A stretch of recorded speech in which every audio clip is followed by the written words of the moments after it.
Chapter 1. Encountering a herd of minotaurs in this peculiar world. An individual's name often bears an inverse relationship to their experiences. Those named rich or noble are typically impoverished, while those dubbed beautiful often possess a visage that could frighten even the bravest. As for those named peace, it is likely they have never known a moment of tranquility in their lives. Thus, it serves as a fitting explanation for why Lin Taiping, having just completed the formalities of resignation, found himself inexplicably transported to another realm. His mind suddenly flooded with the knowledge of a strange language. 3 minutes later, on a desolate island surrounded by azure waves, he lifted his gaze to the swirling white snowflakes above, finally grasping a grim reality. The bad news was that he stood bound amidst a bamboo grove, tightly tied like a zongzi for the Dragon Boat Festival. If he did not devise a means of warming himself soon, he would likely transform into a human-shaped haggis. The worst news was that mere centimeters away, a throng of formidable minotaurs, their faces twisted in malice, eagerly rummaged through his backpack, the frenzied green glow emanating from their eyes suggesting they might be afflicted with mad cow disease. Minotaurs. A dark race. Lin Taiping felt a surge of tears welling up. He could now confirm that even in a new world, his unfortunate luck remained as potent as ever. However, the moment of despair was fleeting, as the rough nerves he had cultivated through years of misadventures swiftly restored his composure.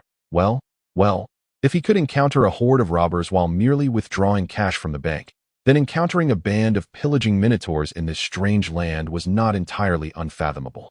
He might as well consider it a real-life version of World of Warcraft, albeit without the prospect of loot drops. In truth, these minotaurs were as imposing as the mountains, their fearsome bovine heads adorned with sharp, knife-like horns and muscular upper bodies, coupled with their massive totemic pillars and the frosty breath that spewed from their nostrils. They were a sight to behold. To make matters worse, they appeared to be ravenously hungry, mindlessly shoving everything they found from his backpack into their mouths. His phone, wallet, folder, laptop, even the counterfeit phone had been devoured by the chief named Tulu. Yuck, not tasty at all. After a few chews, Chief Tulu grimaced, spitting out fragments of phone parts in vexation. I knew it. Why does this thing only have half an apple drawn on it? Clearly, whoever ate it before found it so distasteful they couldn't swallow it. At that moment, one could only imagine the spirit of the late Steve Jobs weeping from above. In fact, Lin Taiping himself was on the verge of tears, especially when he noticed the minotaurs turning their predatory gazes towards him after thoroughly devouring his backpack. Feeling a chill run down his spine, Lin Taiping could not help but stammer. Excuse me, but you wouldn't happen to be related to ogres, would you? Yuck, you're the one who's related to ogres. Your whole family is. Tulu spat back angrily, as though insulted. Human, do you think our noble minotaur race is akin to those lowly creatures? We were merely pondering. What they were pondering needed no further elaboration, for dozens of eyes were fixated hungrily on his denim-clad legs, their voracious gulps suggesting an imminent charge. Wait, Lin Taiping shouted, his heart racing. You can't eat this. It's my last pair. I mean, if you're looking for food, I would be more than happy to assist. Thanks to this last remark, the minotaurs, who had been poised to charge, abruptly halted. Tulu's eyes widened in disbelief, as if he had heard something inconceivable. Human, did you just say you can help us find food? Indeed, to avoid becoming a light snack. Lin Taiping nodded vigorously. Give me a few minutes, and I can gather plenty of food to ensure you all eat until you're satisfied. Is that so? The minotaurs collectively swallowed hard, exchanging skeptical glances. It sounded promising. Yet could this seemingly ordinary human truly find anything edible? After all, it was the frigid winter, and this desolate island had been stripped of all sustenance, leaving only stones and sand. Why not give it a try? You have nothing to lose, Lin Taiping replied earnestly, adding, surely the great and valiant minotaur race would not fear harm from a mere human. Indeed, Tulu puffed out his chest proudly, his horns gleaming. Our noble and courageous minotaur race has never feared humans, barring those detestable mages. As he spoke, Tulu effortlessly snapped the ropes binding Lin Taiping. However, for precaution, several minotaurs remained closely tethered to him, wary of any sudden, strange actions. Relax. I have a fondness for minotaurs, especially while drawing aggro in dungeons, Lin Taiping babbled nonsensically, stretching his numb wrists while surveying his surroundings. As he observed, this snow-covered island was indeed stark and desolate, with barren fields surrounding him, The only greenery was the bamboo grove he found himself in, which appeared lush even in winter, with hundreds of bamboo stalks rustling in the ocean breeze, their leaves occasionally drifting down. Thus, despite claiming he would help the minotaurs find food, he realized there was indeed nothing to be found here.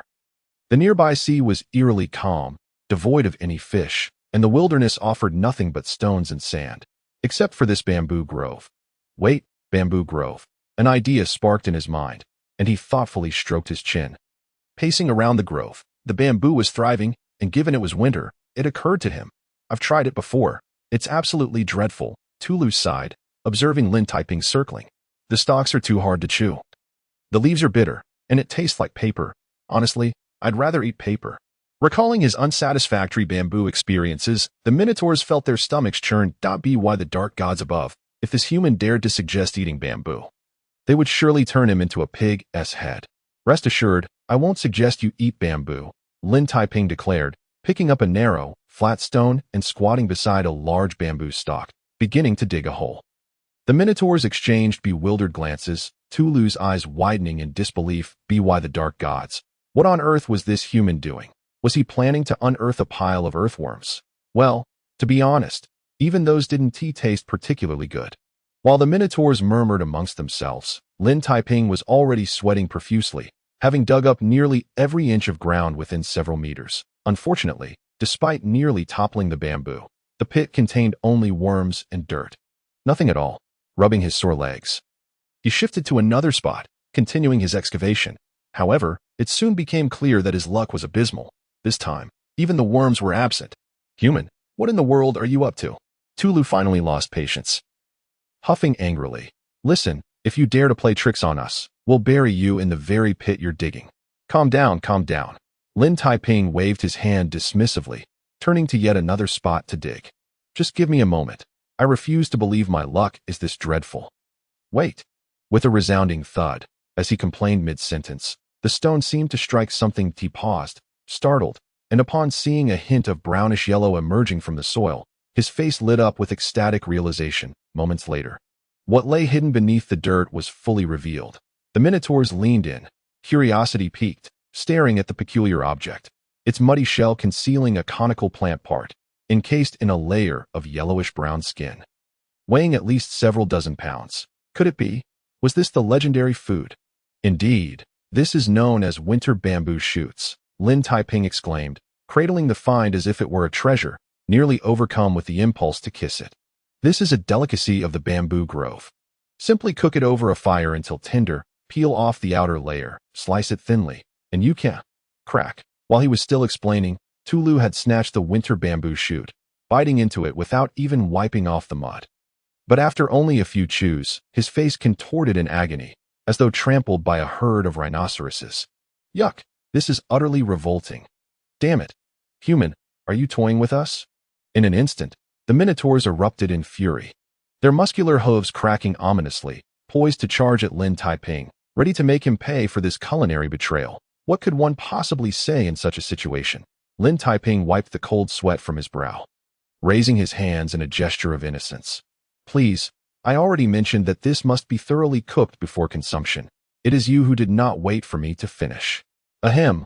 Well, dozens of minotaurs exchanged glances, a rare blush creeping upon their faces. Only Tulu remained skeptical, his eyes wide with disbelief. So, if we cook this properly, it will indeed be edible. Absolutely, and it will taste exquisite. Lin Taiping grinned, revealing 8 gleaming white teeth. Really? Tulu's eyes widened again, brimming with an intensity that suggested he could kill with a glance. Indeed, Lin Taiping met his gaze, nodding with conviction. However, I currently face another dilemma. I lack a kitchen knife, cooking utensils, and seasonings. With a bang. Before he could finish, Tulu let out an excited cry, brandishing the totemic stone pillar and dashing away like a creature possessed, his booming voice echoing. Kitchen knife, large pot, seasonings. Marvelous and formidable. Observing the bamboo grove that had been uprooted and trampled, and the figure disappearing amidst the billowing dust, Lin Taiping could only gaze skyward in exasperation. Well, I must concede, the power of food is indeed boundless. Chapter 2. Roasted winter bamboo shoots and cigarettes many years hence. Whenever Lin Taiping reminisced about his initial experiences in Kantans, he would reflect with deep sentiment. Thanks to CCTV, thanks to MTV, and a special thanks to my ex-girlfriend for compelling me to attend culinary training. To be sure, speaking of that culinary training was a chapter best left unspoken. Yet it was precisely due to that hellish regimen that he now wielded his rudimentary skills to conquer the appetites of a multitude of minotaurs. Beneath the dim night, by the flickering bonfire, dozens of famished minotaurs squatted in a neat circle, their eyes wide with anticipation as they watched him prepare several large winter bamboo shoots. Due to the absence of seasonings and cooking oil, methods such as stir-frying or braising were out of the question. Thus, the most primitive approach was the best, mud roasting. This primal technique would ensure the bamboo shoots retained their original flavor to the greatest extent. First, a large pit was dug in the yellow clay by the bamboo grove, filled with firewood and dry grass, supplemented with bamboo leaves and joints to impart a natural aroma to the roasted shoots. Next, 5 or 6 bamboo shoots, still encased in their husks, were selected and rewrapped in a thick layer of mud. Under his direction, the minotaurs placed these large shoots into the pit, completely covering them with wood and dry grass. Finally, a torch was tossed into the pit, igniting the wood and grass, and a roaring fire blazed forth. As time passed, the buried bamboo shoots gradually cooked through, and a subtle fragrance began to waft through the air, provoking involuntary deep breaths from the onlookers. Can we eat now?" With their stomachs growling, the minotaurs couldn't help but swallow hard as the enticing aroma filled the air. Tulu, unable to contain himself, tiptoed and craned his neck like a duck suspended over a roasting spit. Patience. There's one final step.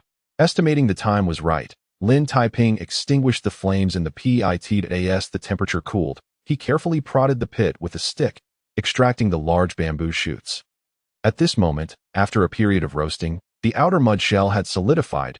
He picked up a large stone and struck it forcefully a few times, shattering the mud casing. As the bamboo shoots were fully revealed, the rich aroma could no longer be contained, instantly saturating the entire beach. Under this fragrant spell, not only the minotaurs, but even Lin Taiping found it hard to resist. Yet, as he swallowed hard, he cautiously extended his hand to peel away the still sizzling husk, exposing the tender, white bamboo flesh, glistening and tempting. "All right, now we can." "Meow meow, I haven't finished yet." No longer interested in waiting, Tulu rushed forward, heedless of the heat, and seized a bamboo shoot to devour. After just 2 or 3 bites, his expression turned blank, and he trembled as if stricken by fever. Was it poisonous? The minotaurs exchanged worried glances. But before they could process their concern, Tulu suddenly began to exclaim, clutching the entire bamboo shoot and incoherently nodding. This flavor, do you want to try?" Was there any need to ask? Instantly, the minotaurs surged forward, grabbing the remaining roasted bamboo shoots, devouring them without even peeling off the husks. Once they tasted the flavor, their eyes gleamed with excitement, and they began to beat their chests and shout in frenzy. "Delicious! So delicious! Incredibly delicious!" Tulu, with grease dripping from his mouth, turned in astonishment, his jaw nearly unhinged. "Hey, how did you know? How did you know this was buried underground and could be eaten?" "It's a matter of luck," Lin Taiping replied with a grin, revealing his gleaming white teeth. In fact, even as late as the 21st century, Westerners had yet to develop a taste for bamboo shoots. Considering this world resembled a medieval setting, it was entirely plausible that the minotaurs were unaware of winter bamboo shoots. Now, having devoured several roasted bamboo shoots, the minotaurs, still craving more, transformed into a digging brigade. In mere moments, the once thriving bamboo grove had become a vast pit. Not only the small shoots yet to mature were uprooted, but even the sturdy bamboo rods were excavated. "Please, you can't eat bamboo rods," Lin Taiping observed in awe, unable to suppress a facepalm. "Moreover, if you destroy the entire bamboo grove, we will never be able to." Just then, his gaze casually swept over the pit, but he suddenly noticed something unusual. A glimmer of metal flashed from a freshly dug deep hole. "What is this?" Curiosity piqued. He stepped closer and grasped the soil-covered metallic object. "This is a ring." Indeed, nestled in the earth was a ring that appeared quite ancient, crafted entirely of platinum, its band adorned with intricate, delicate runes, and at its center, a vibrant crimson gemstone was embedded. An unremarkable ring. At best quite beautiful. Unbeknownst to him, Tulu had leaned in curiously. In the eyes of this Minotaur chieftain, everything in the world was divided into two categories, edible and inedible. So, a simple mind truly is a blessing, Lin Taiping murmured to himself as he tucked the ring away. However, he quickly recognized a more pressing concern. Having fulfilled the promise of providing food, the well-fed Minotaurs might not suddenly turn hostile. Impossible, Tulu retorted indignantly, as if insulted, spewing white mist in outrage. Our great and valiant Minotaur tribe would never act in ingratitude. You, who have aided us, are now a guest of our tribe, though not yet the most esteemed kind. What difference does that make? Will the equipment drop rate increase? Lin Taiping couldn't help but scoff. Nevertheless, he could finally breathe a sigh of relief. At least this was a promising beginning after being thrust into this unfamiliar world. At that moment, Tulu enthusiastically held up a bamboo shoot. A pained expression on his face as he offered it to Lin Taiping. Hey, why don't you have some too? We truly owe you for your help. Thanks, but Lin Taiping glanced at the half-cooked bamboo shoot and politely declined. Yet, considering he didn't want to hurt the Minotaur's feelings, he thought for a moment and then pulled out his last pack of cigarettes. Would you like to try one? Hey, that's not food.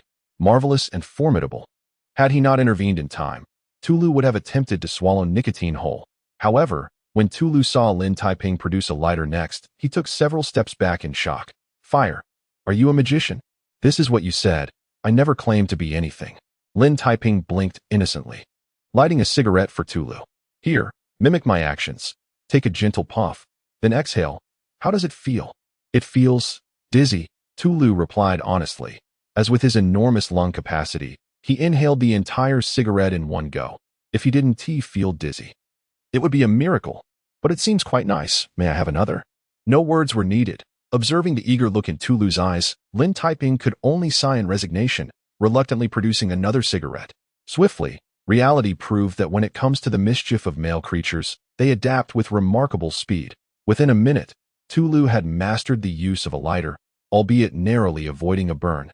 2 minutes later, he was confidently clutching a cigarette, expertly flicking off the ash, and had even learned to blow smoke rings. 3 minutes later, under the setting sun of this deserted island, a bull and a man sat side by side on a rocky outcrop, facing the sea, exhaling plumes of smoke, with wisps of vapor wafting above their heads. The blue ocean, the dark island, and the crimson sunset created a scene of such harmonious coexistence, brimming with camaraderie and fervor. Cough, cough, I digress. This is delightful. I feel as light as a feather. After a prolonged silence, Tulu exhaled deeply, contentedly releasing a smoke ring. But it's peculiar. After indulging in this, I seem to feel a bit hungry. With a look of exasperation, he sighed, rubbing his perpetually insatiable belly, his large bovine eyes glistening with a layer of mist. Hey, you know what I mean. Please, spare me the cuteness, Lin Taiping replied, amused, ultimately conceding to the pitiable gaze. All right. I'm afraid of you. Let us search near your tribe. That should suffice. Excellent. That's precisely what we were waiting to hear. Dozens of Minotaurs nodded eagerly, rushing forward, patting shoulders and embracing waists, surrounding him as they departed in a grand procession, as if guarding a precious treasure. What could he say? In that moment, gazing at the mass of dark Minotaurs surrounding him, Lin Taiping suddenly felt an uncanny premonition. Well, why did it suddenly seem that our lives, which had never been tranquil, were about to become even more extraordinary? Many years later, Tulu would ardently recount this scene in his memoir, Days by Lin's Side. At that moment, when I first laid eyes on Lin, I felt an intense premonition that this wise, valiant, and far-sighted man, the following 1,000 words omitted, was the great envoy sent by the god of darkness to rescue us. What? Rob him? Nonsense. Do I look like a fool who knows nothing but to eat? Chapter 3. For heaven's sake.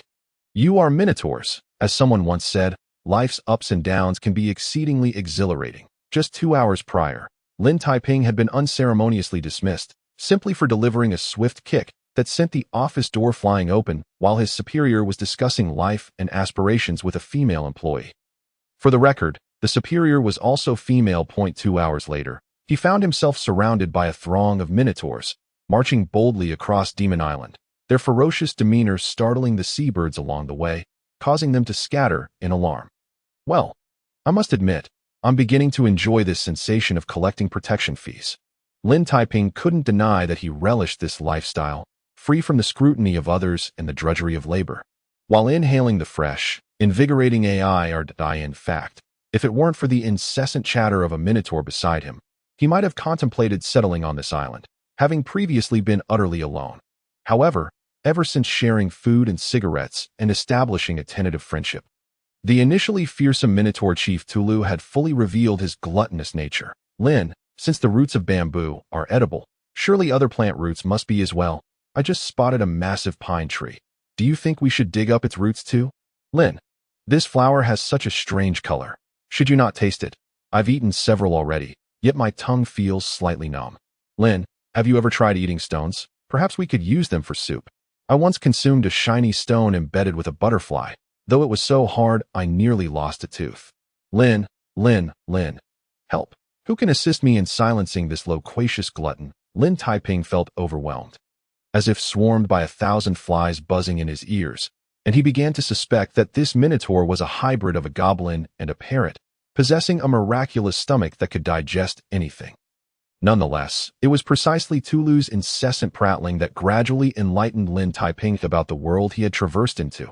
Just as he had anticipated, this magical realm known as Kantans was indeed a fantasy world teeming with diverse races coexisting.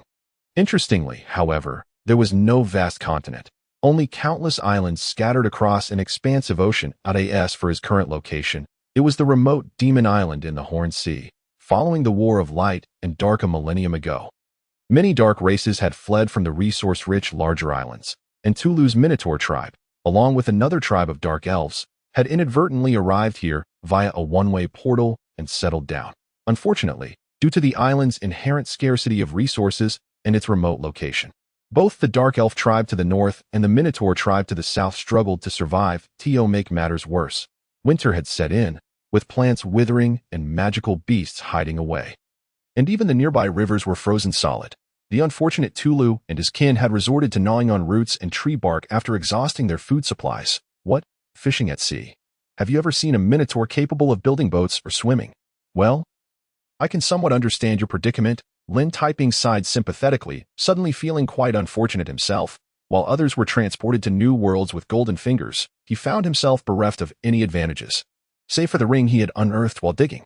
Speaking of the ring, he instinctively raised his left hand to inspect the ring now adorning his index finger, its ruby glimmering softly in the sunset. Cough. Could it be that there's an old man residing within? Well, while there wasn't an old man, there were certainly other things. In fact, the moment he focused his thoughts, the gem ring suddenly blazed with a red light, and a fireball the size of a human head erupted forth, narrowly missing Tulu's head and crashing into a crooked jujube tree several hundred meters away. Stunned, poor Tulu gaped in disbelief, glancing back at the now flaming tree, then touching his still smoldering head, and couldn't help but let out a wail. Lin, I thought we were friends. For heaven's sake, we have always been friends. Lin Taiping could only apologize helplessly, yet he lowered his head with a peculiar expression to observe the still-warm gem ring. Could this be the legendary magical artifact? Indeed. But merely a low-level magical artifact. Tulu inched closer with curiosity. I swear by my beloved bullhorn, I once saw a similar ring that could cast a fireball spell 6 times a day, and its magical energy replenished automatically. Is that true? Lin Taiping glanced at the ring on his hand, suddenly feeling quite elated. Well, although it wasn't exactly a golden finger, and it was said to be of low level. For an ordinary person who had watched countless fantasy films, being able to wield magic was a thrill in itself. However, the pressing question was, it's yours. As if aware of his thoughts, Tulu boldly waved his hoof. Our Minotaur tribe detests magic above all else. We only trust our strength and totems. That said, you are indeed fortunate to have found a magical ring in the pit, even if it is just a low-level magical artifact. I can't help it. My luck has always been excellent. Lin Taiping cheerfully accepted the compliment, then decided to change the subject. By the way, we've been walking for a whole hour. Why haven't we seen your tribe yet? It's just ahead, not far. Tulu shook his horns and stomped on the frozen river beneath them. Do you see that place over there with the rising smoke? That is where our Minotaur tribe resides. Indeed, he spotted it. As they conversed, the outline of the tribe emerged across the river, and Lin Taiping stood on tiptoe to peer ahead, catching sight of a wisp of smoke curling upwards. There is your. At that moment, upon clearly seeing the Minotaur tribe before him, tears welled up in his eyes, and he felt as though he had been utterly petrified. Under the dim sunset, a few crows cawed as they flew by. The desolation accentuated by the overgrown weeds along the riverbank, encircled by a dilapidated stone wall, surrounding a dozen ramshackle thatched huts. Directly in front of the crumbling wall stood two creaking wooden doors, appearing ready to collapse at any moment, with a message scrawled in red ink that, while elegantly penned, bore a menacing message. Debts must be repaid. Blood for blood. Is this the tribe? Are you certain? Lin Taiping broke into a cold sweat, suddenly feeling as if he had stumbled into an African refugee camp, or perhaps a place recently ravaged by fire, earthquake, and mudslides. Well, the dark elves to the north of the island have some grievances with us. So they frequently come by. Tulu, clearly a bit flustered, exchanged awkward glances with the nearby minotaurs, his face tinged with embarrassment as he added, ahem, to be honest, while the outside may seem rather dire, the interior isn't quite as grim. This was indeed true. After a mere 10 minutes, when Lin Taiping ascended the riverbank, he discovered that Tulu was, in fact, quite honest. This legendary Minotaur tribe, although appearing wretched from the outside, was not as desolate within, for it could no longer be described as merely wretched. A dozen ramshackle thatched huts, a dilapidated dark temple, and a warehouse so pristine that even a starving mouse would find nothing to eat. In short, this tribe was utterly barren. Everything that could be used to settle debts had been completely cleared away, leaving only a scrawny cow tied to a crooked pine tree by the roadside, desperately gnawing at the bark. Is this what one calls a tribe? Is this what one refers to as a dark race? Lin Taiping felt tears welling up in his eyes, unable to restrain himself as he raised his hand and asked, "Excuse me, may I inquire what remains in your tribe?" A good question. Dozens of minotaurs looked at one another in silence for a long moment before Tulu finally, hesitantly, bit his hoof and said, "If I recall correctly, there seems to be a totemic wooden pillar in our dark temple, an artifact that has been passed down for hundreds of years." Really? Lin Taiping clung to the last shred of hope, eagerly awaiting the appearance of that totemic pillar. Moments later, amidst the grunts of several minotaurs, the totemic pillar was indeed hoisted out.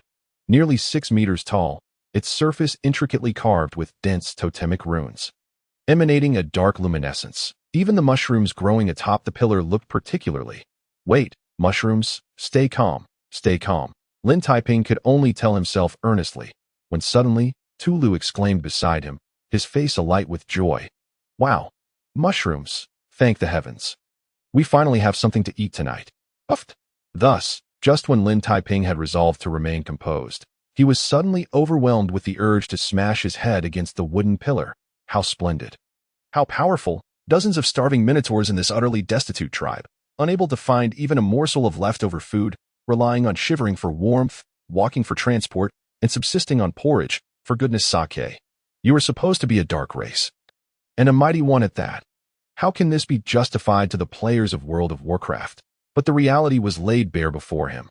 In the ramshackle camp, dozens of minotaurs, with furrowed brows and hands on their bellies, looked at him with pitiable expressions, their innocent eyes wide open, not even blinking.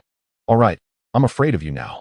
Defeated by such a collective display of innocence, Lin Taiping could only raise his hands in surrender, pondering with a furrowed brow. "Now, let me think. What else could possibly be? Ichung. What is that?" In an instant he caught a faint glimmer of cold light in the distance, and instinctively stood up. Simultaneously, noticing his peculiar expression, Tulu turned his gaze. In that moment, the Minotaur chieftain's face turned to one of shock, his pupils dilating suddenly. "Damn it.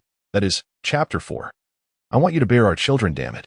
That is with Tulu's furious shout, accompanied by a faint rustling, a sharp dagger appeared out of thin air, slicing through the air with a ghostly green glow. There was no time to evade. Tulu instinctively leaned back, and blood spurted from his left shoulder. Yet in the next moment, he had already thrust the totemic pillar upward, bellowing as he swung it down with immense force. "Damn dark elves, perish!" With a resounding crash, the air rippled violently as a captivating dark elf suddenly revealed herself, moving with unimaginable agility, gracefully leaping back while wiping the blood from her mouth, her voice sweetly mocking. "Foolish cow, this is just the beginning." In an instant, cloaked by the dim night, several female dark elves materialized, their forms slithering like serpents beneath their skin-tight leather armor, their delicate features exquisite, yet the ghostly green daggers twirling in their slender fingers betrayed their ruthlessness. In the blink of an eye, 5 or 6 minotaurs cried out in pain, but more of them, now enraged, brandished their totemic pillars, charging forth with savage fury. Lightning, flames, and frost. All sorts of totems erupted simultaneously. Sweeping through with terrifying brute force. In that moment, the clearing before the dark temple descended into chaos, with one side charging recklessly, while the other evaded like assassins, the clash of totemic pillars and ghostly green daggers. Alongside the roars and mocking laughter, filled the dim night with a palpable sense of life and death crisis. How splendid, how powerful. Lin Taiping stood dumbfounded, observing the utter chaos around him, suddenly feeling that it might be better to step back and observe. But before he could turn away, with a thud, Tulu, having been simultaneously kicked by several dark elves, staggered toward him, blood spilling from his mouth, his body battered, even one of his horns broken. Yet, despite his injuries, he trembled as he raised the pillar, a resolute look on his face as he stood protectively in front of Lin, saying, "Lin, you must escape. Don't worry about me, Tulu. I love you." Lin Taiping was instantly moved to tears, thinking, what a turn of events, we were merely passing through, and now I've become the protagonist.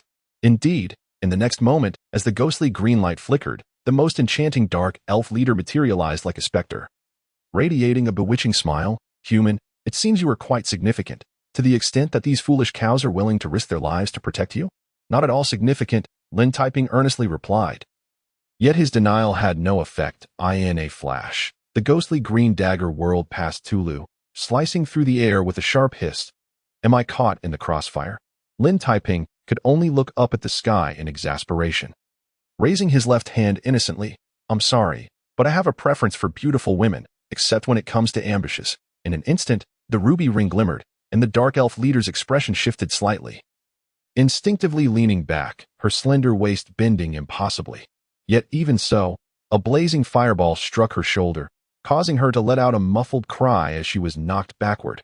Damn it, she crashed heavily into the muddy ground several meters away. Rolling to extinguish the flames as she blew into the leaf flute between her cherry lips, if hearing some command, the surrounding dark elves exchanged glances and immediately abandoned their pursuit of the minotaurs, rushing towards Lin like a whirlwind. All right, why am I attracting all this animosity? Lin Taiping couldn't help but complain, but before the dark elves could descend upon him, he calmly raised the ring once more, in a split second. Accompanied by a series of explosive sounds, several magical fireballs shot forth, mercilessly blasting away all dark elves attempting to approach. Enraged, the dark elf leader clenched her teeth, watching as the ring once again targeted her. In a panic, she leapt gracefully, dancing backward, swiftly covering over 20 meters. Yet in the next moment, after escaping the fireball's range, she licked her luscious lips, a hint of scorn curling at the corner of her mouth. 6 now. Such magical rings can only produce a maximum of 6 fireballs. Right? Correct, I'm out of fireballs. Lin Taiping replied honestly, even removing the ring. However, that last fireball wasn't meant for you. I aimed for that. The dark elf leader instinctively tilted her head, and in an instant, her mocking smile froze. Nearby, a large wooden barrel used for holding water, barely secured by a coarse hemp rope, had somehow been shot through, the rope snapping cleanly. This meant no, before she could utter a sound of despair. The unfortunate dark elf leader was knocked to the ground, along with several nearby dark elves, struggling under the weight of the several hundred pounds of the barrel filled with cold water. Even worse, the barrel was filled to the brim with cold water, and considering it was the dead of winter, one could only imagine the fate of those turned into drenched rats under such circumstances. Stunned, the dark elves stood in disbelief, and after a few seconds of eerie silence, they finally regained their wits, hastily moving to rescue their comrade. Once freed, the enchanting dark-haired beauty was completely soaked. Her teeth clenched in fury as she spat. Despicable. Shameless. Human. How dare you? ACHO. See, I told you, you'd catch a cold. Lin Taiping observed her sympathetically, casually pulling Tulu in front of him as a shield. If I were you, I'd hurry back, change clothes, and drink a bowl of ginger soup to warm up. Despicable. Shameless. The poor dark elf leader could only curse, and had her gaze been lethal, Lin Taiping would have surely been reduced to mere pulp by now. Yet, unfortunately, glances do not kill. Instead, witnessing this scene, the Minotaurs finally regained their senses, roaring as they lifted their totemic pillars and charged forward with fierce intent.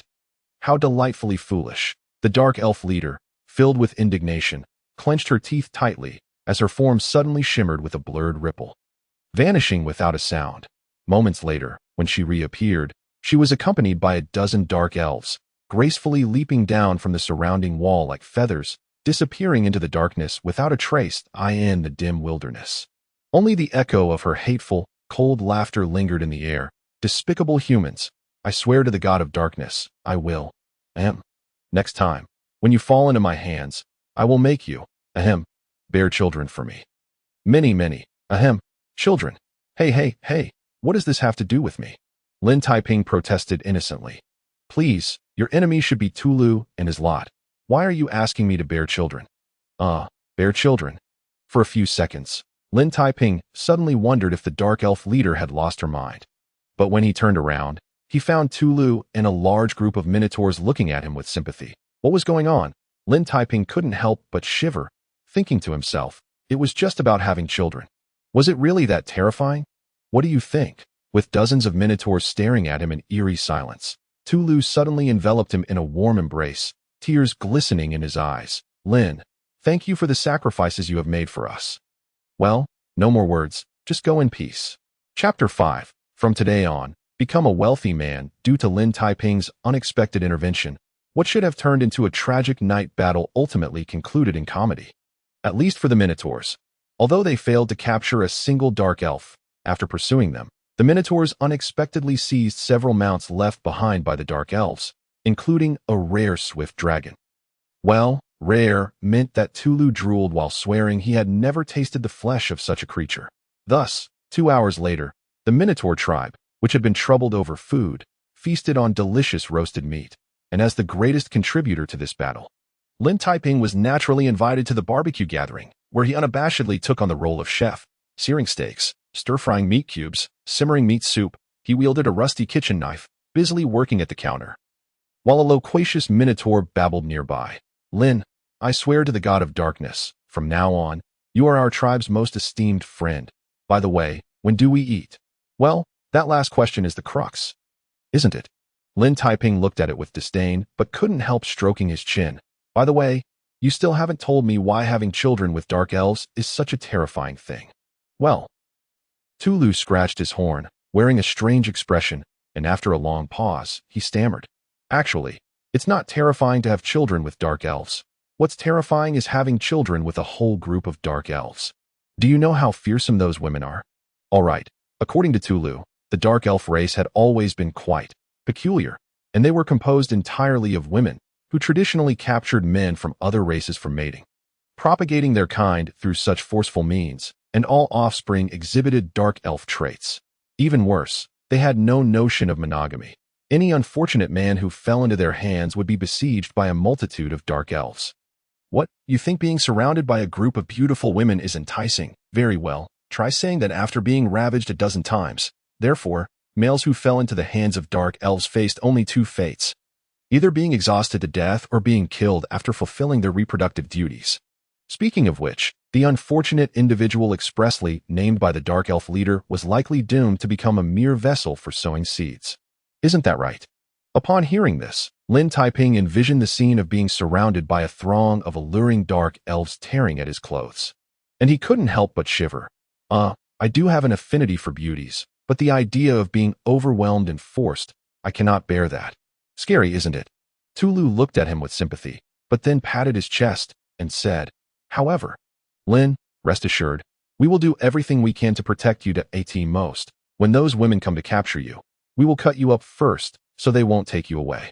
Get lost. Lin Taiping couldn't help but roll his eyes, suddenly feeling an urge to take the knife and deal with this Minotaur first. Damn it. Had I known it would be like this, I wouldn't have agreed to cook for you if those women find out I roasted their mounts. They would surely evolve from dark elves into great demons.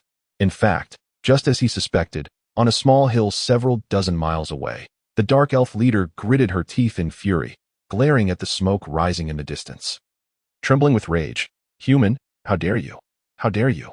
Damn it, I will make you bear children for us, endlessly, until you perish. Ahem. As if sensing the resentment from several dozen miles away, Lin Taiping couldn't help but shiver again.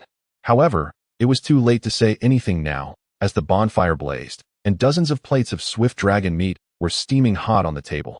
What could he say? Lin Taiping could only helplessly sigh. Picking up a piece of meat and stuffing it into his mouth. It tastes quite good, just missing a bit of chili to do you want. Alright, forget I said anything. There was no time for him to finish. As dozens of minotaurs let out a wild cry and, with their eyes already bloodshot, pounced on the food, stuffing their mouths greedily, utterly unconcerned about whether their tongues would burn. In fact, judging by their ecstatic expressions, they might even swallow their tongues along with the food in less than a few minutes. Like a whirlwind, the entire table of delicacies was cleared, Tulu clutching a large, steaming steak, while fending off several minotaurs that charged to snatch it, wept with joy. Damn it, by the god of darkness, even if offered a castle in exchange, I will not part with this steak, absolutely not. Hey, can you have a bit of ambition? Lin Taiping finally couldn't bear it any longer and seriously patted Tulu on the shoulder. Old Tulu. As a great minotaur warrior, don't you think you should have grander ideals in life? I don't, Tulu honestly replied, gripping the steak tightly, unwilling to let go. Ideals? As long as I can have this delicious feast every day, I am content. Please, is this really a feast? Lin Taiping looked at him incredulously. Don't you want to have a manor, enjoying endless delicacies every day, dressed in fine silks adorned with gemstones and gold coins? Perhaps even with beautiful sorceresses. Speaking of beautiful sorceresses, how many do you want? Well, 5 or 6 would probably suffice. Dozens of minotaurs replied instinctively, gazing dreamily at the sky, imagining such a wonderful life. However, in the next moment, amidst the eerie silence, Tulu suddenly wiped the drool from the corner of his mouth, shaking his head helplessly. Impossible. That's simply not possible. Not even our minotaurs, let alone the Lich King, have ever enjoyed such a life. Why is it impossible? Lin Taiping said seriously, adjusting his collar, having built up to this moment.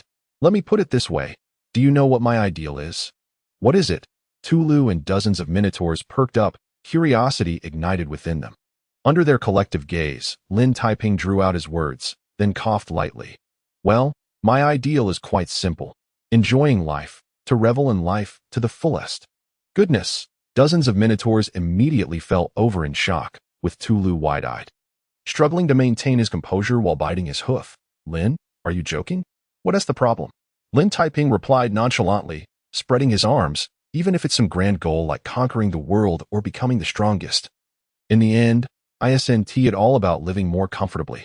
Well, I must admit, this indeed represents his current ideal, a scheming fellow who revels in sarcasm and enjoys a life of indulgence and lethargy.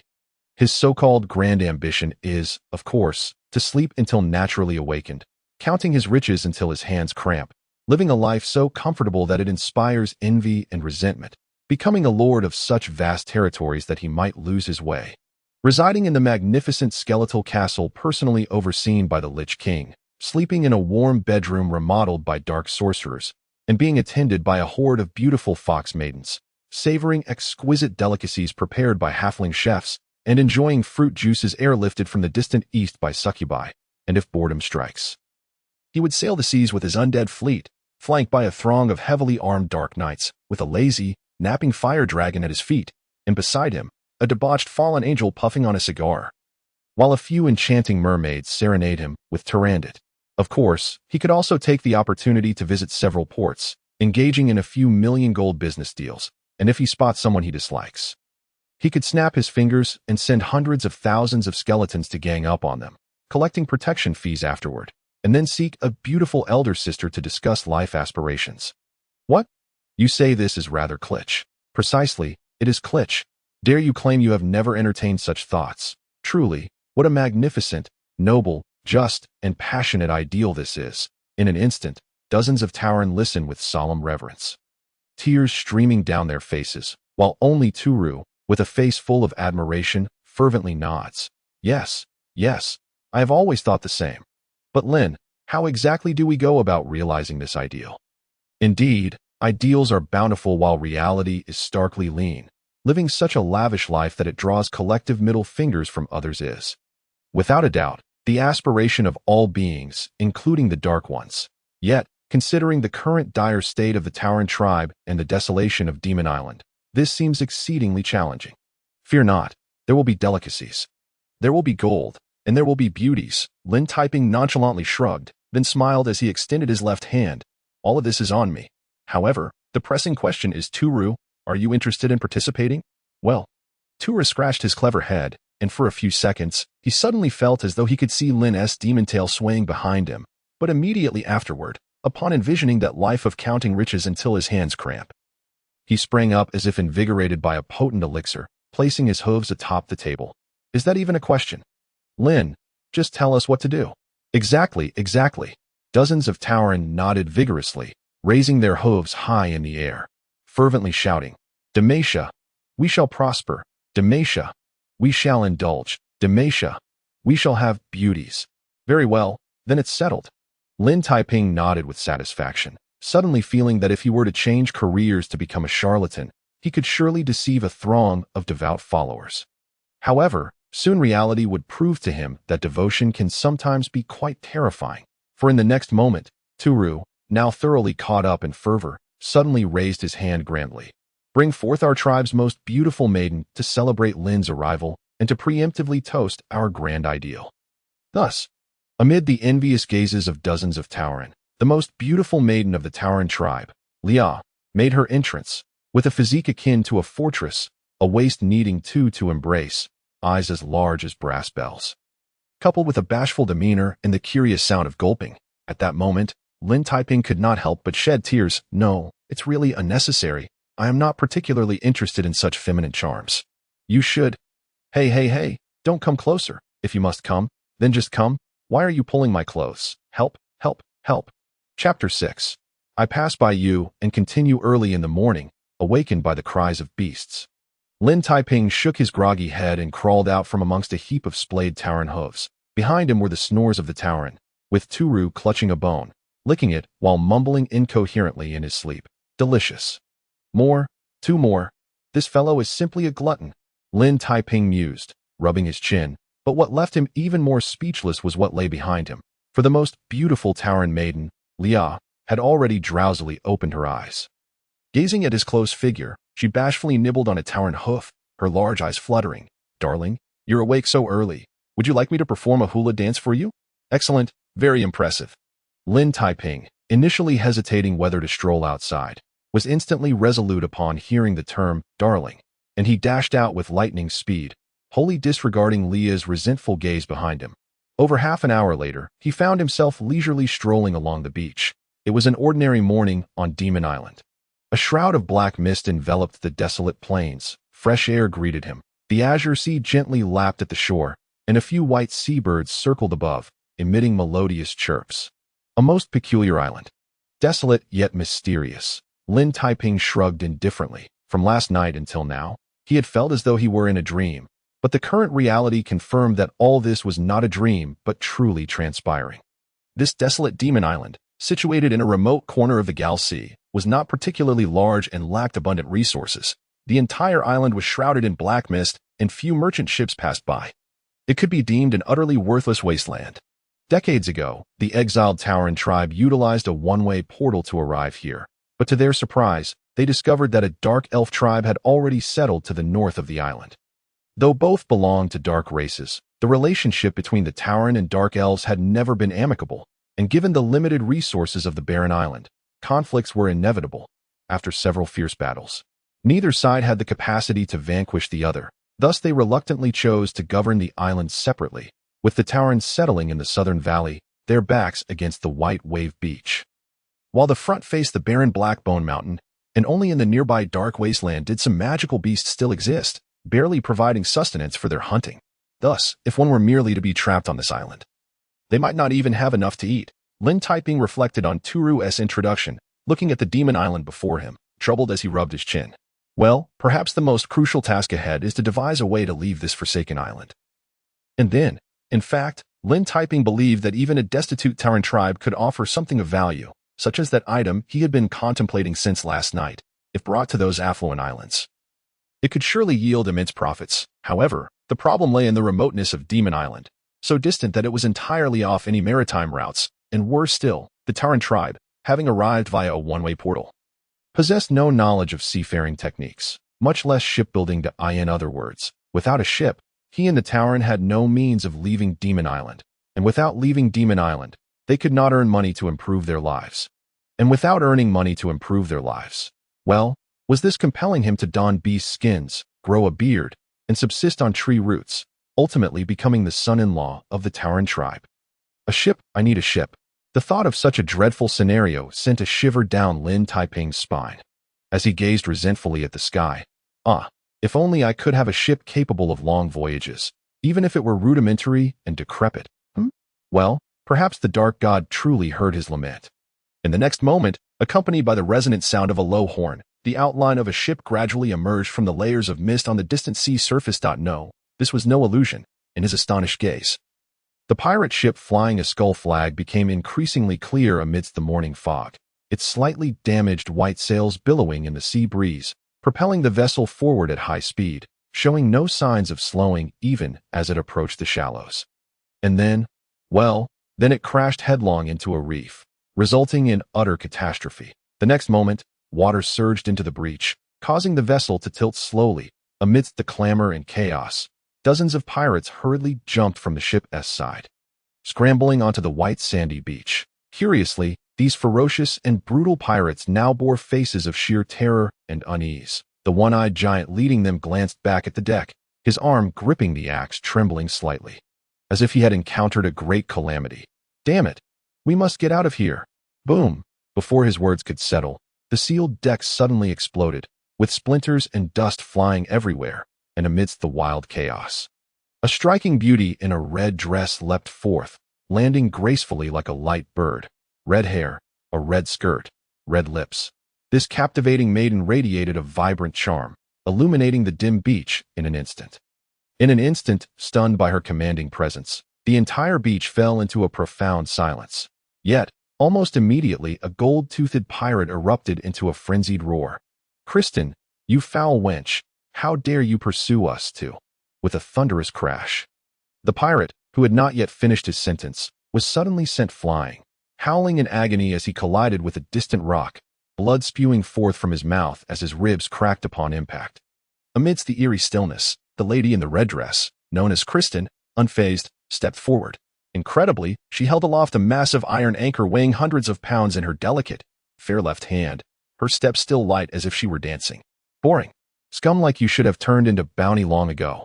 Stunned, dozens of pirates stood gaping, while the one-eyed giant involuntarily shivered, only to suddenly howl in despair. "Damn you, foul woman, I'll take you on." In that fleeting moment, facing the imminent threat of death, the pirates collectively summoned their courage, launching themselves in a frenzied assault, swords, curved blades, and battle axes slashing down with ferocity. Yet all of it was destined to be in vain. Swinging the heavy anchor as if it were a mere feather, Kristen met them head-on, each swing sending several pirates hurtling backward, and she even found the time to murmur, 1, 10 gold coins, 2, 20 gold coins, 3, this one is pricier, worth 50 gold coins. Impressed and filled with respect, Lin Taiping, observing from a hillside, felt an urge to obtain an autograph, believing it would be a disservice to his title of sister-loving enthusiast if he did not. In fact, while he entertained such thoughts, he had already descended the slope, leisurely crossing his arms and approaching the bloody battlefield. Suddenly, as an unexpected guest appeared, both sides of the conflict were taken aback.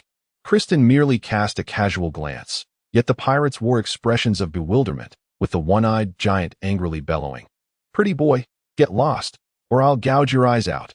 Is it illegal to watch?" Lin Taiping replied with a smile, exuding an air of intent to observe the spectacle to the end. "I'm just passing by to grab some soy sauce. Please, continue without minding me." "You scoundrel." If only he could split himself in two. The one-eyed giant swore he would slay this pretty boy, yet he was already in a pitiful state just dealing with Kristen. "Damn it, if you have the guts, don't leave. Once I'm done with this foul woman, I'll send you to feed the sharks." "Resolve? Who is to resolve whom?" Kristen expressed her dissatisfaction, sending another pirate flying. But just as she retracted the anchor, her expression suddenly changed, and she instinctively covered her mouth. Coughing uncontrollably. It was clear that her palm was smeared with blood, and her figure involuntarily shrank. Curse it. Why now, caught off guard by this development, the pirates were momentarily speechless, but after a few seconds of silence, the one-eyed giant suddenly erupted with joy, shouting, "It's true. The rumors were true. She has indeed been cursed."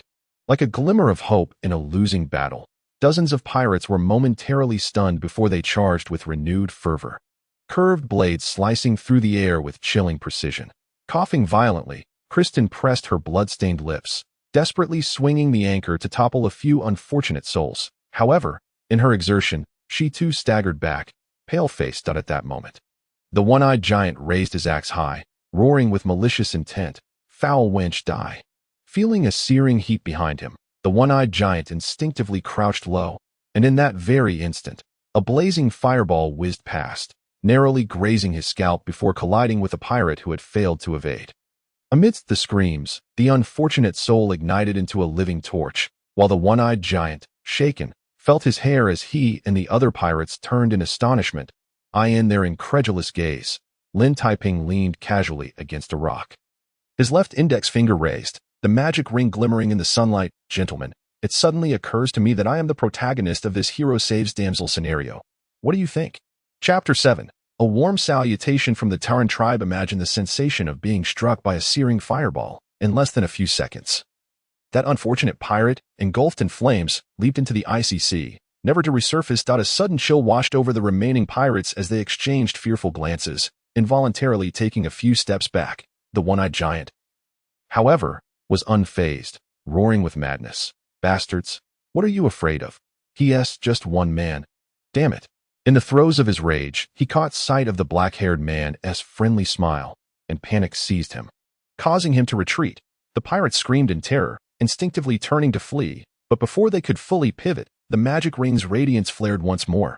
With a thunderous boom, several pirates ignited in flames, while the one-eyed giant desperately leaped and dodged, using rocks for cover to narrowly escape the fireball's pursuit. "What is this?" Kristen coughed violently but still propped herself up with the anchor, her face a mask of shock as she stared at Lin Taiping. "You are a wizard." "I wish I were, but alas, I am not," Lin Taiping replied seriously, adjusting his collar while cheerfully offering a water pouch. "However, allow me to introduce myself. My name is Lin Taiping. I am 22 years old, in good health, with a respectable family background, and I am still unmarried."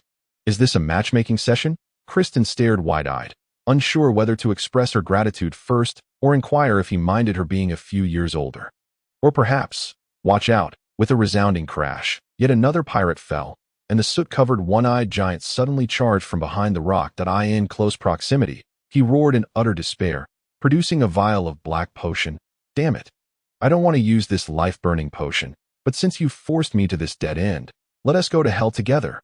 In an instant, as the black potion poured down his throat, a crimson glow erupted from his face, his towering form swelling to an imposing 3 meters, like an enraged bear disturbed from hibernation. At that moment, the once ordinary warrior transformed, fueled by a desperate gamble. He wielded his heavy axe with ferocity, roaring as he deflected a fireball aimed at him. "Be careful." Kristen's expression shifted as she fought through the coughs, swinging the anchor with all her might, clashing against the heavy axe with a resounding clang.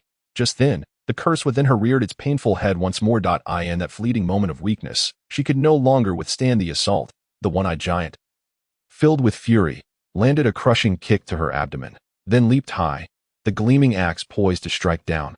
"Pretty boy, die." With a thunderous crash, the axe struck the sand, yet it merely struck the sand. Firing off one last fireball in defense, Lin Taiping leisurely stepped back a few paces, kindly reminding, "By the way, before I enjoy life to the fullest, I have no intention of kicking the bucket just yet. As for you, if you're not too busy at the moment, why not turn around?" "What?" The one-eyed giant instinctively turned, and in a flash, a massive totemic stone pillar came crashing toward him, accompanied by a howling gust of heat that slammed against his nose. With a deafening thud, the unfortunate giant crumpled to the ground, his face twisted in shock, and in his terrified gaze, a fierce, menacing bull's head approached, exhaling vapor and threatening, "Die. Anyone who dares harm Lin is our tribe's enemy." The next moment, as if responding to the fury of Tulu, dozens of Taran warriors charged down the slope, brandishing their heavy totemic stone pillars, akin to a battalion of tanks. sweeping all in their path to oblivion. Pirates, life-burning potions, all became mere clouds in the face of the relentless Tauren onslaught. In less than a moment, aside from the violently coughing Kristen, no humans remained standing on the beach. The one-eyed giant knelt on one knee, still clinging to his axe, seemingly intent on resisting to the bitter end. But what awaited him was a barrage of unrelenting blows. Bastard, die! Anyone who stands against Lyn stands against our Tauren tribe. Indeed.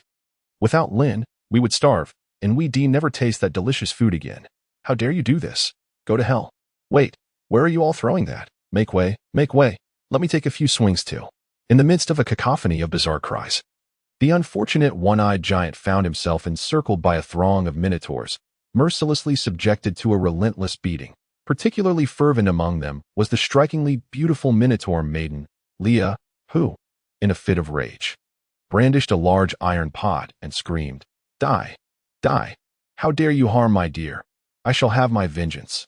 Dear vengeance. Lyn Taiping couldn't help but shudder at the absurdity of it all, unable to bear the sight any longer.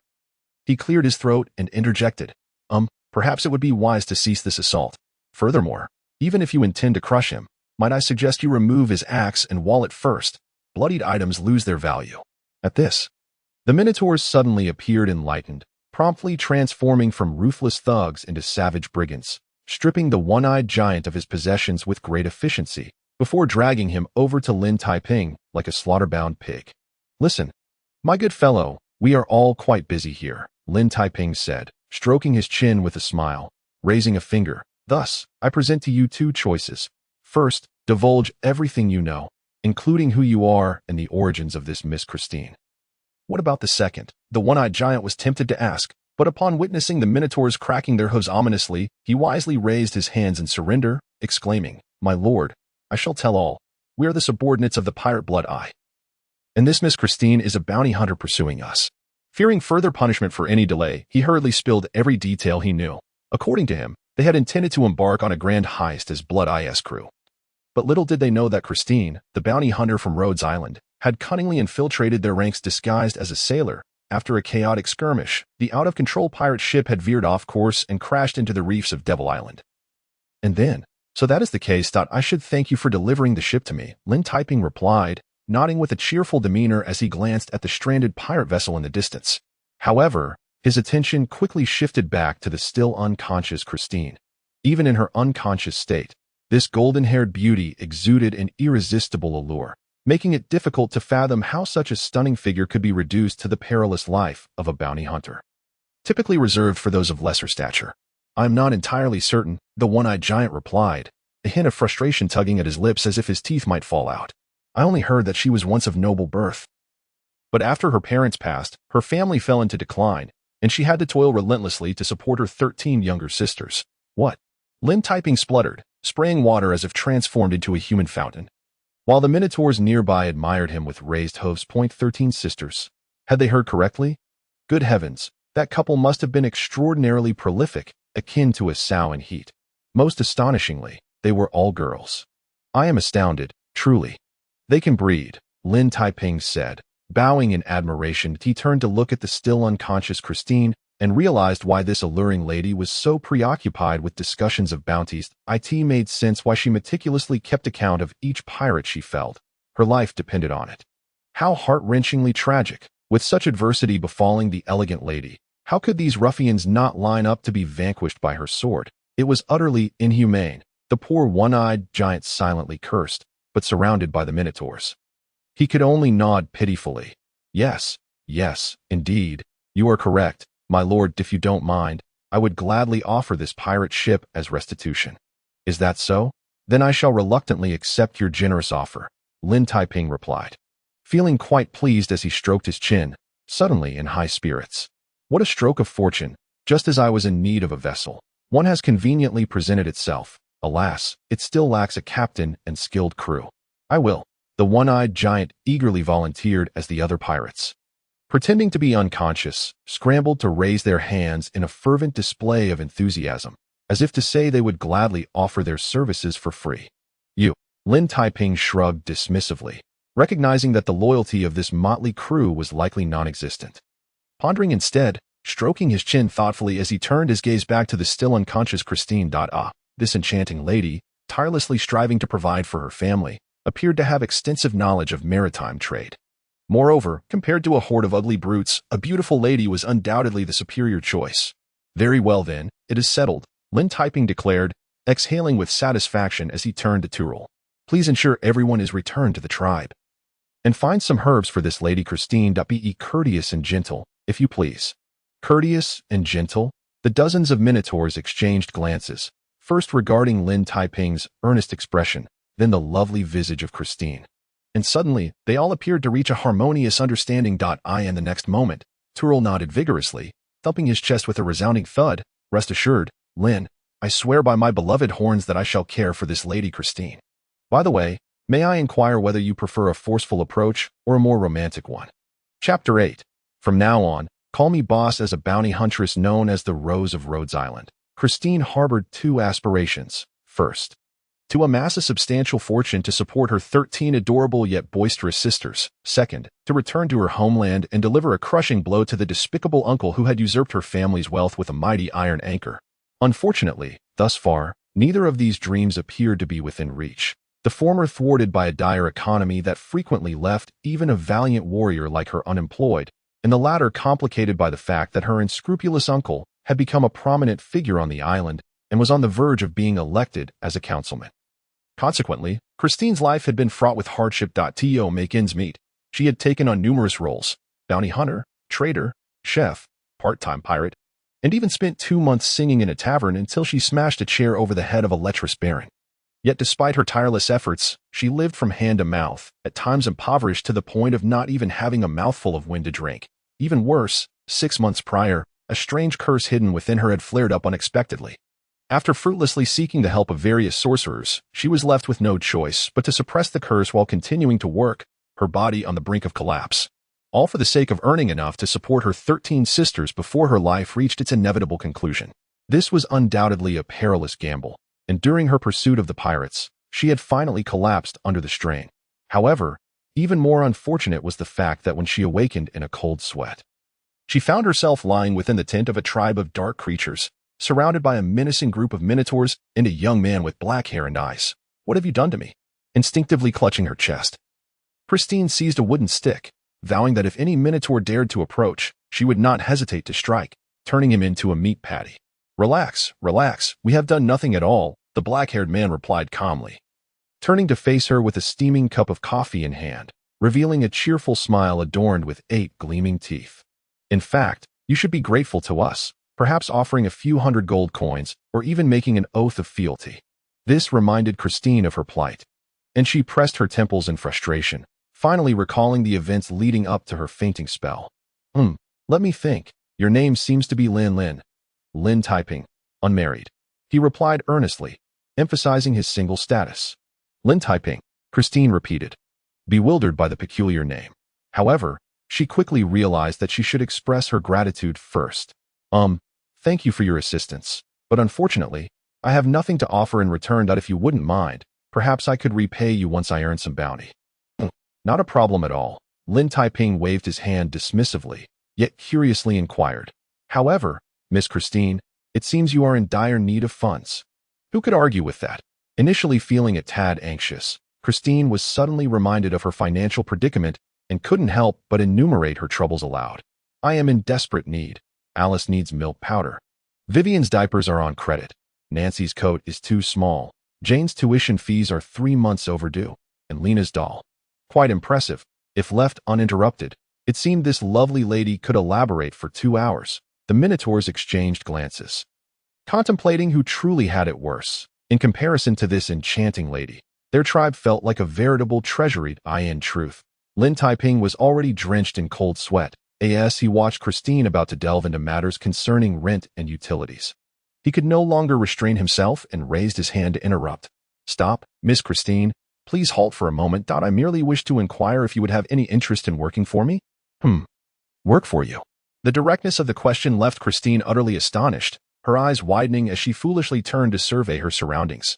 After a brief silence, when her gaze fell upon the menacing visages of the Minotaurs, She couldn't help but shudder. A throng of ferocious, cruel dark beings, an island shrouded in sinister black mist, coupled with a mysterious man of unknown origins. My heavens, have I inadvertently stumbled into the den of demons? Only to be sold, body and soul. Ahem, you're overthinking it. Lin Taiping sighed in exasperation, recognizing the direction of her thoughts from her expression. To be direct, I intend to hire you as a captain and guide to assist us in conducting business on Rhodes Island. Business. Before Christine could finish her thought, it was the nearby Turul and the Minotaurs who were taken aback. Lin, what did you just say? We are going to conduct business. It was no surprise that the Minotaurs were startled. After all, dark beings were known for their proclivity for robbery, and they had never heard of one laying down arms to engage in trade, especially with those despicable, untrustworthy humans that in fact, Christine shared the same sentiment. Particularly after noting the tribe's impoverished state, she bit her lip in confusion. Mr. Lin, may I ask what you plan to sell on Rhodes Island? That is my concern. Lin Taiping smiled enigmatically, retrieving a magical contract from his pocket. A trophy from a pirate ship. As for you, Miss Christine, you merely need to consider whether you wish to sign this contract. This was indeed a challenging decision. Christine gazed at the magical contract laid before her, suddenly questioning whether, upon signing, the other party might sprout horns and gleefully declare, I have claimed your soul. However, before she could shake her head, Lin Taiping casually added, oh, by the way, the monthly salary is 300 gold coins. 300 gold coins. Christine gasped, her deep blue eyes sparkling with golden light. In that instant, she mentally converted the income into baby formula and diapers, arriving at a rather terrifying figure. Yet, despite its allure, the thought of working for a group of dark beings presented too great a peril, especially considering that this seemingly affable individual appeared to have a demon's tail swaying behind him from every angle. 500 gold coins. While she was still hesitating, Lin Taiping had already raised his offer, plus 6% of the trade commission, a substantial bonus at the year's end, and, hey, I haven't finished yet. Was there even a need for further explanation? Mere moments ago, Christine had been reminding herself to be cautious, and now, mere seconds later, her hand betrayed her body. Eagerly snatching the quill. No need to elaborate. Where shall I sign? That's more like it. Lin Taiping looked at her with pleasure, while also guiding her on how to sign the contract. Here, and here. Remember to sign and then leave a thumbprint. What? Overtime? No insurance? You don't understand? Well, that's just splendid. Thus, a few minutes later, as the glow of the magical contract flickered and faded, the agreement, later dubbed the Blood and Tears contract, was solidified. Lin Taiping happily shook Christine's hand. Excellent. Work hard, and I shall share the profits with you. Though still feeling somewhat perplexed, Christine finally sighed in relief upon noticing that the other party had not suddenly sprouted a unicorn tail. Yes. Boss, as long as you pay on time, I would have no issue challenging the God of Light.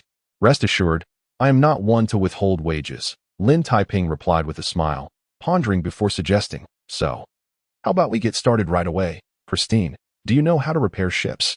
Dazed by the conversation, Christine nodded. However, she soon observed that the sky had darkened to the point of obscurity. I can. But it's too dark to see anything now. No worries, you can start by chopping wood, Lin Taiping suggested with understanding. By the way, there are dozens of free laborers outside. After my earnest discussions with them, they have decided to contribute their youth and vigor, even volunteering to pay for their own meals. Achoo! Just as if sensing that something dreadful was about to transpire, the multitude of pirates bound outside couldn't help but sneeze. Turul and the Minotaurs, however, found great amusement in this, though their good spirits did not last long, as Lin Taiping continued. Also, Turul, you all must put in effort. Within 2 days, you must learn navigation techniques, master the various skills of raising sails, and thoroughly clean the deck. Meow, everyone stand still. Anyone who dares to flee will have their wages docked. At that moment, Christine suddenly experienced a vision, perceiving that this gentleman had sprouted not just one tail, but over a dozen. In fact, dozens of minotaurs shared this query, and amidst the eerie silence, Turul, moved to tears, could no longer suppress his trembling inquiry. Lin, may I ask if your ancestors were ever related to a great demon? Chapter 9. What are we going to sell? Having resolved to embark on a significant business venture on Rhodes Island, Lin Taiping awoke the following morning and, embodying the tyrannical boss who mercilessly exploits his employees, led Christine and the Minotaur tribe into preparations. The first order of business was undeniably the repair of the ship, After assessing the extent of the vessel's damage, Christine sighed with relief, announcing that the pirate ship's issues were not severe, as long as the leaks were patched. It could barely make its way to Rhodes Island. Consequently, the unfortunate pirates willingly transformed into shipwrights, and under Lin Taiping's explicit instructions, they painted the ship's new name on the hull, Black Pearl.in Truth. This was entirely due to someone's penchant for mischief. Meanwhile, the Minotaurs were required to learn various fundamental aspects of navigation, including how to steer the helm, use a compass, raise and lower sails, and clean the deck well. One must admit, for Minotaurs whose minds were primarily muscle, this was far more daunting than challenging the god of light. However, with Christine present, none of these obstacles posed a problem. In fact, this slightly foolish yet beautiful lady, once she entered her work mode, transformed into a formidable queen. Within her powerful aura, all beings were compelled to obey, lest they be crushed by a several hundred-pound iron anchor. Thus, after just 2 days, the unfortunate Minotaur tribe was utterly exhausted. In the end, Turul rushed in during the night, clinging to Lin Taiping's leg, tears streaming down his face. "Lin, we can't take it anymore. That girl is utterly brutal. To be honest, we would prefer to face the god of light." Calm down. Calm down. Lin Taiping set aside a book on navigation, patting Turul's shoulder in consolation. "I have already spoken to Christine, and starting tomorrow, she will no longer force you to learn navigation, I promise." "Really?" Turul wiped his tear-streaked face, returning to sleep with a mixture of skepticism and hope. However, when dawn broke the next day, the entire beach echoed with his anguished cries. "Wah, Lin, I curse you to a lifetime of only having daughters." Indeed, as Lin Taiping had assured, Christine did not compel Turul and the others to learn navigation any longer. Instead, she gathered the multitude of Minotaurs aboard the ship and unceremoniously kicked them all into the water. The boss said that within 2 days, "You must learn to swim, by the way. The sharks in this area have been hungry for quite some time." Tears streamed down their faces. At that moment, dozens of Minotaurs, submerged in the sea, gazed at the dorsal fins of the sharks slowly emerging in the distance, and they finally understood one thing. Thus, beings like Lin and Miss Christine are destined to be together. And so, after a full 10 days, the Black Pearl was finally repaired, and Turul and his companions had transformed into competent sailors. With all preparations complete, Lin Taiping decided to set sail the following day. However, before doing so, there was a pressing matter that required resolution. In fact, Christine had already recognized this issue and sought him out that evening. "Boss, I believe we need to have a serious discussion. That we have sailors for the merchant ship, but I still do not know what we plan to sell on Rhodes Island. Rest assured, I have long since prepared for this." Lin Taiping replied with a smile, rising to remove his clothing. "Take a look at this. What do you think the merchants on Rhodes Island? What on earth is that expression?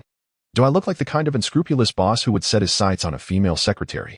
Very impressive and powerful." As she watched the boss, Christine, unexpectedly shedding his clothing, she couldn't help but ponder whether, should he dare to approach her with ill intentions, she might have to pay homage with a hefty anchor. However, the next moment, upon catching sight of a particular part of Lin Taiping's physique, an odd expression crossed her face, her eyes widening in bewilderment. "What is this? What is this? What do you think?" Lin Taiping smirked, playfully beckoning her with his finger, akin to enticing Christine to gaze at a goldfish. "Come closer. You can take a good look." It took Tulu and the others quite some time to perfect this. Thus, a few minutes later, within the dimly lit tent, a peculiar exchange arose between a man and a woman. Ah, it's so hard. Will it ever soften?" "Of course not. It's quite enduring. Would you like to touch it? It can get even harder." "Really? Then, if you don't mind." "Meow, don't use so much force. It's really going to soften this time." Well, heaven knows what they were discussing. However, after this rather inappropriate dialogue, Christine finally began to believe that their upcoming journey to Rhodes Island could yield substantial profits. The thought that a portion of this, 6%, would belong to her, made the diligent beauty envision a windfall of baby formula and diapers descending from the heavens. With the major concern resolved, as the sun rose the following day, Lin Taiping officially boarded the ship, setting sail to explore the trade route between Demon Island and Rhodes Island, bringing along all the Minotaurs. What? Leave a few behind to guard the tribe? Don't be ridiculous. What else is there worth guarding? Especially when there's a horde of dark elves eager to give birth to their offspring just to the north of the island. Hours later, under the sorrowful gaze of the abandoned pirates, The Black Pearl slowly departed from the shore, its white sails fluttering in the sea breeze, revealing an endless expanse of azure ocean. The salty air wafted by as seagulls pursued the ship's wake. My goal is the stars and the sea. Lin typing. Facing the dawn and sea breeze, spread his arms wide, watching the vast, shimmering ocean unfold before him. Ladies and gentlemen, please bear witness. This will be our first taste of fortune. Ugh. Well, in reality, it wasn't that glorious.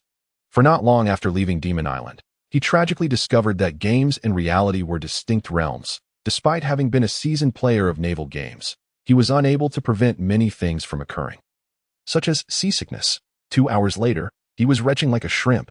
A day later, everything appeared as two shadows, and 3 days later, the only activity he could manage was to hang over the ship's railing like a lifeless fish, surrounded by a similarly swaying group of unfortunate minotaurs. Had I known this would be the case, I should have exercised daily. Grasping the railing unsteadily, Lin Taiping couldn't help but shed tears, and what made him weep even more was the realization that Rhodes Island was still quite a journey away. Meaning his suffering would continue. Boss, drinking this will make you feel a bit better. Christine leaped down from the 10-meter-high white sail, clutching a rope. Even on the swaying deck, she moved with the grace of a tango dancer. And not a drop of the medicinal brew she held spilled, especially prepared for me. Lin Taiping paused, gazing at the steaming bowl of herbal soup, then lifting his eyes to meet the eager countenance of the lady in red. With the Minotaurs incapacitated by seasickness, Christine had been tirelessly navigating the ship alone for 3 consecutive days without rest, her eyes reddened from fatigue. Yet, amidst her busy schedule, she had even found time to brew medicine, leaving her face amusingly smeared with black medicinal residue. Perhaps I should treat her a bit better, excluding a pay raise. Feeling the warmth of the herbal concoction, Lin Taiping suddenly felt a glow of warmth in his heart. He raised the bowl and took a sip. This is truly a miraculous herbal soup. I feel so much better. What is it made from? Of course, it's my family's secret recipe. Christine proudly lifted her swan-like neck. Counting on her fingers, scorpion tails, spider legs, wasp stingers, frog saliva, and plus, very impressive and powerful. Lin Taiping immediately leaned over the ship's railing and vomited profusely. He decided to retract all his earlier compliments. Tulu and the dozen minotaurs nearby were also moved to tears, suddenly feeling their seasickness completely cured, realizing they had no need for such a potion. Nevertheless, it must be acknowledged that while this concoction was exceedingly bitter, its efficacy was indeed remarkable. In fact, merely half an hour later, Lin Taiping felt his health fully restored, allowing him to reconsider certain matters, particularly what sort of place Rhodes Island would be when they arrived in a few days. Rhodes Island. It is one of the most renowned commercial islands in the Horn Sea. No one was more familiar with this than Christine, who immediately took on the role of narrator, also taking the opportunity to elaborate on the details of the entire continent world.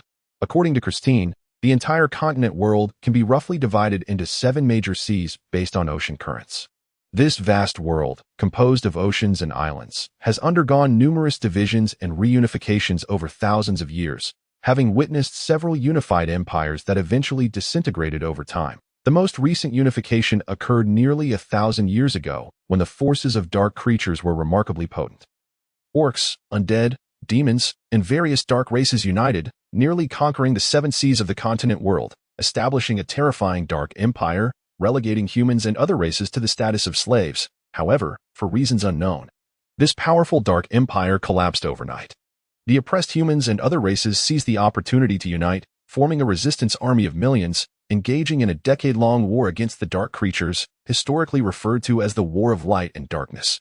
The outcome of the War of Light and Darkness was the complete dissolution of the Dark Empire, with the defeated dark races fleeing to remote, desolate islands to hide their identities, while the victorious humans and other races became the new masters of the continent world. Over hundreds of years of evolution and development, this resulted in the current fragmented situation. In fact, the present continent world is in an era where various forces coexist, taking the Horn Sea, where everyone currently resides. As an example, this smallest of the 7 seas hosts nearly 20 factions, each with a myriad of political systems, including lordship, governorship, and parliamentary systems, almost every system imaginable. Of course, despite the complexity of the factions, the Horn Sea remains relatively peaceful overall. Each faction controls several islands, managing territories, collecting taxes, and developing commerce, gradually forming a loose alliance characterized by both competition and cooperation. Their most significant threat arises from the powerful factions of other seas and the ruthless pirates who roam freely. Wait a moment. Pirates.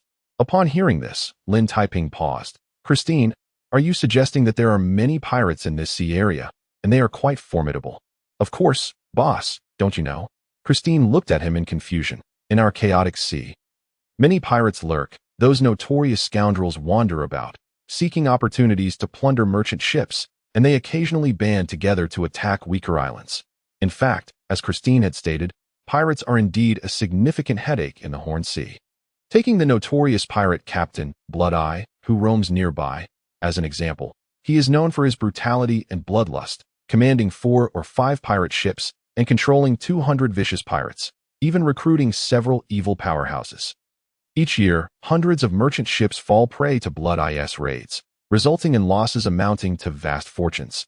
Just a few months ago, he even allied with several pirate factions, launching a nighttime assault on a small island. Leaving no stone unturned in their pillaging, and after slaying the lord, he had the audacity to turn the severed head into a wine cup, flaunting his savage power. So vicious? Lin Taiping couldn't help but furrow his brow.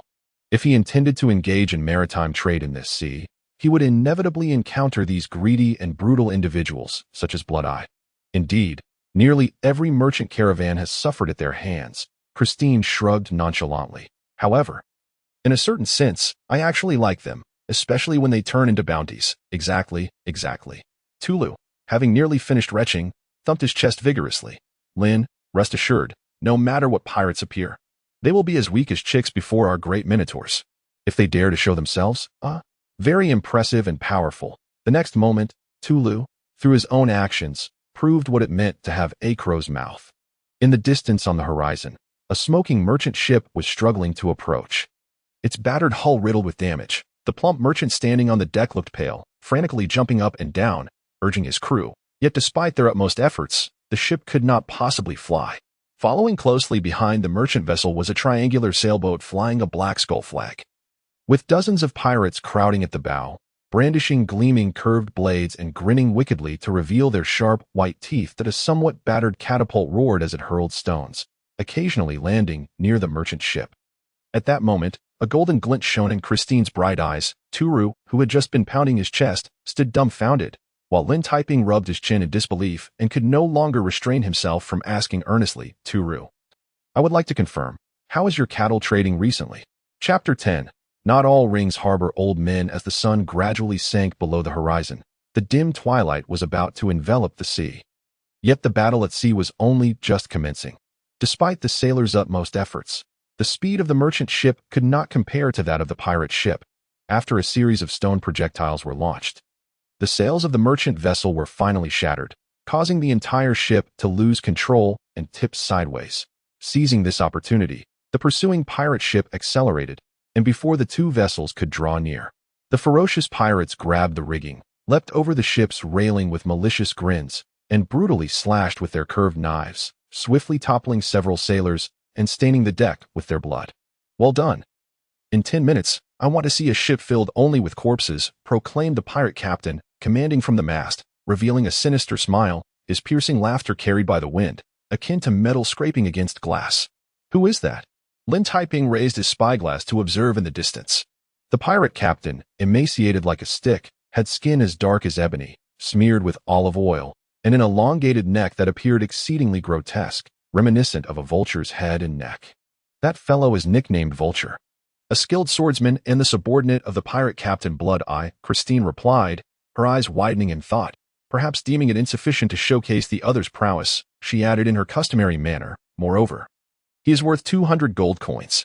Such a straightforward introduction left Lin Taiping with a sense of respect. However, he couldn't help but note that the pirate they had captured a few days prior was worth only a handful of gold coins, while this Mr. Vulture was valued at 200, which spoke volumes. 200 gold coins can buy an abundance of food. Turu, unconcerned with the details, was already bubbling with excitement, his eyes aglow. Lin, what are we waiting for? Let us charge in and turn these scoundrels into gold, while we plunder that merchant ship. What a splendid idea. Lin Taiping agreed wholeheartedly. However, it seems we need not approach, for those fellows have already prepared to come aboard. Watch out. Just as he spoke, the pirate ship detected the anomaly and swiftly turned its bow. Amidst the shrill sound of horns, the battered catapult fired again, and massive stones whistled through the air, crashing down near the Black Pearl. Charge forward. Prepare for boarding. Lin Taiping made a swift decision, a strategy he had learned from his maritime gaming experience. When your ranged firepower pales in comparison to the enemy's, it is best to close in for a brawl. In fact, Christine had already begun executing this plan. Under her deft control, the Black Pearl swiftly altered course, narrowly avoiding a stone projectile, and surged forward with the wind, crashing towards the distant pirate ship. In mere moments, the distance between the two ships shrank to within a kilometer, and the minotaurs draped in black robes appeared almost fervent, eagerly anticipating the moment the vessels would come alongside to deliver a significant surprise to the pirates. However, the pirates were evidently more cunning than anticipated. Vulture twisted his long neck, a sinister smile creeping across his lips. Boarding, foolish mortals, while I cannot fathom the source of your audacity, I shall not grant you that opportunity. Under his command, the pirate ship immediately unfurled its sails and retreated, its speed surpassing that of the Black Pearl. Almost simultaneously, several pirates dashed towards the stern, and with the tearing of large canvases, an even larger catapult was unveiled to the air. Damn it! 2 catapults. Lin Taiping and Christine exchanged glances, suddenly realizing the dire situation. Christine frantically spun the wheel, attempting to steer the Black Pearl away, but it was too late. The 2 catapults began firing in unison, and enormous stones hurtled through the air, crashing down on either side of the Black Pearl. After several near misses, one stone finally locked onto its target, descending with a dreadful shadow from above. Watch out! Lin Taiping gasped, grabbing Christine and pulling her aside just in time. Simultaneously, a stone weighing hundreds of pounds crashed down, smashing a large hole in the deck and causing the ship's body to lurch violently. Amidst this immense inertia, Christine was propelled forward, and with a soft thud, the two found themselves in an intimate embrace, acutely aware of each other's warm breaths. The most unfortunate part was that, in a reflexive motion, Lin Taiping's hands inadvertently landed in, well, quite soft, wasn't it? Moments later, Christine's cheeks flushed a deep crimson, akin to a volcano on the verge of eruption. Yet, before she could unleash her fury, a sharp whistle pierced the air as another stone plummeted down. I adore this stone. Lin Taiping felt tears of gratitude welling in his eyes as he retreated several steps. But in that fleeting moment, the stone struck the ship's side, causing the Black Pearl to tilt uncontrollably. Unable to maintain his balance, Lin Taiping was thrown backward, and as he caught sight of a sharp wooden plank approaching swiftly, he instinctively raised his hand to shield himself. The fireball ring he wore was abruptly dented by the impact, and the ruby on its face shattered completely. My ring! Lin Taiping exclaimed in dismay, yet at that moment, a brilliant red light erupted from the shattered ring face, enveloping him entirely. Incredibly, as he struggled to open his eyes, he found himself no longer amidst the battlefield, but standing alone in, can someone tell me, where exactly is this place? Before him stood a magnificent sacred hall, with a massive black altar ablaze at its center. Looking up from the altar, he could see dozens of towering divine statues bathed in silvery light, exuding an overwhelming aura of dread, as if they could reduce the entire world to dust. A temple. A sacrifice. In the face of this indescribable pressure, Lin Taiping found it difficult to breathe. As he struggled against this oppressive force, a deep, hollow voice suddenly resonated throughout the hall. Mortal, kneel before the gods and offer your sacrifice with a sincere heart, and you shall receive the blessings of the deities. Gods? Even amidst his astonishment, Lin Taiping couldn't help but smirk. What a jest! Even if deities truly existed in this world, they would merely be powerful entities, and such beings might have long since departed. Otherwise, the minotaurs who worshipped the dark god would not be so destitute. In fact, just as he had anticipated, even without witnessing his humble kneeling, the voice remained devoid of anger, monotonously repeating, Mortal, kneel before the gods and offer your sacrifice with a sincere heart, and you shall receive the blessings of the deities. Upon hearing this once more, Lin Taiping felt a flicker of inspiration. Thus, in the next moment, he raised his head thoughtfully and inquired, Excuse me, what sacrifice must I offer, and what can I expect in return? Unperturbed by his insolence, the voice fell silent for a moment before responding. Devoid of emotion, magic crystals and magic cores are the most satisfactory sacrifices to the gods. The more you give, the greater your blessings will be. I see. Lin Taiping sensed he was on the brink of understanding something significant. After a few minutes of contemplation, he promptly retrieved 6 magic crystals, spoils that the pirate captives had voluntarily offered. Although their quality was not particularly high, they could still fetch 500 to 600 gold coins on the market. Alright, let us hope this doesn't disappoint me. Taking a deep breath, he held the 6 magic crystals and gently cast them into the blazing flames of the altar. The roaring flames seemed to possess a strange power, instantly reducing the crystals to nothingness. Yet, after a brief moment of silence, the voice resounded once more. You have offered a sacrifice to the gods. They are satisfied with your offering and bestow upon you the blessing of the sea god. Henceforth, you shall gain the talent aura of maritime expertise, lasting for 3 days. Before the final words faded, the statue of the sea god, brandishing a trident, erupted with blinding light, enveloping the entire altar. Under this radiance, Lin Taiping felt a warm sensation enveloping him, as countless runes swirled in his mind like birds in flight. When he suddenly regained his senses, he found himself back on the battered deck. Boss, what are you daydreaming about? Christine shouted, not having noticed what had just transpired. Yet, in that very moment, 2 stone projectiles whistled through the air, their sharp wind sound piercingly loud. Taking a deep breath, Christine gasped and immediately began frantically spinning the helm, attempting to evade the impending attack on the Black Pearl. However, her efforts were in vain. The speed of the 2 stone projectiles was too swift, leaving no time to dodge even one. Let me handle this, Lin Taiping exclaimed, pushing her aside and seizing the still-rotating helm. With a decisive left turn, he paused briefly before flipping it back. With a creaking sound that suggested imminent destruction, the helm seemed on the verge of shattering, yet under this crude manipulation, the Black Pearl surprisingly veered its bow to the right. Instantly, the ship shuddered violently and curiously shifted a few meters to the left. Almost simultaneously, the first stone projectile crashed down, skimming the right side of the Black Pearl, and mere seconds later, the second projectile whistled through the air, striking the left side of the ship and sending a massive splash of water into the air.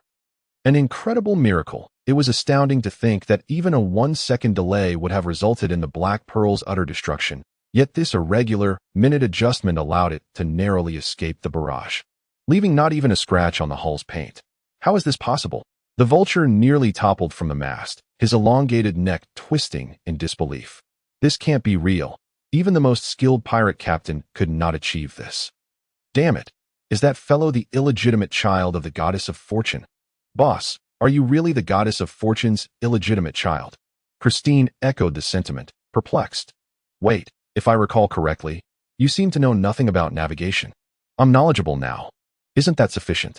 Lin Taiping replied with a grin, completely disregarding the astonished looks he received at IT that moment.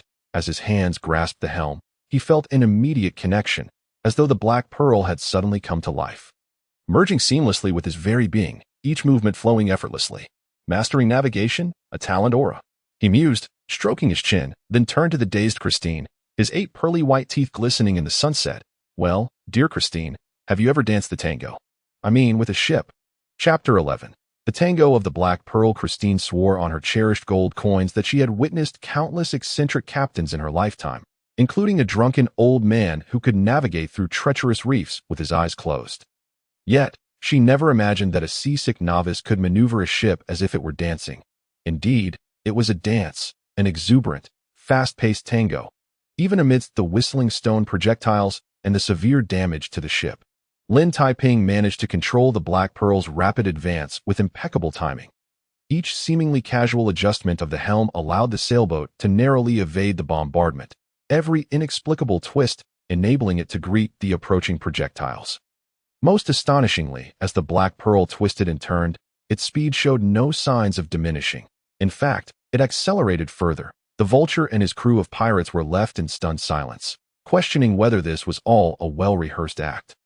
How could that leaky little vessel continue to dodge one lethal strike after another with such irregular movements? Surely, that fellow must have brokered a deal with the sea god before setting sail.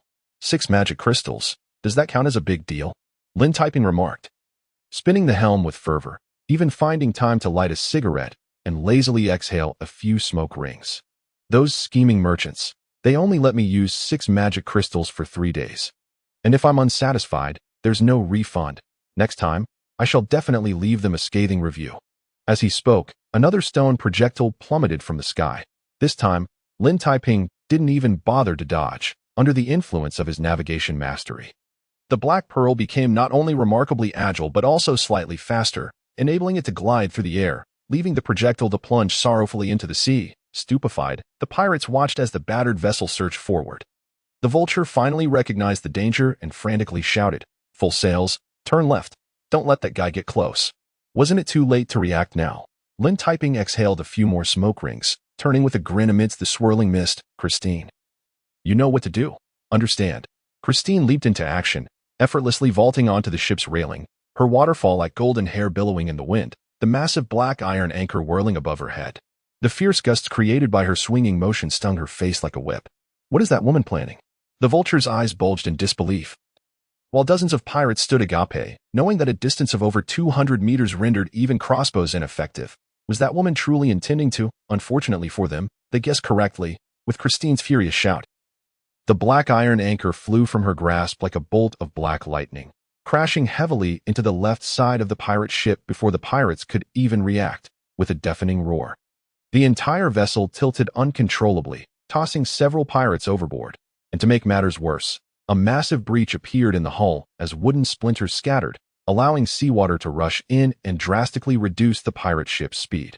The unfortunate Vulture was thrown from the mast, his long neck nearly snapped, and he could only gawk in horror at the beautiful woman with flowing golden hair, who possessed such terrifying strength. This was beyond human capability. Was her father a dragon, or her mother a behemoth? At that moment, Christine had already reclaimed the iron anchor and swung it again with a menacing whistle. I in the terrified gaze of the pirates. This fearsome woman erupted once more, her voice booming with lethal intent. "All of you, turn into gold for me."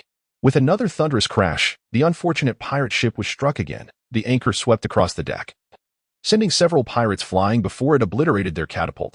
Then came a resounding crack as the towering mast was broken in two, and the pristine sails collapsed, plunging the pirates into utter chaos. Seizing the opportunity, the Black Pearl swiftly closed the gap, and before the two ships could fully collide, Christine swung the iron anchor and eagerly leaped across. The golden light shimmering in her bright eyes made her appear as a moving arsenal. And in mere moments, she toppled 5 or 6 pirates. 50 gold coins, 100 gold coins, 150 gold coins. Stop her, stop her, the Vulture screamed in rage, but with no escape route. The pirates could only charge at her with bloodshot eyes, only to be flung back into the sea with even greater force. Whatever curved blades, sneak attacks, or group assaults they attempted were rendered meaningless before Christine's swinging iron anchor. Well done. Long live the fierce lady. Lin Taiping leaned against the helm, leisurely exhaling smoke rings. I bet that as long as that strange curse doesn't activate, Christine could single-handedly take down an entire fleet while we just fan the flames and cheer. His leisurely banter was abruptly cut short as the Vulture, now wielding 2 pitch-black sabers, leaped over the railing, his twisted face a portrait of fury. The flames of rage burned in his triangular eyes, a clear indication of the pirate captain's wrath. Damn it. All of this was the fault of that accursed man.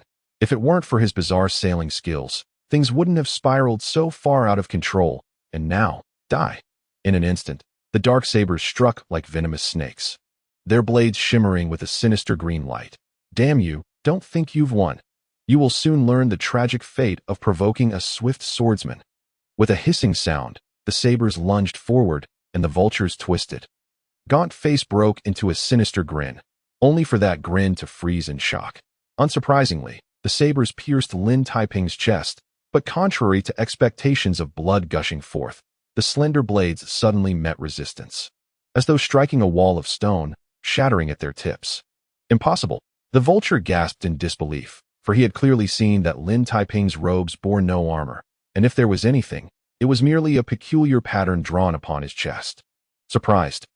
Are we? Lin Taiping replied with a grin, flicking the broken blade with his fingers. Shut your mouth. This is just the beginning. There are even more astonishing things in store for you, such as. In the face of the Vulture's terror-stricken gaze, the long-awaited Tulu let out a thunderous roar, with 30 minotaurs thumping their chests and synchronously tearing off their black robes under the setting sun. The terrifying Minotaur tribe finally revealed itself, glistening with sharp horns, their fierce visages exhaling white mist, their dark, burly bodies, accompanied by massive totemic stone pillars.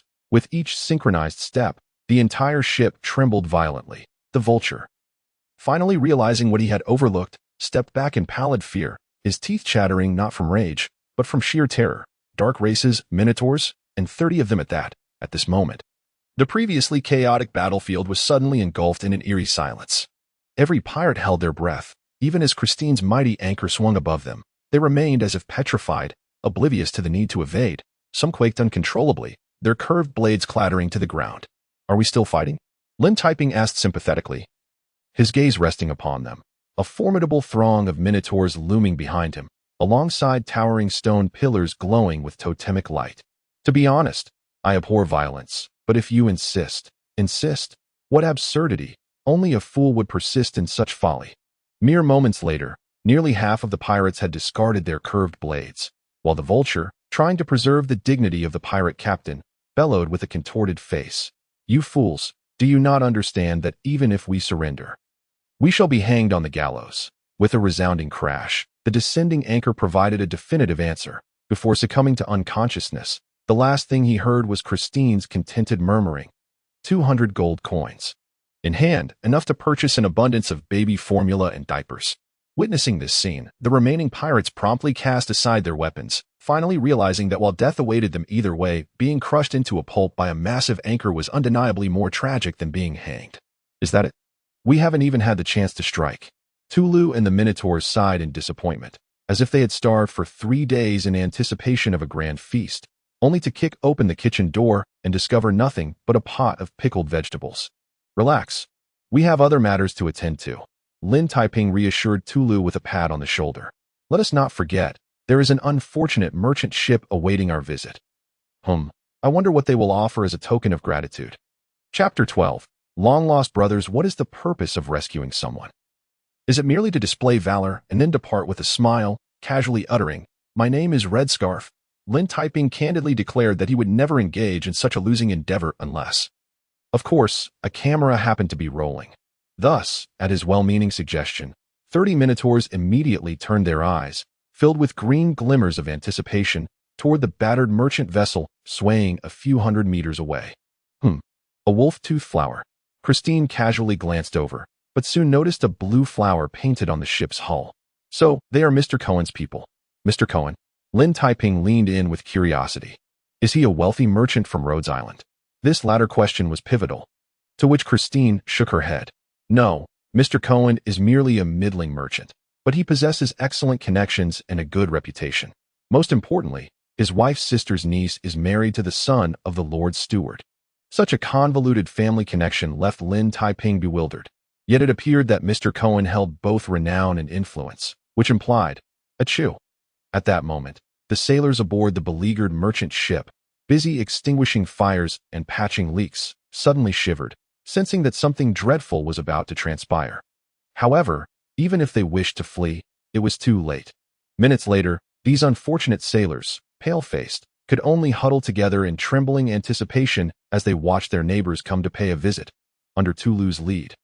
30 fearsome Minotaurs took their place on the deck, instantly silencing the crowd. Moreover, behind them stood Christine, wielding a massive anchor, alongside a seemingly cheerful young man with dark hair, exuding no apparent threat. What could they do?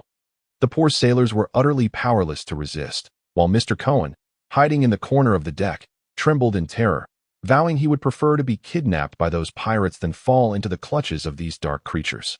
My heavens, a Minotaur leader more formidable than the vulture, dozens of ferocious Minotaurs brimming with murderous intent, and a powerful beauty whose strength was impossible to gauge. Oh, gods, were the dark races poised to reconquer the world? With these terrifying Minotaurs as their vanguard? Hey, how do I look like a dark creature? Christine expressed her dissatisfaction, though she conceded that she had indeed fallen from grace in the face of baby formula and diapers. Anyway, do not worry too much. We are not like those pirates. But speaking of which, where is Mr. Cohen? I just saw him. Can't see me. Mr. Cohen desperately cowered in the corner, wishing to vanish into the seams of the deck, but his hopes were dashed as Lin Taiping approached him with an amiable expression. "Excuse me, might you be help?" Before he could finish, the pale Mr. Cohen screamed at the top of his lungs, a shrill sound potent enough to shatter glass. "Please, I merely wish to ask a question." Lin Taiping sighed in exasperation, striving to appear more harmless. "So, Mr. Cohen, rest assured, those pirates have already been. Help, you wicked dark mage, do not come any closer." Hey, who is the dark mage? I merely possess dark hair and eyes. No, do not come closer. Help, someone save me. I am willing to offer 1,000 gold coins as a reward. Are you sure? Then how about you give me 500 gold coins instead? I guarantee I will not touch a single hair on your head. Help, help, help.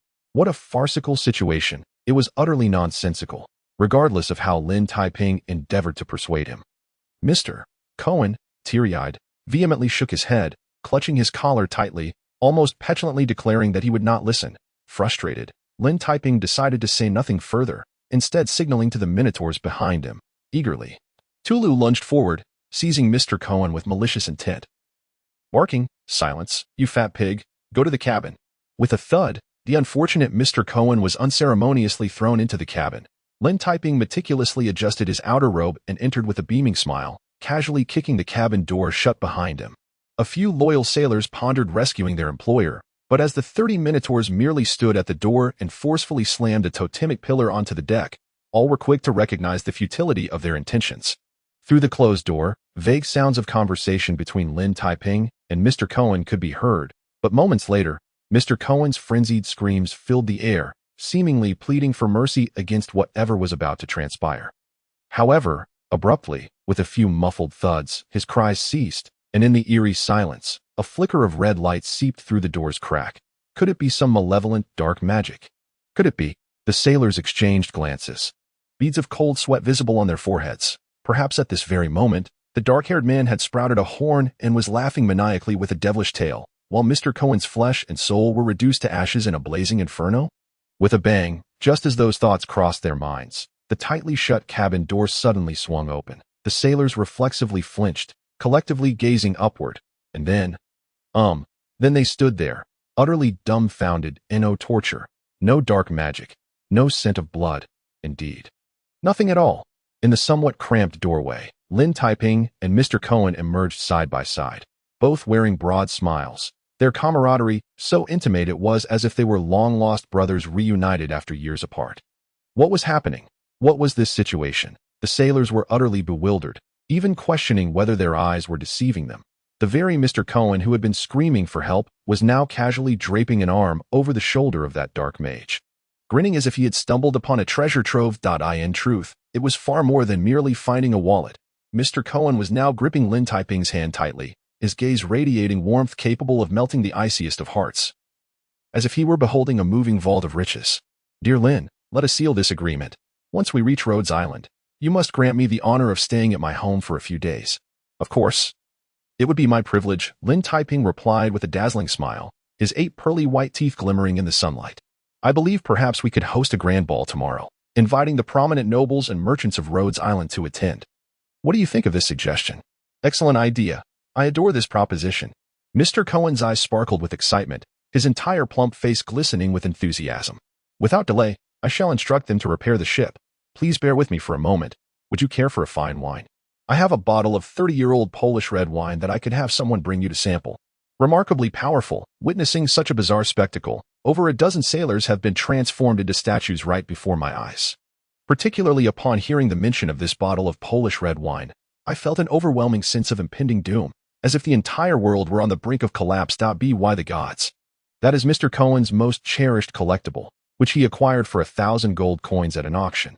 Under normal circumstances, not only is it unthinkable to indulge in a mere sip, but even a mere approach would invite a furious reprimand. Yet now, he willingly presents this bottle of wine as a gift, exuding an air that suggests he might as well throw himself against the deck if it is not accepted. What do you understand? However, amidst the astonished gazes of the sailors, Mr. Cohen continues to chuckle, his ample flesh jiggling, as if he were a born spendthrift. "Honestly, I would not hesitate to offer my daughter in marriage, as long as he is truly willing to part with those What are you all still standing there for? Hurry up and repair the ship." "Is this a tease?" The dozen sailors exchanged glances, only to reluctantly disperse to their tasks. One burly sailor, however, could not restrain himself and approached cautiously, whispering earnestly, "My lord, I do not mean to cast doubt, but are you certain that the dark mage has not bewitched you? How could that be possible?" Mr. Cohen's face turned crimson, as if he had witnessed a grave insult to his dearest friend. "Clep, I earnestly warn you against harboring malicious suspicions about others, especially about a fine gentleman like Lin." "A fine gentleman? A fine gentleman? A fine gentleman?" The burly sailor turned with a perplexed expression on the deck of the Black Pearl. The man known as a fine gentleman, with his raven hair, leisurely puffed on a cigarette, engaging the pirates in discussions about life and aspirations. Of course, the manner of this conversation was somewhat crude, particularly as nearby, several minotaurs would seize a pirate and shake him as if rolling dice, exclaiming, "Damn it, you scoundrel, after 10 years of piracy, have you only managed to save 10 gold coins? Remarkably powerful." The sailor could not suppress a shiver. By the gods, if this is what constitutes a fine gentleman, then even devils might sprout white wings and sport halos upon their heads. A devil. Indeed, that fellow is truly a devil. Mr. Cohen nodded vigorously in agreement, but added with a gleam in his eye, "Yet I can guarantee that every merchant and noble in Rhodes Island would willingly sell their souls to him. For no one would refuse a rain of gold coins descending from the heavens. Yes, no one could refuse." Thus, mere seconds later, this once declared enemy of dark creatures, the great merchant, adjusted his outer robe and strode forth with a jiggling gait. Under the setting sun, his voice dripped with sweetness, akin to 3 kilograms of honey poured down his throat, sending shivers down the sailors' spines. "Lynn, my dearest friend, I just remembered that I have a fine caviar. Perhaps we could dine together?" Chapter 13. Equivalent Exchange under Mr. Cohen's generous showering of gold coins. The sailors hastened their repairs significantly, and within just 2 hours, the merchant ship was barely able to resume its voyage, instantly altering its course towards Rhodes Island. Following this, the first thing Cohen did was to enthusiastically invite Lin Taiping to dinner. However, much to his disappointment, Lin Taiping declined the warm invitation, choosing instead to remain aboard the Black Pearl to attend to numerous matters. Among these matters, the foremost was dealing with the captured pirates.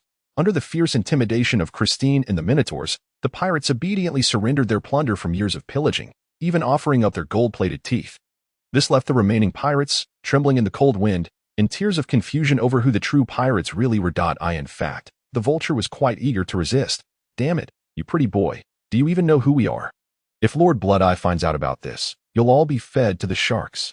What a tedious fellow. Lin Taiping couldn't be bothered to respond. Moments later, Tulu approached, hoisting a stone pillar and licking his lips with anticipation. "I'm a bit hungry. Linda, do you think pirates are edible?" Remarkably powerful, the once defiant vulture immediately surrendered in tears, not only offering up his pirate ship as a gift, but also handing over his treasure map. Ultimately raising his hand fervently to express that he and his crew would gladly head to Rhodes Island to become the gold coins, baby formula, and diapers that Lady Christine required. Now that's the spirit. Lin Taiping comforted him with a pat on the shoulder. Beginning to tally his gains. Let us see, 1 pirate ship, plus the bounty for capturing pirates, along with their years of plunder, and a catapult. Damn it. There were supposed to be 2, Christine. Couldn't you have been a bit gentler? Setting aside the smashed catapult, Lin Taiping was pleasantly surprised to discover that he had amassed over 3,000 gold coins. To be honest, for a fleeting moment, he considered that he might never need to conduct business again and could simply rob pirates to amass wealth, particularly if they were all as weak as the vulture. However, regrettably, according to Christine, the vulture was merely a subordinate of the infamous Blood-Eye, who commanded several pirate ships and hundreds of pirates, and was himself a mid-tier bronze berserker. Well, I suppose business is more suited to me. Doused with cold water, Lin Taiping had no choice but to temporarily abandon the notion of black market dealings. In fact, through this maritime encounter, he had come to the sobering realization that relying solely on Christine and a handful of minotaurs was insufficient for him to navigate the Horn Sea with impunity. In reality, the entire continent of Kantans, including the Horn Sea, was far more formidable than he had ever imagined. In this perilous and intricate magical world, all combat professions, such as warriors, mages, rogues, and archers, were categorized into 6 major tiers, commonly referred to as bronze, black iron, silver, gold, mithril, and purple gold. Moreover, within each major tier, there were further subdivisions of initial, intermediate, advanced, and peak ranks. For instance, the vulture was a low-tier bronze swordsman, Tulu was a mid-tier bronze berserker, while the other minotaurs hovered at the edge of mid-tier bronze. As for Christine, well, her strength and profession seemed difficult to ascertain. According to her own words, all professions and ranks were irrelevant. She would simply pick up a heavy anchor and smash it down. Thus, merely defeating the vulture, a low-tier bronze swordsman, was hardly a matter for boasting. As Christine remarked, even in the Horn Sea, the weakest of the 7 seas, there existed beings more powerful than the Minotaurs. For instance, the pirate Captain Bloodeye, lurking behind the Vulture, was a mid-tier bronze berserker and was poised to soon break through to the advanced tier. It is worth noting that while there appears to be only a small tier gap between mid-tier and advanced bronze, in real combat, the disparity is monumental. It is no exaggeration to say that if that pirate Captain Bloodeye were to break through to the advanced tier, he could easily slay Tulu, the Minotaur chief, without needing to employ the crowd tactics of other pirates. In fact, a prominent scholar once conducted experiments, repeatedly demonstrating through statistical analysis that for every small tier increase, depending on the combatant's profession, their strength, agility, or magic would surge by 32.765. Ahem, how dull can one be?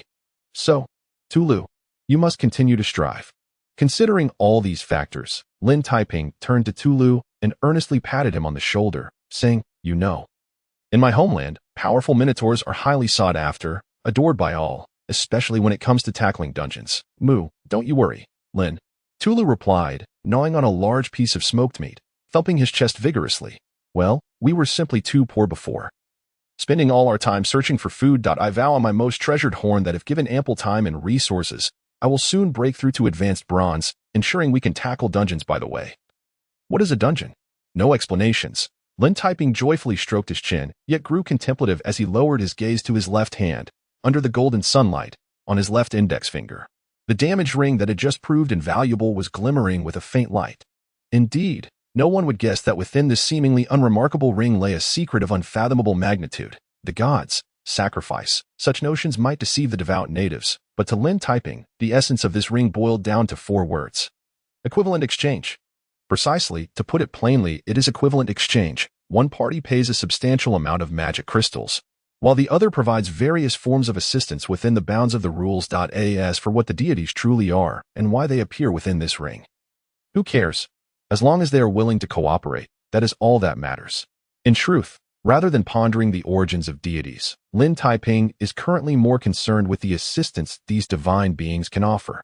Having exchanged 6 magic crystals for a temporary mastery of navigation, what might be obtained in exchange for 600? Moreover, it is noteworthy that the ring harbors more than a single god, besides the sea god.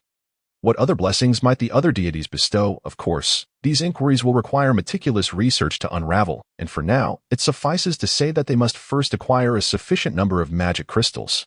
Each magic crystal costs 100 gold coins, totaling 6,000 coins for 60 crystals. Thus, for 600. As he calculates the expenses, he inadvertently turns to see Christine busily engaged nearby, diligently dressing the deceased pirates from the sea battle in clean garments before sending them off on a wide plank. What is happening here? Lin Taiping cannot help but approach, observing Christine's solemn and focused demeanor. Are you conducting a funeral for them? Indeed, this is a traditional sea burial. Christine gently sighs, placing fresh flowers beside several pirates and gently pushing the plank into the sea. Regardless of the chaos of battle, it is my responsibility to ensure they receive a decent burial once the fighting has ceased. Lin Taiping is genuinely taken aback. In his mind, this striking and formidable woman had always been the type to wield a massive anchor with reckless abandon, never once considering she might possess such a gentle, considerate, and even melancholic side. I merely hope that when my time comes, others will treat me with similar respect. Christine muses, tucking a strand of golden hair behind her ear as she watches the plank drift further into the ocean. Life is so fleeting, regardless of their deeds in life. In death they return to the sea, becoming part of the foam and the ocean. By the way, boss, will I be receiving a bonus this time? How remarkable and powerful. Just moments ago, the philosophical warrior woman mourned the fallen, and now she has shifted the topic entirely. This sudden transition leaves Lin Taiping somewhat disoriented, as if his mind is short-circuiting. However, the moment he meets Christine's hopeful, pleading gaze, he immediately nods earnestly. Of course. You performed splendidly this time. I have decided to reward you an additional 300 gold coins. Hooray! Christine exclaims excitedly, her bright eyes sparkling with joy. 300 gold coins, plus my salary for this month, will amount to, boss, could you possibly speak with Mr. Cohen? I recall he owns a baby goods store. How about a 20% discount on milk powder, diapers, books, and toys? Even a 30% discount would be acceptable. Indeed. This is the true Christine. Lin Taiping wipes the cold sweat from his brow, flabbergasted. Just then, the ship ahead, the Cohen merchant vessel, slows its speed, and shortly thereafter signals with flags, indicating that Rhodes Island is nearing. In fact, within half an hour, the outline of a medium-sized island emerges from the mist. Without needing to ask, Christine, wide-eyed, recites the details of Rhodes Island as if reciting from memory. Rhodes Island, vast and rich in resources, is the starting point of the Golden Route in the Horn Sea. The lord of this island, Sir Philip, is well regarded for his governance and reputation, aside from his fondness for beauty and pleasure. He has few notable flaws. This information is sourced from geography of the Horn Sea. Boss, do you have any further inquiries? No further questions are necessary. Lin Taiping gazes skyward in silence, thinking it might be wiser to purchase a copy of Geography of the Horn Sea for himself. Nevertheless, after 3 arduous days at sea, the prospect of finally setting foot on solid ground is indeed a welcome relief. Amidst this inner monologue, the Black Pearl, following the Cohen merchant vessel, gently sails into the port of Rhodes Island. In this expansive harbor, shimmering with azure waves, at least 100 merchant ships are docked, while perspiring traders urge laborers to hasten their cargo transfers. Yet, even so, the mountains of goods seem to be an endless task. From these observations alone, the bustling commerce of Rhodes Island is evident. Tulu pokes his head out from the cabin, his face alight with fervor as he gazes at the goods. By the dark god above, this place is far wealthier than Demon Island. If we were to seize a fortune here, we might never go hungry again. Indeed, a throng of bull-headed beings nods in agreement, their eyes gleaming with greed. Before the Black Pearl has even fully docked, they rush out of the cabin like dumplings hitting the water, splashing onto the shore. Lin, what are you waiting for? Shall we head to Mr. Cohen's for dinner first? Or visit Christine's home for a midnight snack? Please, do your brains secrete gastric acid? Lin Taiping cannot help but retort, scratching his head thoughtfully. It is strange, very strange. He feels as though he is overlooking a critical issue. Yet what could it possibly be? Well, mere moments later, an unexpected event reveals to him precisely what he has forgotten. At that moment, seeing 30 imposing bull-headed creatures brandishing totemic pillars as they leap onto the shore. The entire harbor falls into an eerie silence. Merchants, laborers, and residents alike become statues, frozen in shock. Silence. A strange, profound silence. An oppressive stillness. In an instant, it is unclear who leads the charge, but suddenly hundreds of voices erupt into shrill screams. Followed by a chaotic flurry of panic and terror. Within half a minute, the once bustling port is left desolate, save for a few leaves swirling in the wind. Indeed, I have forgotten something of great importance. Lin Taiping wipes the sweat from his brow, letting out a long sigh. Tulu, please return. And also, set down that roasted piglet. We ought to at least pay for it before indulging. Chapter 14. From the southern mountains you come in the magical world of Kantans. Belief is a matter of equality and freedom. One may worship any deity without interference, save for the Dark God, who symbolizes death and slaughter. In fact, the Dark God and the dark races he spawned have long been the common enemy of the entire Kantans world. It is said that this terrifyingly evil and powerful deity seeks to annihilate the gods and obliterate all existence, while the dark races he created are bloodthirsty, cruel, and treacherous, spreading slaughter and death like a plague. Thus, in order for the bull-headed tribe to safely land on Rhodes Island, Lin Taiping was compelled to fabricate an excuse. The issue arose when, due to seasickness and a series of mishaps during the journey, he completely overlooked this crucial matter. By the time they reached the port, to make matters worse, Mr. Cohen was lost in the joy of lucrative business, while Christine was busy calculating how much baby formula she could purchase. By the time they both became aware of the situation, Tulu had already led a large group of bull-headed beings, filled with murderous intent and brandishing totemic pillars, onto the shore with reckless abandon. Then, in mere minutes, the once bustling port was stripped bare, all inhabitants fleeing in terror, leaving chaotic piles of goods strewn about. Only Tulu and his horde of bull-headed beings remained, dazedly clutching a steaming roasted piglet. Indeed, a poor memory can lead to dire consequences, Lin Taiping mutters, slapping his forehead in exasperation as the realization dawns upon him that his troubles have only just begun. As it turns out, even greater troubles await. Merely minutes later, the port's guard swiftly arrives, encircling the Black Pearl with a formidable presence, the towering captain of the guards, gripping his sword hilt in a bid to maintain composure, betrays his anxiety with a pallid complexion. Monsters within, heed my words. This is the territory of Lord Philip. Such routine proclamations lack any semblance of intimidation. Infuriated by the interruption to his meal, Tulu seizes the totemic pillar and charges forward with ferocity. After a few brief exchanges, he topples any soldier who dares approach, grabbing the guard captain with a single hand.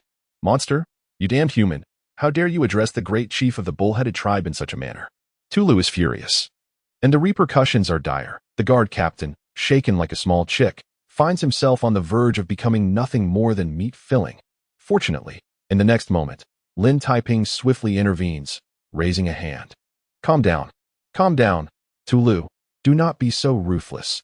This gentleman, we harbor no ill intentions. We have merely come to Rhodes Island for sightseeing and to conduct a bit of business. Sightseeing? Conducting business? The guard captain, still struggling against his bonds, pauses in confusion, only to become even more enraged. Nonsense. You vile dark mage, do not think to deceive my eyes. If the bull-headed brutes understand commerce, then dark elves would surely open taverns. Well, that is indeed an intriguing idea, Lin Taiping muses. Scratching his head in contemplation, he suddenly recalls the dark elves' yearning for offspring and considers the possibility of collaborating with them to open a tavern on Rhodes Island in the future. However, that is a matter for the future. The most pressing issue at hand is how to convince the captain of the guards of the truth, especially as soldiers from the vicinity continue to arrive in droves. Interspersed with several apprentice magicians to make matters worse, the merchant sailors who had just fled are now returning with mercenaries, their presence ominous and menacing. In an instant, the port is flooded with people. Their fervor palpable as angry shouts reverberate in the air. "Cursed dark wizard, cursed dark minotaurs, begone from this isle and return our goods, and put down that roasted pig." Overwhelmed by the cacophony, Lin Taiping turned to glance at Tulu, who hastily wiped the grease from his lips and let out a ferocious roar. 30 minotaurs raised their totemic stone pillars and brought them crashing down with a thunderous noise. The onset of war trampled through the port, causing the ground to tremble violently, as if it were a spider's web cracking. In that moment, an eerie silence fell once more, and many merchants trembled, contemplating flight.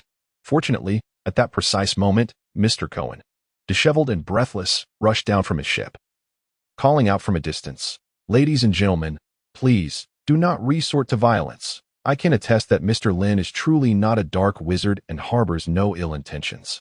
Upon hearing this, the crowd, especially the captain of the guards, was taken aback by the esteemed Mr. Cohen's presence. The captain, in disbelief, exclaimed, "Mr. Cohen, how could you be associated with these dark creatures? Are you certain that what you just said is true?" "Absolutely, I assure you." Mr. Cohen nodded fervently, compelled by the allure of gold. Even if the dark creatures intended to plunder the port, he would unhesitatingly guide them. "Ladies and gentlemen, I stake my reputation and soul on this. You still not believe me?" The crowd exchanged uncertain glances, their trust wavering, yet the captain remained vigilant, sword drawn, pointing at Lin Taiping. "Is this truly the case? However, this fellow's origins are indeed suspicious. I have never seen a human associate with vile minotaurs." "Indeed." The crowd nodded in agreement. What rational human would consort with minotaurs? Moreover, the way these minotaurs seemed to regard him with respect and deference only deepened the suspicion. Thus, unless this dark-haired man could elucidate the matter clearly, war seemed inevitable. "No problem. I can explain." Lin Taiping raised his hands innocently. Under the scrutiny of hundreds of eyes, he cleared his throat earnestly. "Ladies and gentlemen, allow me to introduce myself. I am an apprentice magician from the distant Zhongnan mountain. By chance, I stumbled into the tomb of the living dead, encountered the sleeping Count of Monte Cristo, and became his disciple." Thus, weaving together the tales he knew, Lin Taiping fully utilized his gift for storytelling. Recounting a melodramatic narrative that was as absurd as it was captivating, he transitioned from Zhongnan Mountain to the tomb of the living dead, then to the Count of Monte Cristo, and finally to the Little Mermaid. Concluding with Harry Potter and the School of Magic. Captivated by such a riveting tale, the crowd was enraptured. Several gossips, flames of curiosity ignited, leaned forward eagerly, waiting to discover what would unfold next. In fact, even the previously forgotten Christine could not help but widen her eyes in astonishment, suddenly thinking that her boss might earn more as a bard than by conducting business. Amidst this peculiar atmosphere, Lin Taiping finally wiped away the tears at the corners of his eyes, poignantly summarizing. In conclusion, after inheriting the Count's wealth, I intended to travel to the Jiaoyu Islands to govern my territory. But at that moment, the evil Voldemort abducted my beloved To rescue her. I had to embark on an adventure to Hornsea. Woe is me, my dear Lena. I wonder where she is now, and whether she weeps daily. What a melodramatic and sorrowful tale it was. The audience was left in a state of melancholy. Even the wary captain of the guards could not help but shed tears. Poor soul, truly pitiable. But wait, do you take us for fools? What of these minotaurs then? Well, how powerful it is. Who says that upon crossing into another world, the native wisdom of its inhabitants would plummet to the depths of idiocy? Fortunately, Lin Taiping had prepared for this, nonchalantly spreading his hands. As for them, they are the remnants left by my mentor, the Count of Monte Cristo de My master spent 30 years taming these dark beings into loyal servants, imparting upon them unique skills. In truth, it is their exceptional abilities that have enabled me to earn enough for my journey through maritime trade. This last statement struck a chord, and the captain of the guards and the crowd fell for the bait, eagerly biting down on the hook. Skills? What skills could these thieving minotaurs possess?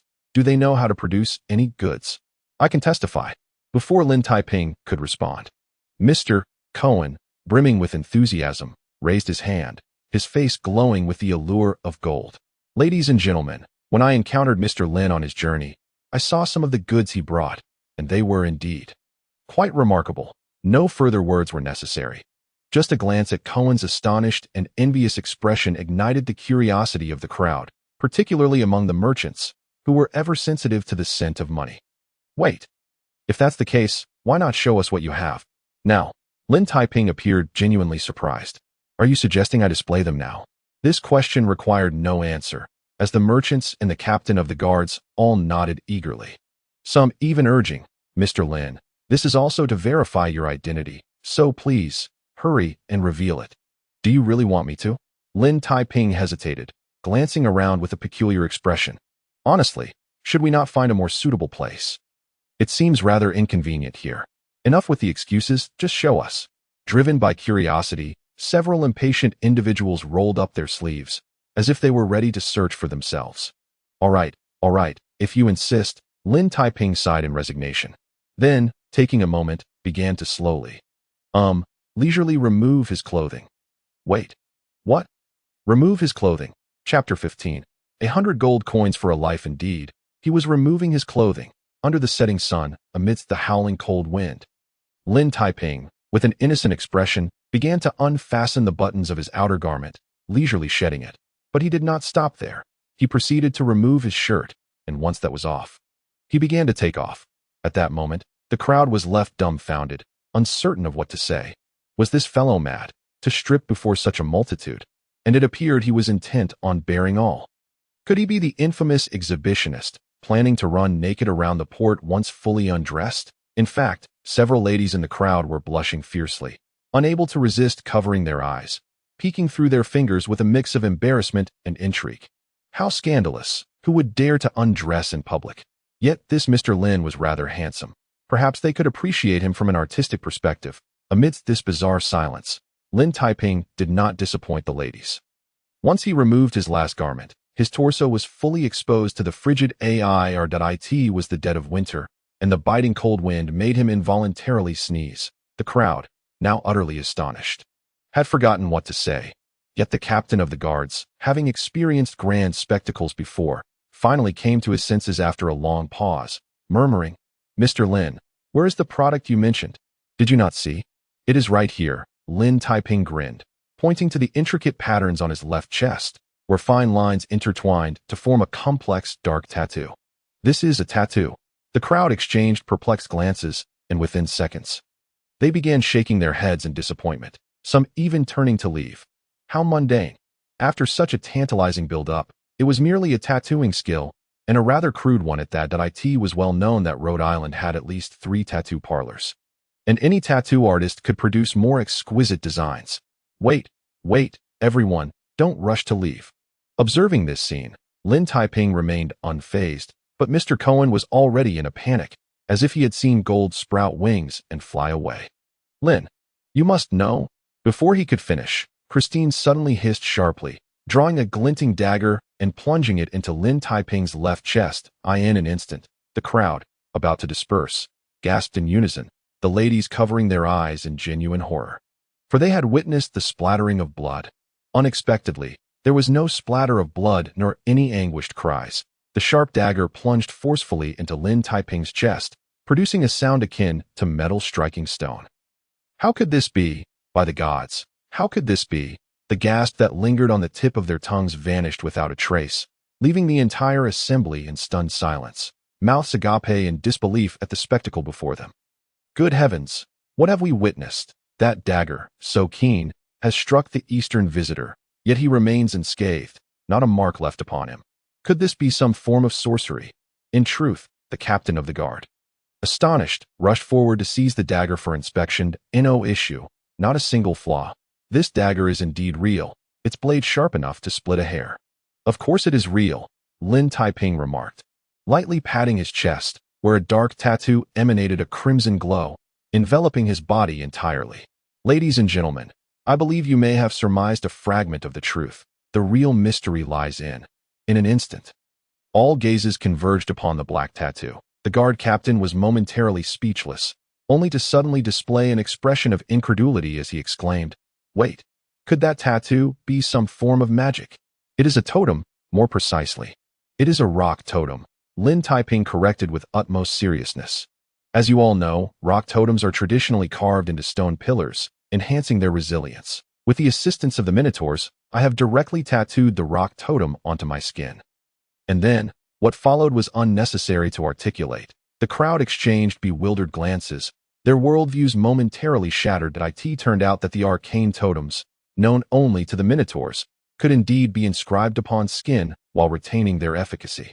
By the gods, why had we never considered this? Simultaneously, Mr. Cohen could hardly contain his excitement as he declared, "Ladies and gentlemen, do you comprehend the implications of this, especially for us merchants who spend years traversing the seas? We may encounter peril at any moment. With this rock totem tattoo as protection, it signifies an additional chance at life." Indeed, upon hearing this proclamation, several merchants among the crowd brightened with newfound hope. A middle-aged trader could not resist touching a scar on his right chest, a remnant of a past encounter with pirates. By the heavens, the last time I set sail, I was struck by an arrow from those wretched pirates. Had I not been clad in soft armor, the reality was undeniable. In this era plagued by marauding pirates, which merchant did not risk life and limb for trade? Who had not faced life-threatening danger? Even a shard of wood could spell doom.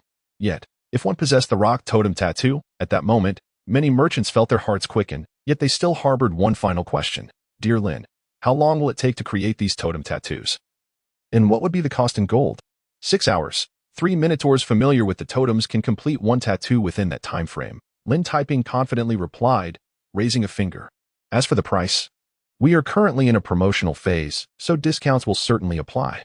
What do you think of 100 gold coins? Is that too steep? At his words, a collective gasp echoed throughout the assembly. To acquire a rock totem tattoo for merely 100 gold coins, by the gods, is that considered too expensive? Setting aside the exorbitant costs of magical artifacts, even a moderately decent piece of soft armor costs dozens of gold coins. In truth, the merchants were left agape, gazing at Lin Taiping as if he were a spendthrift. The middle-aged trader could not help but ask, "Wait, won't you incur losses selling at this price? Surely you need to purchase materials, pay for labor," and, before he could finish, he realized he had posed a foolish question. Indeed, producing these totem tattoos required minimal expenditure. The minotaurs provided free labor, and no materials were necessary. Moreover, the rock totems continued to function effectively for a long duration.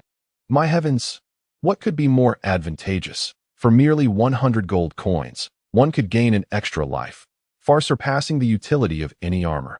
Only a fool would refuse such an opportunity. In that moment, many merchants were eager to procure their gold coins, and not only them, even the mercenaries nearby, including the captain of the guard, were contemplating the investment, for their lives were even more precarious than those of the merchants.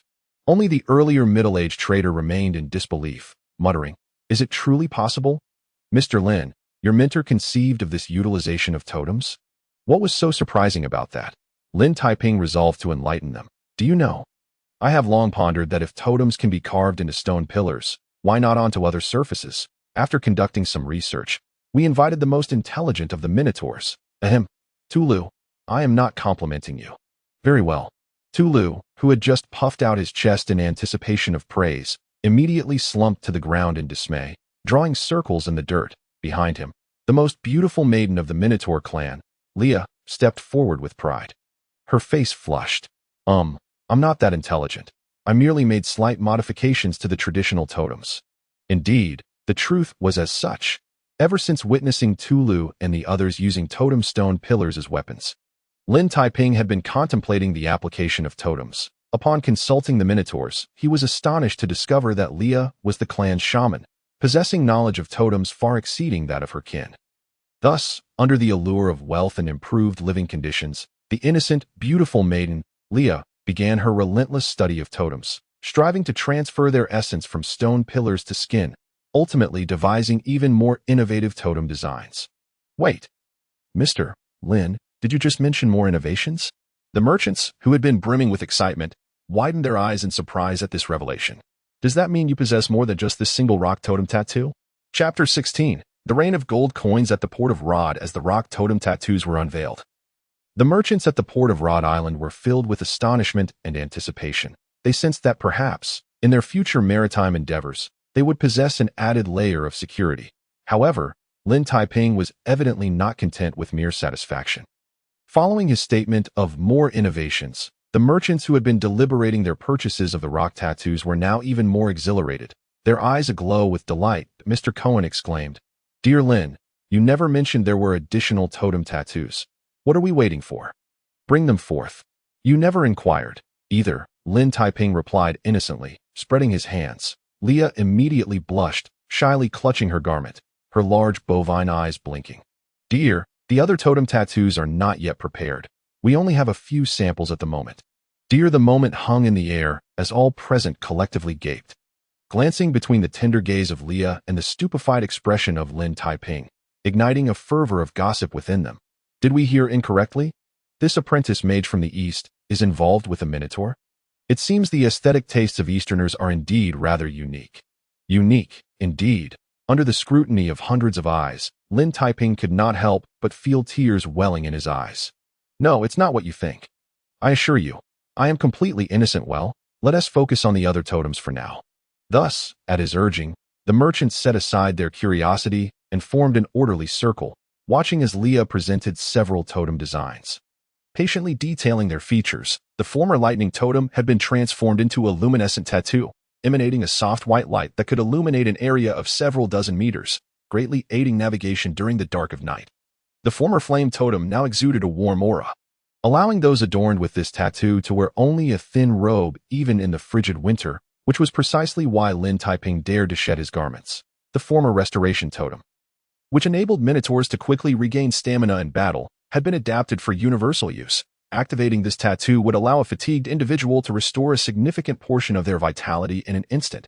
Moreover, there were countless new totem tattoos, many of which Lin Taiping himself did not fully comprehend, nor did he know what Leah had discovered during her research. From this perspective, labeling her as the genius beauty of the Minotaur clan was scarcely an exaggeration.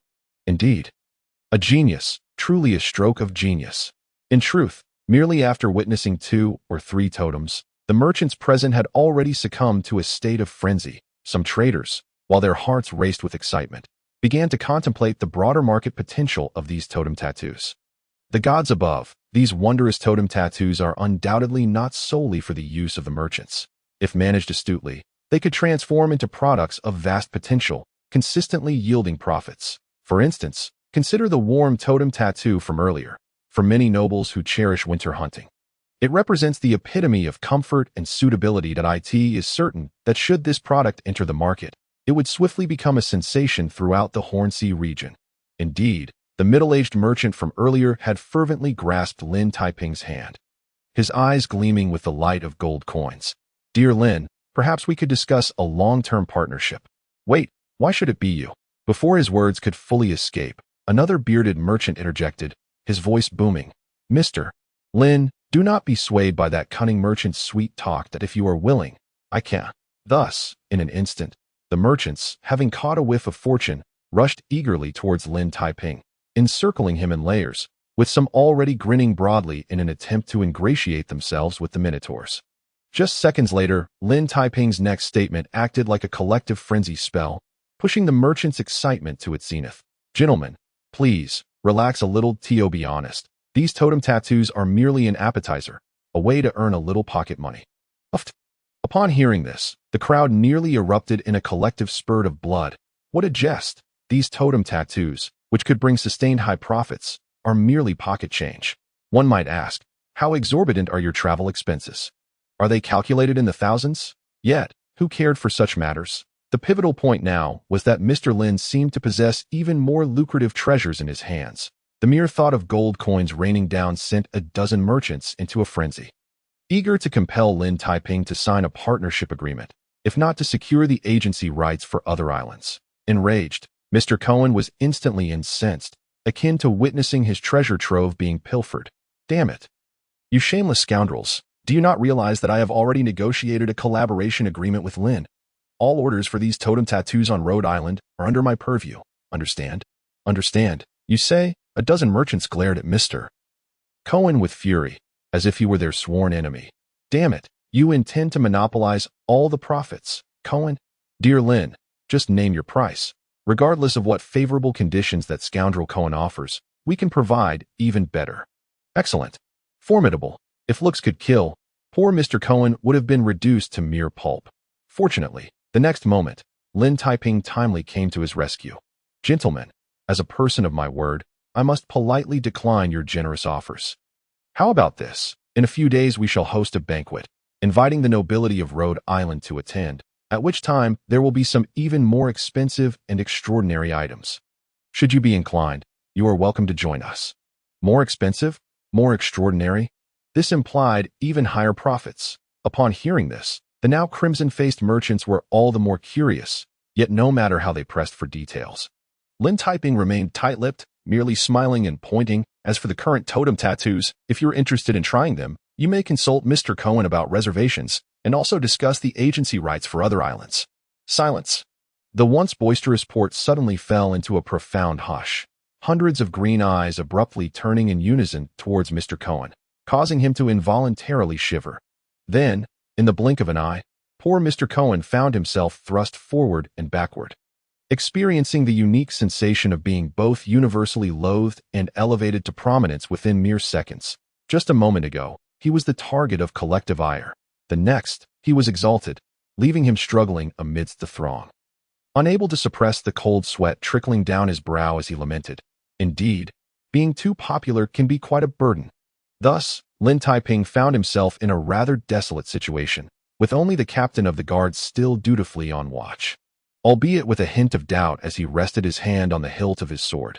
So, Mr. Lin, you truly hail from the distant east, as a disciple of the Count of Monte Cristo, and these minotaurs are your loyal servants. Of course, Lin Taiping replied earnestly, nodding, and after clearing his throat with utmost seriousness, added, in truth, one glance at my handsome, trustworthy face should assure you that I never tell lies. Is that so? The captain scrutinized Lin's visage, failing to discern any semblance of honesty therein, yet moments later, upon hearing Lin Taiping's offer of a complimentary rock totem tattoo, he felt his heart melt with warmth. At that moment, it mattered not whether Lin Taiping came from the distant east or from hell itself. He would extend a warm welcome regardless. Subsequently, when Christine escorted the captured pirates down from the Black Pearl, the captain gasped in disbelief, his astonishment growing as he confirmed the identity of the vulture, turning his gaze towards Lin Taiping with a newfound respect and shock. Well then, we shall take our leave for now, Lin Taiping said, shaking the captain's hand warmly. In a few days, we will host a banquet. Should you have any friends, feel free to bring them along, as there will be a grand surprise awaiting. Certainly, at that moment, the captain could only nod in agreement, and as he watched Lin Taiping leisurely depart, he found himself in a state of bewilderment, followed by 30 minotaurs swaggering along, proudly bearing totem pillars, alongside Tulu, who was still gnawing on a roasted pig, and the genius beauty Leah, who cast jealous glances at Christine. Beneath the dim moonlight, on a street rendered eerily silent by fear, Christine, carrying a large iron anchor, absent-mindedly trailed behind Lin Taiping. After a long pause, she finally mustered the courage to clear her throat and stammered. "Boss, may I ask a question?" "Feel free. Aside from inquiring about my virginity, you may ask anything." I'm not interested in that. I merely wish to know why that Voldemort sought to abduct Miss Lena." "Well, it is said he intends to participate in the Huashan Sword Tournament, using Lena to lure out Harry Potter." And then sees Harry's divine list. How outrageous. Indeed. Chapter 17. So many little Lolas. Setting aside the ongoing clamor and chaos of the port, after departing, Lin Taiping, accompanied by the Minotaurs, rented a few horse-drawn carriages and hurriedly made their way to Christine's suburban residence. Along the way, passing through the commercial street, Christine took the opportunity to enter Mr. Cohen's shop, purchasing a plethora of items at a 20% discount that an hour later, laden with bags of gifts, they finally arrived at their destination. Lin Taiping stood before the dilapidated, leaning three-story building, surveying it. "Christine, is this where you reside?" As anticipated, Christine's home was not affluent. The peeling paint on the walls spoke volumes. However, despite its shabby appearance, the living room remained clean, cozy, and warm, with a pot of daffodils on the wooden table adding a touch of spring to the frigid winter. "Can this be eaten?" Tulu curiously stared at the pot of daffodils, while also glancing around with wide-eyed wonder. "By the way, you mentioned you have 13 sisters. Why have I not seen a single one?" "They are likely hiding upstairs, perhaps frightened by you all." Christine smiled, raising her hand to beckon to the loft. "Alice. Vivian, come down. These uncles are my friends and mean you no harm." "Boss, are you ready?" "Ready? What preparation?" Lin Taiping and Tulu exchanged a glance, suddenly gripped by a foreboding sense of dread, just as they lifted their gaze to the loft. They simultaneously gasped in horror, shouting, "No!" It was too late. With footsteps echoing like a drum roll, a throng of little Lolas clad in white nightgowns, their faces flushed with excitement, charged down the stairs, instantly flooding the entire living room. And then, well, the unfortunate Lin Taiping and the Minotaurs faced utter calamity, perhaps due to their unwavering faith in their elder sister's words. These little Lolas were utterly unafraid of the Minotaurs. Some clung desperately to Tulu's legs, refusing to let go, while others scrambled onto Tulu's back, shouting, "Giddy up!" A few tugged at Tulu's horns, and even the other Minotaurs were not spared, as they all became the new toys for these exuberant little girls. As for Lin Taiping, the poor soul, he is now surrounded by 5 or 6 little Lolas, chattering away with an array of questions. Among them, the most adorable golden-haired Loli, Vivian, persistently tugging at his pant leg, gazes up with her large, expressive eyes and innocently inquires, "Uncle, why does my sister call you boss? Are you very old?" "Help!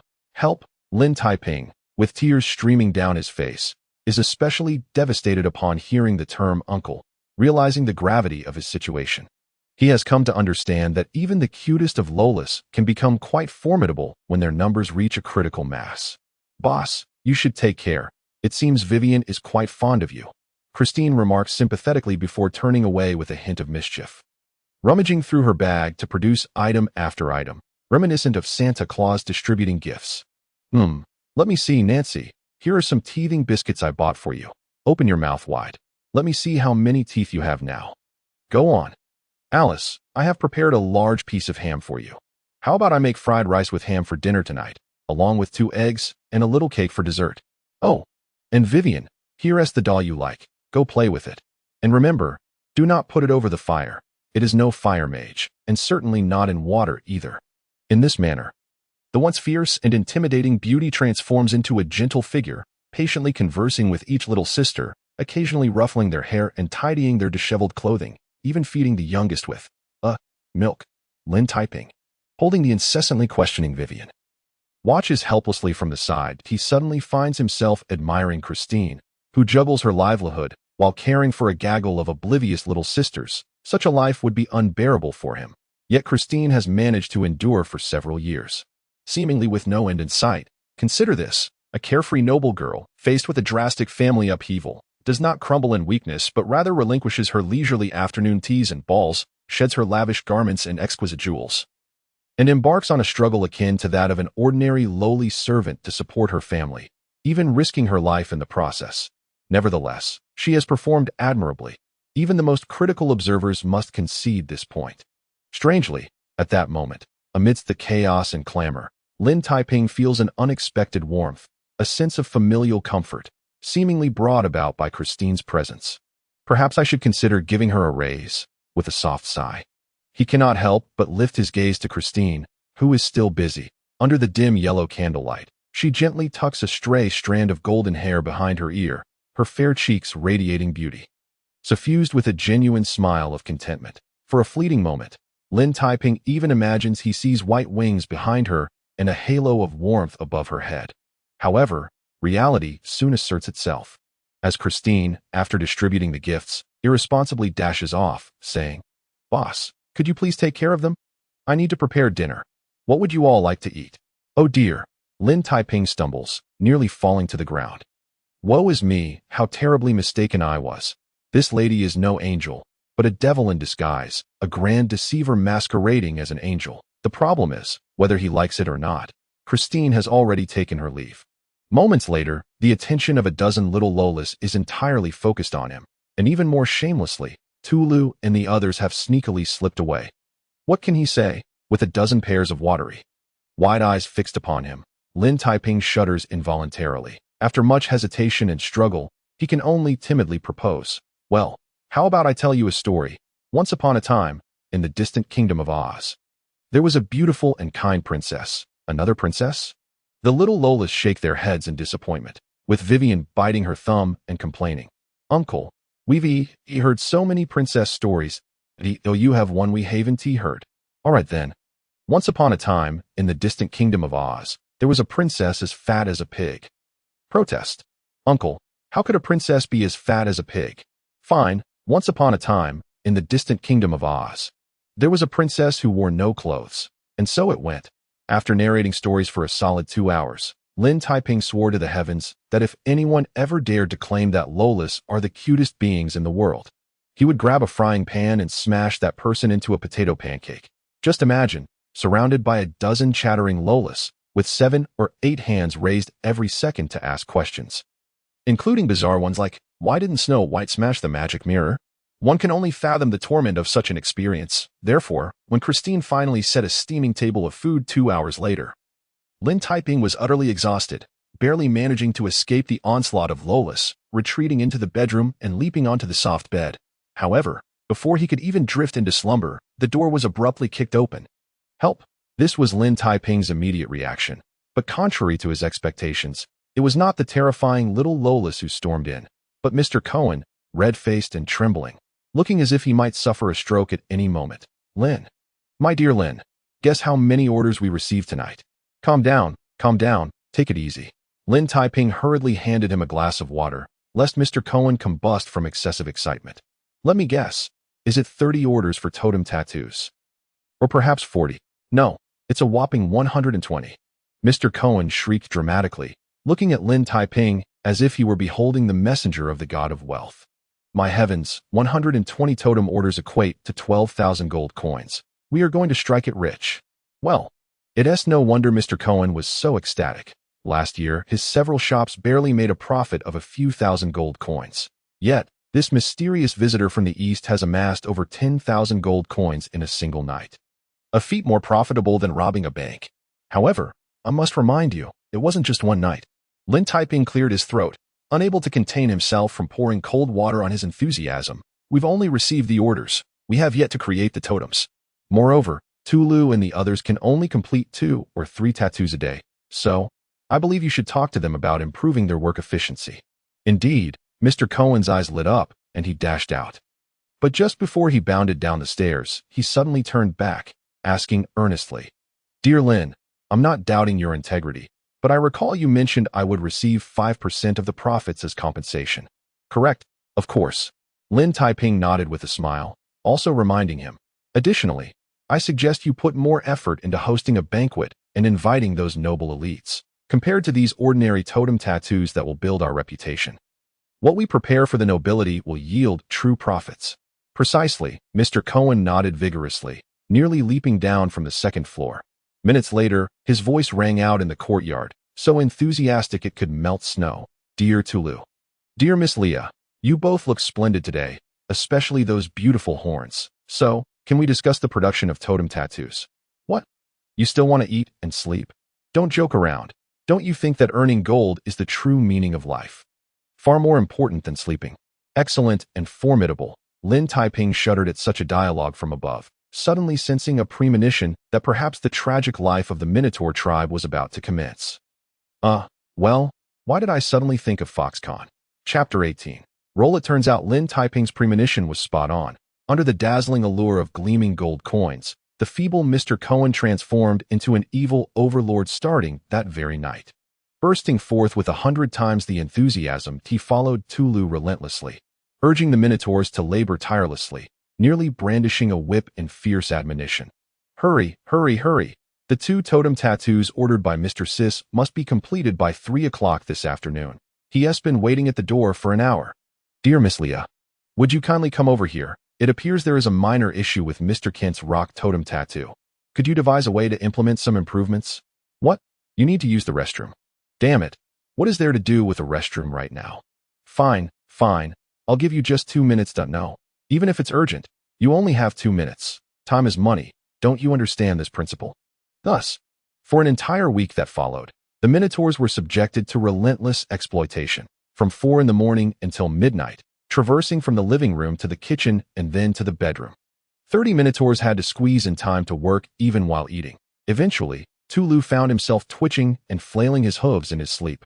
However, all this turned out to be worthwhile, with Mr. Cohen's frenzied promotions.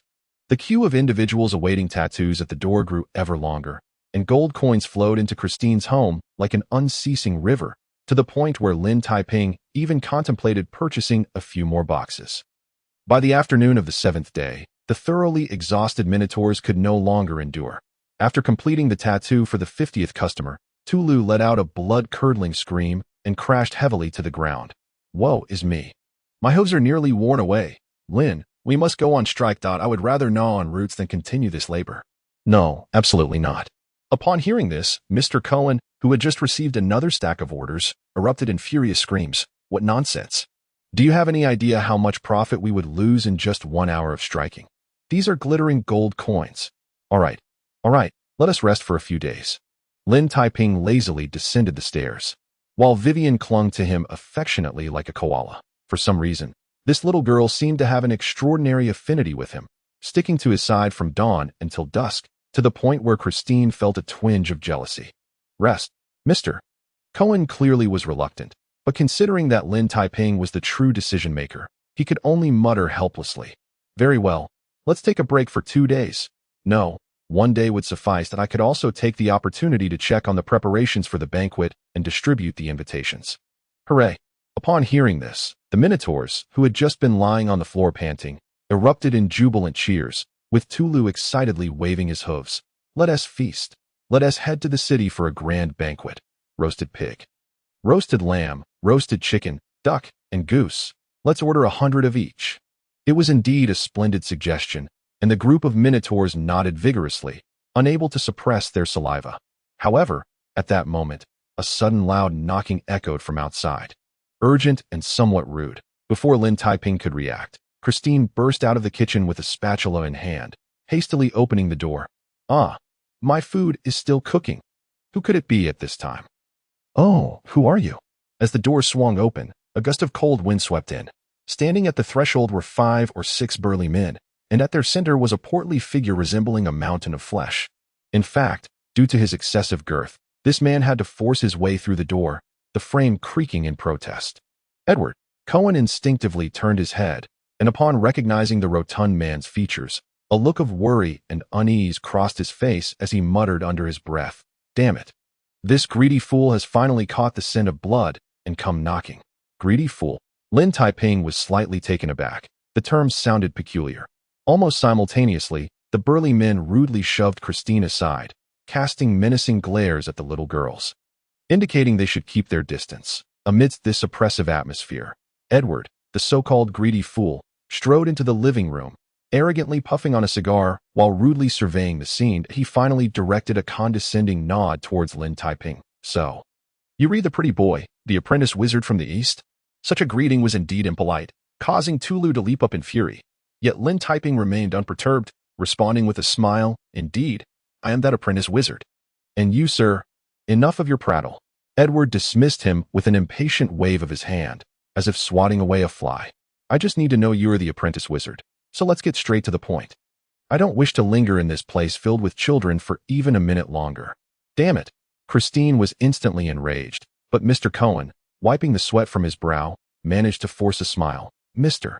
Edward, I apologize, but we've just received a multitude of orders. If you intend to book a totem, it may need to be postponed by a few days. A totem? What would I want with a totem? Edward sneered, interrupting Cohen, unleashing a cloud of cigar smoke that insultingly enveloped Cohen's face. Cohen, you must be mistaken. What I wish to purchase is not a totem, but, as he pointed with his left hand. Everyone instinctively turned to look, and in their line of sight, Tulu and the 30 Minotaurs stood there, foolishly dazed, entirely unaware of what was transpiring. However, mere seconds later, once they comprehended that they were to be sold, Tulu angrily raised the totem pillar, bellowing, "Damn humans, dare to repeat that." Completely disregarding the threat, Edward chuckled mockingly, flicking ash from his cigar, and once again raised his chin to gaze at Lin Taiping. Pretty boy. I want your Minotaur slaves. Of course, as a kind and generous noble, I won't let you suffer a loss. How does 2,000 gold pieces sound? Quite fair, wouldn't you say? Get lost. Upon hearing such shameless words, even the somewhat intimidated Mr. Cohen couldn't help but feel his anger boil over, his forehead veins bulging. Damn it, 2,000 gold coins for all the Minotaurs, who generate substantial profits each day, if that is considered a fair deal.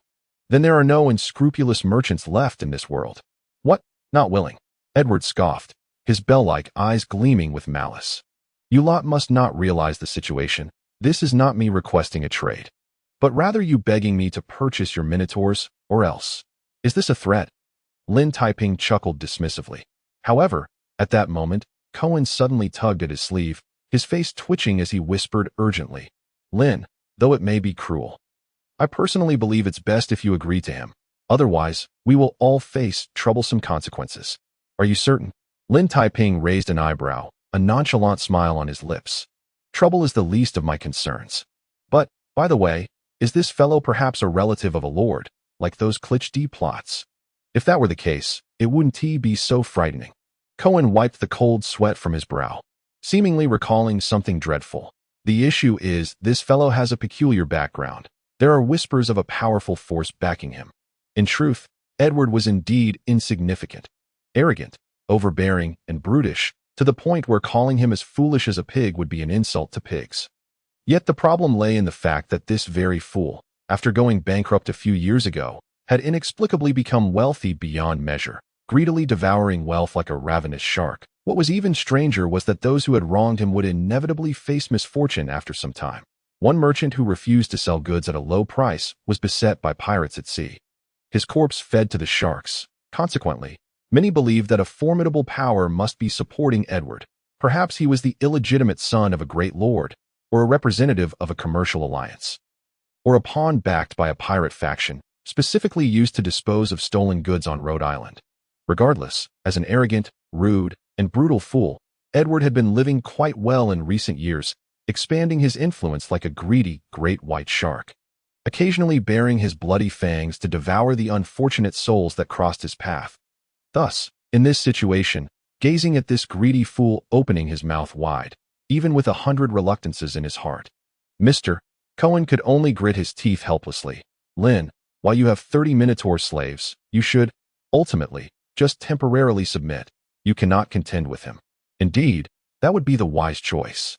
As if hearing Cohen's whisper, Edward tossed aside his cigar with glee and rudely ground it underfoot. Pretty boy. Do you see this cigar? If you don't want to end up like it, you'd best go away, get lost. Lin Taiping succinctly replied, perfectly gesturing towards the door, which conveyed everything. For a few seconds, Edward seemed taken aback, but he immediately flushed with rage, roaring like a lion. Damn it, you filthy, stupid, lowly insect. Do you dare speak to me like that? Do you believe I want to crush you like an ant? Do you not comprehend? Facing the venomous glare of his opponent, Lin Taiping smiled amiably while stroking his chin, revealing 8 gleaming, snow-white teeth. Very well, allow me to express it in a more refined manner. I kindly request that you gracefully gather your soft form and depart in a rounded manner. You damned pretty boy, Edward fumed. His rage intensifying to his silent command, several burly men surged forward. However, simultaneously, Tulu leapt up with a ferocious expression, flanked by 30 minotaurs standing in a row, their muscles bulging even more impressively. After a few seconds of intense standoff, Edward finally realized his lack of prospects and, in a fit of rage, turned to leave. Yet, just as he was about to step out of the building, he suddenly turned back, his eyes glinting with malice as he glared at the dilapidated structure. In the eerie silence, this brutish fool, his face twisted with malice, suddenly let out a chilling laugh. Wait for me, it won't be long before I ensure you all meet a fate without burial. Every last one of you, including those little bastards. Swish, before the sinister laughter could fade, a kitchen knife shot through the window, whizzing past his ear and crashing heavily into a tree trunk. Much later, amidst Edward's ashen face and the horrified gazes of the hulking men, Lin Taiping's voice, filled with sympathy, finally drifted out leisurely. Gentlemen, you ought to feel fortunate that Christine is currently cooking, rather than boiling bathwater. Chapter 19.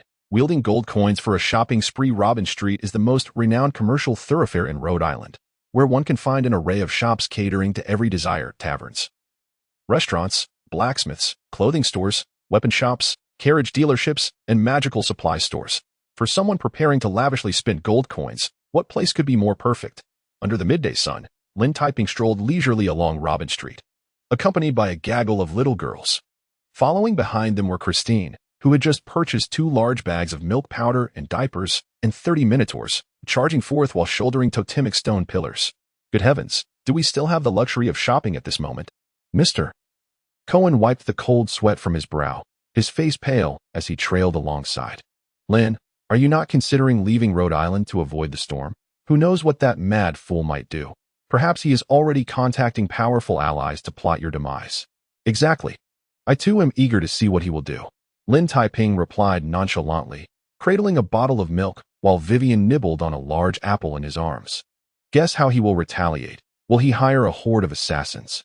Or might he come in the dead of night to set fire? Or perhaps he will personally engage in a deadly weight crush. Insanity, pure insanity.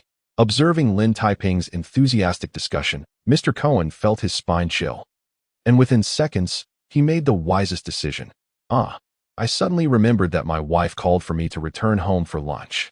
Without uttering a farewell, Mr. Cohen hastily vanished, and as he fled, Tulu couldn't help but spit disdainfully. Humans are indeed cowardly, despicable, and ungrateful scoundrels. Lin, I am not referring to you. It matters not. He shall return, and quite soon. Lin Taiping chuckled, patting Tulu's shoulder in reassurance. Speaking of which, Tulu, I recall promising you that once I earned enough money, I would ensure a better life for you all, correct? So you have always remembered.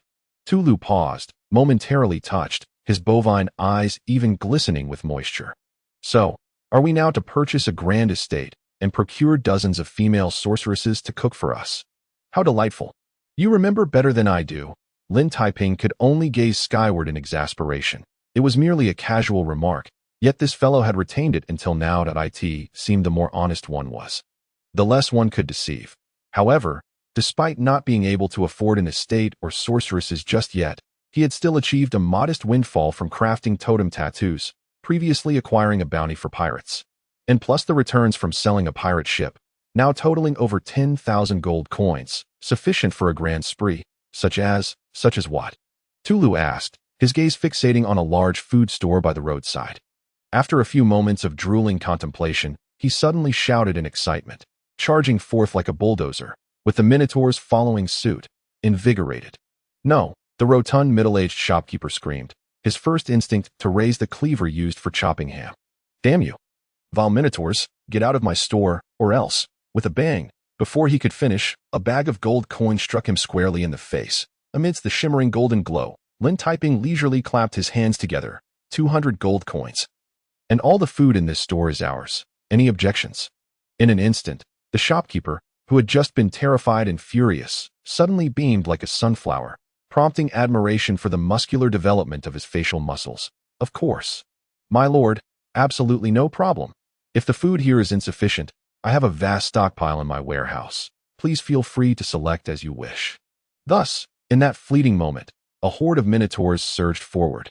seemingly conjuring dozens of large bags, seizing whatever they could find with the fervor of a robbery.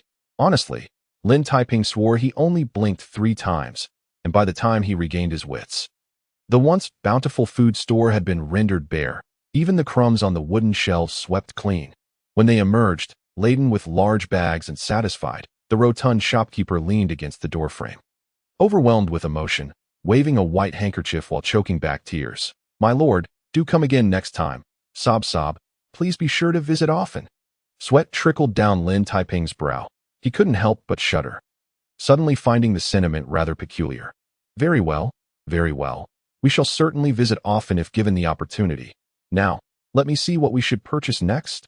In this manner, they wielded their gold coins and swept along Robin Street, leaving no shop unvisited. Clothing stores, jewelry shops, toy stores, and general stores were all raided, not by the piece or by the pound, but rather by the cartful. Premium cigars, 100 gold coins per box. They ordered 10 boxes to sample the flavor. Lin Taiping kept 2 for himself, while each minotaur clutched one in their mouths and hung another from their ears, stashing a few more in their arms. 30-year-old Bordeaux wine. They ordered 6 barrels to quench their thirst, with Tulu downing half a barrel in one go, only to find the flavor odd and lacking, switching to large casks of ice-cold beer, which was indeed the Minotaur's favorite. Exquisitely crafted evening gowns, intricately adorned jewelry, and a high-class carriage drawn by 4 purebred white horses. Regardless of their immediate utility, they were at least worthy of being bought, even if they would merely serve as eye candy. And so, by the end, even the little girls each possessed 2 dolls, and Lin Taiping bought Vivian dozens of pounds of lollipops, sufficient for her to consume until she grew up and married at as they passed through. The shopkeepers and merchants who had heard the news were naturally all smiles, with several shopkeepers bowing deeply from a distance, their exaggerated gestures making one wonder if they might break in half. "I love this place," Tulu exclaimed, surrounded by a dozen enthusiastic shopkeepers, nearly brought to tears. "Sob sob, who says humans hate us dark races? These fellows are exceedingly warm, as if I were kin to them. Indeed, if you were to produce more gold coins, they might even swear brotherhood with you." Lin Taiping quipped habitually, yet he patted the Minotaur's shoulder, saying, "So, you shall stay here to enjoy and take good care of the little girls while Christine and I explore elsewhere. Is that agreeable?" Go on, Tulu waved dismissively, seemingly oblivious to the instruction that in mere seconds, his attention was caught by Vivian, or more precisely, by the lollipop in her hand. "Oh, I've never tasted this before. Cursed little brat. Do you think just because you licked it, I would shy away from trying it?" Setting aside the impending conflict between the Minotaurs and the little girls, Lin Taiping, accompanied by Christine, traversed the entirety of Robin Street, stepping into the largest magical supply store. "Sob sob, has it finally come to my turn?" The long-waiting proprietor was moved to tears, nearly throwing himself at them in welcome. "Esteemed lord, feel free to request whatever you need. Light swords, heavy swords, great axes, daggers, or crossbows." "Stop. You are mistaken. It is not I who requires anything, but rather her." Lin Taiping shook his head, pointing to Christine, who stared wide-eyed, looking as bewildered as if just awakened from slumber. "Boss, are you buying me weapons?" "Indeed, it is time to replace your iron anchor." Lin Taiping, with his remarkably kind-hearted suggestion and that signature smile, was clearly preparing to set a trap for others to fall into. In truth, as a peace-loving individual who enjoyed making sarcastic remarks, Lin Taiping had long felt the need for an exceedingly violent aid, especially in these perilous times when that greedy and brutal fool could strike at any moment.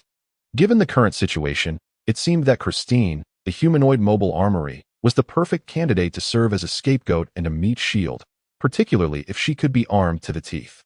Under his warm gaze, the poor Christine felt an unsettling chill run down her spine, while the shopkeeper immediately broke into a wide grin, nodding enthusiastically. "No problem at all, miss. What kind of weapon do you prefer?" "Well, the heavier, the better," Christine replied, clearly hesitating as she wandered around the weapons shop with her hands behind her back. Several times she picked up a weapon, examined it, only to quickly put it down in disappointment. Nearly half an hour passed, and she still had not made a choice. Was there truly nothing suitable? Lin Taiping, growing weary from waiting, suddenly realized that women could be just as slow in selecting weapons as they were in choosing clothing. "I don't like any of these. None can compare to my great iron anchor," Christine sighed in frustration. However, just a few moments later, when she inadvertently glanced in a certain direction, her eyes sparkled with a hint of surprise. Boss, I think I've found the weapon I like. But, are you sure you'll buy it for me? Absolutely. Positively, undeniably. Lin Taiping, rubbing his numb legs, nodded vigorously. No problem. As long as you truly like it, I will buy it for you, no matter the cost. But what exactly are you, The next moment, as he turned to see what Christine was pointing at, Lin Taiping, who had just declared he would buy anything, stood there dumbfounded, his mouth agape, feeling as though his worldview was crumbling. Chapter 20. A single shot beneath the noon sun, following Christine's excited gesture. Lin Taiping and the weapons shop owner turned their heads in unison, sharing a moment of disbelief. Right at the entrance of the weapons store stood a menacing small magic crystal cannon. Glinting coldly under the sun, constructed entirely of black iron, the hefty cannon weighed at least 300 kilograms, its fearsome barrel aimed straight ahead, causing passers-by to instinctively shudder as they walked by. Tears streamed down his face. In that instant, Lin Taiping could not help but weep. Christine, this is not a joke. Such a weapon is mounted on warships. Are you really telling me you intend to use it as a weapon? Do you plan to carry it on your shoulder? Unfortunately, he was absolutely correct. In the next moment, Christine rolled up her sleeves and dashed forward, effortlessly lifting the several 100-kilogram magic crystal cannon with one hand and resting it on her left shoulder. The eager look on her face suggested she was ready to fire it at any moment. Even though he knew it was unloaded, Lin Taiping could not suppress a shiver as the dark barrel pointed towards him, while the shopkeeper next to him trembled uncontrollably, tugging at his sleeve. My lord, may I be so bold as to ask, are you certain your woman is human? Well, I was quite sure, Lin Taiping muttered absent-mindedly. But then he became enraged. Hey, what do you mean by my woman? Do you know what the consequences of uttering such words could be? What those consequences were, he did not know, but it was clear Christine had not heard him. Her attention was entirely focused on the magic crystal cannon, which she was now affectionately hugging, rubbing against its massive frame. What could he say? Seeing her so enamored, Lin Taiping turned to the shopkeeper, who immediately beamed. My lord, if you truly desire it, I can offer a discount. How does 3,000 gold coins sound? Lin Taiping coughed up a mouthful of blood. 3,000 gold coins. This was already the discounted price. He might as well rob a bank. Moreover, if he was not mistaken, firing a single shot would cost at least one magic crystal, which meant each shot would set him back 100 gold coins. The issue was, Christine seemed utterly infatuated with this magic crystal cannon. Foolishly clutching its body, she suddenly looked up at Lin Taiping with pitiful eyes, her gaze wide and shimmering with unshed tears. Boss, I really want this. Please. I'm scared.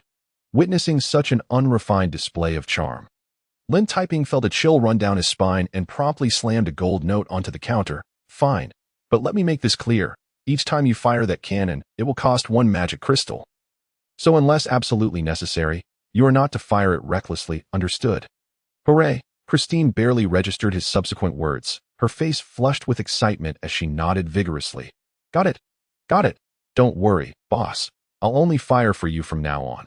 That should be acceptable. Right? It's firing. Not. Lin Taiping could only gaze skyward in exasperation. Meanwhile, the shopkeeper was already preparing several magic crystals, eagerly handing them over. My lord, these are complimentary magic crystals for firing the cannon. Please accept them. Speaking of magic crystals, Lin Taiping's mind suddenly sparked with a more pressing thought. Shopkeeper, do you have any surplus magic crystals? I plan to purchase them in bulk. Indeed. Upon hearing this, the shopkeeper immediately perked up, displaying an agility that belied his stout frame as he swiftly brought out a large box. My lord, how many magic crystals do you require? Would 300 be sufficient? 300? Lin Taiping glanced at the few remaining gold notes in his pocket and thought to himself how wonderful it would be if gold coins could multiply. He had already spent thousands on shopping, and now buying Christine a magic crystal cannon would cost him several more thousand, leaving him with just over 5,000 coins. However, despite the sting, he knew he had to make the purchase. So after a moment of resentment, he reluctantly placed 5,000 in notes on the counter. All right. At 100 gold coins per magic crystal, I'll take 50. Is that acceptable? Of course. The shopkeeper's eyes nearly squinted shut with glee as he swiftly retrieved a bag of magic crystals and handed it over. Then turned to Christine. Miss, your magic crystal cannon needs to be calibrated if you have time. Why not accompany me to the underground shooting range for a test? Christine was delighted and, shouldering the fearsome magic crystal cannon, followed the shopkeeper to the underground range. Suddenly, she noticed that the streets seemed remarkably spacious today, spacious in the sense that anyone in the line of fire would vanish within seconds. I bet I'll frequently be paying for repairs in the future, Lin Taiping sighed as he watched her depart. But the next moment, he lowered his head and shifted his focus to the divine ring he possessed. The somewhat damaged ring appeared rather inconspicuous as Lin Taiping thoughtfully rubbed its surface. Once he confirmed that no one else was in the shop, he gently pressed on the recessed area of the ringed eye. In an instant, a faint red glow flickered, and when he regained his senses from the brief dizziness, he found himself once again in that mysterious hall. The black altar still burned with fierce flames, towering divine statues loomed above, and the overwhelming aura of terror remained unchanged. Following that, the deep yet hollow voice reverberated throughout the hall once more. Mortal, kneel before the gods and offer your sacrifice with a devout heart, and you shall receive the blessings of the deities. Indeed, there is no self-awareness. From the content to the tone, there is no variation whatsoever. Considering that Christine and the shopkeeper might return at any moment, Lin Taiping dared not waste time and immediately gathered the magic crystals he had just acquired, tossing them into the roaring flames of the altar. In an instant, the blazing flames engulfed all 50 magic crystals.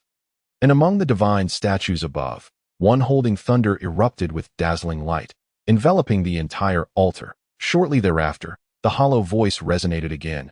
You have offered a sacrifice to the gods, and they are pleased with your offering, bestowing upon you. With a thunderous crash, just as the ritual was nearing completion, the entire hall began to shake violently. Unprepared, Lin Taiping stumbled backward, a blinding red light flashing past, sending him hurtling back into reality. Moments later, when he opened his eyes again, he found himself back in the weapons shop. Almost simultaneously, panicked screams echoed around him. Thick smoke billowed, and a chaotic crowd surged like a tide as a blood-soaked merchant staggered towards him. Grasping his arm, his face pale as he exclaimed, bat monsters with human faces, a multitude of them. No explanation was necessary. Lin Taiping had already witnessed the bizarre scene. Amidst the swirling smoke, hundreds of blood-red bats the size of wagon wheels swooped down like a dark cloud, their piercing shrieks resonating through the air, leaving a trail of worse still. The targets of these humanoid bats' assaults were none other than Vivian and her companions, who had just exited the shop. Amidst the shrill cries, a colossal bat swooped down, its claw-like wings striking fiercely at Vivian's delicate face. Get away from me, Tulu bellowed, swinging the totemic pillar with great force, reducing the bat to a pulpy mess. He then swiftly seized Vivian and hurled her into the protective circle of the Minotaurs. Almost simultaneously, a multitude of crimson bats descended, and within the darkened throng, an ugly gnome clad in a black robe screeched with malevolence, brandishing a skeletal staff.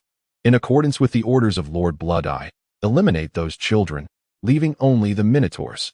Damn you, dark sorcerer, you must be dreaming, Tulu roared in fury, leading the Minotaurs in a frenzied assault with their stone pillars, smashing every approaching humanoid bat into a pulp, fiercely guarding the weeping Vivian and her friends.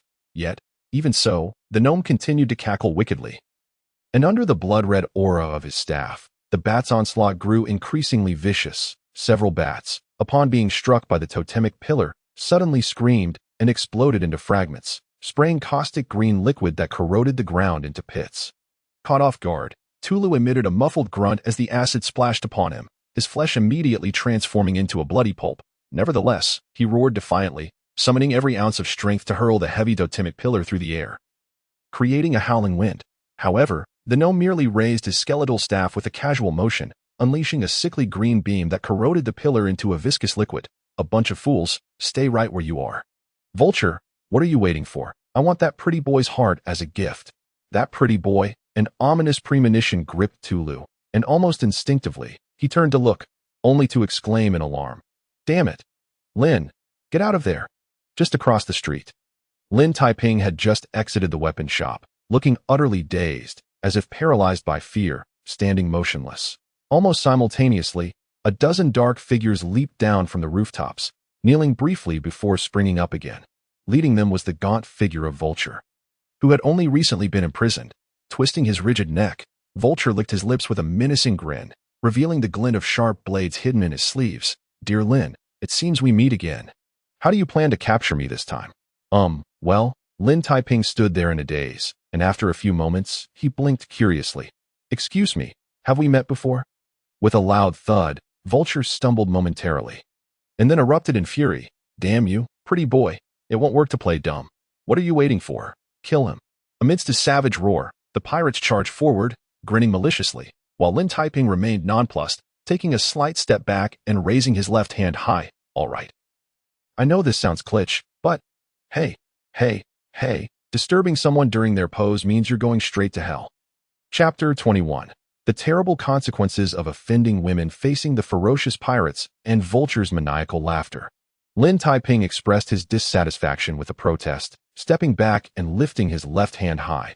Under the golden midday sun, his pale palm stood erect as he snapped his fingers with a crack. The sound echoed, and silver-white lightning descended from the heavens. The foremost pirates stood dumbfounded, unable to react before they screamed and were sent flying, their bodies, clothing, and curved blades all turning to charred remains. No. In that instant, both Vulture and the surrounding pirates gasped in unison, and even the gnome in the distance couldn't help but draw a sharp breath in disbelief. How could this be? Damn it. How is this possible? That fragile pretty boy emitted no trace of magical energy. Why could he suddenly unleash a lightning spell without even a chant? "It's a matter of luck," Lin Taiping shamelessly replied, fully aware that the spell had nothing to do with luck but rather with his handsome appearance. "Well, not really.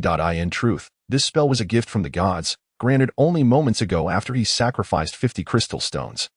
Much to the gods' displeasure, and it was indeed a one-time use. Now, the unfortunate pirates would serve as experimental subjects." Before Vulture could regain his composure, hissing arcs of electricity materialized in the air, shimmering with silver currents. "Damn it. This isn't just a lightning spell, this is chain lightning." The gnome's expression shifted dramatically, his face contorting in panic as he screamed, "Get away! Don't let him cast the spell." It was already too late. In that fleeting moment, the relentless silver lightning descended like a torrential storm, one bolt after another. First, second, third, fourth, fifth, sixth. Well, who knows how many? In the blink of an eye, accompanied by a deafening roar amidst the dense web of thunder. The pirates had no chance to utter a sound before they were collectively reduced to charred remnants. Moments later, the only one left standing was the pallid Vulture, trembling as he gripped his curved blade. Unable to suppress a gulp as he charged forward like a madman. Boom! Just as he spoke, a bolt of silver lightning, as thick as a water barrel, came crashing down from above. Dust and debris flew. And when the chaos subsided, the unfortunate Vulture lay charred, twitching on the ground. "Not my fault." Lin Taiping raised his hands innocently, adding earnestly, "I only initiated the chain lightning. How long it lasts is anyone's guess." This was indeed the truth. But the pirate sprawled on the ground did not share that sentiment. The gnome, his eyes bulging with rage, suddenly screamed hysterically, raising his white skeletal staff high. In an instant, the blood-red bats that had been attacking the minotaurs shrieked and flew back. But oddly, they transformed into a crimson tide, surging into the gnome's chest. Feeling the boundless power within him, the gnome opened his blood-red eyes, his silvery hair standing on end like static, and with a muffled grunt. Two blood-red bat wings, adorned with black patterns, slowly unfurled from his back, creating a low rumble as they flapped, stirring up a whirlwind of dust. Even a fool could discern what this meant, and Tulu, in a fit of rage, seized the totemic pillar, charging forward with malice, knowing that even rock would shatter under his terrifying strength. "Foolish," the gnome sneered with a cruel grin, his blood-red wings standing tall as a pitch-black orb of energy coalesced. Shrieking as it launched forth, struck by this dark orb, Tulu's entire body trembled, inexplicably immobilized on the spot. Even as he roared with rage, his bones cracking under the strain, yet he could not advance an inch. Ignoring Tulu's furious glare, the gnome turned with a sinister smile, narrowing his blood-red eyes as he regarded Lin Taiping, a malevolent grin creeping across his lips. Seconds later, between his bony hands, a second pitch-black orb began to form, radiating a more terrifying aura. A mage, chain lightning. "So what, foolish boy, you shall die." A furious shout interrupted, the aura of malice palpable as the gnome turned in shock, his eyes widening in disbelief, just around the corner. A fierce beauty in a flowing red dress hoisted a magic crystal cannon weighing hundreds of kilograms, its dark muzzle aimed directly at him, the glow of the magic crystal flashing. Boom! In an instant. Silver cannon fire roared down, engulfing an area of dozens of meters, shaking the entire commercial street as black smoke and a whirlwind surged upwards, sending debris raining down. Per fellow. Lin Taiping sighed sympathetically, you know. The most terrifying thing in the world is to offend a woman, especially one with extraordinary combat prowess. In truth, he was not wrong, for as the black smoke gradually dissipated, the unfortunate gnome was left gravely injured. His blood-red wings reduced to a tattered remnant, his black robe in tatters, exposing charred skin beneath. But worse yet, Christine had once again hoisted the magic crystal cannon, her golden hair billowing in the cold wind. Her beautiful face radiating a terrifying aura of vengeance. Die, you scoundrel who dared to harm my sister, shall suffer the consequences. Cough, cough. Unfortunately, the curse struck at that moment, causing her to instinctively cover her mouth as she erupted into a violent fit of coughs. Though she did not understand what was happening, the gnome was filled with ecstatic delight, his remaining blood-red wings flapping wildly as he hastily ascended into the air. Damn you, pretty boy. Don't think you've won just yet. When I return, you shall pay dearly. With that much time to babble, you might as well flee faster, Lin Taiping replied with a smile, watching as the gnome soared higher. By the way, how's your arithmetic? What? The black-robed gnome, his face awash with confusion, watched in dismay as Christine prepared to wield the magic crystal cannon once more. Instinctively, he flapped his bat-like wings with greater urgency to flee, feeling utterly disregarded. Lin Taiping awkwardly rubbed his chin and remarked, well, I must point out, my friend, have you noticed that there are only 29 minotaurs present? No sooner had he spoken than a fierce wind howled, and a colossal shadow descended from the heavens. The black-robed gnome froze momentarily, instinctively looking up, only to let out a distorted scream in an instant. At that very moment, the overlooked beauty, Leah, who had been disregarded since the commencement of the battle, leapt from the 3-story rooftop, a massive iron pot clutched in her arms, exclaiming, Die, die, how dare you harm my beloved, you wretched fiend. Before her words could fully escape her lips, her substantial form, coupled with the weight of the formidable pot, came crashing down with terrifying force, producing a thunderous roar that reverberated through the entirety of Robin Street. As the dust settled, the scene revealed Leah sprawled on all fours, while beneath her hefty bulk, the unfortunate black-robed gnome was utterly obscured, save for his diminutive feet that twitched in a spasm of despair. Undoubtedly, this was perhaps the most humiliating demise in history, particularly for a nefarious dark wizard. Lin Taiping sighed in sympathetic exasperation, silently vowing to keep his distance from Leah in the future. Even if it meant marrying Christine, he would resolutely avoid Leah. Wait, why would I marry Christine? Setting aside his bewilderment, Christine rushed to the side of Vivian and her companions, embracing a throng of sisters and offering gentle reassurances. Meanwhile, Tulu and the furious minotaurs charged forward, brandishing their totemic stone pillars with menacing intent. Hold on, Lin Taiping interjected with a serious expression, raising a hand to halt them.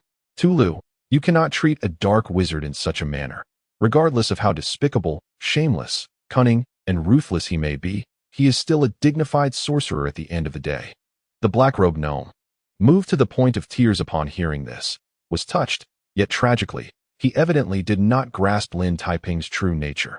Thus, the next moment, the scheming rogue added nonchalantly, however, you may compel him to atone by relinquishing his possessions, such as spellbooks, magical artifacts, scrolls, gold coins, or crystals. If he refuses, fear not, for I possess a comprehensive set of chilly water and torture chairs. In this manner, the recently revived black-robed gnome fainted once more, but just before succumbing to unconsciousness, he managed to scream, blood gushing from his mouth. No, you cannot treat me this way. If you dare lay a finger on me, Lord Blood Eye will surely. With a resounding thud, the heavy iron pot came crashing down, finally silencing the loquacious gnome. Under the watchful gaze of hundreds, Leah lifted the pot again, relishing the opportunity to continue her assault, exclaiming, How dare you force me to jump down from the 3rd floor? Die, die, die, die 100 times. Indeed, anyone who harms my sister shall meet their end. Christine joined in, equally determined, as she approached with the magic crystal cannon. In a moment of perfect synchrony, the two women grasped one of the black-robed gnome's legs and viciously dragged him into the alley. Beneath the midday sun, the merchants and patrons of Robin Street shuddered at the sight of Christine's terrifying cannon, Leah's furious silhouette, and the deep bloodstains left behind. It is said that this formidable beauty, who favors blasting her foes, and the gentle Minotaur maiden, are both. May the gods protect him. Chapter 22. The terrifying nature of rumors. The sudden attack on Robin Street concluded with the black-robed gnome being reduced to a state of catastrophic fracture. Yet the repercussions of this event far surpassed Lin Taiping's initial expectations. Upon learning of Lin Taiping's assault, or more accurately, his triumph over the assailants, Mr. Cohen, who had just decided to dine with his wife, hurried back with fervor, calling out from a distance, "Dear Lin, are you unharmed? By the gods, why did you not inform me that you are a true sorcerer?" Such shamelessness. Tulu gazed at Mr. Cohen's beaming visage, feeling an overwhelming urge to throw a punch.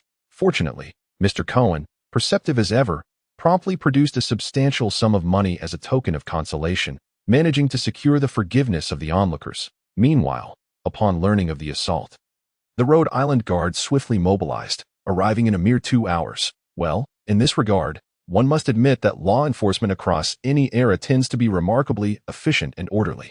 Additionally, due to Lin Taiping's generous gifts and the pressure exerted by the Rhode Island lord and nobility, the guard captain expressed his utmost indignation over the incident. He immediately took the black-robed gnome and the vulture men into custody for interrogation, vowing with great fervor to uncover the truth behind the scenes within days, though precisely how many days remained uncertain.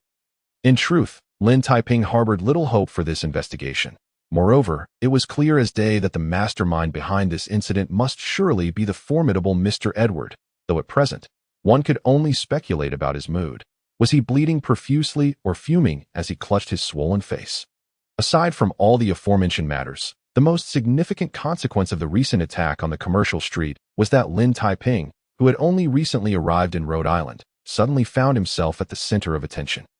His mysterious background from the East, the ongoing fascination with totem tattoos, and his identity as a sorcerer all combined to create a whirlwind of gossip that spread like wildfire throughout Rhode Island in the following days, embellished by countless and scrupulous individuals.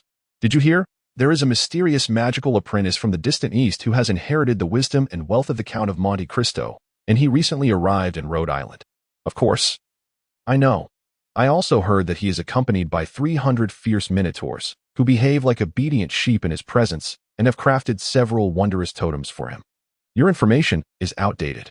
Are you aware of what transpired in the commercial street a few days ago? I swear by the gods, there were at least 3 dark wizards and several hundred pirates, but this Mr. Lin only needed to cast a single chain lightning. What does that matter? You likely do not know that this astonishing Eastern sorcerer has developed a heart-wrenching love story with a minotaur maiden named Leah. It is said that they share, well, you understand. Thus, as the rumors spread like wildfire, Lin Taiping found himself in a state of utter disbelief, realizing he had become inexplicably famous, albeit in a manner entirely contrary to his intentions. In fact, each time he ventured into the streets recently, he was met with peculiar glances and whispers, leading him to contemplate whether he should don a large paper bag for his outings. However, a man as striking as him was akin to a firefly in the night. No matter what, he could not conceal his brilliance. Moreover, it is crucial to note that gossip travels faster than anything else in any world.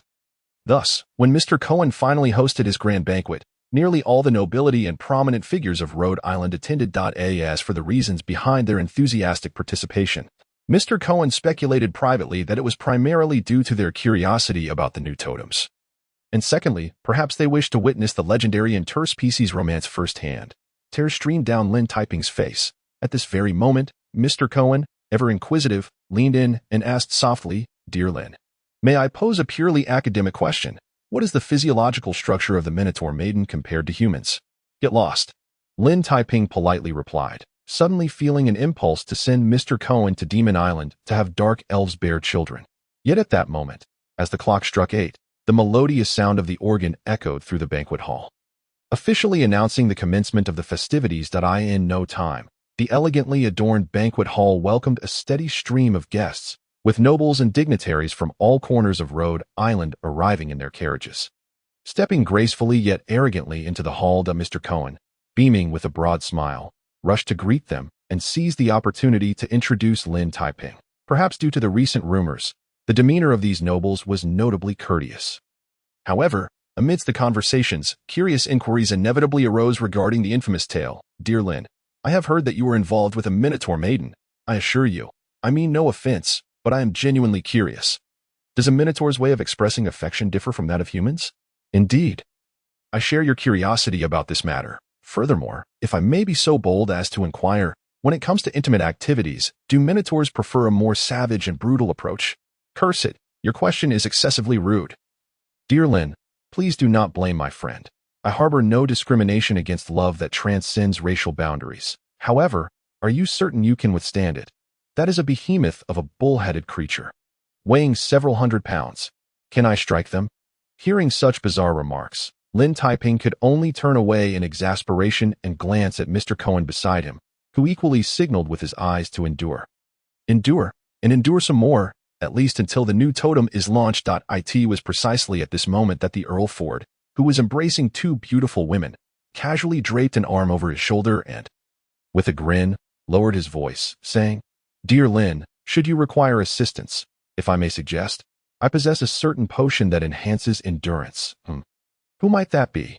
Apologies, it seems I have arrived late, came a voice filled with regret as Christine, having hurried back to care for her sister, finally made her entrance, instantly capturing everyone's attention. The once wild beauty in the red dress now appeared elegant, composed, and intellectually graceful in a flowing silver gown that accentuated her exquisite figure. Her golden hair cascaded like a waterfall, highlighting her swan-like neck, which appeared even more fair and elongated. Her sapphire blue eyes sparkled in the candlelight, brighter than the stars in the night sky. It was as if a silent spell had been cast. The previously boisterous banquet hall fell utterly still. Dozens of noble elites turned in unison, their expressions a mix of surprise and awe, while Earl Ford, utterly enraptured, hastily dismissed his two female companions and approached with a beaming smile. Beautiful lady, may I have the honor of knowing your name? This method of flirtation proved utterly ineffective. Christine merely smiled and nodded in greeting before gracefully lifting the hem of her silver gown and weaving through the crowd to Lin Taiping's side, intimately linking her arm with his. My dear, I sincerely apologize for my tardiness.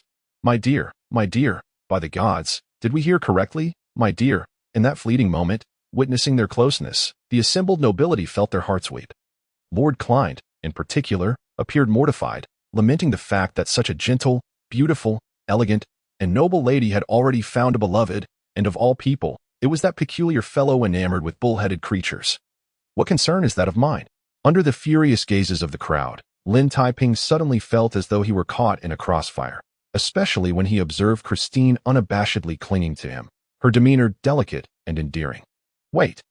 Christine, what on earth are you doing?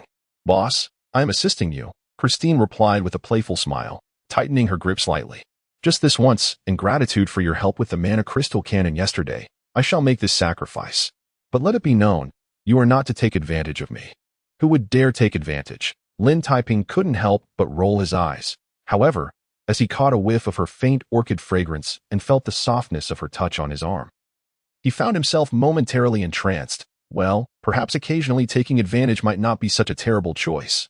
Yet, after lingering in that indecisive space for only a few seconds, he gently grasped Christine's delicate hand and, with a radiant smile, introduced her.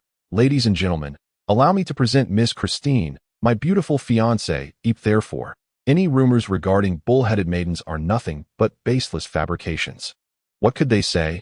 Observing such intimacy, the assembled nobles felt not just sorrow but a tempest of emotions raging within them. Lord Clyde, in his despair, wiped the corners of his eyes and sighed heavily. By the gods, I would willingly trade all my female slaves for just one night with Miss Christine. 1 night? Or perhaps 3 seconds? The portly Earl Simmons, equally disheartened, seized the opportunity to undermine his rival. Dear Lord Clyde, I have heard from your servant that your endurance is quite dismal. It's no wonder you require those potions. This was an outright slander. And Earl Ford's complexion turned a deep shade of crimson as he retorted with a forced smile. Lord Simmons, perhaps you should tend to your own affairs. I have heard that after you absconded with that foxskin maid, you were in need of a physician that very night. Had I known, I would not have let her go. Well played. This time, it was Earl Simmons who was incensed, and the two lords glared at each other like combatants ready to duel. While an elderly marquis nearby interjected with a wry comment, What a pity, you young gentlemen truly lack stamina. Just look at me. Though I am 70, clearly, if this continued, the poor marquis would soon be embroiled in the fray. However, at that moment, the banquet hall's heavy doors swung open with a crash, and a coarse, boisterous voice shattered the atmosphere. Ladies and gentlemen, how could you possibly forget to invite me to such a gathering? Chapter 23. Cultural differences can be deadly in the chilling night air. The crude, barbaric voice abruptly disrupted the banquet's normalcy, Without needing to turn around, Lin Taiping already knew who the uninvited guest was. Mr. Cohen immediately shook his head in embarrassment. No, I did not invite Edward. He came of his own accord. Almost simultaneously, the uninvited Edward swaggered into the banquet hall, strutting in with an air of arrogance, puffing out noxious smoke rings, and insolently lifting his chin. You two, the pretty boy and Cohen, how could you not invite me? Do you not consider me a noble? How could that be? Lin Taiping was not at all angered. Rather, he smiled warmly, revealing a set of pearly whites. Mr. Edward, I have always intended to send you an invitation. But considering your recent bruised visage, I assumed you might be too ashamed to show your face. One could not deny that when it came to sarcasm, Lin Taiping alone surpassed all in attendance. In that instant, Edward's expression soured, but mere moments later, he seemed to have recollected something, cawing with laughter like a crow. I just remembered, you were attacked on the commercial street a few days ago, nearly involving several children. How truly. Ha ha. Unfortunate. That damned scoundrel. Christine's fists clenched in fury, and had Lin Taiping not intervened, she would have immediately seized a wine bottle from the nearby table and shattered it over that despicable scoundrel's head. Yet, Edward appeared utterly indifferent to such threats, especially in the public setting, and he grinned even more brazenly, his bodyguards behind him displaying equally sinister smiles. The atmosphere in the banquet hall grew exceedingly tense. And as the conflict between the two sides seemed poised to erupt, Earl Simmons hastily redirected the conversation. Dear Lin, I have heard that you are hosting this banquet to promote a new totem tattoo. A new totem? Merely a facade. Before Lin Taiping could respond, Edward sneered with sarcasm. Lord Simmons, you are far too kind and easily deceived. Beware, there are many swindlers these days. One might simply present an ordinary totem, disguise it, and inflate the price several-fold. Is that so? Lin Taiping was unfazed, chuckling as he stroked his chin. Mr. Edward, you are not a mind reader. How would you know what totem tattoo I intend to introduce? I merely offer a slight warning. Edward narrowed his eyes maliciously. Brother, I do not doubt your character, but I have always harbored a question. Someone as remarkable as you. Bang. Before he could finish, a solid fist collided forcefully with his left eye. The suddenness of this event left the assembled nobility utterly dumbfounded. While Edward staggered, clutching his bruised eye in shock, utterly bewildered. How could this happen? How could this occur? Damn it. I hadn't even had the chance to say anything, nor had I set my carefully laid trap. And that pretty boy dared to strike me, right before everyone's eyes. Bang. Before he could collect himself, another punch landed squarely on his right eye, perfectly mirroring the first. Now fully awakened, Edward retreated, howling in pain, suddenly erupting into a frenzied scream. Damn it. That damn pretty boy. How dare you hit me? I hit you, indeed. Lin Taiping casually retracted his fist, blowing lightly upon it. In my life, nothing irks me more than others saying I Christine. Give him a beating, beat him to a pulp. Christine, having eagerly awaited this moment, brightened at his words. Seizing 2 wine bottles and charging forward, Edward's bodyguards attempted to intervene, but after 2 resounding thuds, they were sent hurtling back against the wall. Finally realizing that this was no jest, Edward was on the verge of a panicked escape. However, before he could even turn around, Christine had already seized a chair and, without the slightest hesitation, swung it with force, causing him to collapse to his knees. Following that, she grabbed a silver candlestick and delivered a series of heavy blows to his spine. 1, 2, 3 strikes. Over and over again. The scene was utterly astonishing. It unfolded in an instant, leaving dozens of noblemen and socialites dumbfounded. Their eyes widened in disbelief as they watched Christine wield various implements of destruction, mercilessly battering the unfortunate Edward, who was now spitting blood and rolling on the ground. His body contorted like a shriveled shrimp. Moved to tears, Viscount Fort and Count Simmons watched with misty eyes, suddenly retracting all their previous praises. Was this truly the tender and elegant beauty they knew? She was nothing short of a monstrous beast, capable of devouring a man whole. In that moment, Edward's anguished cries pierced the air. No, damn it, you dare. My Lord Fort, what are you all watching? Are you going to stand by and witness him insult a nobleman? His protests fell on deaf ears, for Christine's assault only intensified. Finally, unable to bear it any longer, Marquis Fort cleared his throat and interjected, Lin, I am unaware of the grievances between you and Mr. Edward, but publicly assaulting a nobleman is an act of blatant rudeness that is simply inexcusable. My Lord Marquis, my actions stem from my noble status, Lin Taiping replied with a beaming smile, extending a hand towards Edward. Do you know? He just insulted me to my face. As a noble from the East. How could I possibly tolerate such an affront? Insult? Did he? Viscount Fort appeared perplexed, and the surrounding nobles exchanged confused glances, pondering how they had not heard any insult, as it seemed Edward had merely commented on how remarkable Lin was. Indeed, that constitutes an insult. Lin Taiping responded with conviction. In our Eastern culture, the term remarkable is specifically used as a derogatory remark, where remarkable implies distance, and color refers to matters of intimacy. Thus, the implication is to mock someone for their inability to engage in such affairs. Would you not consider that an insult? In disbelief, the assembly of noblemen felt a chill of sweat trickle down their backs. It was the first time they had ever heard such an interpretation of the term remarkable. Could it be that the cultural divide between East and West was so profound? Absolutely, Lin Taiping exclaimed, his shoulders shaking with indignation, a display worthy of an Oscar. Gentlemen, consider this. If someone were to declare before you that you were lacking in that regard, how would you respond? Was there any doubt? Viscount Fort, feeling a pang of guilt, instinctively patted his chest and then declared with righteous fury that if any scoundrel dared to insult him so, he would ensure they were left incapacitated. Exactly. Exactly. The noblemen nodded in unison. Glancing at the battered Edward on the ground, they suddenly found that there was some justification for his beating. Of course. Whether they genuinely believed that or simply relished in his misfortune was a matter known only to the heavens.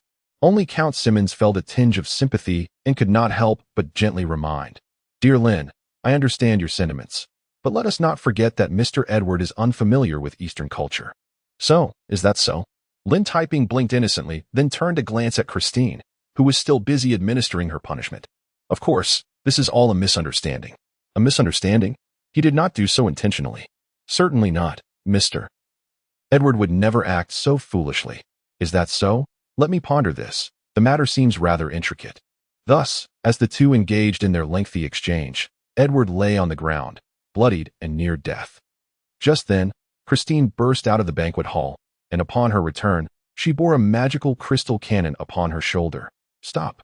At that moment, Lin Taiping swiftly intervened, raising a hand to halt the chaos. Upon reflection, I realize I may have misjudged Mr. Edward. Indeed, he was praising me, was he not? Absolutely correct. The assembly of noblemen nodded in unison, but the battered Edward was far from in a forgiving mood. His fingers trembling with rage. "You scoundrel, how can you brush off such a lengthy beating with a mere misunderstanding? Indeed, a simple apology will not suffice." Lin Taiping's expression turned serious, as if he had come to a profound realization of his misdeeds. "Tulu, please escort Mr. Edward to tend to his wounds. I shall formally apologize to him later. Remember, take good care of Lord Edward, and ensure he is well looked after. Understood?" "Understood, quite understood." Tulu and several Minotaurs exchanged glances. Their spirits lifted as they approached Edward. Disregarding his desperate struggles, they hoisted him up, cheerfully dragging him toward a small dark room. "Oh dear, noble sir, you're bleeding. Our Minotaur tribe possesses a special herb that is quite effective for treating wounds. Would you care to try?" "Let go of me. Let go."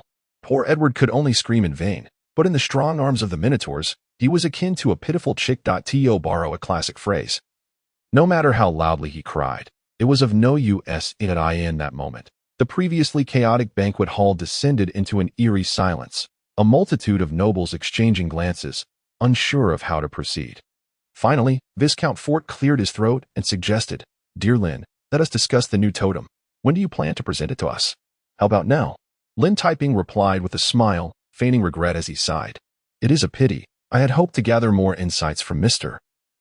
Edward, but alas, he is injured. What a truly unfortunate circumstance."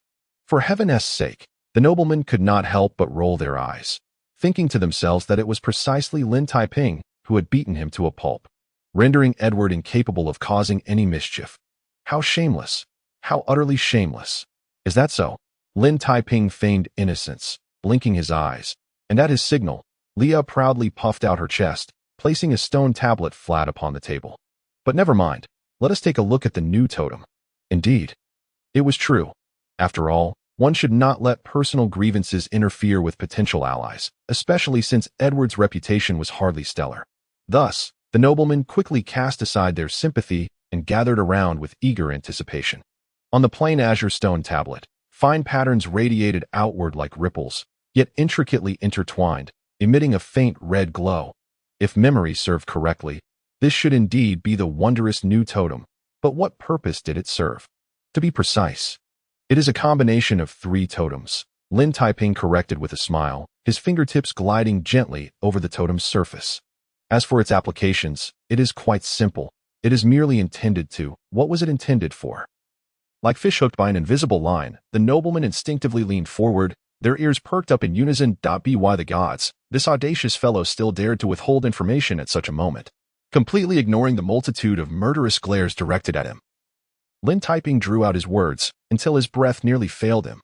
Finally, with a satisfied smile, he declared, "Gentlemen, allow me to explain. Within this 3-in-1 totem lies the essence of 3 distinct totems: the restoration totem, the endurance totem, and the fortification totem. You know the purposes of these 3 totems?" That insufferable wretch, still dragging out the suspense. The noblemen could hardly contain their disdain, despite their limited understanding of Minotaur totems. Yet, by merely hearing the names, they could surmise their functions. As the name suggests, the restoration totem was undoubtedly meant for recovering energy, the endurance totem for enhancing stamina and endurance, and the fortification totem was, if they were not mistaken, intended to provide a degree of fortification. Thus, it was evident that these 3 totems, when combined, were designed for combat, were they not? Damn it, I have no desire for battle, Viscount Fort muttered under his breath. As for a nobleman, the pursuit of leisure was the essence of life. As for the crude and barbaric act of battle, that was best left to the lower classes. Therefore, the mere thought that this new totem was solely for combat led the noblemen to shake their heads in disappointment. Count Simmons yawned beside them, suddenly realizing that his presence here had been a grave error. Had he known he would only witness such trivialities, he would have preferred to remain at his estate, indulging in pleasures with his foxwoman servant. "Gentlemen, it seems you have misunderstood my intent," Lin Taiping said with a smile, revealing 8 gleaming white teeth. "Who says these 3 totems are limited to combat? In fact, once they are combined, they can yield entirely new functions, such as," once again, he was dragging it out. The nobleman seethed with frustration, an impulse to pounce on him and silence him rising within them. "Damn it.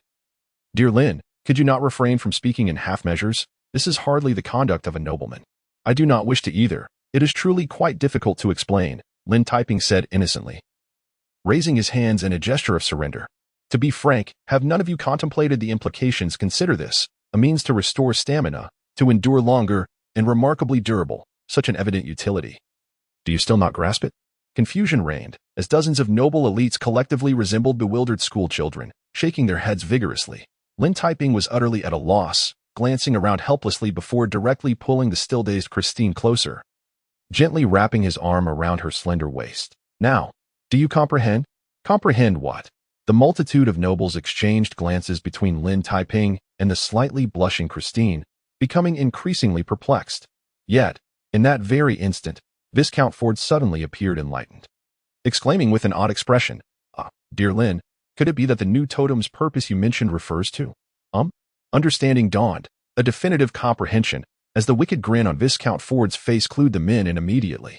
In fact, even the bashful women, suddenly and innocently, grasped the concept. It could restore stamina, prolong endurance, and most importantly, it was remarkably sturdy and resilient. "Well, I shall say nothing. You have come to understand it on your own. Should you remain oblivious, I shall punish you by making you stand in the corner and draw circles 100 times. In fact, the second to react was Count Simmons, who could no longer restrain himself and unconsciously glanced down at his lower half. "So, this new totem is to be tattooed there." Utterly speechless, the assembly of nobles exchanged incredulous looks, uncertain whether to commend the Eastern mage's ingenious idea or to condemn his shameless subversion. However, one thing was certain. If the first chieftain of the Minotaur tribe who created the totem were to be resurrected, he would undoubtedly spit blood and die once more. There is no other choice. Necessity breeds change, Lin Taiping said with an unmistakably wicked smile, even revealing his molars. "Rest assured, gentlemen, it is merely a small, inconspicuous tattoo that will not detract from your aesthetic appeal. By making this tiny sacrifice, what you will gain is, well, how should I put it? In any case, Mr. Cohen has experienced it himself. Let him share his thoughts." With a swish, dozens of gazes simultaneously turned towards Cohen, who, feeling uncomfortable under their scrutiny, flushed with embarrassment. However, considering the gold at stake, he ultimately chose wealth over dignity. Last night, I spent the entire night with 10 female slaves. And then the bed collapsed, A rather splendid explanation that could serve as an advertisement. The noble elites exchanged glances, suddenly falling into an eerie silence. As for their female companions, they had already retreated. Their faces flushed, but their ears remained perked to listen. Cohen, undeterred by the situation, boldly pressed on, "Gentlemen, what are you still hesitating for? This is a once-in-a-century opportunity. Just a small totem tattoo can sustain you for 2 months. Wait, I haven't finished. Where are you all going?" Unexpectedly, before he could complete his sentence, the gathered nobles suddenly dispersed. Viscount Ford was the first to don his hat, his face serious as he bowed and said, "Dear Lynn, I sincerely apologize. I have just recalled urgent matters to attend to. Thus, we shall conclude for today. Thank you for your gracious hospitality. Indeed, I too have pressing matters to address." Count Simmons similarly apologized, completely disregarding Cohen's pleas, following closely behind Viscount Ford. Under their leadership, the noble elite promptly exited, leaving the venue in mere moments. How could this happen? How could this be? Mr. Cohen, his face flushed with anxiety, rushed to intervene. "Lynn, you must say something. This concerns our revenue. By the devil, this is truly maddening. One must understand, in his anticipation, he believed that the indulgent nobles would be enamored by such a totem, perhaps even showering him with gold in eager demand for tattoos. Yet, why had it turned into such a scenario? Damn it, had the nobles truly reformed, now preferring men over women? Yet, even if they favored men, this totem should still be beneficial.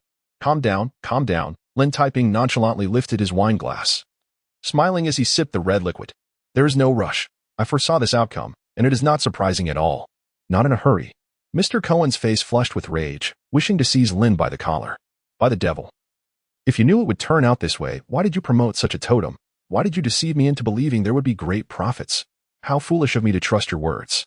Indeed, you are quite the fool." A voice laced with sarcasm suddenly echoed, as Edward, accompanied by several bodyguards and sporting a bruised face, limped over, observing the desolate banquet hall, although he was unclear about the situation. It did not prevent him from reveling in their misfortune. "Look at what I have stumbled upon. It seems both of you are in quite the predicament. Allow me to guess. Could it be that your new totem has encountered some issues?" The mocking laughter reverberated throughout the hall. Under normal circumstances, Cohen might have been furious, but now he lacked the energy even to be angry, despondently collapsing into a chair, loosening his cravat as he gasped for breath. Witnessing this scene, Edward's grin widened in triumph. "Could it be I have hit the nail on the head? How unfortunate. I had come to offer assistance, yet it seems my help is unnecessary. Curse you, you bastard." Christine could no longer bear it, furiously lifting the magic crystal cannon. "Do you dare?" Edward took a few tentative steps back, feeling somewhat uneasy, yet, for reasons unknown, he straightened his posture defiantly. "To hell with you, you scoundrels. That was merely an accident. If you dare lay a finger on me now, I shall show you what. Is that enough?" But in that instant, Lin Taiping glanced at the clock on the wall. Let me see. It seems it should be arriving soon." Arriving, all present were taken aback, their expressions blank as Lin Taiping began earnestly counting on his fingers. 1, 2, 3, 4, 5. "Boss, what are you doing?" Christine asked, thoroughly puzzled, while Cohen stared in disbelief, and even Edward halted his taunts. "Counting," Lin Taiping replied without turning around, continuing with utmost seriousness. 6, 7, 8, 9, and 10. As he reached the count of 10, his emphasis echoed in the air, and in that moment, the banquet hall suddenly, nothing happened. In the midst of the eerie silence, Cohen and his companions exchanged bewildered glances, and Lin Taiping, suddenly feeling sheepish, blinked. My apologies. It seems I miscalculated. Let me count again. 1, 2, 3, 4, 5. What the hell?" Cohen and Christine stumbled, and Edward paused for a moment before bursting into laughter. "Fool, what on earth are you doing? Do you plan to utilize some sort of magic?" Before the words could leave his mouth, something even more wondrous than magic occurred.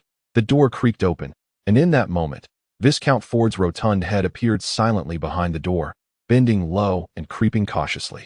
This once dignified Viscount now tiptoed as though committing theft, peering into the banquet hall with a furtive glance. The next moment, upon seeing Lin Taiping still seated, he sighed in relief.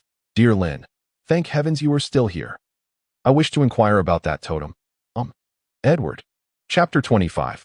Passing by again. Worse still, at that very moment, Lin Taiping stood up, his face a mask of contrition as he sighed.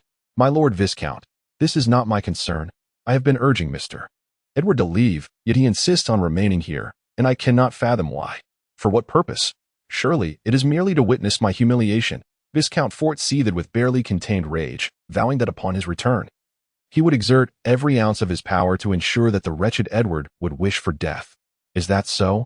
I am not so certain, Lin Taiping replied innocently, raising his hands in a gesture of feigned ignorance. Yet suddenly smiled. But on another note, my Lord Viscount, your unexpected return must be for. Indeed, you must be here to procure a common totem tattoo. Am I correct? Indeed. Viscount Fort instinctively started to shake his head. But upon hearing the latter part of the statement, he immediately perked up, declaring, "Yes, precisely. I plan to embark on a mission to eradicate pirates. Hence I require a rock totem tattoo. The price is of no concern. You may proceed as you see fit." "What nonsense, Mr. Cohen," muttered under his breath. Yet Mr. Cohen, who had just moments ago been playing the role of the hapless victim, was now brimming with energy as he leapt forward to grasp Viscount Fort's hand. "Splendid. Splendid, dear Fort. We are old acquaintances, and I assure you, I shall offer you the best price." Before he could finish, the slightly ajar door creaked open, and everyone turned in unison, just as stealthy and furtive. Count Simmons peeked in, lowering his voice to call out, "Dear Lin, are you still here? I apologize for my earlier departure. I was unaware of your current availability." In the next instant, Count Simmons stood there dumbfounded, exchanging bewildered glances with Viscount Fort, as if they had been turned into statues, both wearing expressions of utter confusion. Fortunately, mere seconds later, Lin Taiping approached with a beaming smile. "Dear Count Simmons, I assume you two have come to purchase a rock totem. Have you not?" Also, Count Simmons paused, glancing at Viscount Fort, and suddenly his face lit up in realization as he fervently nodded. Indeed. I merely happened to pass by and recalled that your rock totems are quite exceptional, which is why I thought, wait a moment, Edward, why are you here as well? How splendidly unfortunate. My father's nemesis multiplied by 2. The beleaguered Edward felt tears welling up. It was utterly absurd. Having offended individuals was one thing, but being obliviously thrust into this predicament was beyond comprehension. Can there be a more ill-fated circumstance? The answer is yes. Mere seconds later, the door swung open once more, and in strode the sprightly 70-year-old Marquis, drenched in sweat, exclaiming, "Dear Lin, I am pressed for time. Regarding the totem you mentioned earlier." Fort, Simmons, and Edward?" Edward, utterly devoid of words, wearily waved his hand. "My Lord Marquis, I suspect you two have come to reserve a rock totem tattoo. Correct?"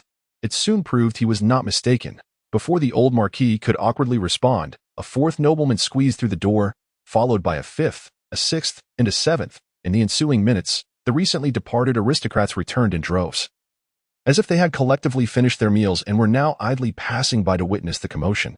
Ultimately, the banquet hall became a thronging mass of people, even more crowded than before, as it now included several nobles who had hurried over upon hearing the news. Yet, curiously, despite the overwhelming presence of bodies, the hall was enveloped in an eerie silence, with all present wearing expressions of perplexity, awkwardly glancing around. Fortunately, Lin Taiping finally cleared his throat and, with a radiant smile, remarked, "Gentlemen, I understand. You are all merely passing by and thought to purchase an ordinary totem. Quite an ordinary one. Am I correct?" "Absolutely accurate." Dozens of nobles raised their hands in unison to express their agreement, with Viscount Fort, wiping the sweat from his brow, eagerly interjecting, "Dear Lin, let us not waste any more time. I require that very ordinary totem. And I need it now. Just name your price." "Why should it be you first?" Count Simmons, who had always had a contentious relationship with Viscount Fort, naturally voiced his displeasure. "Dear Lin, I am in urgent need. You should have the Minotaurs serve me first. And I am willing to pay a higher fee. For heaven's sake, don't you two know how to respect your elders?" The old Marquis protested vehemently, but such protests fell on deaf ears, as the surrounding nobles erupted into heated banter, each asserting their own pressing need. In an instant, the previously eerie quiet of the banquet hall devolved into a cacophony reminiscent of a bustling marketplace, as dozens of noblemen waved their arms, their faces flushed with fervor, some even producing purses to assert that money was no object, and offering to increase the reward if the task could be completed within a few hours. Observing this spectacle, Mr. Cohen felt giddy with delight, while Christine seemed to envision streams of gold falling from the heavens. As for Edward, who had just been ridiculed, he could only feel overwhelmed, utterly baffled by what manner of totem could incite such fervor among the aristocracy. Yet, Despite the clear potential for substantial profit, Lin Taiping wore an expression of trepidation. Well, I fear I can only accommodate one lord today. You see, crafting such totem tattoos requires several days and demands considerable effort and dedication. When Tulu assisted Mr. Cohen yesterday, he nearly bled from the mouth. Just then, as if to corroborate his statement, Tulu promptly spewed a fountain of blood and collapsed in a fit, while Leah, tears streaming down her face, lamented that her beauty had suffered in the pursuit of researching such totems. I am willing to pay a high price, Viscount Fort interjected, fully aware that he was stepping into a trap, yet compelled to leap in nonetheless. After all, he had boasted just half an hour prior before those two ladies that he would certainly make a grand display of prowess that night. Aiming for no less than 10 encounters, men, after all, may occasionally forsake their word, but in matters of dignity and honor, one cannot afford to be untrustworthy. Thus, to preserve his integrity and ensure his future happiness, he resolved to spend whatever it took, dismissing it as merely a cost of medicine, and besides, what remedy could rival a totem in terms of longevity and lack of side effects? With this realization, Viscount Fort swiftly resigned himself to being fleeced, decisively waving his hand. 500 gold coins, dear Lin, how does that sound? Wait, I offer 600 gold coins. Count Simmons, ever at odds with Viscount Fort, seized the opportunity to express his dissatisfaction. And at that moment, he suddenly recalled the disdainful gaze of that fox girl from their last encounter. The sooner, the better. It must be completed within a few hours, as I have urgent matters tonight. For heaven's sake. Dante, you two know how to show respect to your elders. I shall offer 700 gold coins. The old Marquis immediately protested in indignation. At his age, wealth was of little consequence, and what mattered most was reclaiming his former glory. However, it soon became evident that he was not the only one seeking to revive their former vigor, as the banquet hall erupted into a frenzy akin to a bustling marketplace. With dozens of nobles fervently waving their arms, their faces flushed with excitement. 800 gold coins, 900 gold coins, 1,000 gold coins. By the time the price escalated to 1,200 gold coins, Mr. Cohen had transitioned from astonishment to sheer disbelief, barely stopping himself from biting his fingers to confirm this was not a fevered dream. By the gods, a staggering 1,200 gold coins. Merely for a tattoo, it could fetch up to 3,000 gold coins, surely, even if future prices did not soar to such heights, considering the dozens of nobles present and the many more who had yet to arrive. The potential profits were unfathomable. In that moment, Mr. Cohen felt a pang of regret, recalling his earlier skepticism, his previous complaints, and his doubt. By the gods above, I swear on my conscience that henceforth, even if Lin were to produce a mere blade of grass and claim it could be sold for 5,000 gold coins, I would believe him without hesitation.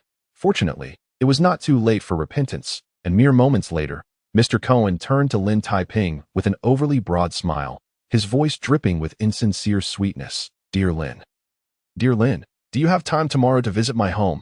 I have 3 lovely daughters. The eldest is 16, and the youngest is 12. Chapter 26 holds even more treasures. Everyone is a master of sales. Under the golden glow of coins, Mr. Cohen transformed into a fervent salesman, desperately promoting his daughters, exuding an air that suggested he would have no qualms if all 3 were taken off his hands. Stop.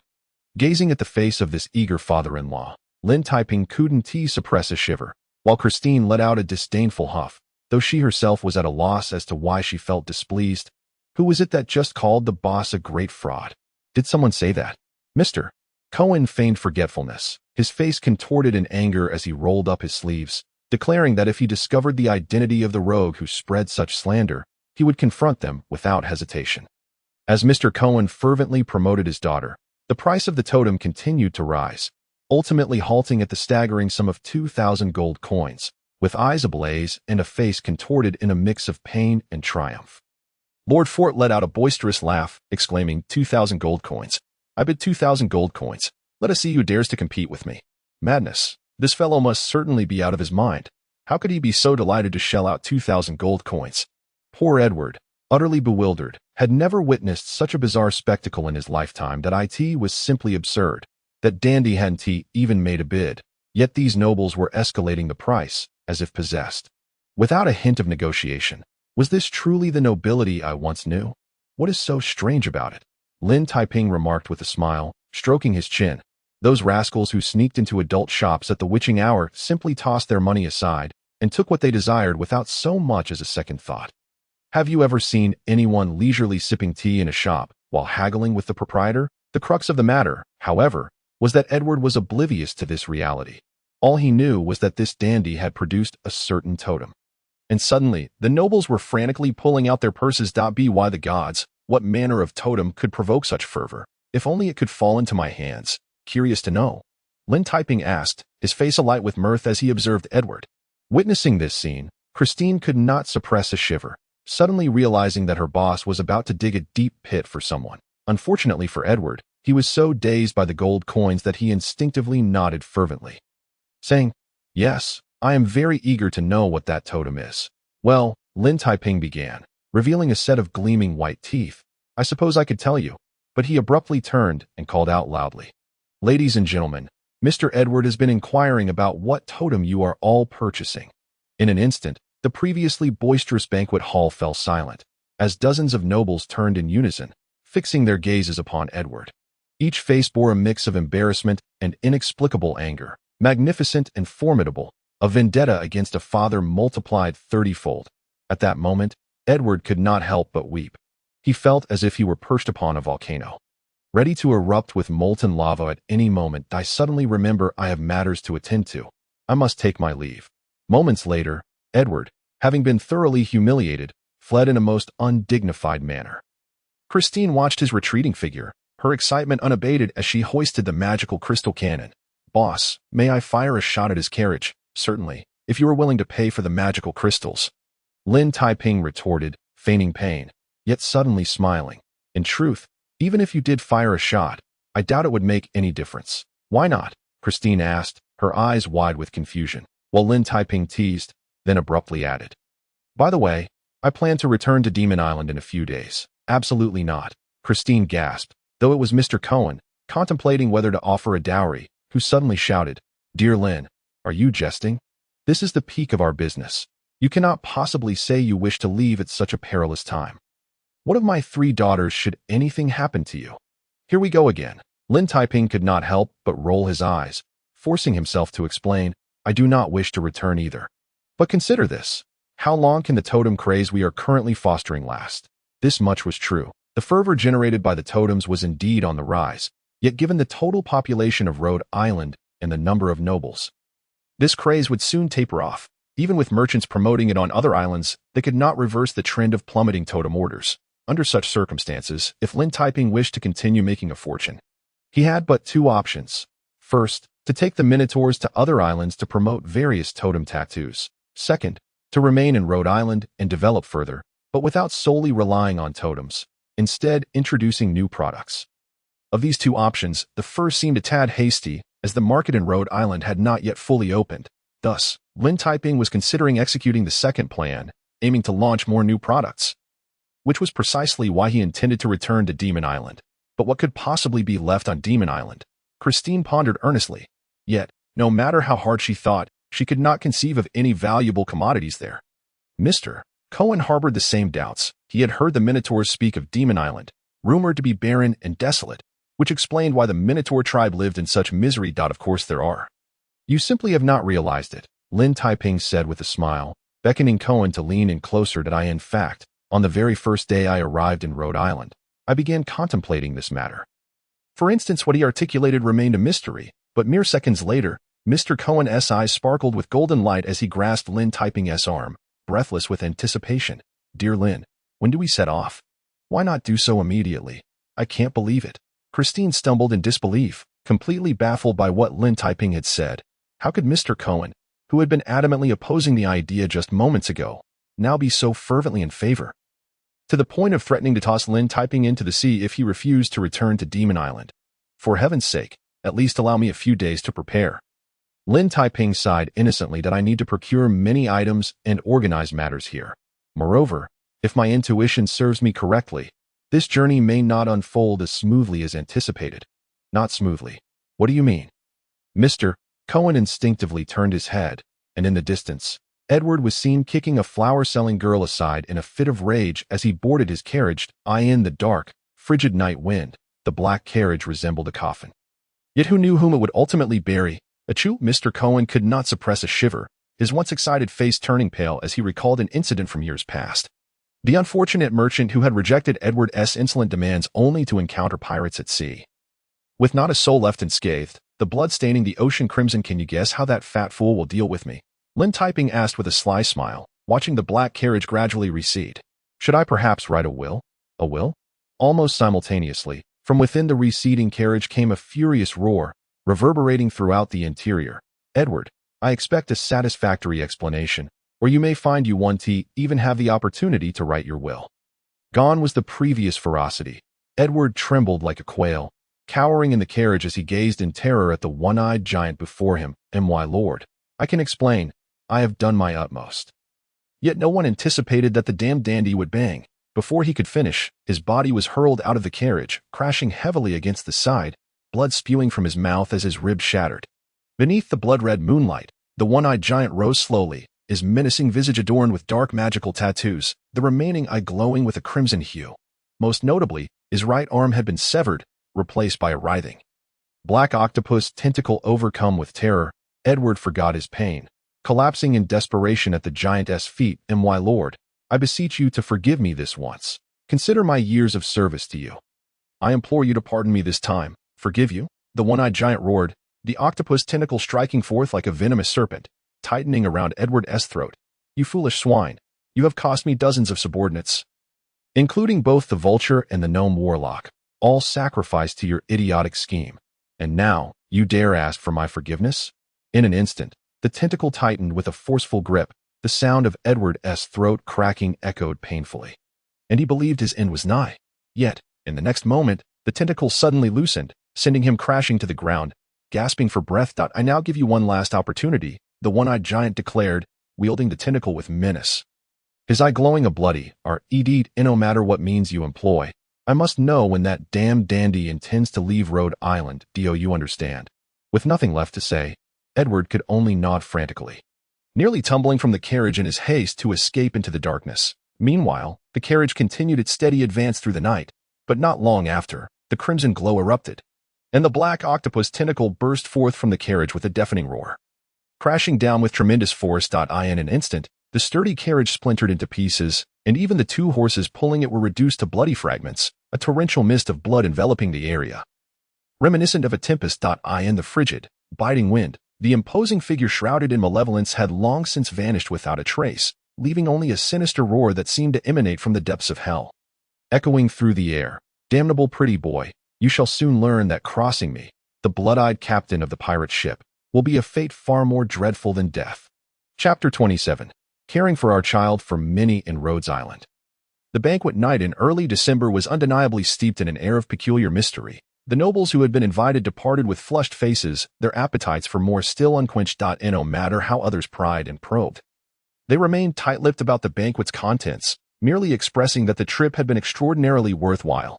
According to a certain rumor, it was said that the exuberant Viscount Fort, upon leaving the soiree, brought home 12 beauties that very night, and then, well, heaven knows what transpired thereafter. However, as one of the socialites recounted, the Viscount was so astonishingly vigorous that, by the end, all the beauties had pleaded for mercy. Surely, this must be a jest. Those familiar with the inner workings of the aristocracy expressed profound skepticism regarding this rumor, especially considering that the corpulent Viscount Fort was notoriously known for lasting merely 3 seconds, if that, and only under the influence of certain stimulants. Yet, the nobles privy to the truth held this rumor in unwavering belief, particularly the envious and resentful Count Simmons, who, consumed by jealousy, immediately set off the following morning in a carriage laden with gold coins to seek out Lin Taiping. It became evident that Simmons was not alone in his impatience. Upon arriving at the residence of Christine, he discovered that the area was already thronged with carriages as fervent nobles formed a long queue, perspiring profusely while frantically waving their gold notes. This spectacle drew the attention of passers-by, who were utterly bewildered by the early morning antics of these noble gentlemen. From that morning forth, a clandestine secret began to circulate among the aristocracy, to the extent that many nobles, upon encountering one another, no longer inquired, "Have you dined today?" but rather, with an air of mystery, asked, "Have you tattooed today?" In such circumstances, Lin Taiping's totem tattoo business flourished immensely. With throngs of nobles visiting his doorstep, cartloads of gold coins being transported into Christine's abode. Mr. Cohen was perpetually grinning, his rear molars frequently on display, as his daily task consisted of counting the gold. An activity that continued even when his fingers ached from overuse, without ever dampening his spirits. Alas, the plight of Tulu and the Minotaur tribe was disheartening, for the profit of the capitalists.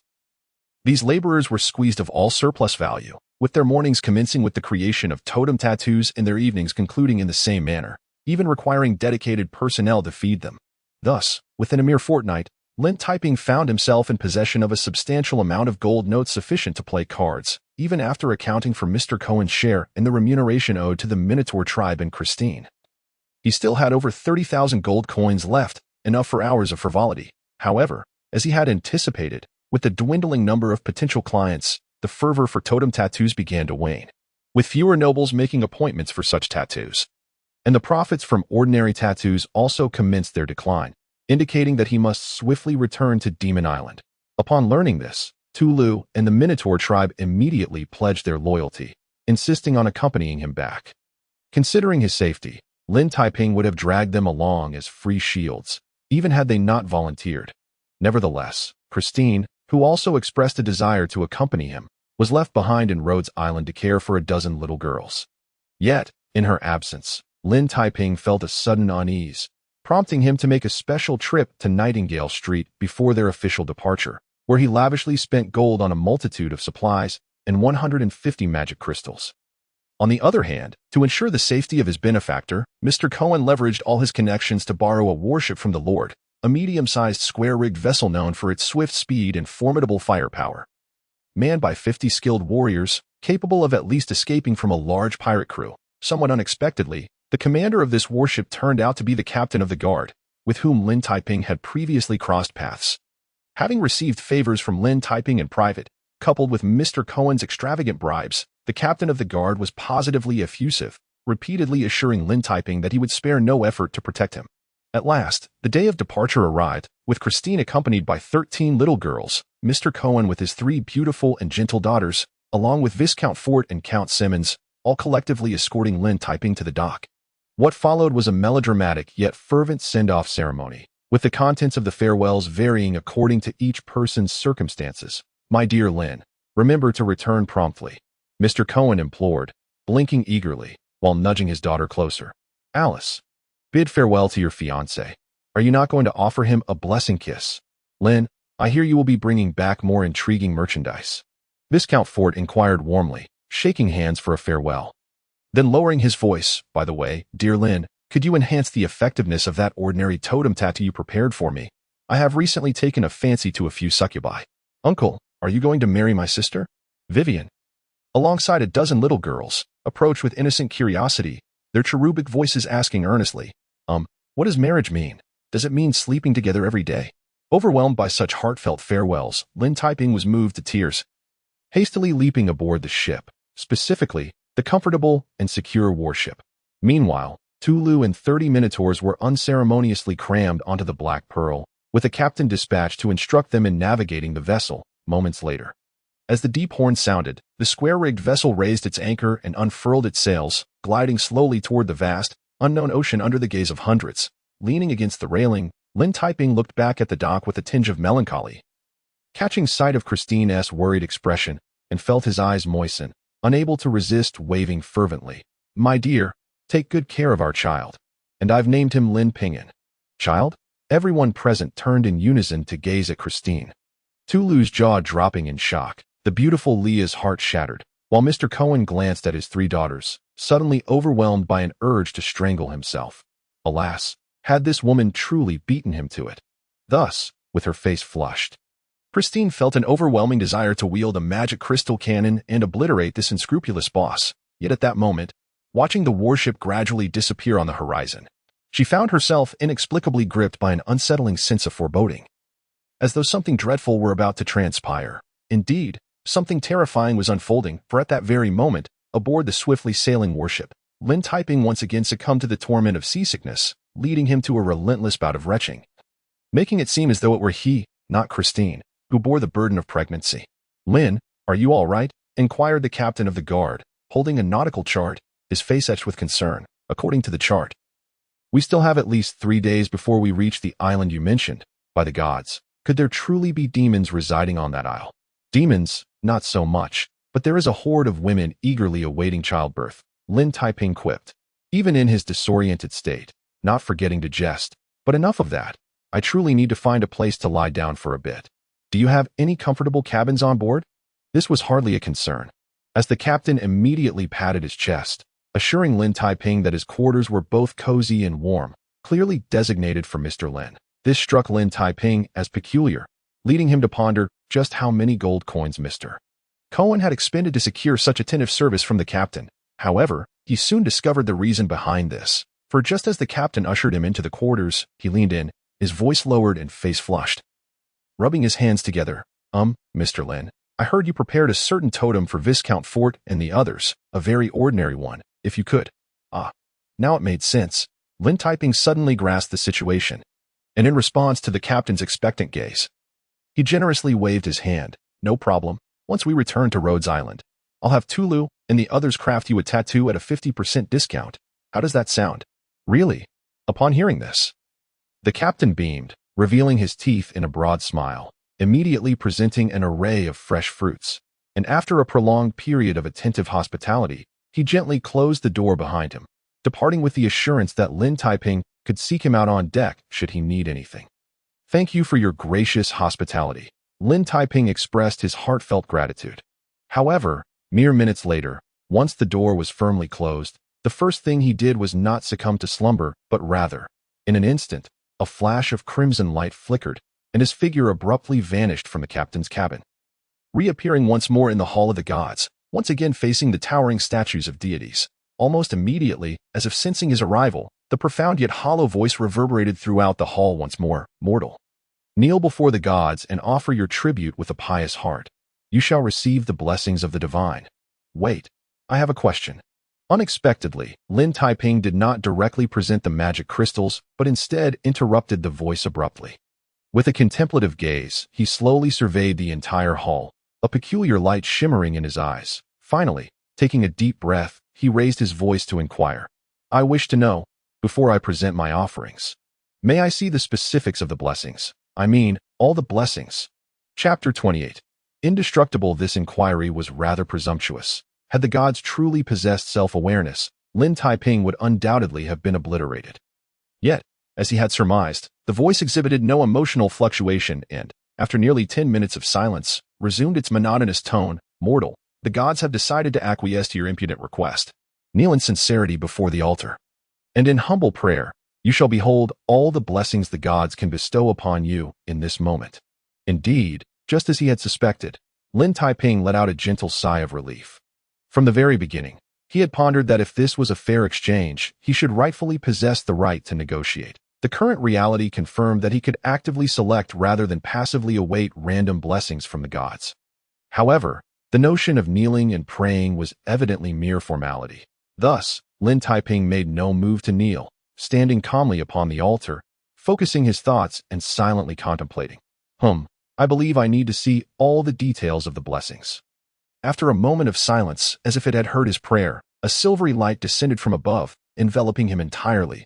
Almost simultaneously, dozens of lines of dense text began to manifest in his mind. Mortal, offer your sincere tribute to the sea god, and he will grant you basic navigation skills. Mortal, offer your sincere tribute to the war god, and he will bestow upon you the basic right of race transformation. Mortal, offer your sincere tribute to the nature god, and he will grant you the basic power to alter nature.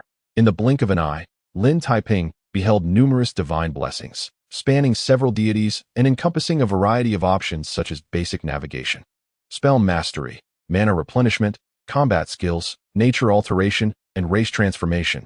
However, it was noteworthy that all these divine blessings were marked as merely basic, and the quantity and variety were not as extensive as he had imagined. Moreover, recalling the hollow voice's earlier proclamation, mortal, through your pious heart and silent prayer, you shall see all the blessings the gods can currently bestow upon you. Currently? Pondering as he stroked his chin, Lin Taiping seemed to have an epiphany and raised his gaze once more, asking, just to confirm, what must I do to receive more and stronger blessings from the gods? This question evidently exceeded the voice's capacity for response, resulting in an eerie silence. Lin Taiping could not help but indulge his mischievous curiosity, wondering if his continued inquiries would cause the entity to crash outright. Very well, as if I never asked. After patiently waiting a moment longer, Lin Taiping finally withdrew his question, wearing a peculiar expression. Though somewhat disappointed, he had gleaned several secrets about the Ring of the Gods from their recent exchange. Firstly, the Ring of the Gods indeed adhered to the principle of equivalent exchange and allowed him to make selections. Secondly, the ring could currently only provide the most rudimentary blessings, and only through some form of enhancement could it offer a wider array of more powerful blessings. Thirdly, the method of enhancing the ring remained a mystery, one that he would have to explore in due time. Was he disheartened? Certainly, to some extent. Yet Lin Taiping was not one to be particularly greedy. Thus, after his initial reflections, he quickly regained his composure, temporarily setting aside plans to enhance the Ring of the Gods, and shifted his focus to the matter at hand, examining the blessings available to him, for in the present circumstances, rapidly augmenting his abilities was of utmost importance. After a brief period, having reviewed the specifics of the numerous blessings, he thoughtfully stroked his chin, directing his attention to one particular blessing. Mortal, offer your sincere tribute to the war god, and he will grant you the basic right of race transformation. Almost simultaneously, sensing his intent, the deep and hollow voice resonated once more. Mortal, the gods have heard your devout prayer. Offer 150 magic crystals with a sincere heart, and your wish shall be fulfilled. 150. Lin Taiping was momentarily taken aback, pondering whether the gods had somehow divined the precise number of magic crystals he possessed at that moment. Nevertheless, it mattered little. After all, he had initially acquired those magic crystals with the intention of making a significant sacrifice. Thus, after a brief moment of hesitation, he promptly retrieved 150 magic crystals and cast them into the altar. In less than a moment, all the crystals disintegrated within the altar's fiery flames. Accompanied by the booming of the deep voice, a colossal statue, wielding a spear in its left hand and a shield in its right, erupted into a dazzling blue light. You have offered your tribute to the gods. They are pleased with your offering. You shall receive the war goddess blessing and possess the basic talent for race transformation. Please select one race from the 3 designated by the war god as your transformation target. This can be sustained indefinitely and reversed at will. Was it indeed as he had surmised? Lin Taiping grinned broadly, revealing a gleaming smile. The literal interpretation of this statement suggested he could transform into other races at will, with no temporal limitations. In fact, just as he had anticipated, as the blue light gradually coalesced before the altar, 3 ethereal images materialized, representing the 3 races he could transform into. To the far left stood an image of a stout dwarf wielding a massive battle axe. In the center hovered a gargoyle flapping its obsidian wings, and to the right appeared an unexpectedly peculiar image, which turned out to be, it seems quite promising. Lin Taiping whistled softly, suddenly feeling that the expenditure of 150 magic crystals was indeed worth it, regardless of which of these 3 races he transformed into. Each was vastly superior to his current human form. What was even more exciting was that this was merely the most basic talent for race transformation. With further investment of magic crystals in the future, he could acquire advanced talents for transformation into rarer and more powerful races. Just imagine, if he could become a behemoth or transform into a fearsome dark dragon, or even an immortal lich. I like this, although it must be quite costly. Lin Taiping contentedly stroked his chin, but soon redirected his focus back to the 3 images of races before him. Setting aside future evolutions, the pressing question was which race to choose for transformation first. Undoubtedly, if one sought power, the dwarf would be the optimal choice. However, considering speed, the gargoyle would certainly hold the advantage. Yet again, the 3rd image appeared most peculiar, and it seemed to offer a buy one get one free option. Very well. I do enjoy a good deal. Moments later, Lin Taiping suddenly wore an eccentric expression and directly selected the 3rd image. Moreover, the strange things suit me perfectly, as I am quite the oddity myself. With a thunderous sound, the moment he selected that image, the entire hall began to tremble violently, indicating a significant change occurring in the outside world, rendering the hall unstable. Almost simultaneously, a surge of crimson light rushed in, and Lin Taiping felt a dazzling brilliance before his eyes. When he reopened them, he found himself back in the captain's cabin, losing his balance and colliding against the cabin wall. At that moment, the entire ship was rocking violently, and the deck was filled with the shouts of sailors, interspersed with the clashing of weapons, alongside the clear voice of the guard captain shouting, "Lower the sails. Load the cannons. Prepare for battle." Could it be? Lin Taiping's heart stirred slightly as he pushed open the cabin door and rushed out. Just as he had anticipated, the deck was already bustling with activity. Anxious sailors were diligently at work. Gunners hurriedly installing magic crystals into the cannons, and fully armed warriors were hastily emerging from the cabins, bracing for the impending fierce battle. Upon seeing him suddenly appear, the guard captain was momentarily taken aback, but quickly approached him. "Lin, I think we have a bit of a problem. The lookout just informed me that an unidentified ship is rapidly approaching from that direction. Honestly, I'm not surprised at all." Lin Taiping casually seized the telescope and gazed towards the southeast. "In fact, if there were no pirates appearing, I would feel." In that fleeting moment, the wind howled. Lin Taiping suddenly turned around, his expression shifting slightly, for not far behind him, the captain of the guard revealed a bloodthirsty grin. Brandishing a sinisterly green poison dagger, lunging at him with malevolent intent, there was no time to evade. Lin Taiping was directly struck in the chest by the dagger, the potent poison coursing through him instantaneously, causing him to clutch his chest and stagger backward, his face pale as he collided against the ship's railing. In disbelief, he lowered his head, inhaling deeply, staring at the dagger embedded in his chest. Then glancing at the captain of the guard, managing to weakly gasp, "So, you and Edward are, indeed, Edward and I are in cahoots, and we have long since pledged allegiance to Lord Blood-Eye," the captain of the guard sneered, taking a step forward to reveal his sinisterly white teeth. "In fact, Edward is here as well. Dear Edward, don't you intend to come out and greet this pitiful fellow?" "I certainly do," a piercing laugh echoed as Edward swaggered out from the cabin, protected by a dozen sailors, puffing on a cigar as he approached with an air of arrogance. "Dear Lin, I told you we would meet again, and indeed it was rather soon. So that was it." Lin Taiping disregarded Edward's mockery, beginning to comprehend why the port guard had investigated so many times, yet found no evidence of Edward's crimes. "That's right," the captain of the guard sneered, stroking his chin, crimson blood seeping between his teeth.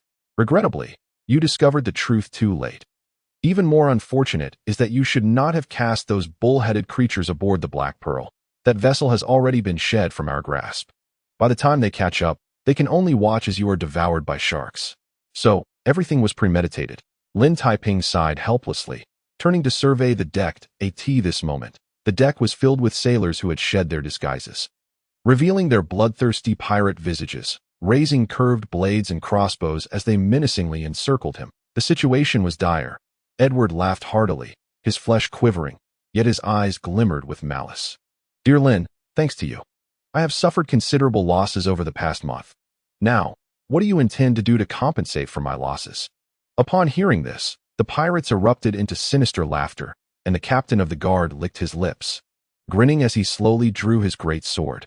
"I suddenly feel we could sever his head to fashion a goblet for Lord Blood-Eye, and then," but he abruptly fell silent, for at that moment, Lin Taiping, appearing on the verge of death, suddenly stood upright with renewed vigor, leisurely rummaging through his clothes until he finally found the last remaining cigarette, lighting it with a sense of calm. Exhaling leisurely, he yawned and regarded the dumbfounded enemies before him. "Well then, gentlemen, the performance has concluded. Shall we proceed to settle accounts?" In an instant, the captain of the guard's smile froze on his face. Edward's eyes nearly bulged from their sockets, and dozens of pirates gaped in shock, their necks craning in disbelief, like ducks suspended over a roasting fire. How could this be? How was this possible? By the gods! That was a poisoned dagger, and it had accurately pierced his heart. Why, under such a lethal assault, did that pretty boy still stand, seemingly unscathed? "This is of no consequence, not in the slightest." Lin Taiping brushed the dust off his clothing, casually extracting the dagger from his chest, as if he felt no pain. "What truly matters is whether you thought my act was convincing. Did you find it gratifying to witness me on the brink of death?" No one answered his question. All exchanged bewildered glances. Yet, amidst the eerie silence, the captain of the guard suddenly seized a crossbow, barking furiously.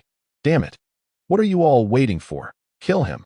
Upon hearing this command, the pirates snapped back to reality, hastily raising their crossbows in a disorganized frenzy, mercilessly unleashing a barrage of bolts. With a whistling sound, dozens of arrows shot forth like a torrential storm, and Lin Taiping had no time to dodge, becoming a pincushion, firmly pinned against the ship's railing. Still not dead, the captain of the guard discarded his empty crossbow. Gazing at Lin Taiping, now riddled with arrows, finally revealing a triumphant smile. Damn you, pretty boy. Even if you are a mage, you cannot hope to survive such a rain of arrows. What? Yes, at that very moment.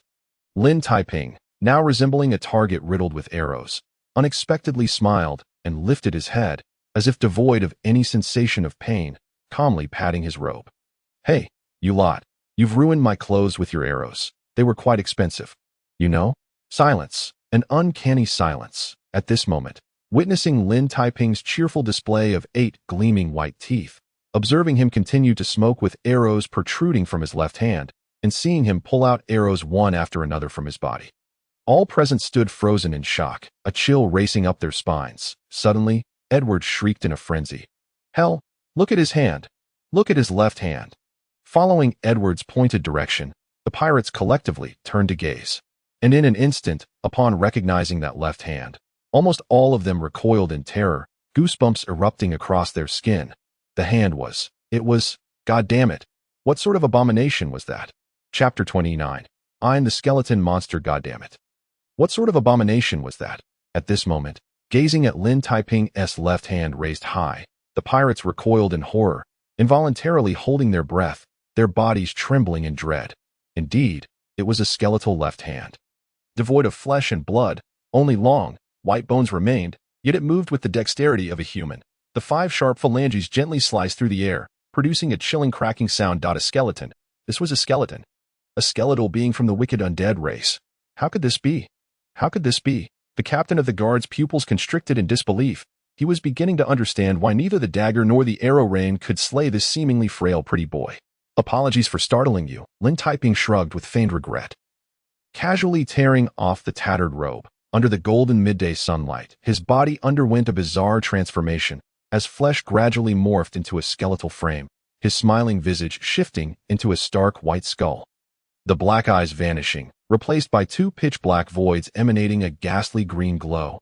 This surreal scene was more chilling than directly encountering a walking, leaping skeleton. The pirates trembled uncontrollably, their teeth chattering in fear. By the gods, what was happening? That pretty boy was evidently a standard human. Why could he suddenly transform into a skeleton? Was he inherently an evil undead, merely cloaked in some guise? In fact, the trembling Edward pondered further, even recalling the legendary Grand Conspiracy. Decades ago, under the command of the Lich King Nicholas, evil skeletal emissaries infiltrated the human realm, masquerading as Eastern mages, waiting for the opportune moment to unleash plagues and trigger a cataclysm of the undead, followed by millions of undead armies surging forth. But that was no longer significant. What mattered was that at this moment, fully transformed into a skeleton, Lin Taiping displayed a congenial smile, though this smile appeared exceedingly sinister. Now, gentlemen, I have acclimated. It is your turn. Crack, crack. With each step he took forward, a chilling cracking sound echoed, instilling dread in all, and more terrifying was the suffocating aura of death that grew increasingly potent as he drew closer. Enveloped in this deathly aura, the pirates recoiled in terror, and the captain of the guard suddenly screamed frantically, raising a massive axe, lunging with lethal intent. Damn you, pretty boy, even if you have become a skeletal soldier. You shall die. The fierce wind howled as the great axe gleamed with silver-white energy, striking down like an avalanche, followed by dozens of pirates roaring in fury, their bloodthirsty curved blades descending in a violent tempest. Yet, in the face of this lethal threat, Lin Taiping continued to advance with ominous cracking sounds, a dark light flashing momentarily as his form expanded dramatically, transforming into a towering 3-meter-tall skeletal giant. Adorned in spiked white bone armor that enveloped him entirely, whether it was the axe or the curved blades, no matter how frantically they struck, they could not penetrate the indomitable white bone armor. And in the despairing gaze of the pirates, Lin Taiping once again raised his skeletal hand, gently grasping at the void that a dark light shimmered, and a massive pale bone sword materialized out of thin air. Its broad blade forged entirely from bone, ignited by the ghostly green flames symbolizing death, ethereal black smoke swirling around it, emitting an eerie wailing sound. No, this was not an ordinary skeletal soldier, this was a skeletal warrior. A terrifying entity from the depths of the undead abyss. Realizing the magnitude of their predicament, the captain of the guard shrieked in horror, "Retreat, retreat. Do not let this fellow approach us, or else," before the words could fully escape his lips. A massive, pale-boned sword, imbued with the ferocity of thunder, sliced through the air. The glimmering, white blade, interspersed with ghostly green phosphorescence, rendered the dazzling midday sun pale in comparison. The power of a single strike was such that 5 or 6 pirates were sent reeling, blood spraying from their mouths as they fell like discarded kites, their curved swords and armor shattering into fragments. Following this, amidst the terrified gazes of onlookers, Lin Taiping strode forward, hefting the colossal, heavy-boned sword with an air of nonchalance, exhaling wisps of smoke while charging into the throng with an aura of murderous intent. Without any regard for technique or the number of assailants, amidst the cacophony of clashing steel, his sole objective was to raise the boned sword and mercilessly cleave through anything that obstructed his path. I slash, I shall slash again. I slash.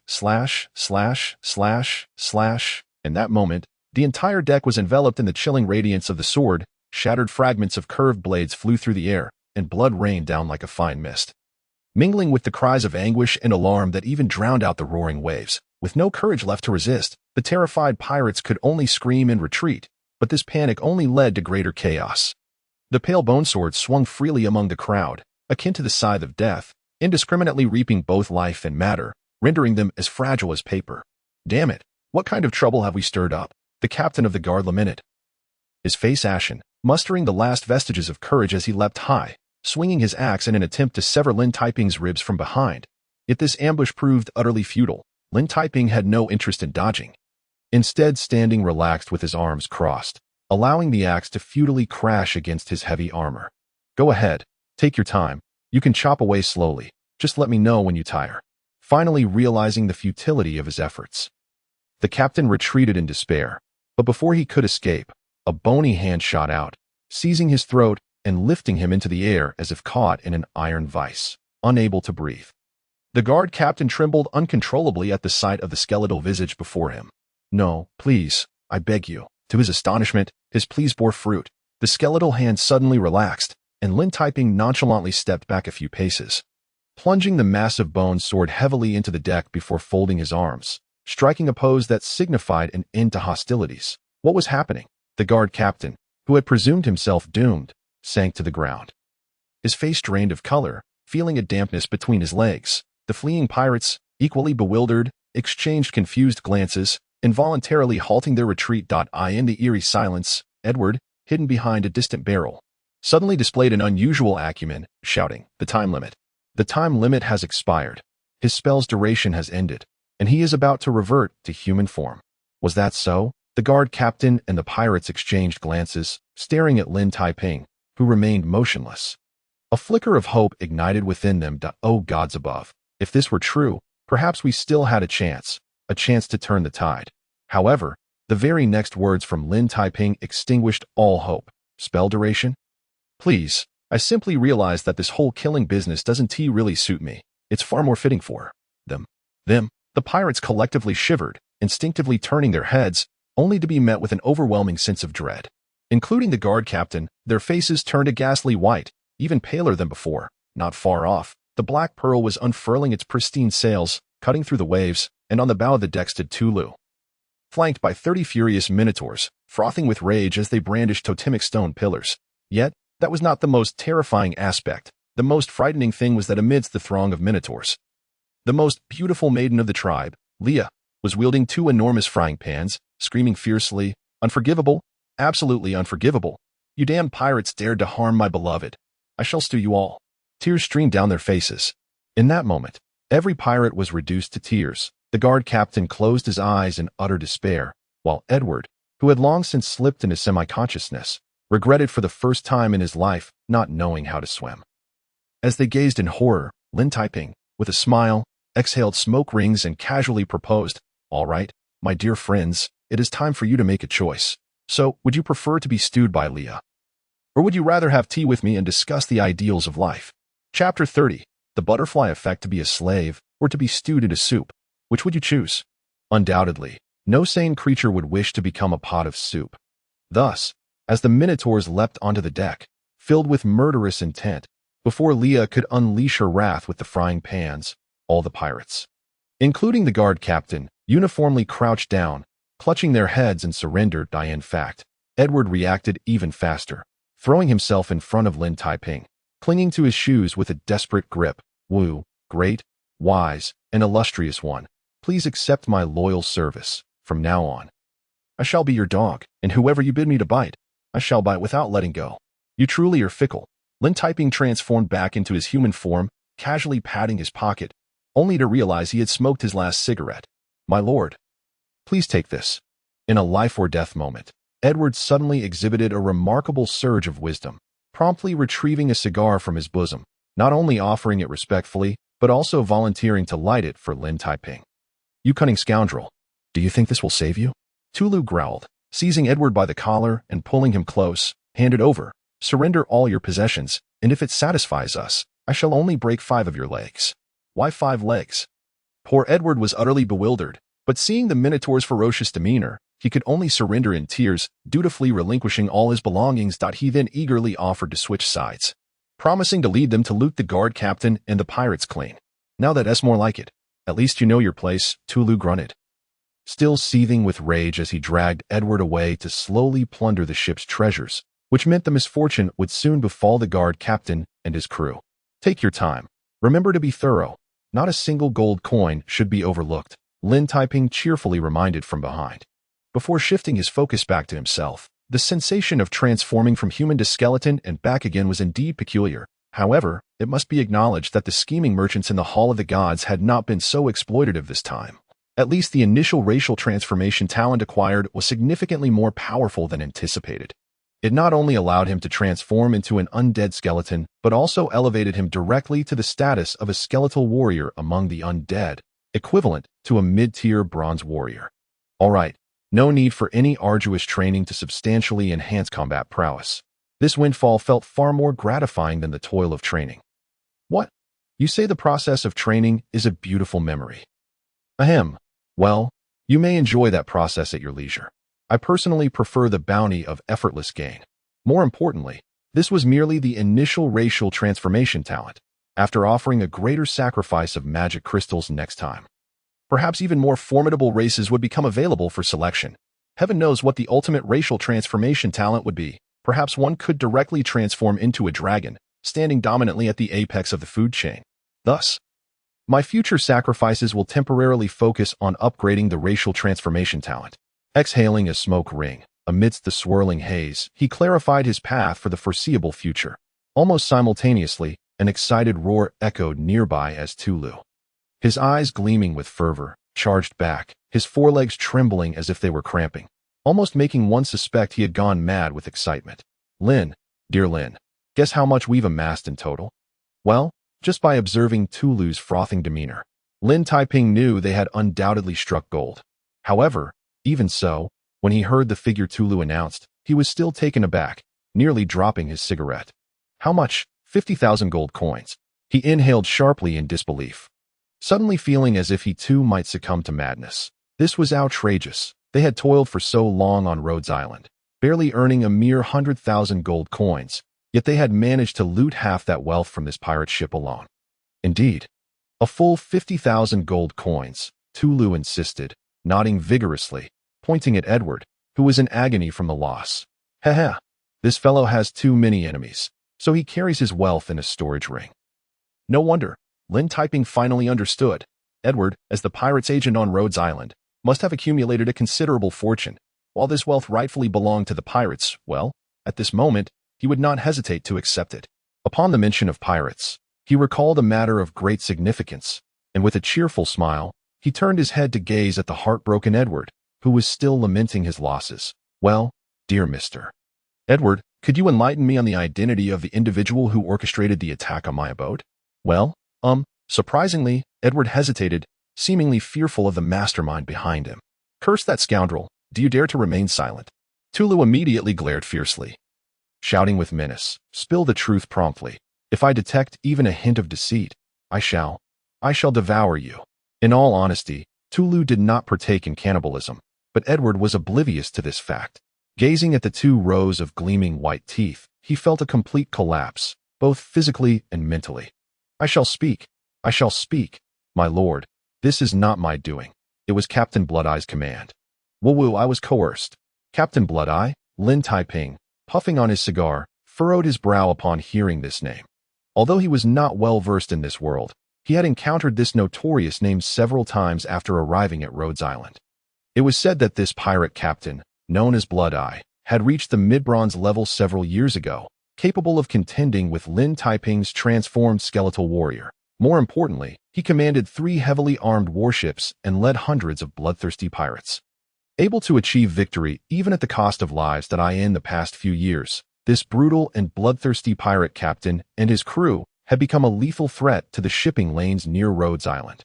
Unlike other pirates, Blood-Eye not only plundered passing merchant vessels, but also executed every soul aboard, sparing neither women nor children, a testament to his mercilessness. Now, it was evident that this savage pirate captain had selected his next target. However, it was peculiar that if he was so eager to act, why did he not personally board this warship, but instead sent the captain of the guards? That is because Edward seemed reluctant to reveal more. But upon seeing Tulu sharpening his teeth again, he panicked and cried out, "I shall tell you. I shall tell you." Captain Blood-Eye originally intended to come himself, but just before his departure, he received news of a lucrative deal. So he hastily set off for that transaction. Lin Taiping, pouring himself a glass of red wine, felt a stir of intrigue. What does this lucrative deal entail? Slavery. It involves the slave trade. This time, Edward was quite perceptive and quickly divulged the information. In truth, Captain Blood-Eye had planned to take action personally, but 6 days prior, one of his pirate ships had deviated from its course due to a hurricane and unexpectedly discovered a dozen dark elves on a deserted island. Without a doubt, these alluring dark beings had always been a luxury in the slave market. Nobles would readily spend thousands of gold coins for a beautiful dark elf slave, yet even then, such treasures were often rare. It is worth noting that dark elves were not akin to the numerous and defenseless lowly goblins. Even the most ordinary dark elf possessed at least the strength of a level 4 assassin and excelled in stealth, assassination, and the use of poison. A moment's carelessness could lead even the mightiest of adversaries to perish beneath their daggers. Thus, upon learning of the dark elves' whereabouts, Captain Blood-Eye was intrigued yet cautious. However, pirates returning from the deserted island informed him that the number of dark elves was not substantial, and that curiously, the leading dark elf seemed to be afflicted by a severe influenza. Before he could finish his sentence, Lin Taiping suddenly spat out his wine, choking violently to the point of turning red. Deserted island. Dark elves. Influenza. Wait, why did these terms sound so familiar? Chapter 31. I am here to bear your children. It is said that a butterfly flapping its wings in the Amazon rainforest of South America can, 2 weeks later, trigger a tornado in Texas. Well, Lin Taiping initially did not believe in such a butterfly effect, but now he truly had no choice but to believe, for the evidence lay before him. Due to that bucket of cold water on a winter night, the poor dark elf leader caught a severe cold. Her illness caused her to accidentally sneeze while attempting an assassination, alerting several pirates to flee. Because of the fleeing pirates, Captain Blood-Eye learned of the dark elves' existence and resolved to capture slaves. And since Captain Blood-Eye planned to capture slaves, he temporarily spared that cursed Eastern mage apprentice. Cough, cough, cough, cough, cough, cough. Lin Taiping, still choking, turned to the bewildered Edward. I must inquire, does that dark elf leader, afflicted with a severe cold, frequently sneeze uncontrollably? How did you know? Edward exclaimed in astonishment, for it was indeed true. The pirates had had no chance of escaping the deserted island, but it was precisely because the dark elf leader, while stealthily approaching them, unexpectedly sneezed that their presence was revealed, allowing a few pirates to escape. Remarkably powerful, Lin Taiping could only gaze skyward in silence, wondering what more there was to say. It turned out that the force of that bucket of cold water had been so tremendous that it had caused the stunningly beautiful dark elf, who had vowed to make him bear children, to succumb helplessly to the virus, prolonging her illness and even affecting her assassination attempts. However, it was not too surprising. During the medieval period in Europe, a massive outbreak of influenza had occurred, claiming the lives of hundreds of thousands. Thus, in a world akin to medieval Europe, with abysmal medical conditions, it was hardly surprising that the dark elf beauty succumbed to a sudden influenza outbreak without access to medicine. Yet, one must ponder, if the unfortunate dark elf tribe were to be wiped out due to the chain reaction triggered by this cold, then he would indeed bear a heavy sin, potentially earning the eternal resentment of that beautiful dark elf. More critically, the very reason he had risked returning to Demon Island was to seek out this group of dark elves. If Captain Blood-Eye were to seize them first, then his grand scheme for profit would be thwarted. Lost in thought, he suddenly patted Edward on the shoulder and stood up leisurely. "Very well, dear Mr. Edward. Could you inform me when Captain Blood-Eye is expected to arrive at that deserted island?" "Well, he should arrive in about 3 days, as he needs to gather nearby pirates," Edward instinctively replied. But before he could complete his sentence, his eyes widened in disbelief in an instant, realizing that this cursed pretty boy intended to go to that deserted island. Edward's face betrayed a flicker of joy. "My heavens, this must be a blessing from the gods. This foolhardy pretty boy was unwittingly delivering himself right to their doorstep. This was nothing short of marvelous. Captain Blood-Eye would surely teach him a lesson." "And then, are you suggesting that at that moment, you shall exact your revenge?" Lin Taiping, as if reading his thoughts, flashed a grin revealing 8 gleaming teeth. "The good news is, you guessed correctly. The bad news is, I intend to take you along." "Very well and truly powerful." Edward's smile instantly froze. Even without using his knees to think, he knew his fate. When that time came, this cursed pretty boy would undoubtedly use him as a human shield. Perhaps even stab him twice in a fit of rage. "Correct, but alas, there are no rewards." Lin Taiping nodded appreciatively, then waved his hand decisively. "It's settled then. When we encounter Captain Blood-Eye, I shall gladly inform him of the tremendous assistance you provided me." "Mr. Edward." "No," Edward cried out in despair, wishing he could jump into the sea and end it all right then and there. Yet, before he had the chance to leap, Tulu had already seized his collar, dragging him towards the helm. "Moo, I adore this plan. I shall strip that Blood-Eye of everything, leaving him in his undergarments, and sell all the valuables for my latest favorite roasted camel." "Roasted camel?" Lin Taiping could not help but feel a sense of respect. It was worth noting that when they first arrived at Rhodes Island, the Minotaurs were merely enamored with roasted chicken and duck, then shifted their affections to roasted lamb. Yet, astonishingly, within just half a month, they had already fallen head over heels for roasted camel. If this continued, would they soon be indulging in roasted elephants, whales, or even demon dragons? Setting aside his musings, the fleet swiftly set sail once more. However, unlike before, all the humans aboard this ship, apart from Lin Taiping, had now become pitiful slaves, forced to navigate the vessel at the utmost speed towards Demon Island under the brutal threats of totemic pillars and frying pans. The continuous voyage through day and night had not encountered any mishaps. However, as they passed a small commercial island, Lin Taiping ordered a temporary docking to replenish supplies. Seizing the opportunity, he hurried into the town. Clutching the 50,000 gold coins voluntarily surrendered by Mr. Edward on this petite commercial isle, he conducted a substantial procurement, buying up every magic crystal available. It is worth noting that there was only one store for magical materials on the island. And when the proprietor witnessed such a significant transaction, he was nearly moved to tears, almost rushing over to express his gratitude. After completing this endeavor, the fleet experienced no further delays and promptly set sail once more. Following a day and a night of navigation, they ultimately arrived at Demon Island by noon the next day. Under the golden sunlight, Lin Taiping leaned against the ship's railing, gazing into the distance as the familiar white sandy beach drew ever closer. It suddenly struck him, recalling his initial arrival here, when he had nearly been raided by the Minotaurs, and shortly thereafter, almost abducted by dark elves for breeding. "Ah, how nostalgic," he mused, lighting a cigar, accompanied by dozens of Minotaurs as they leaped onto the shore. Honestly, the past month has felt like a dream. Who could argue with that? Tulu, carrying a totemic stone pillar, followed closely behind, nodding in agreement as he touched his horns. "Back then, we were so hungry we had to season stones with salt to eat. Who would have thought that now we can feast on whatever we desire? Ha ha ha. When we encounter those dark elves, I shall brandish a plethora of roasted drumsticks and feast before their very eyes." Eating one and tossing another aside. Could you exhibit a modicum of dignity? Lin Taiping couldn't help but roll his eyes at Tulu's antics. He allowed him to lead the way through the impoverished village once inhabited by the Minotaurs. Proceeding north along the barren black expanse towards the Leaffall Valley, where the dark elves resided. Judging by the circumstances along the route, it appeared that Captain Blood-Eye's pirate crew had yet to arrive. For no other vessels were anchored near Demon Island, and there were no signs of human passage leading to Leaffall Valley, which brought a sigh of relief from Lin Taiping.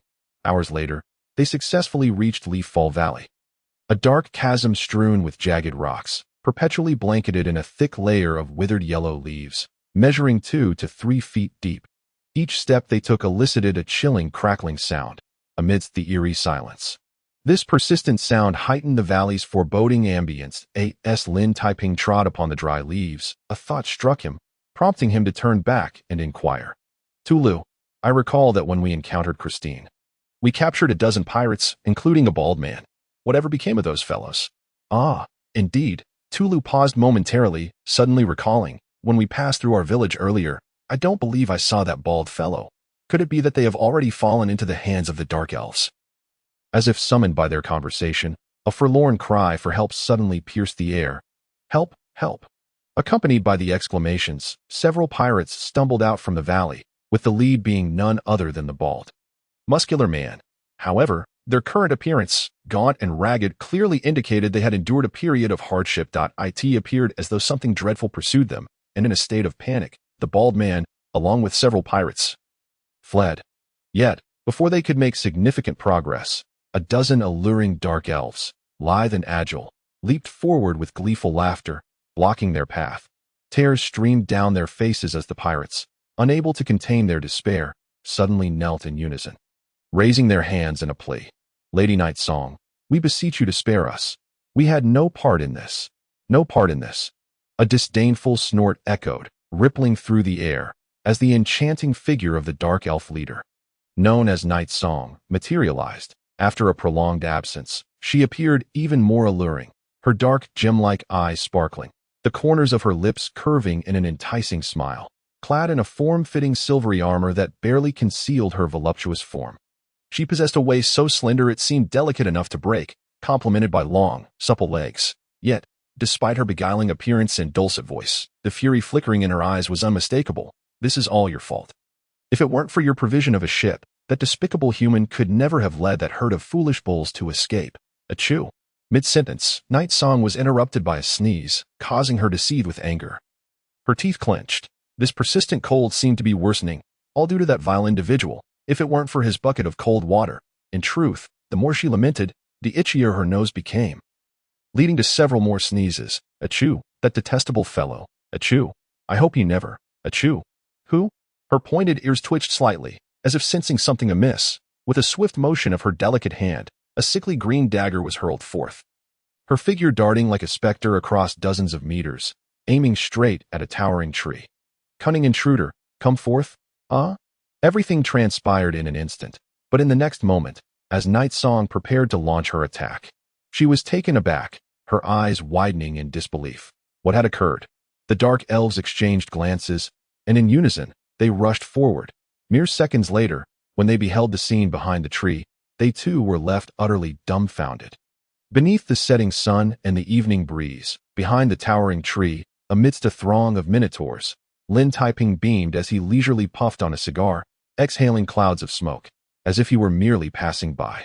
In the eerie stillness, faced with the astonished gazes of the dark elves, he suddenly discarded the cigar, revealing a radiant smile, and opened his arms in a warm welcome. My dear, it has been far too long. I have come to give you children. Chapter 32. A match made in heaven. Feeling lightheaded from her cold, compounded by the sudden appearance of this longed-for individual, Night Song found herself momentarily dazed, forgetting to evade until Lin Taiping was almost upon her for a grand embrace. Only then did she gasp, arching backward and leaping away, her supple waist bending as if it might snap. Are you that surprised? Lin Taiping wiped away a tear, nearly overwhelmed with emotion. It seems you have not forgotten me. My arduous journey through life and death to return to you is not in vain. Surprised? Indeed. Night Song, propelled by instinct, leaped back a considerable distance, her immediate reaction being a fierce growl of rage. You despicable scoundrel, how dare you return? I shall. Before she could finish her sentence, a shroud of darkness enveloped her, causing her form to vanish entirely, only to reappear instantaneously behind Lin Taiping, whispering, Leave behind those children. Absolutely. Lin Taiping responded with a beaming smile. My greatest aspiration in life is to be surrounded by a multitude of beautiful women for. Well, you know. In that moment of nonsensical banter, a surge of dark energy enveloped him, his corporeal form transforming into a grotesque skeleton, indifferent as he unleashed a powerful punch, allowing the dagger to pierce in and ignite sparks. A skeleton? Night Song exclaimed in mild surprise. Deftly twisting her slender waist to evade the blow, her dagger swiftly darting forth with ruthless precision. You vile creature, I knew you had a trick up your sleeve. Likewise, you are also launching a sneak attack. Are you not? Lin Taiping replied, grinning as he swung a massive bone sword, releasing eerie green flames that collided with the incoming dagger in a thunderous clash. The shockwave rippled outward, severing nearby trees. But Night Song had already vanished, appearing like a wraith atop the treetops, lightly pushing off to dive down once more. As black mist enveloped her, her speed created a myriad of afterimages, encircling Lin Taiping from all angles in a coordinated assault. Sparks flying from the skeletal armor as he instinctively staggered back. Yet, he quickly raised the bone sword anew, retaliating without hesitation. In the blink of an eye, this bizarre and intense battle raged on. Amidst the rising smoke, the sounds of their ongoing skirmish and fervent exchanges filled the air. Achoo! You wretched fiend! You can even transform into a skeleton, truly as despicable as ever. Thank you for the compliment. But to accuse me of sneak attacks while you yourself are doing the same. How hypocritical. What do you know? I call that preemptive strike. Is that so? Then I shall label this as defensive counterattack. It was a remarkable sight. Observing these two engage in playful banter while simultaneously launching sneak attacks, leaving the dozens of minotaurs utterly astonished, forgetting to join in the fray, instead pulling out roasted drumsticks to gather in a circle. Eating while they watched. As for the dark elves, they were left in a state of shock, suddenly realizing that their chieftain and this smiling individual were, well, quite a match indeed. In truth, this battle could have continued for 100 years without a victor emerging. Eventually, Lin Taiping grew weary of the skirmish, leisurely stepping back, plunging the enormous bone sword into the earth. Let us pause. Before we dine, shall we first discuss some serious matters? Serious matters, you say. Night Song seethed with rage, her heaving bosom rising and falling violently. Uncertain whether it was due to anger or fatigue, a dozen dark elves nearby were rendered speechless, pondering how their esteemed leader could exude a beguiling smile even while assassinating her targets. Yet, inexplicably, she found herself unable to contain her fury whenever she encountered that grinning fellow. Was he truly the fabled nemesis? Apologies, but my head has nothing to do with this matter, Lin Taiping replied solemnly. However, that fellow's head is very much connected to it. At this remark, Night Song instinctively turned her gaze towards the distance, where Tulu was lost in the throes of devouring a chicken leg. Oblivious to the world around him. It was not until some time later that he finally exclaimed, as if struck by a revelation, reaching out with his greasy hoof to seize the trembling Edward and tossing him across like a shot put. There was no need for intimidation. Edward, already terrified, screamed desperately upon landing, "It has nothing to do with me. It has nothing to do with me. This is all the blood-eyed captain's plan." Minutes later, after hearing Edward's confession, a low murmur arose among the dark elves, prompting Night Song to furrow her brow, finally revealing a hint of gravity in her expression. "Are you saying that the pirates who escaped recently will return with that pirate captain known as Blood-Eyed to capture slaves?" One must admit, for the dark elves, a race of merely a dozen, a large-scale pirate raid was indeed a significant predicament. Indeed, it is likely a considerable nuisance, Lin Taiping mused, stroking his chin nonchalantly. Thus, I undertook the perilous journey, braving the elements, to inform you.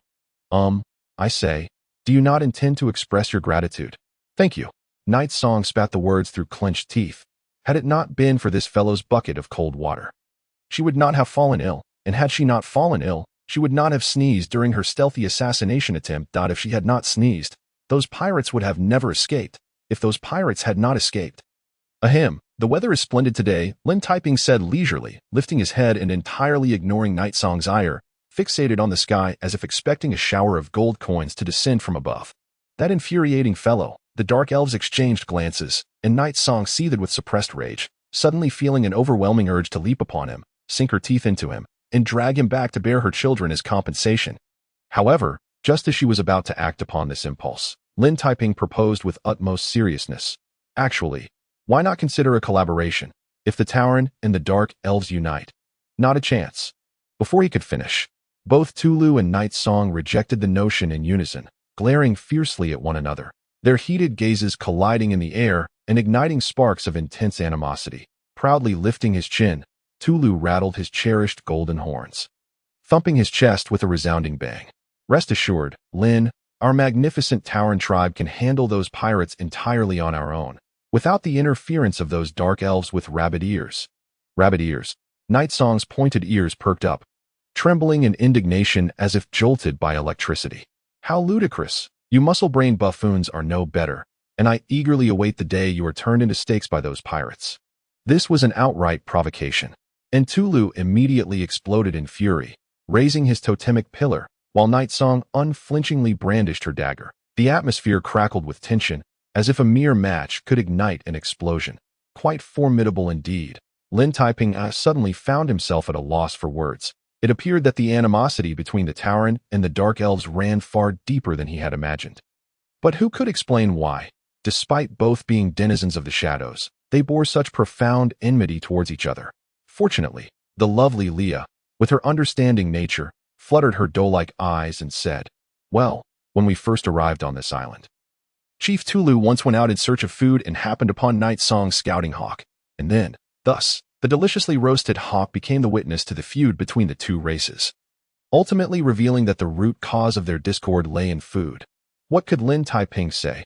He wished to say nothing, and as he watched Tulu and Night Song, who were on the verge of clashing, he hurriedly pulled Tulu away. "All right then, I've delivered the message. Should you require assistance, do come to the Tauren tribe. Oh, by the way, this gift is for you." A gift? Night Song casually caught the box tossed her way. But moments later, when she glimpsed the contents within, her expression turned peculiar. "Wait, what is this?" "Cold medicine," Lin Taiping replied earnestly. "Cough. I heard you were suffering quite badly, so I specifically selected the finest cold medicine." "No need for thanks. It's the least I could do." "No need for thanks. The least you could do." Night Song gritted her teeth in frustration. "This is infuriating. The reason I caught this dreadful cold was all because of..." A sneeze. At that very moment, as Tulu turned to leave, he kindly called back, "Hey, have you been raising any little birds lately?" What an addition to the flames! Night Song was nearly ready to explode, while the surrounding Dark Elves exchanged wary glances. Finally, one of them cautiously approached and whispered, "Chief, that human mentioned that the pirates will land on the island in the coming days, if that's true." "Then let us see," Night Song replied through clenched teeth, clearly seeking an outlet for her pent-up rage. "I will make those greedy, foolish scoundrels understand that to lay a hand on the Dark Elves, they must pay in blood and lives, and even their souls shall weep in hell for 1,000 years. A sneeze. As if sensing the ominous resentment, several pirates aboard a swiftly sailing fleet hundreds of miles away suddenly shivered involuntarily. Sensing that something dreadful was about to unfold, in truth, Night Song's resentment ran far deeper than they anticipated. Under the gradually darkening night, she narrowed her eyes, gazing at the mist-covered sea in the distance, before unexpectedly breaking into a beautiful yet perilous smile. Indeed, as long as she was not facing that constantly on her mind fellow, this enchanting beauty, who walked in the shadows, could fully unleash her cunning and ruthlessness. "Go forth, you know what to do. I want those pirates to regret setting foot on this island. Of course, this accursed island shall become their grave." The dozen Dark Elves giggled in unison, their lips curling into sinister smiles, as the emerald-green poison daggers spun lightly at their fingertips, seemingly eager to taste blood. Yet, at that moment, Night Song unexpectedly extended her pink, fragrant tongue, seductively licking her cherry-red lips. "Of course, before preparing a grand feast for those pirates, I have one more important matter to attend to." Observing her strange smile, even her fellow Dark Elves could not help but shudder. What could this important matter entail? "What do you think?" Night Song insisted as she bit her cherry lips, gazing at the distant smoke rising from the Tauren tribe, her pointed ears trembling with excitement. That despicable, calculating human, while utterly detestable, was indeed more capable than anticipated. Thus, since he had so conveniently presented himself, the dozen Dark Elves exchanged knowing glances and quickly grasped the meaning behind her words, though their brows furrowed with concern. "Chief, that human is more cunning than we anticipated. If you intend to, fear not. The night is our greatest ally." Night Song stubbornly bit her cherry lips, and after a few seconds of silence, her formerly resentful expression blossomed into a captivating smile. "Just you wait. Tonight, I shall have him bear my children, many, many children, and no matter how much he screams, it will be of no consequence." Chapter 33. The Tauren's overnight fortune. Everyone harbors dreams. For it is dreams that elevate humanity. As the current leader of the Dark Elves, known as Shadow Moon Enchantress, Night Song undoubtedly possessed her own grand aspirations. To be an exemplary leader, to find an exceptional partner, to bear numerous children, and to ensure the continued prosperity of the dark elf race, which was gradually declining. The good news is, after an extensive search, she had finally located her ideal target, thus liberating herself from decades of never having interacted with a male. The bad news was, this most suitable candidate for fatherhood seemed utterly disinterested in collaboration and was currently seated less than 100 meters away, leisurely savoring a prime steak, surrounded by a formidable entourage of Tauren, leaving her with no opportunity to approach. Damn it, we're so close. Yigu concealed herself amidst the lush canopies, gazing at the Minotaur tribe situated merely a few dozen meters away, gritting her teeth in frustration. Yes. Just the night before last, she had confidently infiltrated the tribe, executing a stealthy ambush, a tactic she was most adept at. Yet, what she had anticipated to be a nearly foolproof plan turned out to be anything but splendid. That despicable fellow had cunningly laid an array of black-painted threads outside his tent, adorned with bells. Thus, as she approached unsuspectingly, the alarm bells rang out, and a horde of minotaurs charged forth in a frenzy. I loathe bells. Reflecting on the previous night's events, Yigu could not suppress her resentment. And those boastful minotaurs, I cursed that they all end up as steak, preferably medium rare.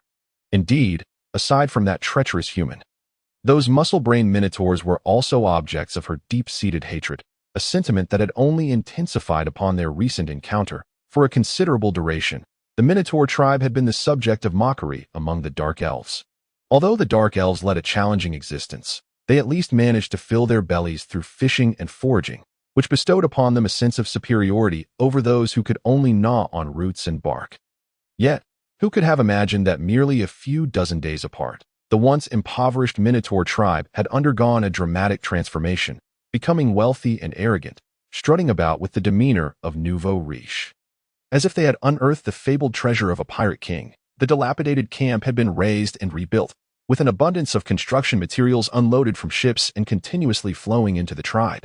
Under the encouragement of whips, the pirate captives fervently engaged in construction, transforming the entire Minotaur tribe into a bustling construction site that in fact, according to Lin Taiping's original plan, he intended to construct simple houses for the Minotaurs. However, Tulu stubbornly clung to the tents, insisting that the experience of dining on roasted lamb required the ambience of a tent. What a peculiar preference! Lin Taiping found this quite exasperating, but since the Minotaurs were adamant, he had no choice but to resort to a backup plan, setting fire to all the shabby tents and replacing them with luxurious tents procured from Rhodes Island. These opulent tents, originally intended for noble hunters, were not only wind and water resistant, but also extravagantly adorned, equipped with lavish interiors. Several dark elves who stealthily ventured inside returned in a daze, unable to articulate their astonishment, only able to convey that the velvet beds within were worth hundreds of gold coins. Furthermore, everything that had previously existed in the camp was unceremoniously discarded. Jars, smoked meats, and wooden barrels were all treated as refuse, piled high like small mountains, prompting pangs of regret among the dark elves who observed from outside. Some even feeling an overwhelming urge to reclaim these items that, of course, the Minotaurs were utterly unconcerned, for the once barren warehouses were now overflowing with a mountain of supplies, accessible to them at any time: grains, meats, fabrics, construction materials, and daily necessities. Anything one could desire could be found there. Premium white rice, golden-hued hams, exquisite celadone vases from the east, soft and silky multicolored fabrics, gleaming new kitchenware, and lavishly crafted furniture. To be honest, these items were not neatly arranged in sets, but rather haphazardly piled together, as if a grand noble was preparing for a move. What on earth has happened to these creatures? Yigu and the Dark Elves spent their days lurking outside the camp, their eyes bloodshot as they fixated on the bounty, feeling an acute sense of imbalance. Why? Why do we wear patched-up clothing while these foolish minotaurs revel in fine silk robes, carelessly rolling in the mud?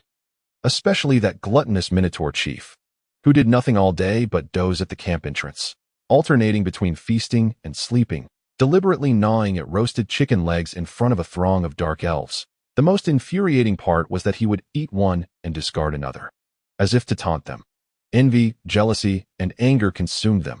After observing for several days, the dark elves were overwhelmed by envy and curiosity, to the point of insomnia. Why the dark god?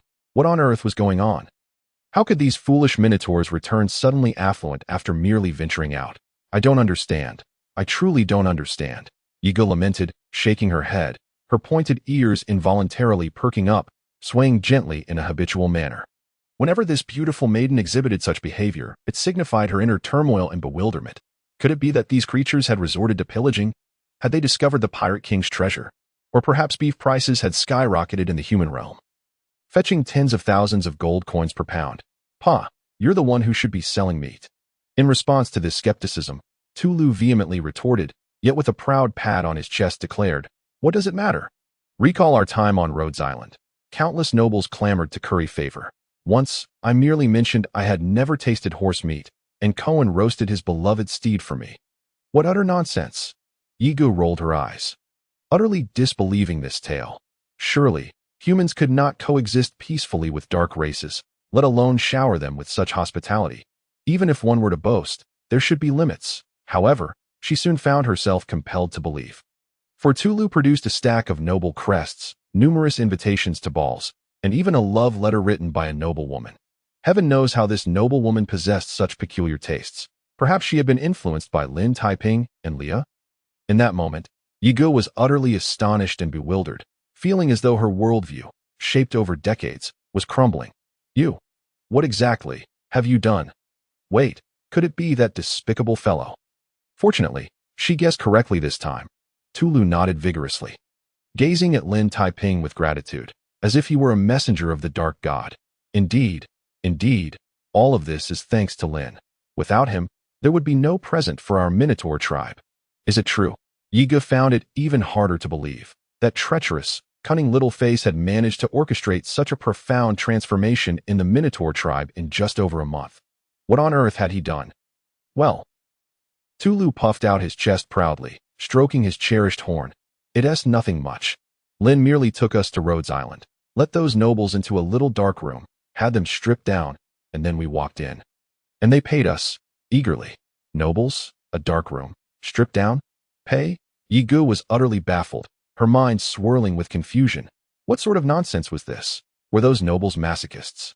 Humph. With your intellect, you would never comprehend, Leah interjected smugly, yet with a spark of admiration in her eyes. In summary, dear, he is the most astute and exceptional. That person, you must not compete with me. Why on earth would I compete with you? Yigu continued to roll her eyes, nearly to the point of no return. A bunch of fools. I have no interest in his intellect, only in his physique. Despite her words, after several days of observation, Yiga found herself increasingly intrigued by what Lin Taiping had accomplished, to the extent that her mind was filled with questions, leaving her utterly sleepless from curiosity. Now, watching Lin Taiping leisurely enjoying a pork chop at the entrance of the tribe, her curiosity reached its zenith. After 2 hours of indecision, she could no longer contain herself and leaped down from the canopy, cautiously approaching. I am just going to ask, she reassured herself, eager to uncover the secret behind the human's seemingly magical influence that had turned the Minotaur tribe's fortunes around. Yet, unbeknownst to Yigo, as she approached with such caution, Lin Taiping, engrossed in his lunch, suddenly broke into a jovial smile. Ah, as the old saying goes, curiosity not only kills the cat, but can also spell doom for a dark elf. Chapter 34. Shall we collaborate? The exquisite pork chop, cooked to a perfect medium, is carved from the most delectable tenderloin of the pig, and is personally prepared by the esteemed chef aboard the Black Pearl. It is seared to a glorious golden hue, accompanied by a sizzling fried egg and luscious macaroni. Gulp. Yigu instinctively swallowed, having consumed only half a piece of smoked meat since last night, which was already the most sumptuous fare of the dark elf tribe. Would you care to try some? Lin Taiping inquired with a cheerful smile, gesturing for the chef to bring another serving. Not interested. Yigu huffed coldly, turning her expressionless face away. The forceful twist of her head made one worry she might snap her slender swan-like neck. After a brief pause, in an effort to resist the temptation of the delicacy and to satisfy her own torturous curiosity, she finally bit her lip and asked, "Pray tell, how did you achieve this? Do you wish to know?" Lin Taiping replied with a playful grin, revealing a set of 8 gleaming white teeth that eye in that moment. Yigu felt an urge to knock him out and drag him into the bushes. Yet, under the torment of her curiosity, she refrained.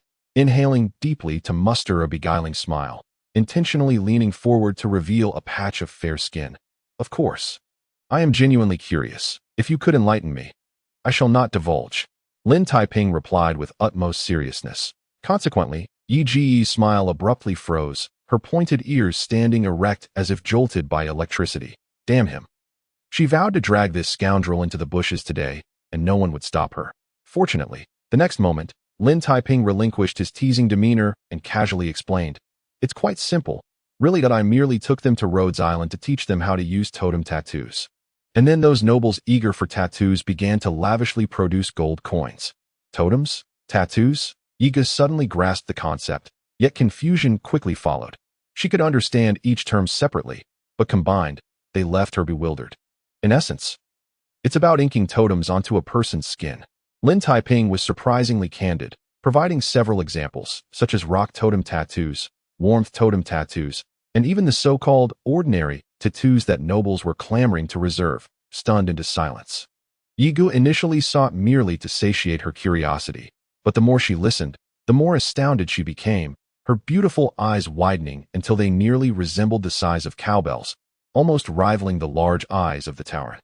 This is possible. What was originally a combat-related totem secret technique could, after a simple transformation, be directly applied to daily life, creating a sensation in the human world and bringing immense profits to the Tauren tribe. Frankly, in all her experiences over the past few decades, none had impacted her as profoundly as this moment. For several seconds, she gazed at Lin Taiping, her expression somewhat peculiarly transformed. Would you like an autograph? Lin Taiping inquired seriously, casually cutting a small piece of pork chop to savor. An autograph for your head, Yigu retorted without reservation, though internally, she was genuinely astonished that in fact, for a fleeting moment, she couldn't help but wonder if the Dark Elves could achieve something similar to the Tauren in the human realm. Of course, Lin Taiping lazily nodded, seemingly anticipating her thoughts. In truth, the Dark Elf tribe also possesses many lucrative opportunities, so, shall we consider a collaboration? Collaboration in what? Yigu was still somewhat dazed, but once she grasped the meaning behind his words, her pointed ears perked up in astonishment. For a brief moment, she regarded this individual, whom she had been yearning for day and night, and thought he must be insane. Just days prior, they had been embroiled in conflict. And now he proposed collaboration, involving the Dark Elves, Tauren, and humans. Why not? Lin Taiping smiled, stroking his chin, his invisible demon tail swaying behind him. Engaging in conflict is the most tiresome of pursuits. Ultimately, isn't any endeavor aimed at enhancing our lives for greater enjoyment? Well, Yiga found herself unable to refute this. Despite her reluctance, she had to concede that he had a point that in this world, whether through cultivation, adventure, or warfare, the essence boiled down to acquiring greater benefits, albeit through different means. So, why not unite and pursue more significant gains together? Lin Taiping set down his utensils, revealing his 8 pearly whites. In just 2 months, we could amass an astonishing fortune, far beyond your imagination. At that time, anything you desire will be within your grasp. Is this for real? Yigu was increasingly incredulous, her pointed ears shaking in agitation, betraying her inner turmoil. It is indeed true. Lin Taiping continued, digging deeper, his back now adorned with dozens of swaying tails. Do you not desire exquisite and expensive jewelry, lavish and comfortable attire, enchanted weaponry, a multitude of exceptional men clamoring to father dark elf children? Completely bewildered, Yi Ji's eyes sparkled with stars, and she instinctively nodded. However, just moments later, she suddenly flipped and leapt back, her expression turning wary. Wait, I understand now. Your true intention in returning to Demon Island is to trick us into following you. Is that so? Lin Taiping feigned innocence, blinking his eyes. More of this charade? Yi Ji's teeth ground in frustration as she finally comprehended why he had inexplicably returned to Demon Island, and why those foolish Tauren flaunted their wealth. Ultimately, their goal was to deceive the Dark Elves into boarding a ship. What do you mean by a pirate ship? Lin Taiping protested, raising his hand in objection. All right, I concede I have such intentions, but the question remains, what would you lose? You would gain so much more. Ahem. In fact, just look at my face, and you will see how honest and trustworthy I am. Trustworthy indeed. Yigu regarded his smiling visage, discreetly drawing a wooden stick from behind her. This was the moment. Rather than endure his incessant prattle, it would be better to knock him out now and drag him into the bushes to bear many, many children. Chieftain. At that moment, a dark elf stationed on the beach came rushing from afar, breathlessly exclaiming, "Ships, several ships, all flying the Black Skull flag, are approaching the shore." Pirate ships. Lin Taiping and Yi Gu exchanged glances, suddenly rising in unison and dashing up the hillside overlooking the tribe. Lin Taiping retrieved a monocular from his pocket, tossing another to Yi Gu, and together they peered towards the distant coastline that lay in their line of sight. 3 medium-sized fast ships bearing Black Skull flags were gradually slowing as they neared the shallow waters of Demon Island. Before the vessels could fully anchor, a throng of pirates eagerly leaped overboard, like a swarm of ants, wading through the shallow waters to reach the beach. These pirates numbered at least 200, displaying no organization or discipline as they brandished bloodthirsty silver-curved blades, their scarred black flesh exposed, shouting and laughing maniacally, overtaking a significant portion of the beach. More than 200, exceeding our expectations. Yi Gu observed the dark mass of humanity in the distance, her brow slightly furrowing, though she quickly scoffed. However, without cooperation and discipline, even a larger number amounts to nothing more than a rabble. Feeling a bit pressured, perhaps, Lin Taiping watched her with a sly smile, gesturing for her to look to the right. "Take note of that peculiar figure. If I'm not mistaken, he is the blood-eyed captain that Edward spoke of." Indeed, amidst the throng of pirates, the blood-eyed captain stood out distinctly. His hulking frame resembling a small mountain, his fierce visage marred by only one remaining eye, glowing a sinister crimson. Most notably, his right arm had been completely severed, replaced by a sinuous, writhing black octopus tentacle. Quite strange. Lin Taiping and Yi Gu exchanged glances, both recognizing the unspoken thoughts between them. Undoubtedly, that bizarre octopus tentacle was not merely for show, implying, almost simultaneously, as the blood-eyed captain brandished his tentacle and bellowed commands. The disorganized pirates began to rally, their savage shouts and laughter echoing as they surged toward the coastal jungle like a tumultuous wave of black water. Even from a distance, one could sense the suffocating threat. "It appears to be quite a nuisance." Lin Taiping set down the monocular, glancing at Yi Gu, whose expression was growing increasingly grave. "What say you? If you require assistance, I shall persuade Tulu and the others. I require but one form of assistance from you, to aid me in bringing forth a child." Yi Gu let out a cold snort, her gaze fixed silently on the distant beach as hundreds of pirates surged forward, stepping into the seemingly tranquil jungle. Yet in the next moment, as she observed several unfortunate souls preparing to tread upon a thicket, a subtle smile, both beautiful and perilous, graced her lips. Instantly, a chilling melody pierced the air, echoing through the jungle like the foreboding herald of death. Chapter 35. It is our turn to take the stage beneath the glaring midday sun. The jungle shimmered with a golden hue, while a dense tide of pirates surged forth into the seemingly serene wilderness. However, at that very instant, as Yi Gu unleashed the sound of her obsidian flute, an unanticipated wave of lethal intent erupted. Whoosh, whoosh, whoosh. Dozens of bamboo spears shot forth like a violent storm, and the pirates at the front had no time to evade, pierced through the chest by the spears. Their anguished cries drowned in a spray of blood. Amidst the sharp whistling, thick ropes descended from above, ensnaring the pirates' necks, hoisting them up like hapless game. With a thunderous crash, the seemingly solid ground suddenly collapsed into a vast pit, its depths lined with vicious spikes, which instantaneously impaled the very organs of the unfortunate. More terrifying still, as if compelled by the haunting melody of the flute, hundreds of winged, golden-crowned black snakes erupted from the treetops, striking the pirates' throats with deadly precision, rendering them lifeless in an instant. In mere moments, these insidious traps claimed dozens of lives, and the once bloodthirsty pirates were plunged into a state of panic and chaos, their bloodshot eyes unable to regain composure despite the furious shouts of their comrades from behind. Lin Taiping, binoculars in hand, observed a hapless soul bitten between the legs by a venomous snake.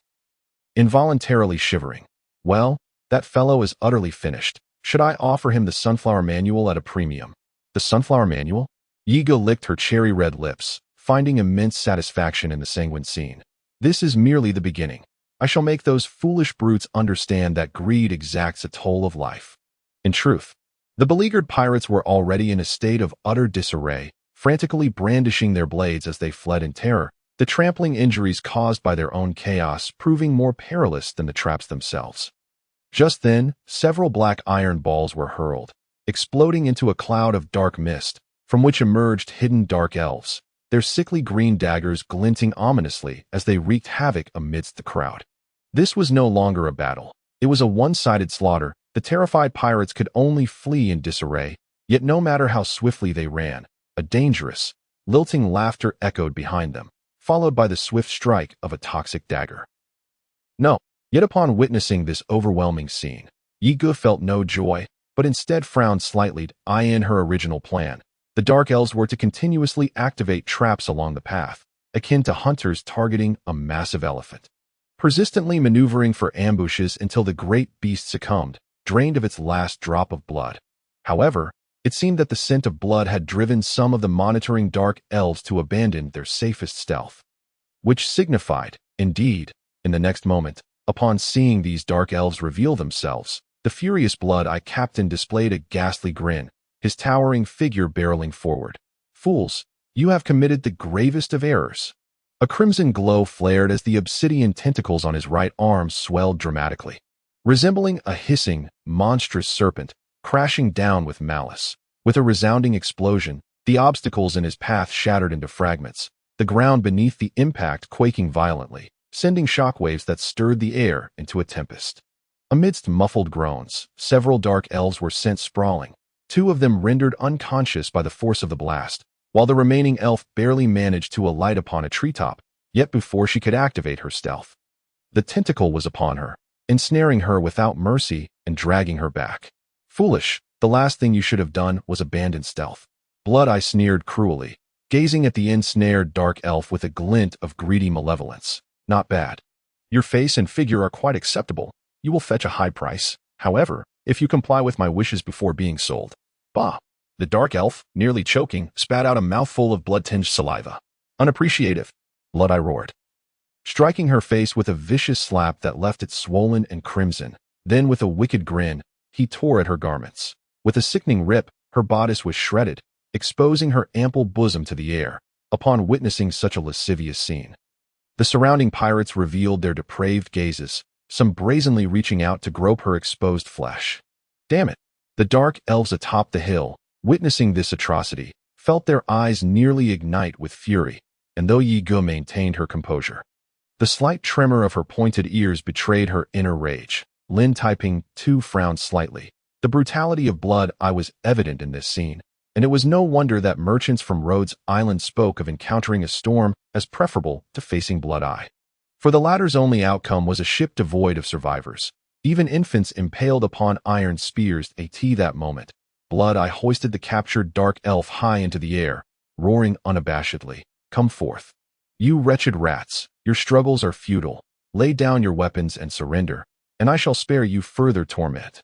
The entire jungle reverberated with his bellowing voice, yet the surroundings remained eerily silent, void of any response. With a bitter snort, Blood-Eye flung the Dark Elf into the midst of the pirates, a sinister smile creeping across his face. "Here, a prize for you to toy with. But not just yet. We shall wait until we find those fools for a collective feast." Imagining such a delightful scenario, the pirates erupted in malevolent chuckles, rallying once more to advance, while the captive Dark Elves were unceremoniously thrust to the front of the line, serving as living shields to probe for traps, emboldening the pirates further in their audacity. "Chief," witnessing this heartless display, the gathered Dark Elves atop the hill clenched their teeth in fury, turning in unison to Yiga.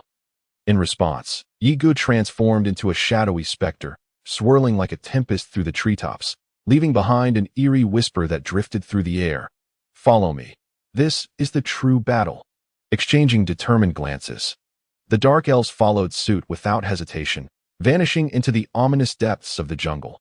Even knowing this was a perilous leap into the abyss, at such a pivotal moment for their clan's survival, none would choose to retreat. In mere moments, the hilltop became desolate, a chilling wind sweeping in from afar, carrying with it the heavy scent of blood, as if heralding the approach of a brutal conflict. Is no one going to invite me to join?" Lin Taiping leisurely lit a cigar, observing the pirates advancing like an ant swarm. After several minutes, he flicked off the ash and strode back toward the tribe. By the campfire, Tulu and the others were gathered, enjoying afternoon tea, with hefty totemic pillars serving as makeshift roasting racks, on which hung two unfortunate wild boars. Leah, content, was applying seasoning when she spotted Lin Taiping and waved enthusiastically. Darling, would you like a hind leg of the pig? Thanks. Lin Taiping smiled and shook his head, gently patting the backs of the nearby minotaurs. All right, folks, let us save these wild boars for a midnight feast. We're off to rescue the damsels in distress. Those interested, please raise a hoof. Completely disinterested, the minotaurs shook their heads in unison, with Tulu unable to restrain himself as he raised a hoof and asked, Lin, why must we rescue those stingy women? A good question. Lin Taiping pondered seriously before responding earnestly. Well, I've heard that Yigu and her crew have raised some fearsome claw beasts, known for their exquisite meat. Moreover, if prepared using a special method. Before he could finish, Tulu, who had been fervently shaking his head moments before, leapt up eagerly, seizing the scorching totemic pillar. Moo, I've made my decision. Since we are all dark races, how can we stand idly by while others suffer? Exactly. A chorus of excited minotaurs puffed out steam, as if invigorated, thumping their chests in agreement, collectively raising their hooves in fervent declaration that anyone daring to target the dark elves would first have to step over their corpses. Isn't that right? You truly are a band of loyal comrades. Lin Taiping feigned wiping a tear from his eye, casually grabbing Tulu, who was about to rush out. But hold on a moment. Do you remember what I told you last time? What? Tulu, perplexed, chewed on his hoof, before suddenly widening his eyes. Ah, that. No problem. Not a single issue. We've been practicing for quite some time now. In this very moment, all the minotaurs fervently nodded, their fervor akin to that of mad cows. As if they could scarcely contain their eagerness to take the stage, merely awaiting the moment to bellow, my great axe can no longer be restrained.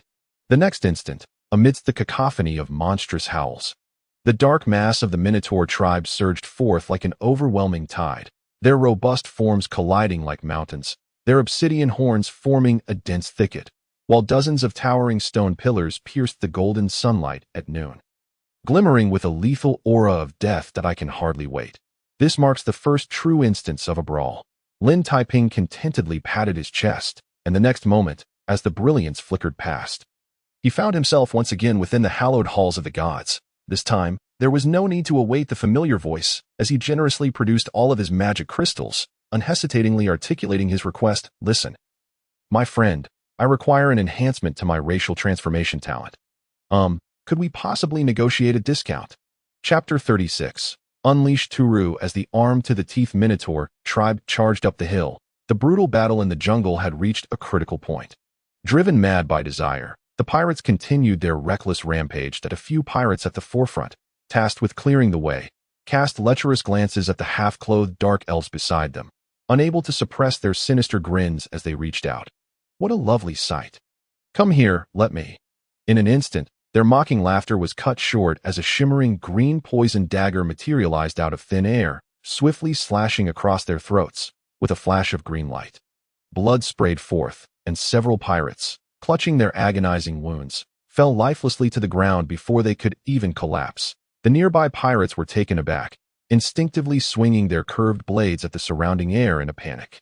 However, their attacks proved futile as a thick black mist enveloped the area once more, accompanied by the sinister tinkling of silver bells. The dozen dark elves materialized like specters, twirling their green poison daggers, mercilessly reaping lives. 5 or 6 pirates found themselves face to face with Night Song. Perhaps sensing her isolation, they exchanged glances and suddenly lunged at her with ferocity, their blood-stained curved blades slicing through the air with a menacing whistle. Their strikes were ineffectual.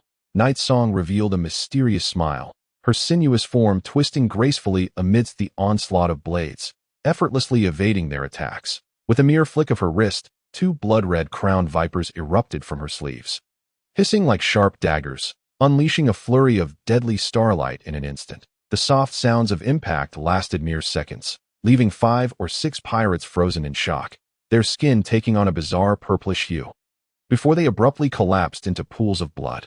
No, the surrounding pirates gasped in horror, instinctively recoiling in fear, attempting to distance themselves from the perilous woman. Yet Night Song would not spare them, delicately licking the blood from her cherry lips. Her figure glided like a wraith, directly into the throng of bodies, the two crowned black snakes hissing sharply, transforming into a dazzling cascade of starlight. Give me. Suddenly, a chilling premonition of danger surged within her, prompting her to leap back with remarkable agility. Almost simultaneously, a fierce wind howled past, as dark, octopus-like tentacles surged forth like a monstrous python, striking with merciless fury. With a thunderous roar, black light erupted, and the dreadful impact struck the ground, sending a violent wave of air crashing outward, engulfing the surrounding area for dozens of meters. With a stifled grunt, Night Song staggered back a few steps, her face pale and blood slowly trickling from her lips. Yet she quickly recovered, propelling herself off a nearby tree trunk, the two golden-crowned vipers hissing ominously, merging into a brilliant green net of light. Even the powerful blood eye bore numerous wounds from this assault. Yet such injuries only ignited his ferocity, and with a deranged roar, the dark tentacles surged once more, sweeping indiscriminately through the air. More terrifyingly, at the tips of these tentacles, dozens of blood-red suckers opened wide, revealing rows of gleaming, sharp teeth. Cursed monster. Night Song's complexion shifted slightly, her slender waist twisting in an unnatural manner as she leaped backward to escape. However, even then, her trailing left calf was lightly grazed by a tentacle. A sharp pain shot through her, causing her to lose balance and fall. The flesh on her left calf withered in an instant, rendering her unable to flee, forcing her to lean against the tree for support. Chief, the nearby dark elves gasped in alarm. Abandoning their pursuit of the pirates, they hurriedly leaped to shield her. Blood-Eye cackled cruelly, showing no intention of halting, until all the dark elves had gathered. Only then did he savagely reveal his toothy grin, baring his gleaming white fangs. In that moment, the raised octopus tentacles shot forth like thunder, the dozens of blood-red suckers expanding to their fullest, the white, jagged teeth spinning like grinding wheels. It appears you are all gathered here. Then, without warning, the ground trembled slightly, causing a nearby broken tree to crash down with a thunderous sound. An earthquake. Blood-Eye instinctively took a step back, avoiding the scattering branches, while hundreds of pirates exchanged bewildered glances, involuntarily turning their heads to survey their surroundings. Indeed, this was no illusion. In less than a moment, the tremors intensified, unmistakable even to the most oblivious, until even the small stones on the ground began to bounce violently, producing strange sounds that a sense of unease enveloped Blood-Eye, and he turned with a scoff, just as a pirate swiftly removed his shoes and agilely climbed to the treetops. Yet just moments later, upon gazing into the distance, he was met with a twisted expression of panic. No, that is. There was no need for further explanation, for in that instant, everyone beheld the distant scene, under the dim yellow moonlight. Amidst the thorny jungle, 30 savage, fierce minotaurs surged forth like a tidal wave, their golden horns forming a dense forest of spears, silver totem pillars reaching skyward, while their pitch-black forms rampaged, crushing everything in their path to smithereens. At this moment, as the minotaurs charged forward, the entire jungle trembled violently, the trees collapsing in rows, as if they were withered reeds. Faced with such terrifying might, the pirates could only retreat in horror. Blood-Eye suddenly realized something, a furious roar escaping his lips. No! Cursed Edward! How could they have failed? Indeed, in the next moment, Blood-Eye caught sight of that mage apprentice, that damned, seemingly invincible Eastern apprentice, sitting atop Turu's shoulder. Lin Taiping leisurely puffed on his cigar, clapping his hands with great enthusiasm. All right, everyone, let us resolve this battle with one swift charge. We must still make it back in time for supper. Supper, stimulated by the allure of food. The Minotaurs unleashed an even more astonishing surge of energy. Turu, charging at the forefront, could scarcely contain his excitement as he brandished the totem pillar, his massive green eyes aglow, exhaling white mist like a fierce gale. Overwhelmed by this momentum, the pirates nearly dropped their weapons to flee, but Blood-Eye suddenly seized a trembling fool, roaring with ferocity. Coward! What are you afraid of? Prepare for hand-to-hand combat. 300 meters, 200 meters, 100 meters, 50 meters. In an instant, the distance between the two sides closed to a mere 50 meters, the terrified pirates barely managing to regroup, clumsily raising their curved blades and spears, bracing for the impending savage collision. Yet unexpectedly, just as the clash was about to occur, Lin Taiping, seated upon Turu's shoulder, suddenly raised his left hand high, making an extremely peculiar gesture. In that moment, the frenzied charging minotaurs abruptly turned as one. Gripping something concealed behind their backs, Turu inhaled deeply, causing his chest to swell with anticipation. Prepare to throw. Throw? Blood! I felt a chill run down his spine, instinctively roaring, scatter, scatter, spread out. But it was too late. In that instant, 30 minotaurs unleashed their arms in unison, 30 blood-red flying axes soaring into the air, whistling through the skies like a torrential hailstorm, crashing heavily into the densely packed crowd. Blood splattered, shockwaves erupted, and limbs and debris flew in all directions. Just this single strike claimed the lives of dozens of pirates, the surging shockwave exploding wildly, enveloping the area for hundreds of meters, countless pirates screaming as they were hurled backward, falling before they could even regain their senses. No, blood! I roared in fury, completely unprepared for the revelation that the minotaurs, typically known solely for their brutal melee combat, had mastered the art of ranged attack, all thanks to that damned pretty boy. Almost simultaneously, the minotaurs who had thrown their blood-red flying axes surged forward once more, crashing directly into the shattered ranks of pirates. Just as the two sides were about to collide, Lin Taiping raised his left hand high once more, signaling with a second strange gesture, as if rehearsed 100 times. Turu led the front line of 10 minotaurs in unison, raising their totem pillars high before bringing them crashing down onto the hard ground. The war trampled forth, ignited. In an instant, the entire jungle was violently shaking, with the rolling shockwaves emanating from the location of the minotaurs, surging forth like a tumultuous tidal wave, crashing in every direction with reckless abandon, causing even several large trees to be uprooted and toppled. Under the terrifying force of this onslaught, hundreds of pirates were suddenly left disoriented, struggling to maintain their footing, many collapsing to the ground, their minds awash with panic as they helplessly watched 30 minotaurs accelerate wildly. Resembling a chaotic stampede of rampaging rhinoceroses, barreling towards them with ferocity. With a thunderous crash, the minotaurs that had breached the ranks of the pirates swung their totemic stone pillars with merciless intent, sweeping through the crowd with the force of a battering ram. Any unfortunate soul struck by the pillars was sent flying, bones shattered and blood spraying. Within mere seconds, at least half of the pirates had fallen to the ground, moaning in agony, while the remaining few, gripped by terror, yearned to flee this nightmarish hellscape of flesh and blood. Yet amidst the chaos, the blood-eyed leader, in a fit of desperation, roared with a manic fury, rallying nearly 100 of his elite subordinates to charge forward, exclaiming, "Damn it! Do you think this guarantees your victory?" It must be acknowledged that, despite suffering significant losses, they still held the advantage in numbers. Nearly 100 pirates surged forth like a swarm of ravenous ants, encircling the minotaurs, their curved blades and spears whistling through the air. A brawl, you say? I relish the idea. Lin Taiping, perched upon Tulu's shoulder, grinned as he observed the approaching pirates, then raised his left hand high once more. Tulu, do you recall the gift I bestowed upon you? It is time for a grand distribution. Chapter 37. The thrill of spending money to crush opponents each time he raised his hand. It heralded the arrival of death. At that moment, witnessing Lin Taiping's dangerous gesture once again, the pirates present felt their hearts leap in their chests, a primal urge to flee threatening to overwhelm them.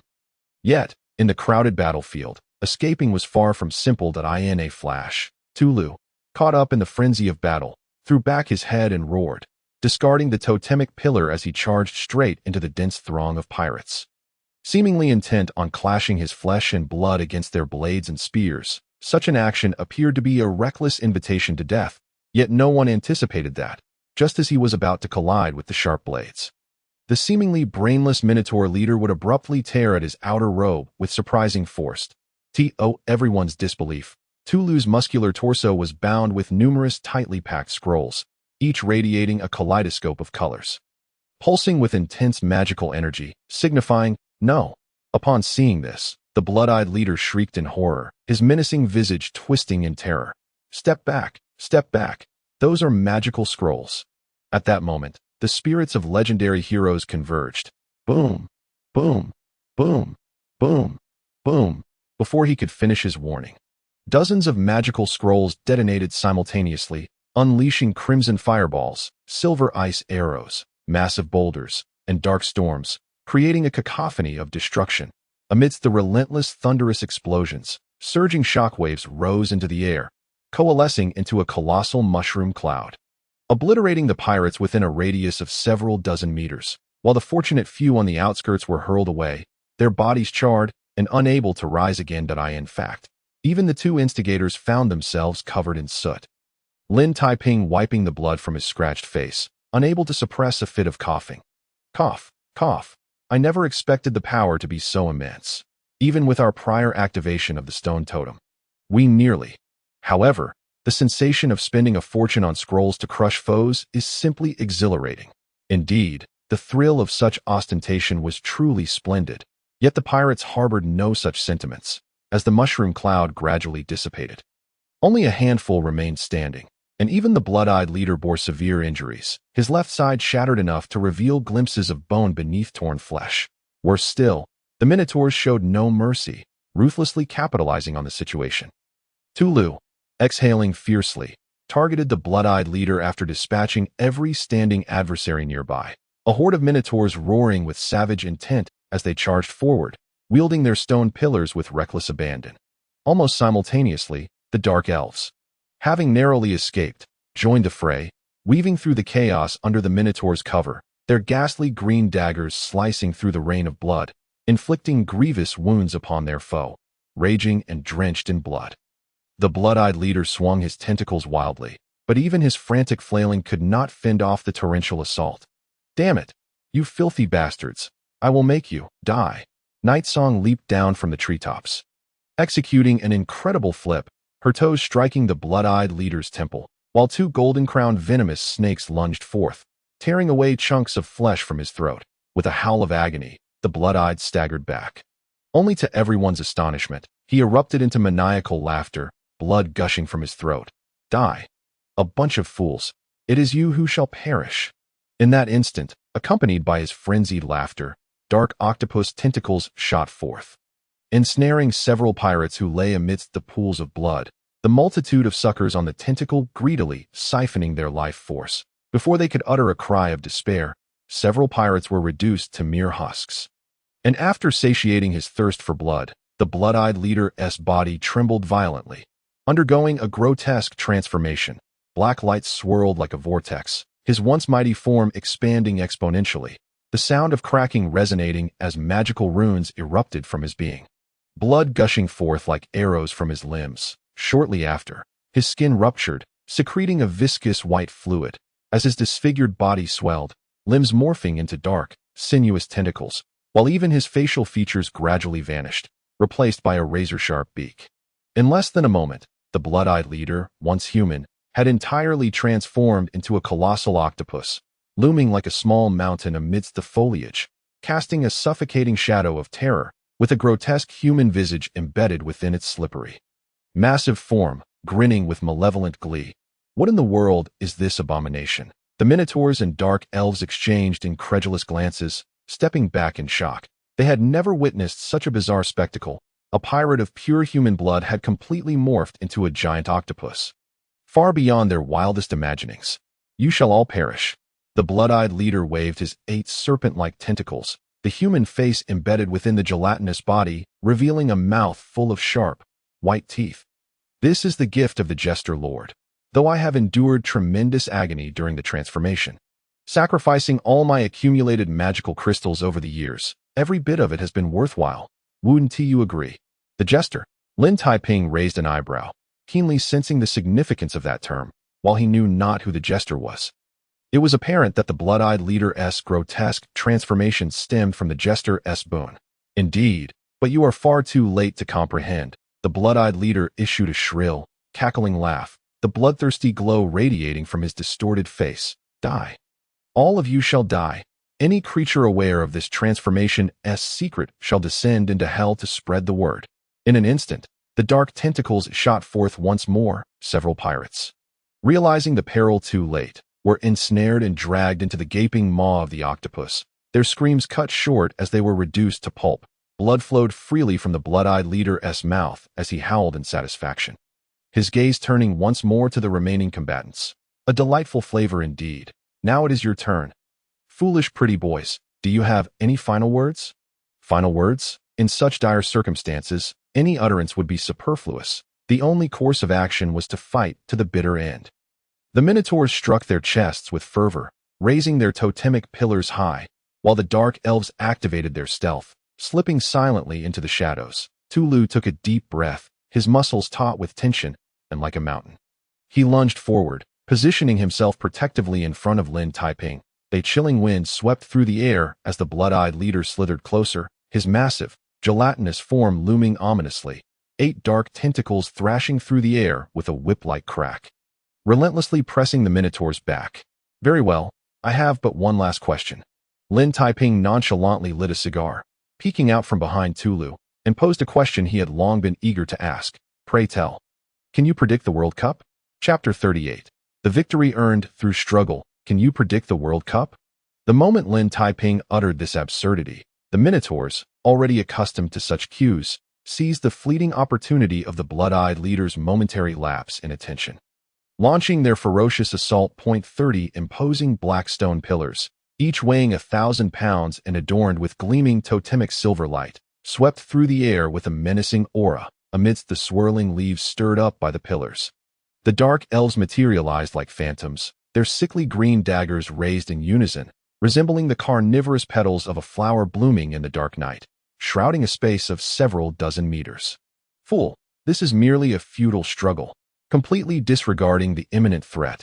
The blood-eyed creature emitted a piercing scream that could shatter eardrums, allowing the daggers of the dark elves to viciously stab into its slick octopus-like skin, leaving shallow white marks in the next moment.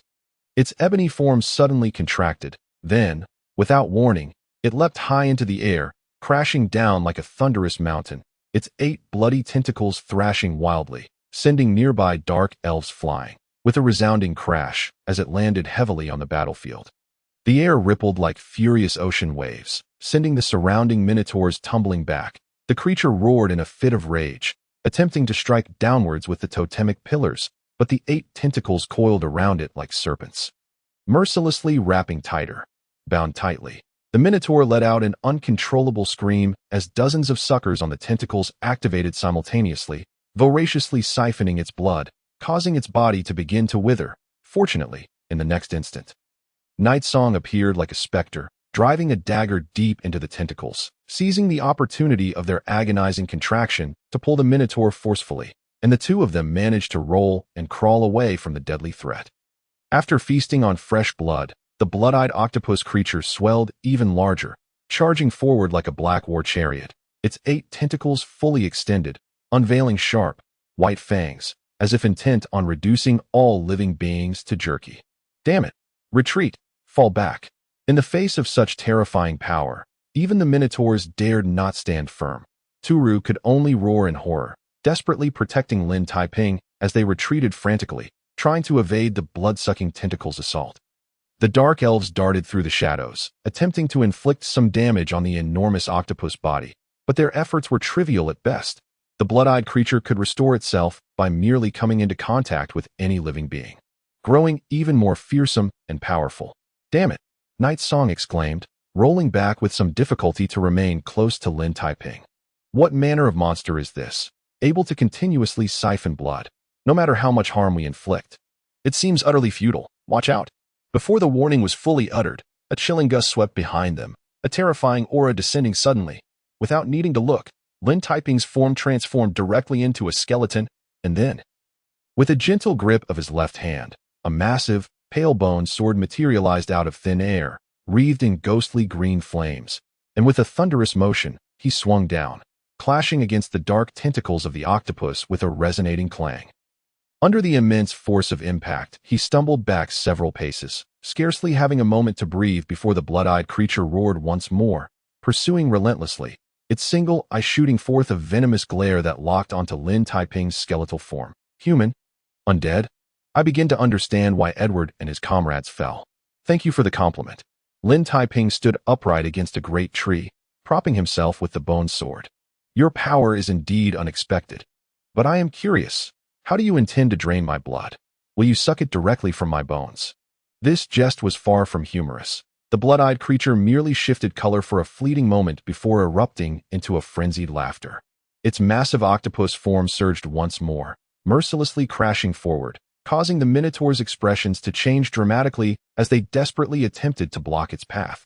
Even the weakened Turu grasped the totemic pillar, gritting his teeth and charging forward. Yet their efforts were utterly in vain. The blood-eyed creature's colossal form accelerated, trampling everything in its way. "Die, you pretty boy."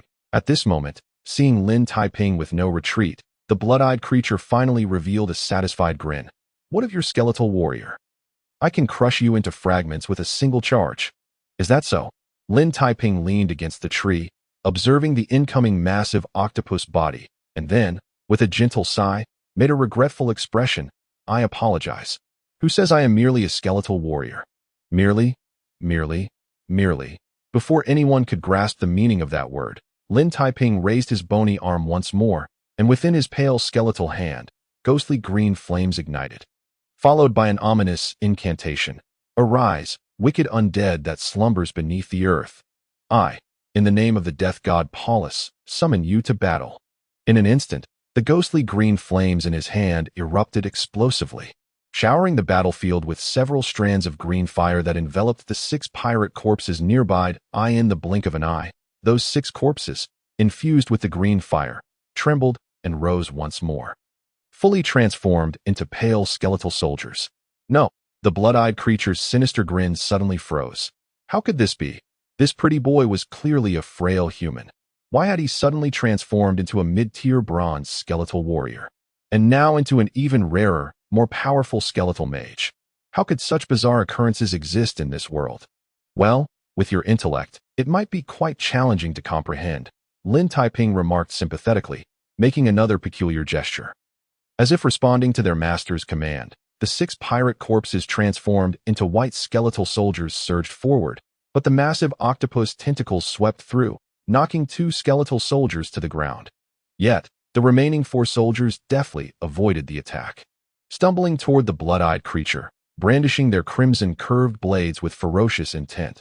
The sharp blades, combined with the corrosive black energy that wrapped around them, successfully sliced into the octopus's body. The blood-eyed creature howled in rage. Its 8 tentacles simultaneously coiled and crushed the skeletal soldiers into fragments. "You underestimate my strength. A few feeble skeletons, even if they cannot siphon blood, I can easily crush them." "Indeed, I believe in your overwhelming advantage," Lin Taiping said lightly, flicking the ash from his cigarette, as ghostly green flames ignited once more in his skeletal grasp. "However, the question now is, who said there would only be a few?" With a sudden light sound, the ghostly green flames in the air exploded unexpectedly, blanketing the entire battlefield and engulfing several hundred pirate corpses.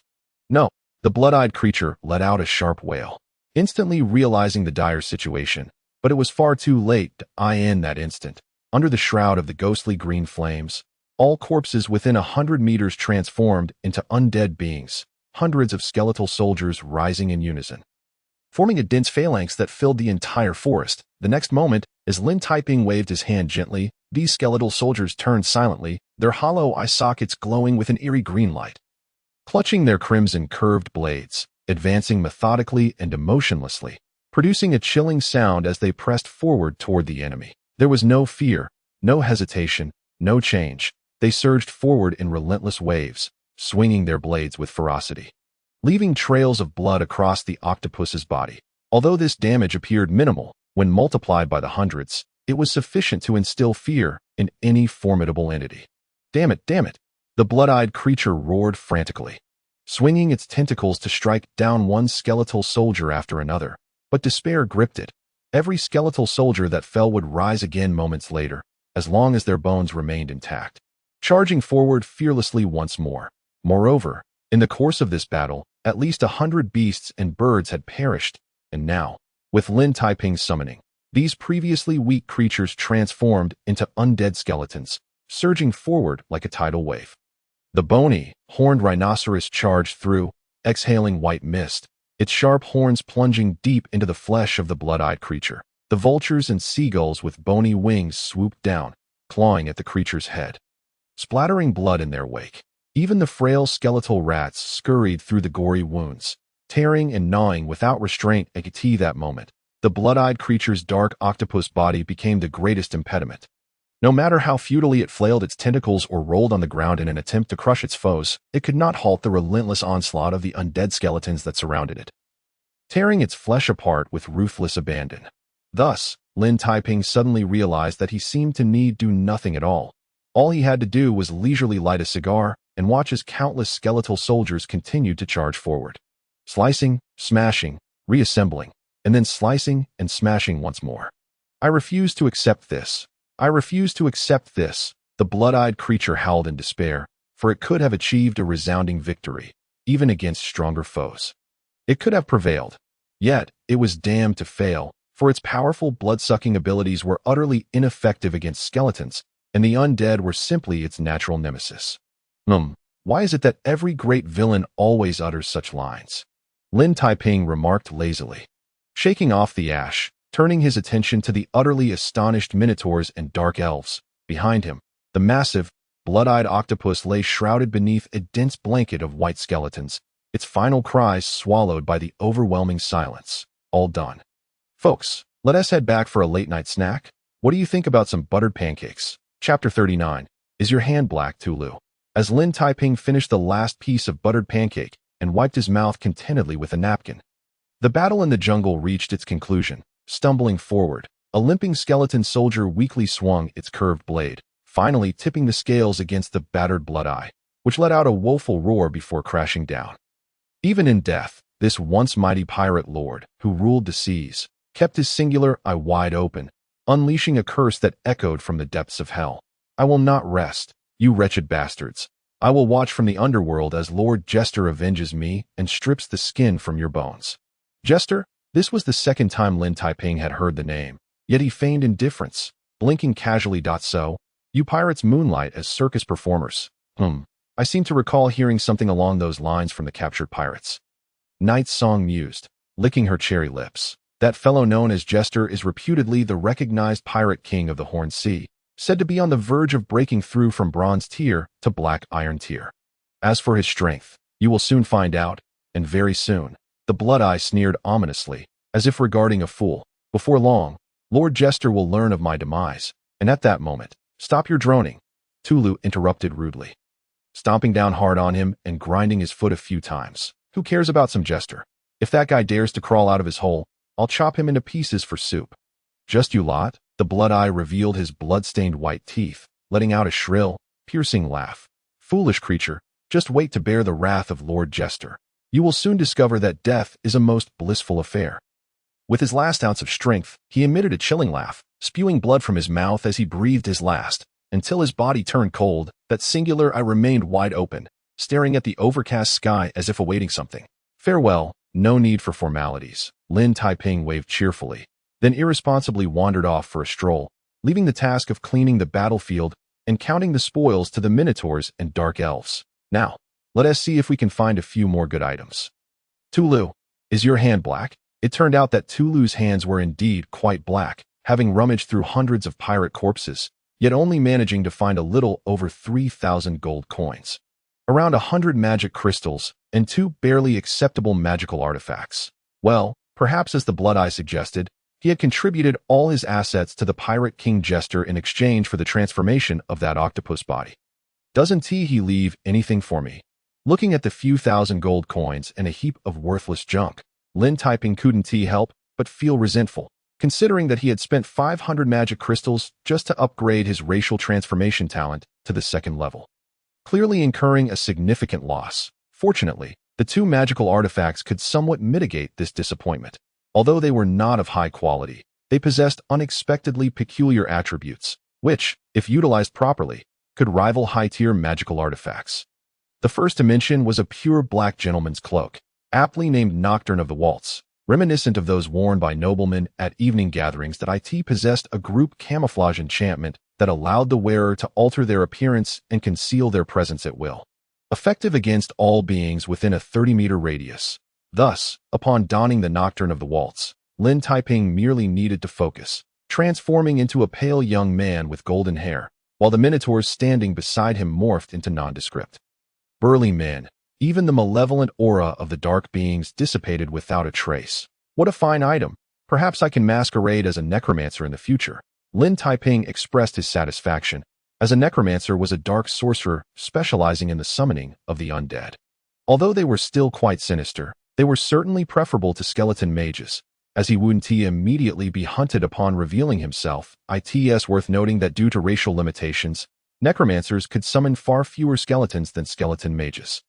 Thus, when enemies assumed he was a necromancer, they would instinctively lower their guard, and then, just imagine, at that moment, hundreds of skeleton soldiers charging forth. How delightful. I truly look forward to such a scene. Lin Taiping chuckled, stroking his chin, then turned his gaze to another prize, an odd, grayish-white bone ring, rugged in appearance, called the Ring of White Bones. Its function could be summarized simply. It could collect the corpses of various creatures, completely converting them into skeletal remains, which would then be stored within the ring. Of course, the storage space was limited. Clearly, this was a magical piece of equipment crafted specifically for necromancers or skeleton mages.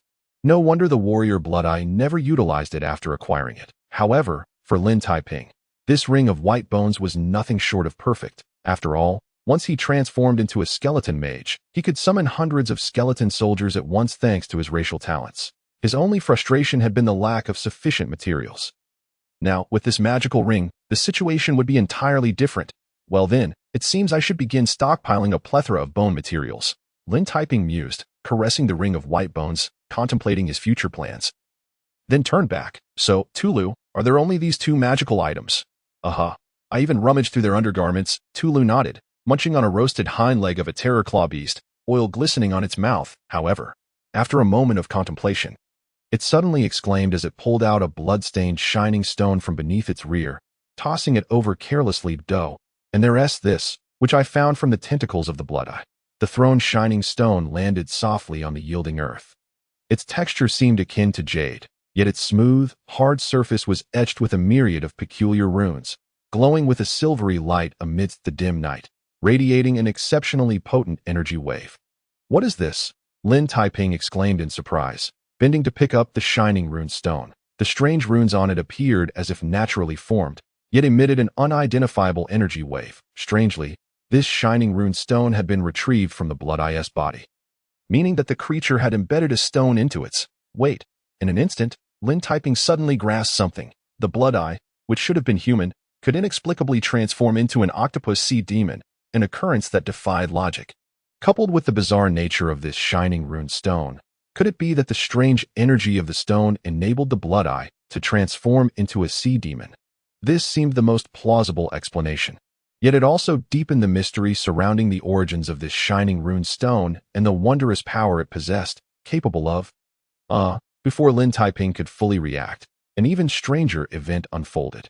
In an instant, the ring of gods on his left hand began to vibrate without warning, a silvery light shooting from the ring and piercing deep into the shining rune stone. Merely moments later, the entire stone began to disintegrate autonomously, countless runes detaching from its surface and swirling into the ring of gods. This scene transpired in the blink of an eye, by the time Lin Taiping regained his senses. The ring had completely absorbed those peculiar runes that in less than a moment. A quarter of the originally pitch-black ring face transformed into gold, and then, damn it, Lin Taiping's expression shifted drastically, contemplating the worst possibility. Almost without thinking, he activated his consciousness and entered the Hall of Gods directly. I hope this doesn't cause any issues. Chapter 40. How to repay a life-saving grace. A flash of silvery light flickered, and when Lin Taiping reopened his eyes, he found himself once again in the Hall of Gods. The altar still burned with fierce flames, the statues of towering deities remained steadfast, and that a motionless, hollow voice echoed once more. Mortal, the gods have decided to grant your audacious request. Kneel reverently before the altar, and with your sincere heart, pray silently. You shall witness all the blessings the gods can currently bestow upon you. Thank goodness, Lin Taiping couldn't help but let out a long sigh of relief as he exited the Hall of Gods. He was most concerned that the Ring of Gods would mutate after absorbing this rune stone, if any warnings about system upgrades or conflicts from a pirated version arose. It would truly be a case of losing more than one gained. Fortunately, it appeared that such a dreadful scenario had not come to pass. However, from another perspective, It is rather peculiar that the Ring of the Gods would actively absorb the talisman stone. Furthermore, after absorbing the stone, a quarter of the ring's surface astonishingly transformed into a golden hue. Who could possibly elucidate this phenomenon? Lin, what is wrong with your ring? His mind was awash with confusion. While Tulu, filled with curiosity, leaned in to examine the ring, staring at it with an almost foolish fascination. How strange, your ring has changed color a bit. Aha, how amusing. What would happen if it were entirely golden? Oh, it's nothing. I merely infused it with a little color-changing magic, Lin Taiping replied nonchalantly, discreetly tucking the ring away. Nonetheless, Tulu's innocent remark subtly reminded him that the Ring of the Gods had indeed absorbed the glimmering talisman stone, resulting in a quarter of it turning gold. This could not help but provoke thoughts about what might transpire if the entire surface changed to gold. Of course, for now, it remained merely a thought, as there was only one talisman stone, and even if he sought more, he had no idea where to begin. At least he was grateful that the ring's functionality had not been compromised after this anomaly. Otherwise, it would have truly been a case of losing more than one gained. Well then, let us set aside the incomprehensible matters for another time. Lin Taiping sighed softly, deciding not to waste any more mental energy pondering the unknown.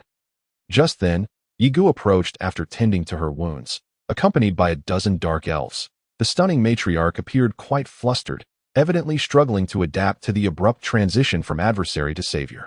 Leaving her momentarily at a loss for words, her pointed ears twitching in distress as if they might emit smoke. So what do you wish to say?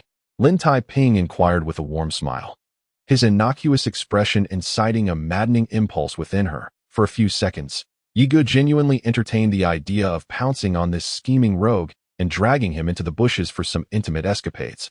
Yet she ultimately refrained, enduring a prolonged, awkward silence before stammering, Thank you. If there's anything I can do. Oh, indeed, there is something, Lin Taiping replied without reservation, his eyes gleaming with anticipation. Considering the life-saving favor you've granted me, it is customary in such situations to offer oneself in gratitude. However, I have little interest in such matters. Instead, you could present me with a few thousand gold coins, weeping tears of gratitude. A few thousand gold coins. Why not just rob someone? Yigu exclaimed incredulously, her eyes widening, her ears standing erect as if jolted by electricity. All right, while you are indeed despicable, cunning, and treacherous, this time, our Dark Elf clan genuinely owes you a significant debt of gratitude. Should the opportunity arise in the future, no need to wait for the future, let us discuss it now. Lin Taiping, beaming with a smile, placed his hand on Yuji's shoulder. If you cannot produce gold coins, there are other ways you can repay me. I happen to have a contract here. All you need to do is place a few fingerprints, and you can repay my life-saving grace. You insufferable fiend. Do you take me for a fool?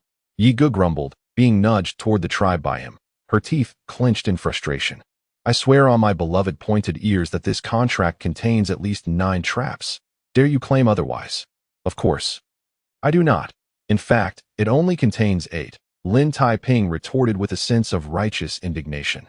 Thus, these two equally unscrupulous individuals continued their bickering, gradually fading into the distance, leaving behind a cluster of bewildered minotaurs and dark elves exchanging puzzled glances.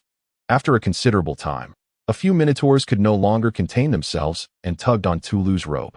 Chief, what should we do now? Shall we go for a midnight snack? All right, sounds good. Prompted by their reminder, Tulu suddenly felt hungry and, without a second thought, heaved the blood-eyed corpse nearby onto the beach. Upon completing this task, a horde of minotaurs eagerly dashed off, preparing to engage in a fierce culinary battle. Oblivious to the faint red glow emanating from the corpse left on the shore, in the next moment, a segment of a tentacle from the massive octopus unexpectedly detached itself without warning and began to writhe like a serpent, plopping into the sea with a soft thud. Indeed, no one noticed this occurrence, nor could they fathom that when this segment sank to the ocean floor, it suddenly released a thick cloud of black mist. Spreading in all directions if drawn by this dark fog, a blood-red jellyfish swam over, circling the octopus's tentacle a few times. After a moment of contemplation, it raised a tentacle and rhythmically tapped the seabed. With each tap, sound waves rippled outward, expanding endlessly across the ocean floor. After traveling several miles, another blood-red jellyfish received the message and, in a similar manner, tapped the seabed to continue the propagation of the sound waves. 6 hours later, this mysterious and eerie sound wave reached a stretch of ocean covered in red algae, a vivid crimson sea that appeared desolate and devoid of life, save for a massive black warship unfurling its vast white skull sails. Cleaving through the waves like a force of nature, constructed from 100-year-old oak, the formidable vessel measured 60 meters in length and 20 meters in width, its every surface clad in several centimeters of iron plating. At the prow, adorned with a blood-colored demon statue, a jet-black horn from a unicorn whale pointed menacingly ahead, exuding an aura of sheer terror on the slick deck. A peculiar jester, his face smeared with paint, was gleefully tossing colorful balls, his oversized patchwork hat and vibrant costume, combined with his frantic movements, rendering him comically absurd. Yet, at this very moment, aboard this fearsome ironclad warship, no one could muster a smile. On the slick deck, hundreds of pirates knelt in terror, including unstoppable berserkers, savage warriors from distant wastelands, and black mages capable of summoning rain of fire. Yet, these seemingly powerful beings now trembled in fear. Their arms quaking slightly as they knelt, eyeing the suffocating silence. The paint-smeared jester finally turned his head, his sharp laughter echoing across the sea, his narrowed eyes gleaming with bloodthirsty light. "Ha ha, how amusing. Truly delightful. Do you know, I just learned that fool blood eye has been taken down." With a thunderous clap, blinding lightning suddenly split the sky, unleashing a cataclysmic storm that descended without warning. The hundreds of pirates lowered their heads in even greater fright, pressing their faces against the cold deck, as if this absurdly ostrich-like behavior might spare them from the wrath of the thunderstorm. Amidst the raging sea, under the tempest's fury, the entire world seemed to descend into chaos, while the jester continued to gaze up at the overcast sky, his face twisted in laughter, his body shaking with mirth. "Go. Find that fellow, pluck out his eyeballs, sever his neck, and skin him alive to serve as the carpet in my reception room. Ha ha, how delightful, truly delightful." Chapter 41. I have a condition setting aside the grievances from thousands of miles away. On the tranquil demon island, Lin Taiping also stared wide-eyed in frustration at Yi Ge, who mirrored his expression. This bizarre staring contest had persisted for a full 2 hours, causing the surrounding minotaurs and dark elves to yawn incessantly. Unable to resist the urge to return for a nap before coming back to witness their intense gaze. "Please, can you not be so obstinate?" Lin Taiping lamented, rubbing his temples as he pushed the contract toward Yi Ge once more. "I am not trying to abduct you into slavery. I merely wish to invite the Dark Elf clan to join us." "That is impossible." It became evident that Yi Ge's stubbornness rivaled that of the Minotaurs. Upon hearing this proposal, she immediately rejected it. "Listen, we are grateful for your assistance and are willing to do something for you. But joining you and venturing into the human world is entirely out of the question." Accompanying her words, a dozen dark elves shook their heads in unison. Long-standing traditions and past experiences had rendered them harboring no affection for the human world, even instilling a degree of fear. Moreover, who could guarantee that the Dark Elf clan would thrive in the human realm rather than face hostility and persecution? Truly a stubborn individual, Lin Taiping could only exhale deeply, observing Yi Ji's tightly pressed lips, and attempted to change his approach to persuade them. "I understand that dark elves have their traditions, but the pressing matter is that aside from Blood Eye, there may be other pirates who have learned of this." Well then, that was indeed a deadly ace up his sleeve that Yi Ge had been adamantly shaking her head. But upon hearing this, her expression paled slightly. She had to admit that such a possibility existed if other pirate crews were to regroup in Lin Taiping and the Minotaurs had already departed from Demon Island. "Thus, you must leave Demon Island. Since you are destined to wander, why not do so together with us?" Upon observing the peculiar countenance of Ye Ge, Lin Taiping instinctively understood the wisdom of capitalizing on victory. As for whether the human realm harbors animosity towards the dark races, one need only look at Tulu to grasp the truth. This was indeed the case, as Tulu immediately puffed out his chest with pride, brandishing a greasy love letter. "Rest assured, as long as Lin is here, we shall undoubtedly prosper, and furthermore, we can amass great wealth in the human world. Gold, silver, houses, tables, chairs, pots, all in abundance. Dining lavishly every day will pose no challenge." "Is that so?" Ye Ge exchanged glances with the dark elves. Yet they could not deny that, at least in this regard, the Minotaurs were not lying. With the assistance of that cunning fellow's ingenious ideas, the Minotaur tribe indeed thrived and was reportedly quite popular in the human realm. However, The issue remained. Minotaurs are minotaurs, and dark elves are dark elves. Just because that individual could assist the minotaurs in developing totem tattoos did not imply he could offer any aid to the dark elves. In fact, Yega had been pondering for days, even losing sleep over it. Yet she could not conceive of any advantageous resources the dark elves could rely upon. Who says there are none? You simply have yet to discover them, Lin Taiping said with a smile. And rather than beating around the bush, he directly proposed, how about we make a wager? A wager on what? Yega exclaimed, startled, her pointed ears swaying in confusion. Quite simple, Lin Taiping pointed at the dark elves across from him. Since you are bound to leave here anyway, come with us to Rhodes Island. Within a month, I guarantee you will profit handsomely and transform from mere humans eyesore to esteemed guests of the entire Rhodes Island. Impossible. Upon hearing this, a wave of astonishment rippled through the dark elves. Setting aside whether these two goals could even be accomplished, even if they were feasible, how could such a transformation occur in a mere month? Even if we took on part-time roles as pirates or sold ourselves in the slave market, it would be impossible to achieve so quickly. Any doubts? Lin Taiping pondered for a moment. All right, a month may indeed be a bit long, so how about 15 days instead? Puffed. Yega, who had been absent-mindedly sipping water, instantly transformed into a human fountain upon hearing this. Hey, are you joking? Apologies, but someone as serious as I never jokes, Lin Taiping replied solemnly, raising his left hand. I can swear to the gods that if I fail, I will not hinder your departure, and I will do my utmost to help you find a new home until you are satisfied. This time, a louder uproar broke out among the dark elves, not out of skepticism, but shocked that in a theistic world, swearing an oath to the deities is a grave matter. There once was a fellow who, in a mock display, cursed at the goddess of life, and, well, his teeth ached for a lifetime. Thus, witnessing Lin Taiping make such a solemn vow left the dark elves astounded. Yega displayed an incredulous expression. Wait, you need to think carefully. If you fail, it could be quite troublesome. Is that your way of showing concern for me? Lin Taiping smiled and extended his hand. So, shall we have a pleasant cooperation? Yega looked at his outstretched hand, unsure of how to respond. A dozen dark elves exchanged bewildered glances, equally filled with confusion and hesitation. This might be the most challenging decision they had ever faced. Lin Taiping was in no hurry. He casually munched on a midnight snack while awaiting their answer, as the dark elves huddled together, whispering amongst themselves. After a few minutes, Yega finally turned around, took a deep breath, and gazed directly into Lin Taiping's eyes. All right, after discussion, we agree to temporarily join you. However, before that, I have one condition. With a thud, before she could finish, Tulu slammed a roasted leg of lamb onto the table. No problem. There will be plenty of roasted meat, as long as you come with us. You can have whatever delicacies you desire. Who said anything about that? Yega rolled her eyes, then bit her lip, suddenly looking determined. What I mean is, aside from those promises you made, I want. Goodness gracious, Lin Taiping was suddenly drenched in cold sweat. Please don't tell me you want me to. Oh dear, did I hit the nail on the head?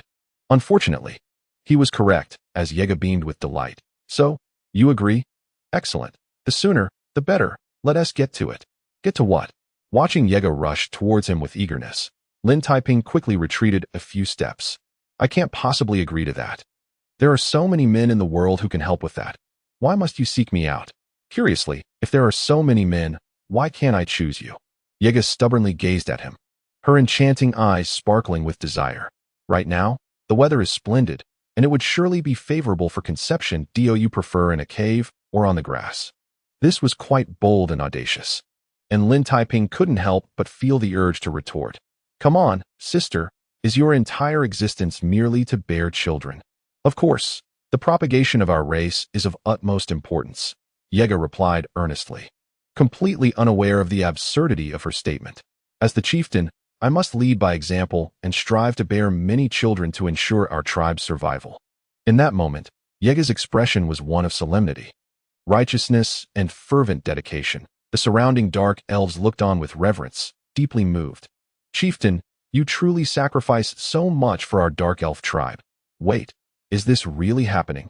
Lin Taiping was left speechless. He realized that no matter what he said, he could not persuade this obstinate woman. It was evident that this had nothing to do with personality, but rather an inherent cultural divide. For dark elves, seeking a partner to bear children was a matter of course. while the willingness of the unfortunate sire was of little consequence. So, Yega gently clasped her hands together, her bright eyes unwavering as she gazed intently at him. What could he say? Lin Taiping could only raise his hands in concession. All right. Let us all take a step back. You may approach me whenever you wish to bear children, whether you knock me out and drag me into the bushes, slip aphrodisiacs into my stew, or perform a belly dance to entice me. No matter your method, as long as you can pass my test, you may proceed as you wish.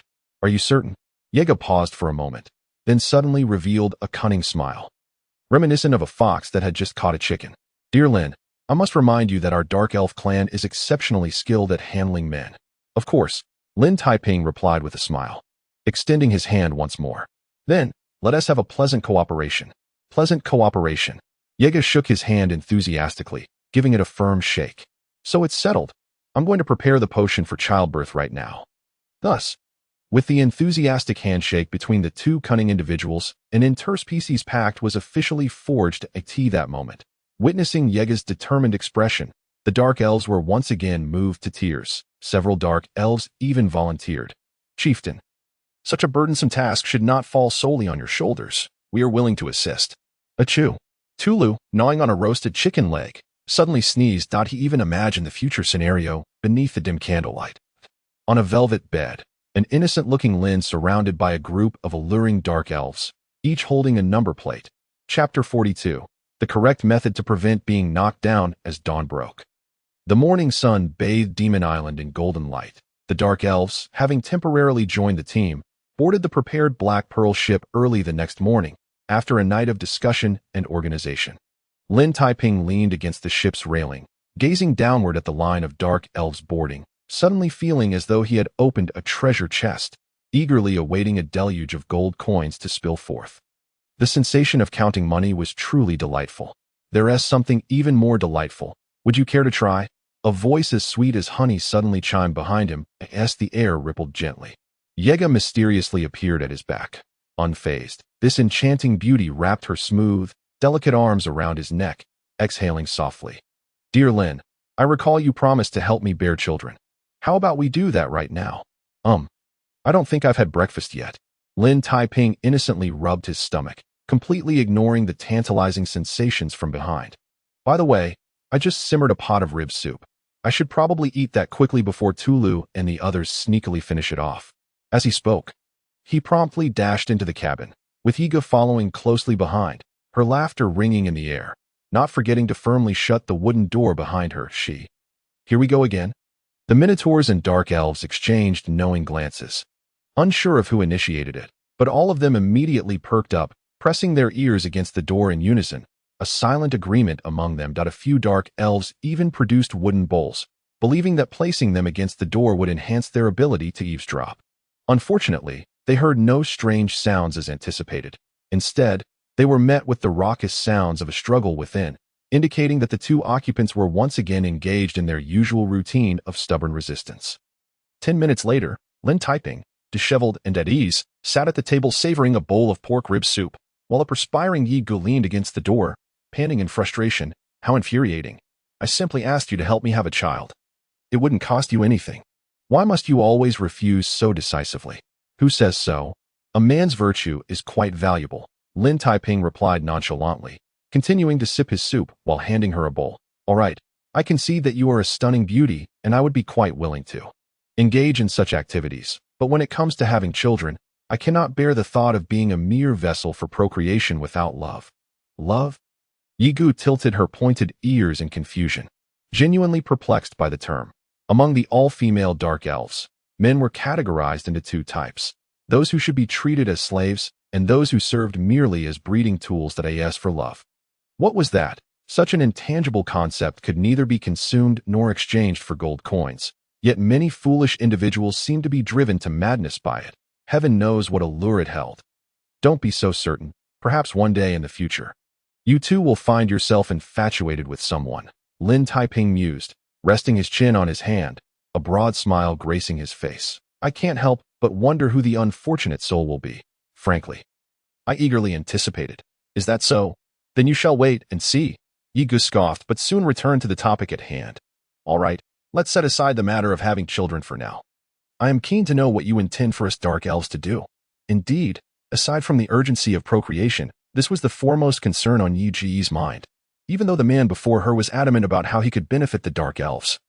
She couldn't fathom any unique advantages or resources her kin possessed, even when she contemplated sleepless nights. You wouldn't intend for us to, she ventured, her brow furrowing at the most likely conclusion. Listen, we seek to bear children. But only if the individual is exceptional. That if your plan is to have us sell our beauty to cater to those loathsome individuals, then, do I appear to be that kind of scoundrel? Lin Taiping pointed to himself, his playful demeanor vanishing as he adopted a serious expression that surprised them. True, I am aware of the dark elves' less than stellar reputation, but I harbor no discriminatory intentions and do not wish for you to compromise your principles. My stance towards you is akin to my treatment of Tulu and the others. Yiga fell into a contemplative silence, seemingly struck by his words. After a lengthy pause, she sighed. To be honest, I have never heard a human speak in such a manner before. While I cannot ascertain if this is your genuine sentiment, I have decided not to have children. Lin Taiping exhaled in relief. How could that be? Yiga rolled her eyes, extending her delicate tongue to gently lick her pearly teeth. I merely resolved to adopt a gentler approach, such as, in the next moment, as she made this decision, the enchanting beauty leaned forward slightly, her slender fingers tracing a trembling path across her bosom, seemingly unintentional as she deftly unfastened a button. The black bodysuit strained at the seams, revealing an enticing glimpse of her exquisite form. Her supple waist coiled like a serpent, her entire being entwining around him. Unbeknownst to them, the distinctive alluring fragrance of the dark elves began to waft through the Yege's eyes sparkled with mischief. Her rosy lips parting like a blooming orchid as she whispered softly in Lin Taiping's ear. Dear Lin, I suddenly feel quite warm. What do you think? Well, any normal man would find it impossible to resist such temptation. Lin Taiping's breath quickened, and he felt himself on the verge of transformation into a creature of the night. I too feel quite warm. So, moments later, the wooden door to the cabin burst open with a resounding bang, and the eavesdropping minotaurs and dark elves tumbled in like rolling stones. Tulu, in a flurry, collided with the floor, raising his hooves in a desperate attempt to declare, I heard nothing. I swear, I merely passed by. Is that so? Would you like me to escort you to the sea for swimming lessons? Yiga stormed out, her teeth clenched in fury. That it was evident from her expression that her plans for procreation had once again gone awry. The dark elves exchanged bewildered glances, their heads swirling with confusion, until one could no longer contain their curiosity and cautiously inquired, Leader, did your endeavor truly fail? Indeed, this was utterly unexpected in the realm of dark races. Dark elves were renowned for their seductive allure and were well-versed in inciting men's desires. In fact, during previous encounters, some captured men needed no coercion. A mere glance from a dark elf sufficed to make them surrender eagerly. As the leader, Yigu had not truly interacted with men before, yet she had learned much from her predecessor, even surpassing those seasoned dark elves in experience. Hence, in this context, her failure was incomprehensible. No. My endeavor was successful. Yigu gritted her teeth in frustration, her pointed ears perked up once more. But the issue lies in that the scoundrel, just what? A chorus of dark elves felt the flames of gossip igniting within them, wondering if the man had resorted to self-castration to avoid fatherhood. It wasn't that severe, but it was close. Yiga seethed, her resentment palpable. That scoundrel, he simply turned into a skeleton. Puffed. The dark elves erupted into laughter, their faces a mix of bewilderment as they struggled to find words. They could vividly imagine the scene. In the dimly lit room, the air thick with desire, the beautiful maiden nestled against a skeleton. To be honest, enlisting a skeleton to assist in procreation was an exceptionally tall order. Indeed, that's precisely what happened. Yigu could only roll her eyes in exasperation, though a tinge of disappointment lingered. So despicable. No wonder that fellow claimed that regardless of my methods, as long as I could get past his threshold, it turns out that if he simply transforms into a skeleton. Despicable, indeed. The dark elves nodded in agreement, expressing their astonishment at encountering such a nefarious and cunning individual.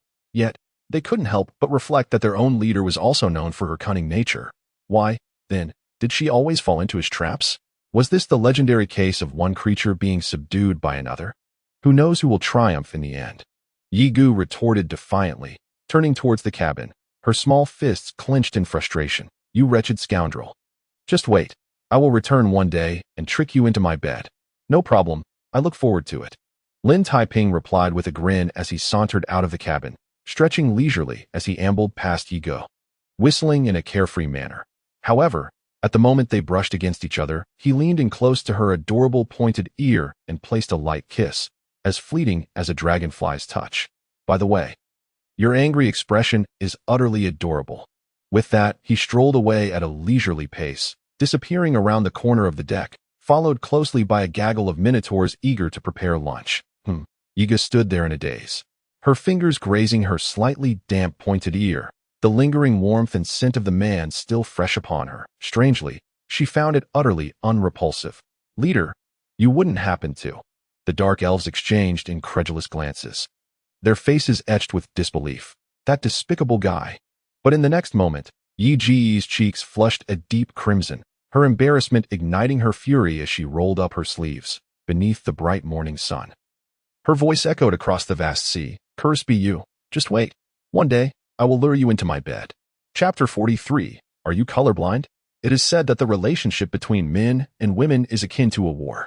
From this perspective, the dynamic between Lin Taiping and Yi Ge has evolved beyond a mere skirmish. It has escalated into a fierce duel.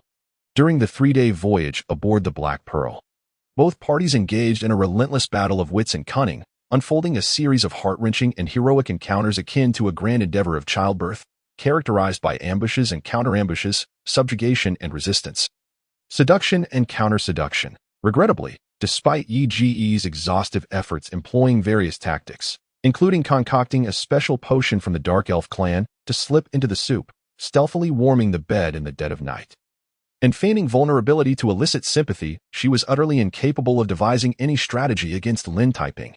Ultimately, this beleaguered beauty, devoid of any viable options, resorted to brandishing a hefty wooden stick, lurking in the shadows, and springing forth to deliver surprise strikes whenever Lin Taiping passed by, subsequently dragging him into her quarters for her forceful advances. Alas, the only outcome of this approach was her increasing proficiency in the art of ambush.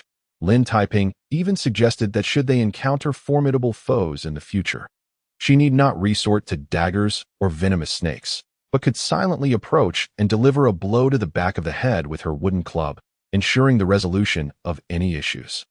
In fact, nearly every minotaur had been inadvertently knocked unconscious multiple times, until finally, Tulu could bear it no longer and burst in, clutching his head and weeping. "Woe is me, Lin. Just yield to that foolish girl. If this continues, we shall all suffer collective concussions." Fear not, fear not," Lin Taiping reassured him with a comforting pat on the shoulder. "Just hold on a bit longer. Today we sail with favorable winds that, if my calculations are correct, we should arrive at Rhodes in a little over 2 hours." What could Tulu say? He could only lean despondently against the ship's railing, silently praying that the wind would not shift. Perhaps the wind god was moved by his fervor.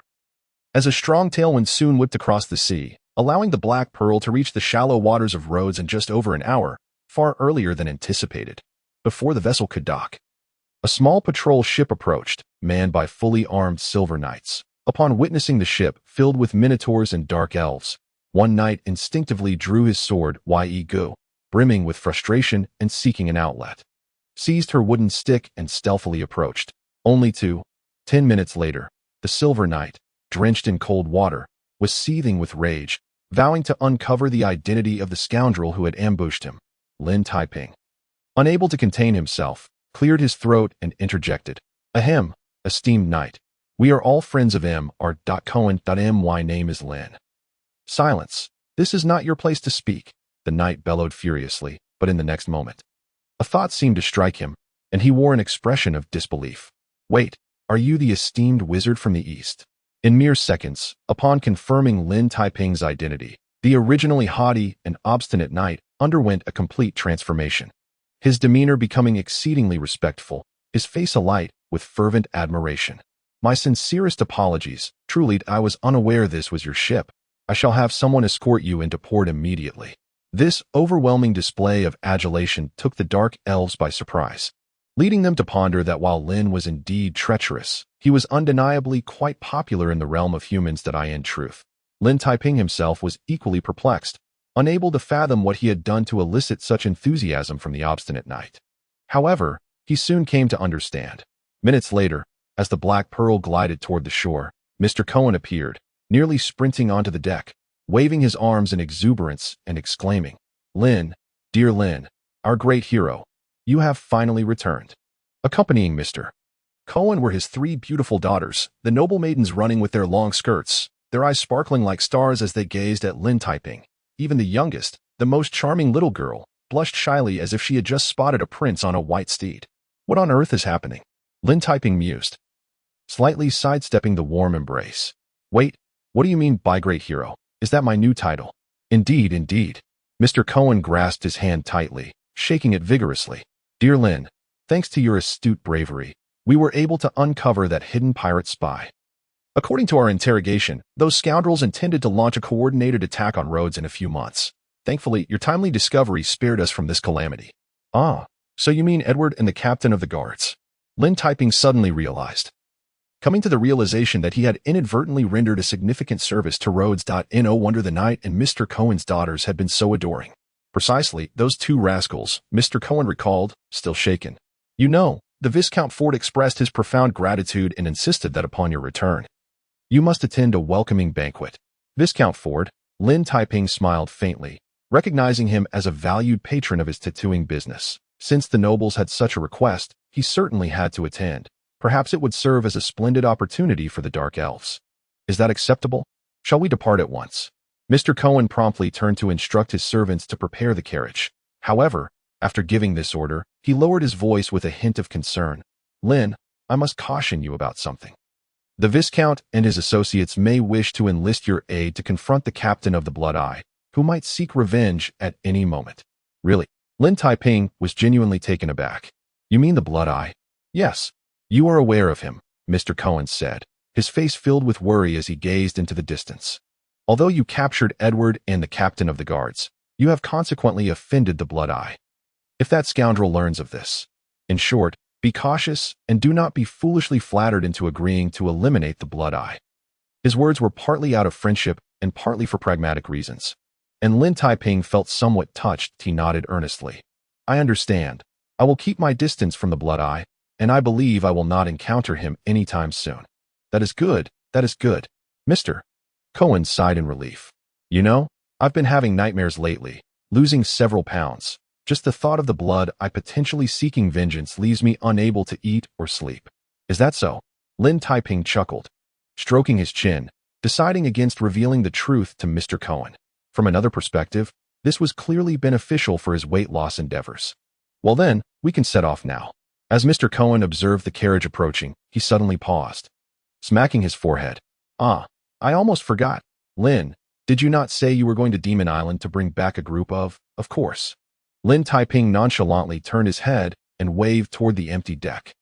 Moments later, the dark elves, who had been lurking in the shadows, materialized without warning. Ye Gu, sporting a dangerous smile, gracefully descended from the top of the carriage, like a feather gently alighting on the ground.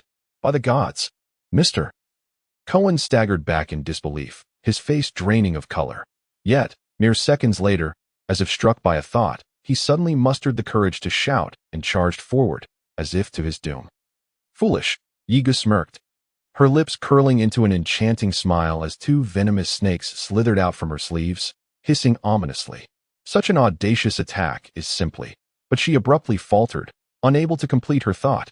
Indeed, Mr. Cohen had dashed forward in a manner akin to self-destruction. But unexpectedly, he did not launch an attack. Instead, he grasped Yi Ji's wrist and vigorously shook her hand with great warmth, his rotund face beaming like a blossoming peach. "Esteemed miss, welcome to our shores." With a beaming smile, his flesh jiggling, Mr. Cohen transformed into Rhodes' ambassador of hospitality. "Ah, please allow me to extend the most sincere blessings from all of Rhodes to you and your kin."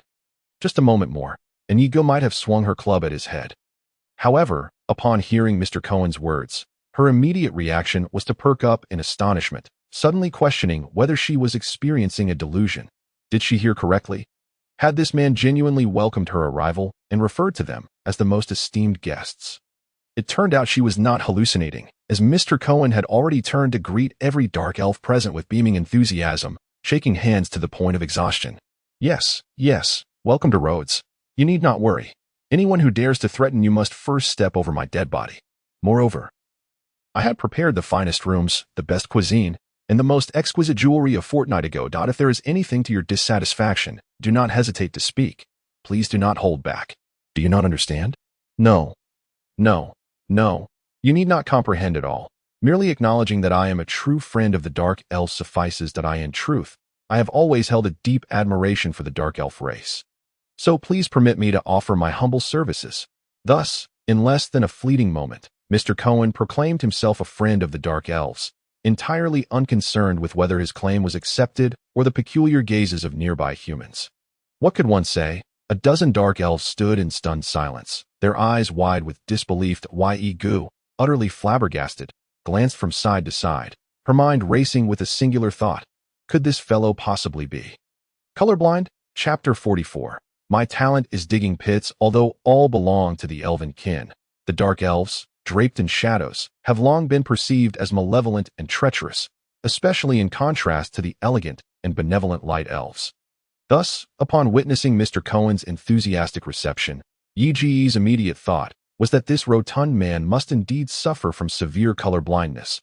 Mistaking Dark Elves for light ones, as it turned out, Mr. Cohen was not colorblind at all. To speak frankly, even if faced with Light Elves, he likely would not exhibit such fervor before the eyes of the gathered crowd. Regardless of whether the Dark Elves had grasped the situation, he produced a hefty bag of gold coins and fervently stuffed them into Yi's hands, exuding an air that suggested he would rather dash his head against a wall than have her refuse. Dear Miss Yigo, I have here 500 gold coins, merely a trifle for pocket money. Please, do take them to purchase something lovely. 500 gold coins, merely pocket money. The Dark Elves were left utterly speechless, and Yigo nearly dropped her staff in astonishment. What on earth was happening? Shouldn't humans harbor fear and hatred towards Dark Elves? Even if they lacked fear or hatred, their expressions ought to reflect avarice and lechery. Yet this corpulent fellow appeared to regard her as a savior. In truth, this exuberance continued unabated until everyone boarded the carriage. Lin Taiping could hardly interject, content to sip his tea while observing Mr. Cohen incessantly laud Yi Gu. He praised her from her appearance to her spirit, from her attire to her strength, until he was so parched from his own words that he simply knelt on the floor, swearing allegiance to the god of darkness, professing his admiration for the Dark Elves. What in the world does this man intend? A few minutes later, unable to endure the fervor any longer, Yiga finally struck down with her staff, restoring tranquility to the realm. It is quite simple. This is what we call emotional investment.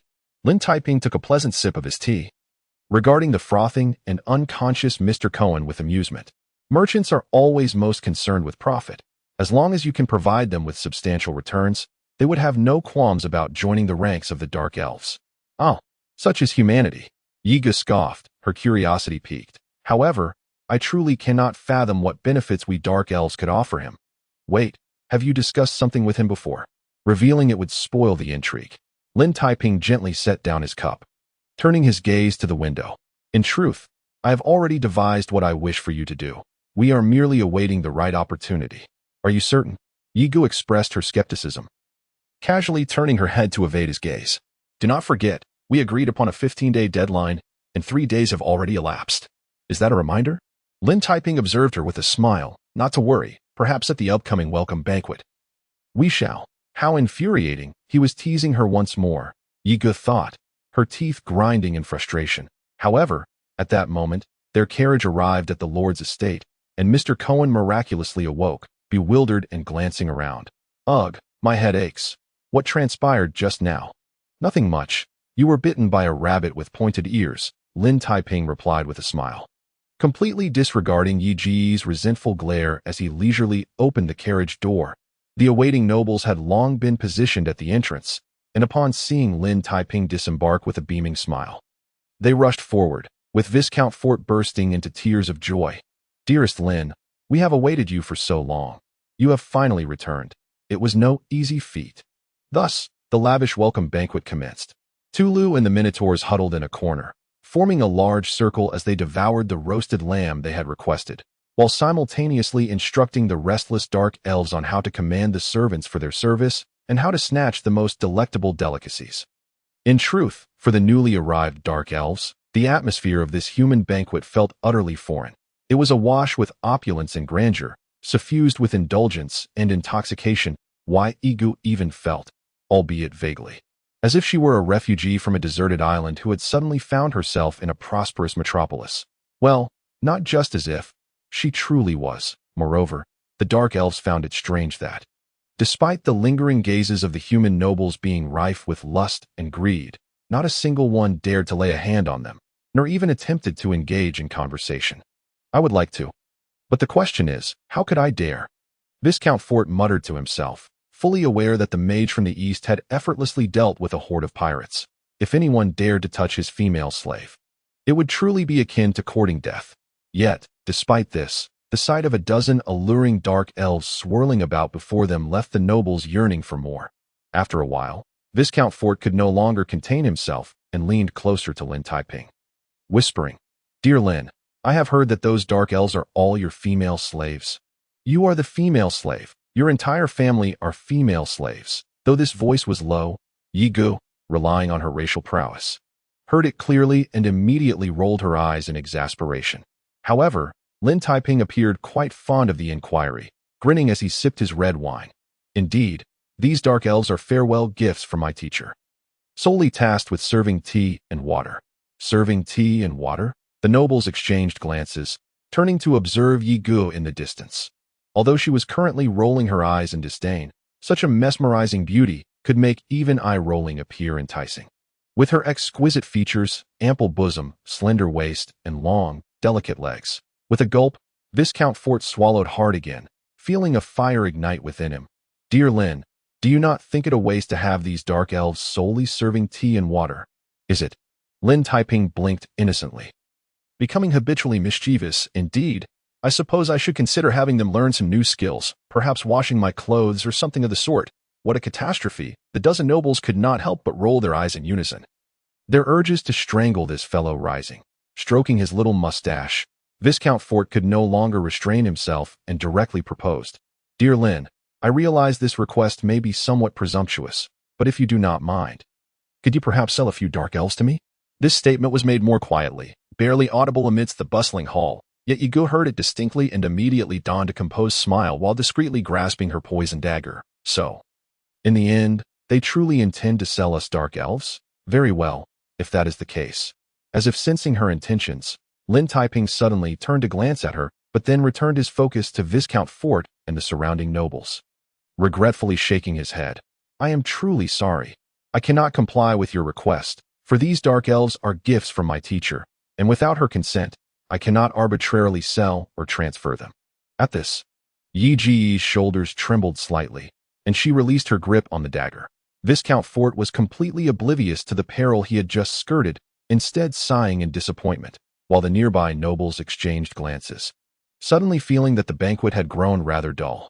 However, just as they were about to disperse in disappointment, Lin Taiping appeared to ponder deeply, stroking his chin.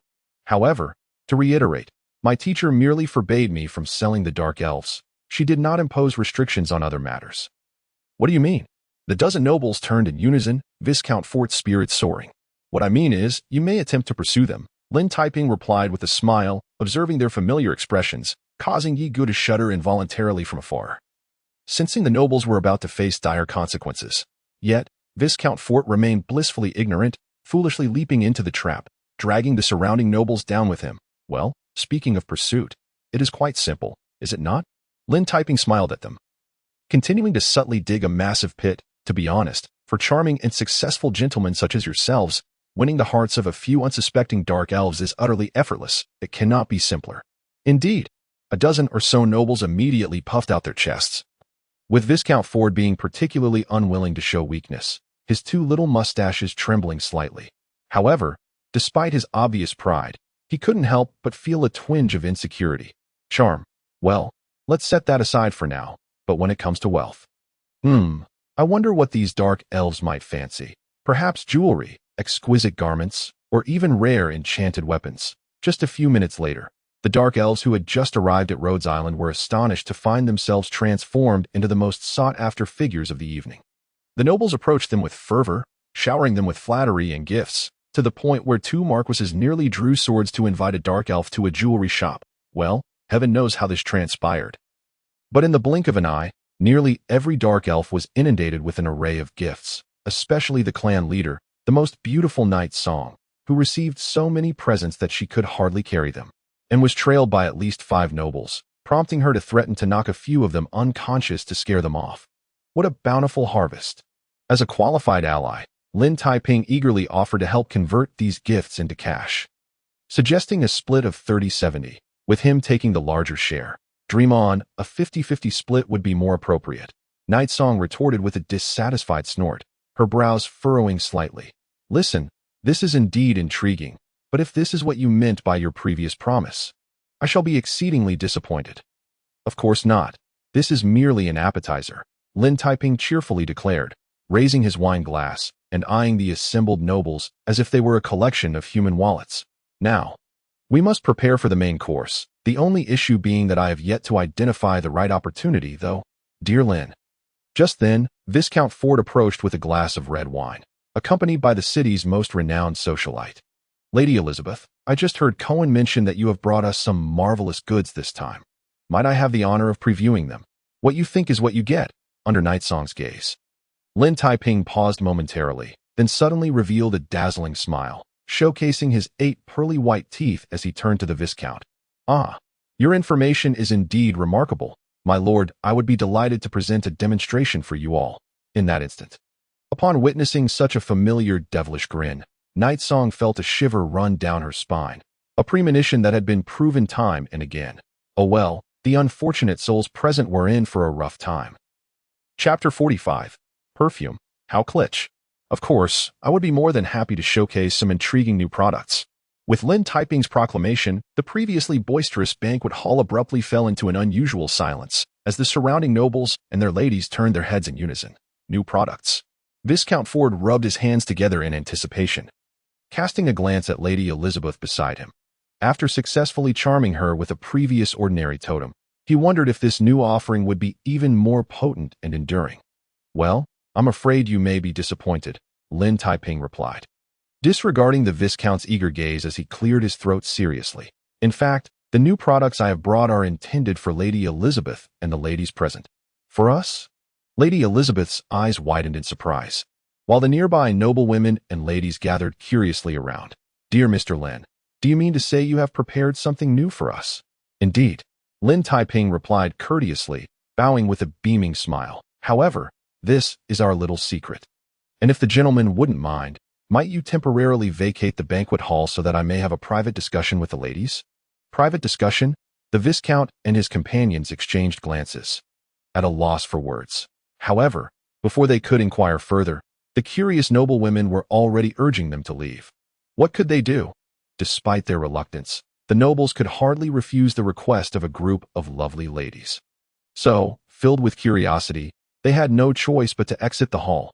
Before departing, Viscount Ford reminded, Dear Elizabeth, should anything arise, do call for me loudly. Do not hesitate.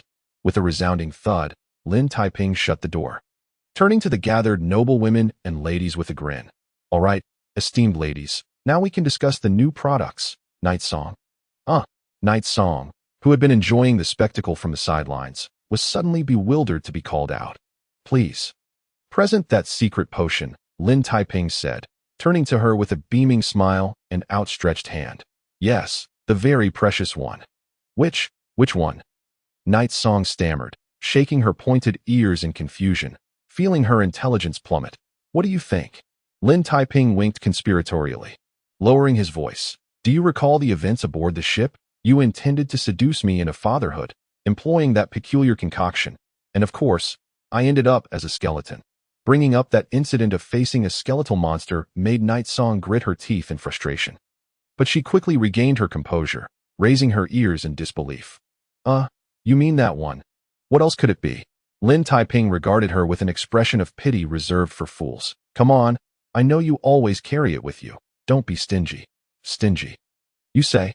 Night Song rolled her eyes in exasperation, but still reluctantly reached into her bosom to retrieve a vial of azure, translucent liquid.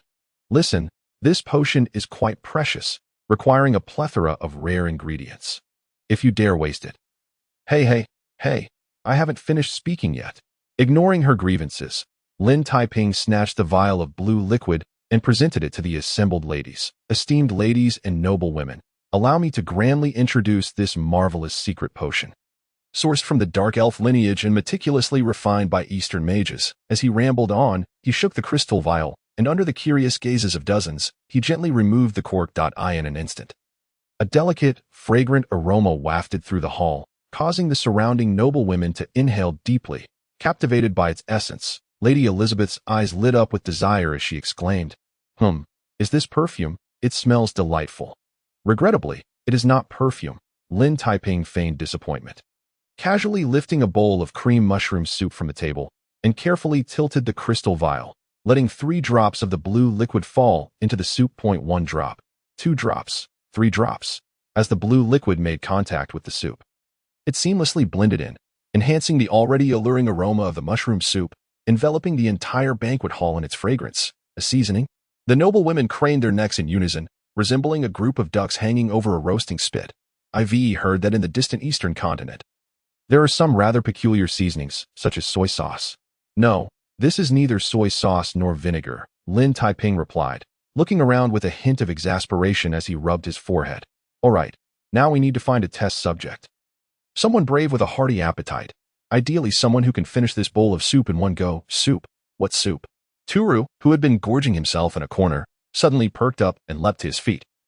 His bovine eyes gleaming with excitement. Completely disregarding the previous conversation, he sniffed eagerly, and upon spotting the bowl of cream mushroom soup, he dashed over without hesitation. Wow, what an enticing aroma! If no one intends to drink it, I shan't hold back. Mere seconds later, before anyone could react, he had already downed the entire bowl of cream mushroom soup in one go, extending his long tongue to savor the bottom of the bowl. Delicious. Absolutely delicious. This is the finest soup I have ever tasted. Lin, why are you looking at me so strangely? Excellent and formidable, Lin Taiping could only regard him with the pitying gaze one might reserve for the deceased. Cough. Cough. Turu, do you feel at all unwell? Not at all, Turu replied, shaking his head foolishly, appearing quite lively. Strange, why do you ask? I just remembered, there should be a large pot of soup left in the kitchen. Is anyone interested in joining me?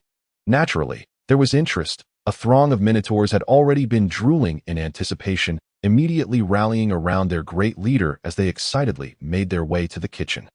Turu's voice booming in the distance. Delicious, truly delicious. Why do I feel so invigorated after drinking this soup? I could take on a dragon with no problem. You're doomed, Lin Taiping thought to himself, silently mourning 100 times in his heart. The noble ladies nearby, upon hearing those words, could not help but shiver. Lady Elizabeth's face turned ashen, and she delicately covered her cherry lips, retreating a few steps. Mr. Lin, could that potion possibly be poison? It wouldn't lead to someone's demise. Would it? How could that be? Before Lin Taiping could respond, Yigu rolled her eyes in disbelief, her expression tinged with a hint of sorrow. What a waste, to let that foolish bull benefit from it. One must understand that such a secret potion. Just as her words trailed off, a loud shout erupted from the kitchen, followed by the commotion of the bull-headed men, seemingly witnessing something utterly incredulous. What transpired? The dozens of noble ladies gasped in astonishment, and almost simultaneously, the nobles outside, hearing the commotion, surged in like a swarm. What happened? What happened? We seem to have heard a scream. Before they could finish, another loud shout emanated from the kitchen, accompanied by the sound of something crashing to the ground. A group of nobles exchanged incredulous glances, seizing the candlesticks from the table, mustering their courage to rush forward. While dozens of ladies, lifting their skirts, timidly followed behind, some pale with fear. Mere seconds later, when they anxiously arrived at the kitchen, they were collectively left dumbfounded by the scene before them. Inside the cramped kitchen, a large group of bull-headed men stood pressed against the walls, their mouths agape as they watched the spectacle. In the center of the room, Tulu was kneeling on one knee before the kitchen matron, holding a bundle of green onions. It should be noted that the kitchen mistress, hired by Mr. Cohen, was quite skilled in her culinary arts, yet her appearance was rather unfortunate, her hair a chaotic mass of curls. Standing at 6 feet tall with a waistline to match, her face adorned with ample flesh that could easily intimidate. Nevertheless, Tulu seemed utterly unfazed, gripping her hand tightly, his large bovine eyes filled with affection. Moo, my dear, from the moment I laid eyes on you, I fell deeply in love. Moo, please accept this bundle of green onions as a symbol of our beautiful love, Moo. What a heartfelt declaration of love. The surrounding bull-headed men were moved to tears, and the kitchen matron, equally touched, brandished 2 frying pans, and without hesitation swung them towards him. Scoundrel, go die. If you have nothing better to do, go wash the floors and do not disturb my happiness. With a loud thud, Tulu stood unflinching, allowing the frying pans to crash upon his head as if nothing had occurred, still holding her hand tightly, his eyes brimming with tears. Moo, it doesn't hurt, as long as you like it. You may strike me as many times as you wish, Moo. As the saying goes, the pain on my body is felt in your heart, Moo. Moo indeed. The enraged kitchen matron completely lost her temper. This time, she didn't just swing the frying pans. She seized a cleaver and chased him for 300 miles, intending to perform a butchery. Yet, despite the pursuit, Tulu still found time to declare his affection while leaping about. Moo, I adore your tenderness, Moo, just like how my mother treated me in my youth, Moo. We are destined to be together, Moo. What is happening? What is this situation? Everyone present was left speechless, their minds muddled. Lady Elizabeth stared in disbelief, clutching her heaving bosom. Why would this bull-headed creature suddenly? Wait, could it be due to that vial of potion? In an instant, all the ladies turned in unison to gaze at the crystal vial in Lin Taiping's hand. Under the scrutiny of dozens of fervent eyes, Lin Taiping gently lifted the vial of blue potion, his 8 pearly white teeth gleaming like gold in the candlelight. Indeed, all the wonders stem from this precious and rare, enchanting elixir. Chapter 46. Romantic affairs are always expensive. If one were to encapsulate the entire history of the Dark Elves in a single phrase, it would be to topple, and to topple again. To ensure the continuation of their race and to cultivate the finest offspring, the Dark Elves delight in seeking out exceptional male specimens, abducting them to bear children. However, they sometimes encounter rather awkward situations, such as when the abducted male possesses an iron will that is simply infuriating, refusing to yield no matter the method of persuasion, much like Lin Taiping. To contend with such obstinate individuals. The ancestors of the Dark Elves, after extensive research, finally concocted a precious potion. This potion emanated a subtle fragrance with a magical allure, capable of igniting desire in males and drawing them irresistibly to the females before them. In fact, during the grand operation aboard the ship, Yigu had employed this enchanting potion, nearly achieving success, only to have underestimated a certain someone's cunning, leaving her with nothing but a skeleton to contend with. From Lin Taiping's first-hand experience, the potency of this alluring elixir was remarkably formidable. Thus, he now held the crystal vial aloft, a smile on his face that might as well have revealed a devilish tale. Esteemed ladies, beautiful maidens, the results of our experiment are abundantly clear. Is there anyone who still questions the efficacy of this potion? Whether there were doubts or not could be gleaned from Tulu's antics. A group of ladies clutched their bosoms in disbelief. They had never imagined that such a miraculous substance existed, requiring only a few drops to utterly enchant a man, rendering him completely captivated. Without any wait, in the blink of an eye, several quick-witted ladies realized the potion's optimal application. Lady Elizabeth, her eyes sparkling, recognized that as the most renowned socialite of Rhode Island, it would be immensely gratifying to have men bow before her. And with the aid of this potion, indeed, I believe you all have arrived at the same conclusion. Lin Taiping gently swayed the crystal vial, the blue potion shimmering enticingly in the candlelight. Ladies, maidens, do you find yourselves in love with a certain gentleman? Have you suffered heartbreak from his indifference? Have you waited at a cold dining table for his drunken return? These questions struck a chord in many hearts, and several ladies nodded in agreement, while middle-aged noble women couldn't help but wear expressions of melancholy, instantly recalling their empty parlors, cold and lonely bedrooms, and the unfaithful husbands who spent their days reveling and returned home to snore. So, would you consider attempting to change your circumstances? Lin Taiping looked at them sympathetically, suddenly transforming into a champion of women. With just a few drops of the potion, you can make that man fall in love with you again, forever by your side. Is that not wonderful? Indeed, what a marvelous prospect. A throng of ladies exchanged eager glances, their eyes alight with fervor, even their breaths quickening. Lady Elizabeth, clutching her racing heart, suddenly raised her hand to inquire. Dear Lin, I have but one question. How long does the effect of this potion last? Under normal circumstances, approximately 3 days. Lin Taiping answered with the confidence of personal experience. Of course, it also depends on the resolve of the individual in question. A steadfast warrior may only be affected for a few hours. Who cared about those brutish warriors? The ladies could hardly suppress their eye rolls. 3 days was not excessively long, yet ample time to accomplish much. Perhaps even leading to a pregnancy. Quite right, and I must remind you of one more thing. Lin Taiping added with a beaming smile. This enchanting potion can also be directly applied to yourselves. While the effects may not be as pronounced as ingestion, it still possesses an alluring quality, far surpassing any perfume in existence. By the gods, what splendid news! The noble ladies, previously hesitant, erupted in hushed gasps. No, this is truly dreadful news. In stark contrast, the male nobles wore expressions of despair, collectively lamenting their fate, with Viscount Ford imagining the scenario where his own wife might acquire this potion, foreseeing a lengthy period devoid of any revelry. But their grievances proved futile. As a throng of ladies surged forward, Lady Elizabeth tightly grasping Lin Taiping's wrist, her cheeks flushed as she trembled. Lin, dear Lin, I've heard you possess 3 vials of this potion. If you wouldn't mind. Before she could finish, the nearby noblewomen were incensed, one particularly haughty countess shrieking in indignation. Elizabeth, do not think to monopolize it. Do you believe I am unaware of your long-standing intentions towards my fiancé? Is that so? That merely proves your lack of charm.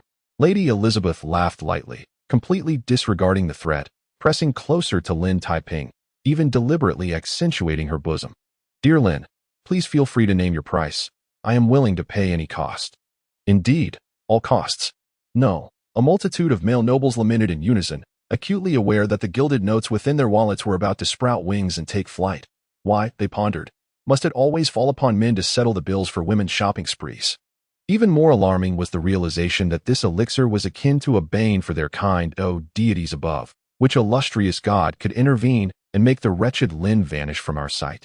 We would gladly offer a substantial sum of gold as a tribute. Miraculously, their prayers seemed to be answered, for in the blink of an eye, Lin Taiping suddenly adopted a serious demeanor, shaking his head with utmost gravity. I apologize. But we do not sell such potions. It is not a matter of money. No matter the amount, we simply do not sell them. Absolutely not. Tears of joy welled in their eyes in that moment.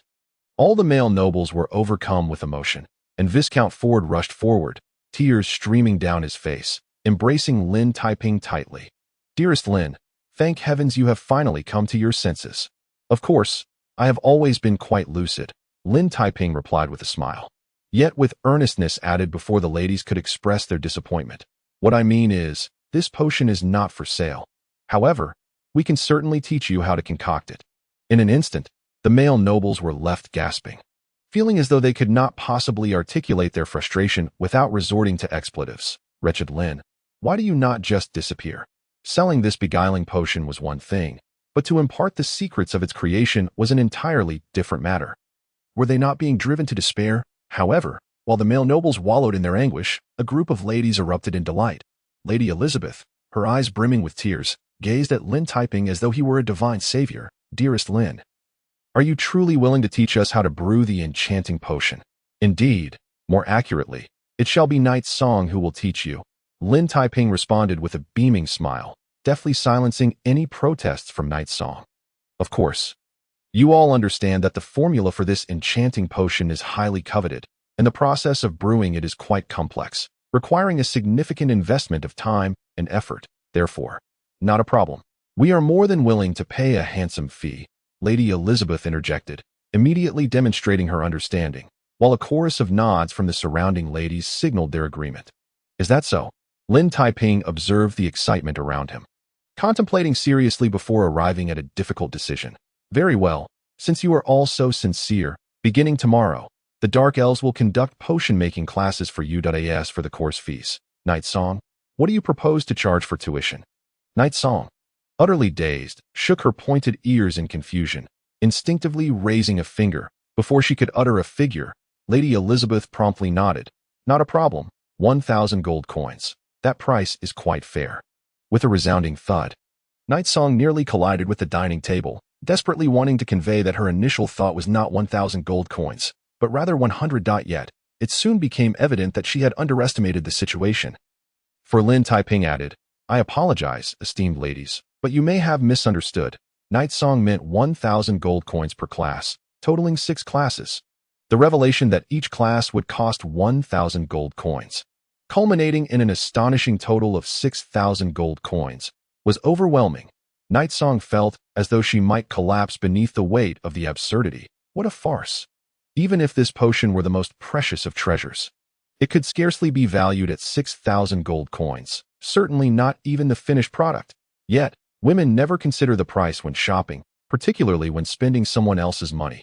Lady Elizabeth immediately nodded fervently, entwining her arm with Viscount Ford's as though she had seized a human wallet. "Not an issue.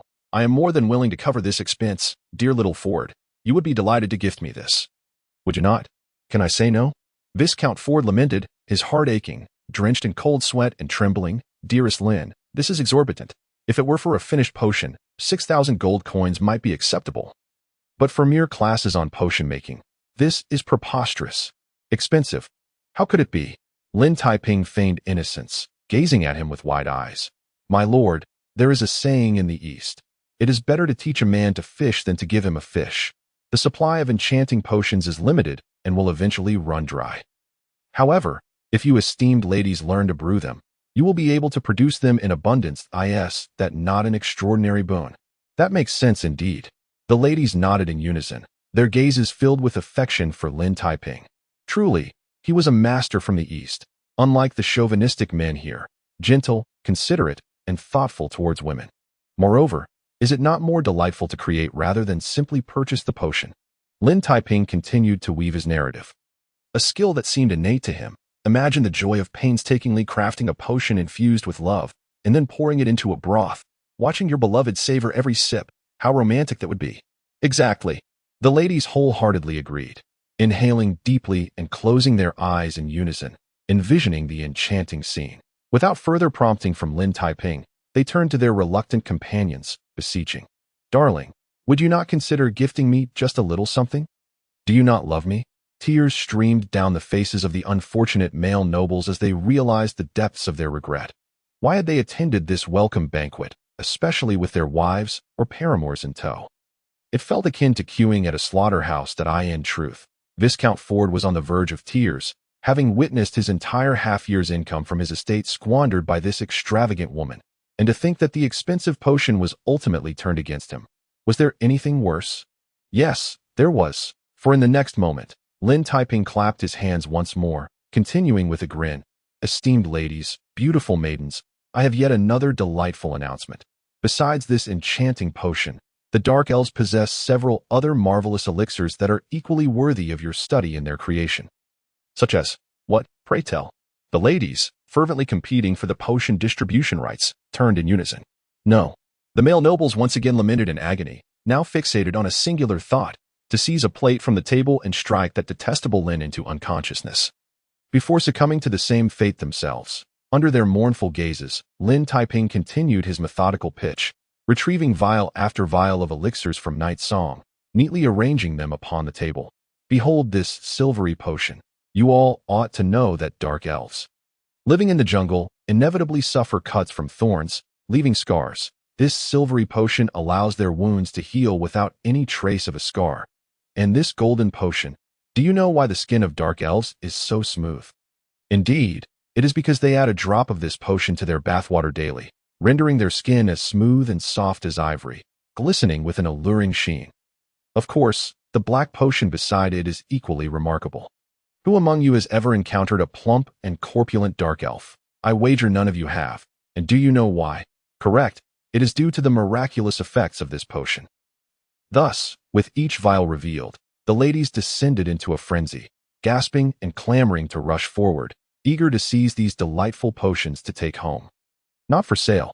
Lin Taiping maintained his steadfast refusal, only to add with a smile, "Of course. Night Song would be more than willing to teach you how to concoct these potions, but I must clarify, all ingredients must be sourced by you. Is that clear?" There were no objections whatsoever. The ladies nodded vigorously, forming a tightly knit circle around Night Song, their eyes brimming with an insatiable thirst for knowledge, bombarding her with questions they were most eager to ask. Frankly, they had never been this studious even during their time at the Noble Women's Academy. In stark contrast, Viscount Ford and his companions groaned in unison once more. While they were uncertain about the content of these potion-making classes, one thing was clear: it would be costly. Costly? How could it be? Lin Taiping smiled benevolently, gradually explaining to all present. The potion-making course spans 7 days, comprising 12 detailed modules, covering selection of materials, brewing techniques, temperature control, and much more. In total, we only charge 3,000 gold coins. The Viscount and his companion spluttered, nearly choking on their outrage, their faces turning crimson. How could it be? For a mere 7 days of classes, they dared to demand 3,000 gold coins and had the audacity to claim it was a modest sum? This was even more exorbitant than attending a magical academy. However, their grievances were entirely disregarded with nonchalance. Dozens of noble young ladies eagerly raised their hands, declaring their keen interest in participating but asked for the tuition fees. My dear, do you not wish to see me become even more beautiful? What? You dare to shake your head? If you have the audacity, do it again and see what happens. Return home and kneel on shattered glass. Thus, a group of nobles found themselves tearfully complying, finally realizing that sometimes having too many lovers can indeed be a terrifying predicament. Take the unfortunate Viscount Ford, for instance. He had the audacity to bring 4 lovers to the welcome banquet tonight, and his fate was sealed. Calm down, you will get used to it eventually, Lin Taiping said, his hands cramping from collecting money, yet he still managed to pat Viscount Ford on the shoulder in a gesture of consolation. By the way, there's a rather intriguing voodoo doll from the Dark Elves, perfect for cursing the callous and unfaithful. As for the price, it's a steal.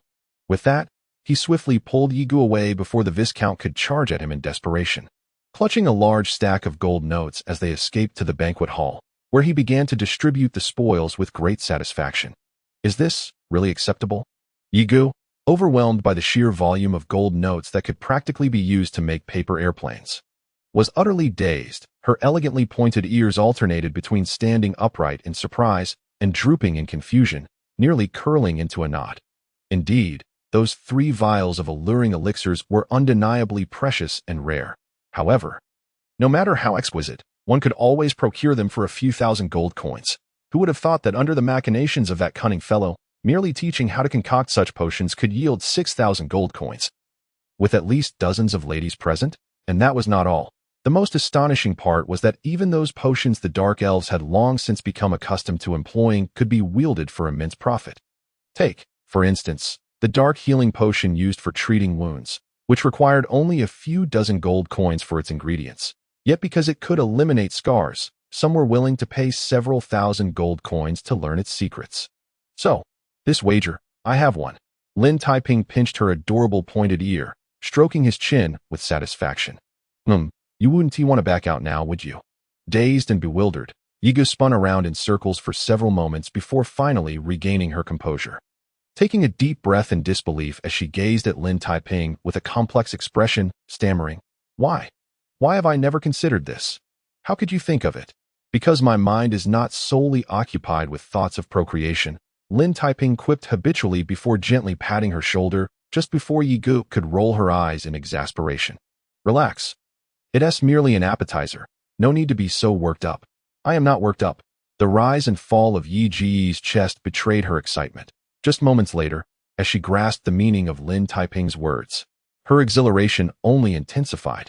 Wait, what do you mean by appetizer? Are you implying that what we have tonight is not your true plan?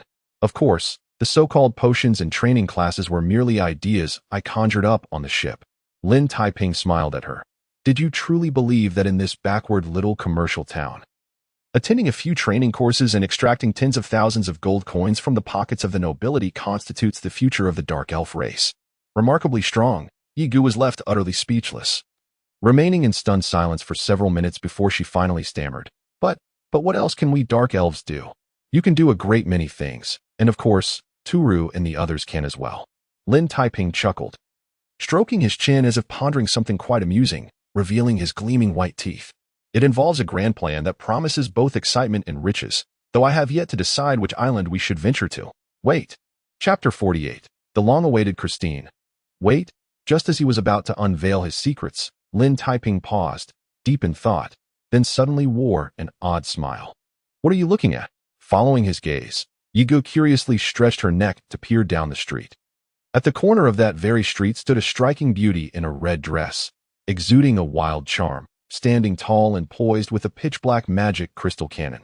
Her flowing red hair danced in the wind, and the billowing red hem of her dress made her appear as a flickering flame, illuminating the darkened night. Not bad at all, though she appears rather fierce, Yigu remarked softly, letting out a low whistle. Dear Lin, do you fancy this type? You should have said sooner. I could manage that too. Is that so? Then you must first be able to hoist a magic crystal cannon, Lin Taiping replied with a smile, finishing his glass of red wine in one go before striding towards her. Hey, you aren't actually planning to flirt, are you? Yigu watched in disbelief, suddenly feeling the need to prepare some healing salves. Anticipating their potential utility, as it turned out, Lin Taiping was not there to flirt, but rather to make an overture. Without waiting to approach, he enthusiastically waved his hand, grinning broadly as he called out, Hey, beautiful lady over there, would you care to join me for a ride in my carriage? Taken aback by the interruption, the red-haired woman turned in astonishment. However, to Yi Ji's surprise, she merely hesitated for a moment before her eyes widened in delight. Exclaiming, Boss, I enjoy that title. It would be even more perfect with a slight alteration. Lin Taiping beamed, spreading his arms wide in anticipation of a grand embrace. For a brief moment, Christine appeared to hesitate.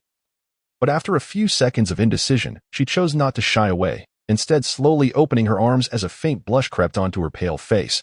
Under the bright, gentle moonlight, a sweet embrace was about to unfold, causing passers-by on the street to pause and smile knowingly, as if witnessing a pair of long-lost lovers reuniting in a romantic moment. All right, it was undeniably romantic, but it seemed the leading lady had unexpectedly changed. I knew it. Moments later, Lin Taiping could only look down in disbelief at Yigu, who had materialized like a ghost, throwing herself into his embrace first. Please, the one who disrupts their romantic entanglements is likely to be kicked by a horse. I don't mind. I never ride horses, Yigu replied with her eyes closed, showing no intention of leaving his embrace. Instead, she nestled in closer, even letting out a comfortable sigh, as if finding warmth and softness there. In an instant, Christine's smile froze, and the onlookers exchanged glances, simultaneously looking up at the sky.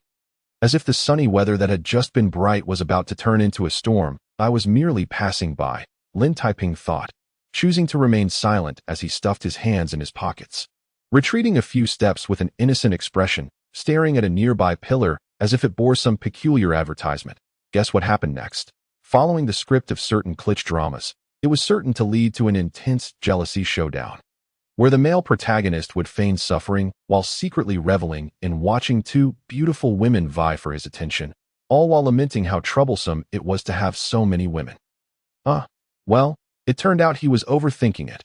After the initial surprise, Christine quickly regained her composure, setting down the magic crystal cannon and smiling at Yigu as she extended her hand.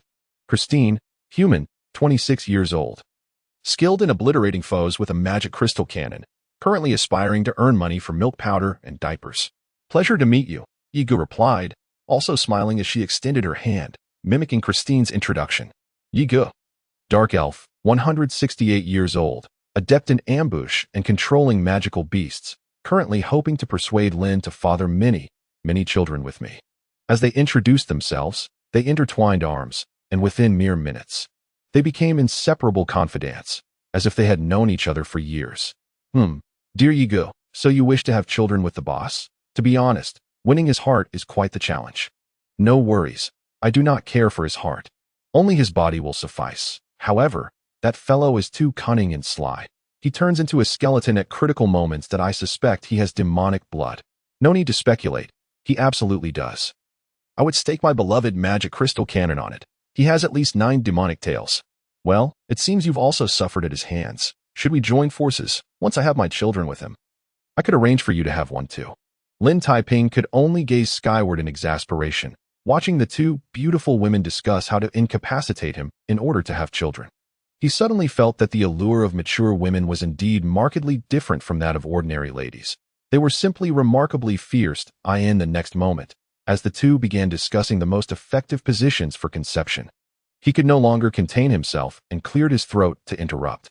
Ahem, Christine, what brings you here? I specifically went to buy milk powder. Christine pointed towards several large boxes of milk powder beneath her feet. Then, appearing contemplative, turned her gaze towards the bustling crowd nearby. However, just as I passed by here, I thought I saw a rather familiar figure, looking rather like what? Lin Taiping followed her line of sight. And among the thronging masses, a flash of a black cloak seemed to dart past, only to vanish without a trace. It's nothing, perhaps I misjudged, Christine replied, shaking her head in confusion, before promptly asking with renewed enthusiasm, Boss, I heard you've just sold a new product. Does that mean I can have a raise? Of course, of course. Lin Taiping casually produced a handful of gold notes, tossing them over without counting. Take this as pocket money. Go buy some fruit for Vivian and the others. Marvelous and powerful. Christine had merely mentioned it in passing, but upon seeing that stack of gold notes, she immediately fell into a daze, her eyes glimmering with excitement. 3,000, 4,000, 5,000, 6,000, boss. What on earth have you done? Did you rob Viscount Ford and his ilk? No, it's far more lucrative than robbery. Lin Taiping replied with a radiant smile, draping an arm around Night Song and Christine as they meandered down the street. I merely set Night Song to work, giving those ladies and young misses a potion class. Speaking of which, I suddenly thought, Christine, you could also teach them. I'm sure you'd earn quite a fortune. Me? Christine pointed at herself in bewilderment. But I know nothing about potions. Not a problem. Lin Taiping glanced back at the banquet hall, stroking his chin in a good mood. You could teach them something else, for instance, self-defense for women. As he said this, a light bulb went off in his mind, and he turned to Night Song on his right. Moreover, dark elves are among the most adept at captivating men. Perhaps those ladies would be more than willing to pay you to teach them how to be more alluring. Indeed, as if inspired, Lin Taiping earnestly began to list off a multitude of courses with his fingers: image design, physical training, male psychology, yoga, dance, flexibility. Now the question is, what would be a reasonable tuition fee? No one answered. Christine and Night Song were utterly stunned, exchanging incredulous glances, their minds only occupied with one thought. Well, it seems certain individuals are in for quite a misfortune. Almost simultaneously, Viscount Ford, weeping over his wallet in the banquet hall, along with a group of nobles beside him who vowed to tighten their belts, couldn't help but shiver in unison.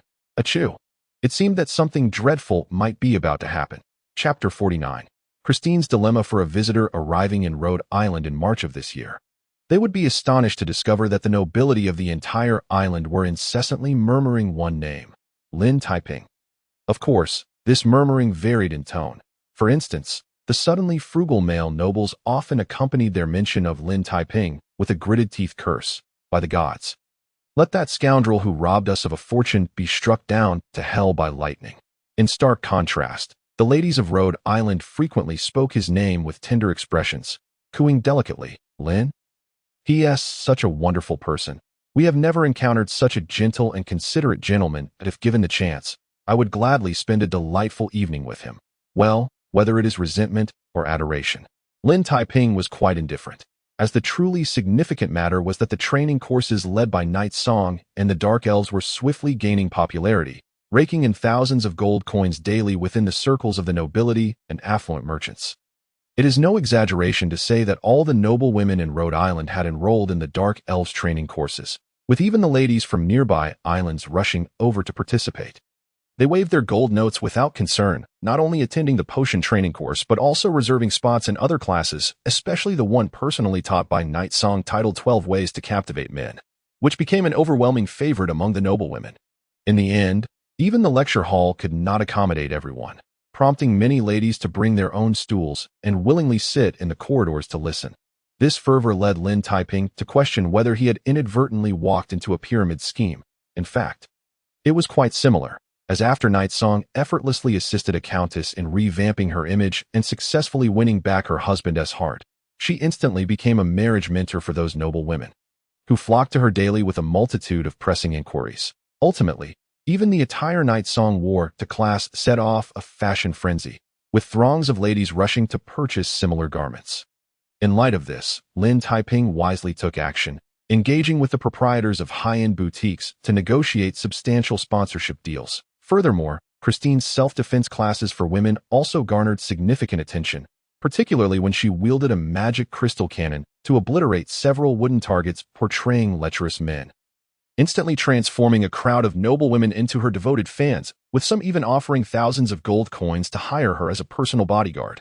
Thus, within a mere fortnight, Lin Taiping suddenly realized with a sense of urgency that if he did not spend a hefty stack of gold notes, it would be an affront to the natural order. Consequently, that afternoon, he generously wandered through Robin Street, purchasing everything in sight with a buy-all attitude, clearing out dozens of shops. Unquestionably, magic crystals were the primary focus. He spent nearly 2/3 of his gold notes acquiring close to 1,000 magic crystals for storage.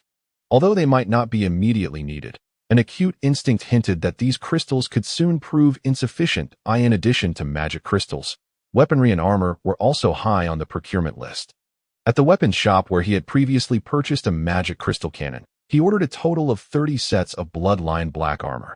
This formidable armor was not only astoundingly durable, but also contained a few deep-sea bloodstones, enabling the wearer to withstand a portion of magical attacks, perfect for the magic-inept minotaurs that in fact, when Tulu laid eyes on the armor, he was so thrilled that he dropped the roasted leg of lamb. Wow. I love this. By the dark god, I would trade 600 roasted chickens for it. Wear it well. You all need to adapt to its weight quickly, Lin Taiping said, quite pleased, as he observed the throng of minotaurs donning the blood lion black armor, transforming into indomitable humanoid fortresses. It is no exaggeration to say they would no longer need to wield totemic pillars. A simple charge and leap would suffice to crush all enemies beneath them. A bunch of hulking brutes who only know how to use brute force. Night Song watched enviously alongside a dozen dark elves, though they soon cast aside their envy, for they too received gifts from Lin Taiping. 16 venomous daggers, each imbued with the kiss of the scorpion, 16 sets of exquisite leather armor enhanced with wind rush, along with a plethora of beginner magic scrolls that could be used as makeshift weaponry. In fact, once the dark elves equipped themselves with these items, they would no longer require Lin Taiping's assistance. Combined with a dash of luck in ambush tactics, they could easily overwhelm the Blood Eyes from earlier. However, this was not the end, as Lin Taiping once again reached into his spatial ring. I almost forgot, Night Song, I have a special gift just for you, tailor-made. Another gift. Night Song's eyes widened in surprise, while the other dark elves exchanged glances, pondering whether Lin was indeed favoring the clan leader excessively. What could this so-called tailor-made gift be? Perhaps it was some exquisite jewelry, or perhaps a romantic bouquet of pink roses. As it turned out, they were all mistaken, as Lin Taiping dramatically produced a 2-meter-long thick spiked club from thin air, an ebony mace forged entirely from meteorite iron, weighing at least 150 pounds. Yet, it was enchanted with featherweight, allowing even an ordinary human to wield it effortlessly, and the spiked surface gleamed ominously, resembling a thicket of thorns, sharp enough that even a light touch could draw blood. Stunned into silence, the dark elves gaped at the mace, and Night Song was at a loss for words, taking a long moment before stammering, do you call this a gift or tailor-made? Of course, Lin Taiping replied, flicking the spikes on the mace. Haven't you been fond of wielding blunt instruments lately? I happened to pass by a weapons shop where this mace was being consigned, and it struck me that this is truly the epitome of a bludgeoning weapon. Marvelous and powerful. Night Song was left utterly speechless. She couldn't even decide whether to roll her eyes or express her gratitude. No need for thanks. Lin Taiping directly thrust the spiked club into her hands, exuberantly adding, by the way, this club is imbued with a dozen negative spells, including stunning, blindness, deafness, confusion, poison, and fear. How treacherous, how despicable, how shameless. Night Song and the dark elves felt their hair stand on end, instantly regarding the gleaming black spiked club before them as an essential tool for murder, robbery, and silencing witnesses during domestic excursions. It was evident that if any unfortunate soul were struck by this weapon, they would likely spend the rest of their days in bed, collecting a pension. Admittedly, Night Song had to concede that she had indeed developed a fondness for this spiked club. She felt that if she didn't go out and bash a few scoundrels, it would be a disservice to the craftsman's noble intentions. Indeed. Lin Taiping raised both hands in agreement, but added with a hint of trepidation, however, if you dare to use this on me, I shall confiscate it immediately, and I will never gift you anything again. This timely reminder halted Night Song, who had been poised to activate her stealth ability. With a resigned sigh, she clutched the spiked club tightly, trying to suppress the urge to test it out. You stingy fellow. As if a mere hit would lead to pregnancy. What is there to fear? Ignoring her grievances, Lin Taiping turned to the still-dazed Christine in the corner. Now, it's your turn, Christine. Christine, are you listening? Christine, seemingly lost in thought, lifted her head, having been inexplicably distracted for days. What is it? Is something the matter? What are you thinking about? Lin Taiping questioned, puzzled. Well, it's nothing really. I just intended to gift you something to acknowledge your hard work during this time. Wait. Just as he was about to present the gift, Christine interrupted abruptly. Boss, there's something I need to discuss with you. Just the two of us. Can we find a quiet place? Now, Lin Taiping was taken aback, but, seeing the seriousness in Christine's expression, he hesitantly nodded. All right then, let us talk in the garden and take a stroll. With no objections, Christine stepped outside, followed closely by Lin Taiping. Night Song and Tulu exchanged glances, pondering what Christine wished to discuss with Lin. Could it be that she was mustering the courage to confess her feelings? Setting aside their gossiping curiosity, Lin Taiping had already reached the garden. Observing Christine's back, he suddenly felt an ominous premonition but managed to control his emotions as he approached her. All right, it's just the two of us now. Christine, what do you wish to say? Silence enveloped them as Christine remained turned away. Her silhouette trembled slightly in the evening sunlight. After a long pause, she took a deep breath, as if steeling herself, and turned to face him. In the wake of Lin Taiping's astonished gaze, the typically poised red-haired beauty revealed a vulnerability he had never witnessed before, gently speaking. Boss, I think I might have to resign. Chapter 50. Me too. Resign. Resign? Resign? The moment he heard those words, Lin Taiping doubted his hearing. You're joking, right? Are you saying you want to resign? As in, you won't be working for me anymore? Yes. Christine turned her head awkwardly to gaze at the black carriage waiting by the garden's back door. I'm sorry, I know this violates our contract. But please allow me to leave. What nonsense. Lin Taiping struggled to suppress a laugh. But upon seeing Christine's tightly pressed lips, he realized there was nothing humorous about this. Yet, he truly could not fathom why Christine suddenly wished to resign. Was it due to the arduous work or insufficient pay? These matters could be negotiated. No, you treat me well, and you treat Vivian and the others well. Christine deliberately used formal language, creating a sense of distance between them. However, I have my own matters to attend to, which necessitates my departure. Are you serious? Lin Taiping lightly licked his lips, an inexplicable feeling of loss washing over him, leaving a bitter taste as though he had lost something precious. Christine remained silent, her gaze fixed on her toes. The already somber atmosphere grew even heavier, and even the birds that had been chirping in the yard fell silent at some point. Time seemed to freeze. Yet it felt as if an eternity had passed. In this suffocating silence, Lin Taiping finally licked his bitter lips, forcing a smile. Well, perhaps I should use Night Song's spiked club to knock you out and compel you to stay. But since you've made your decision, then, thank you. Christine tucked a strand of hair behind her ear, responding softly, and with that, the atmosphere, which had barely lightened, became oppressive once more. Lin Taiping took a deep breath, suddenly grinning broadly and exaggeratingly extending his arms. All right. It's not like we're parting forever. We'll see each other again. But speaking of farewells, shouldn't you give me a big hug or a passionate farewell kiss? Without warning, Christine's trembling red lips suddenly sealed his mouth. Initially cool, her lips quickly transformed into a fervent embrace after the initial surprise, her tantalizing tongue gliding softly within, igniting a rush of fervor. Completely unanticipated, what had begun as a light-hearted jest to ease the mood now spiraled into an intoxicating response. Lin Taiping found himself utterly bewildered, his mind blank, and his body seemingly lost to his control. Yet, as Christine's passionate reciprocation continued, he soon succumbed to the tender moment, daring to extend his tongue in pursuit of her fiery lips. His previously lost hands finally encircled Christine's soft waist, pulling her closer, as if he wished to meld her exquisite form into his very being. After what felt like an eternity, this sweet and lengthy kiss finally came to an end. Christine, blushing furiously, pushed Lin Taiping away. Stepping back a few paces, she lowered her elegantly long neck, her moist, glistening lips slightly parted, and her heaving bosom rose and fell dramatically, yet she uttered not a word.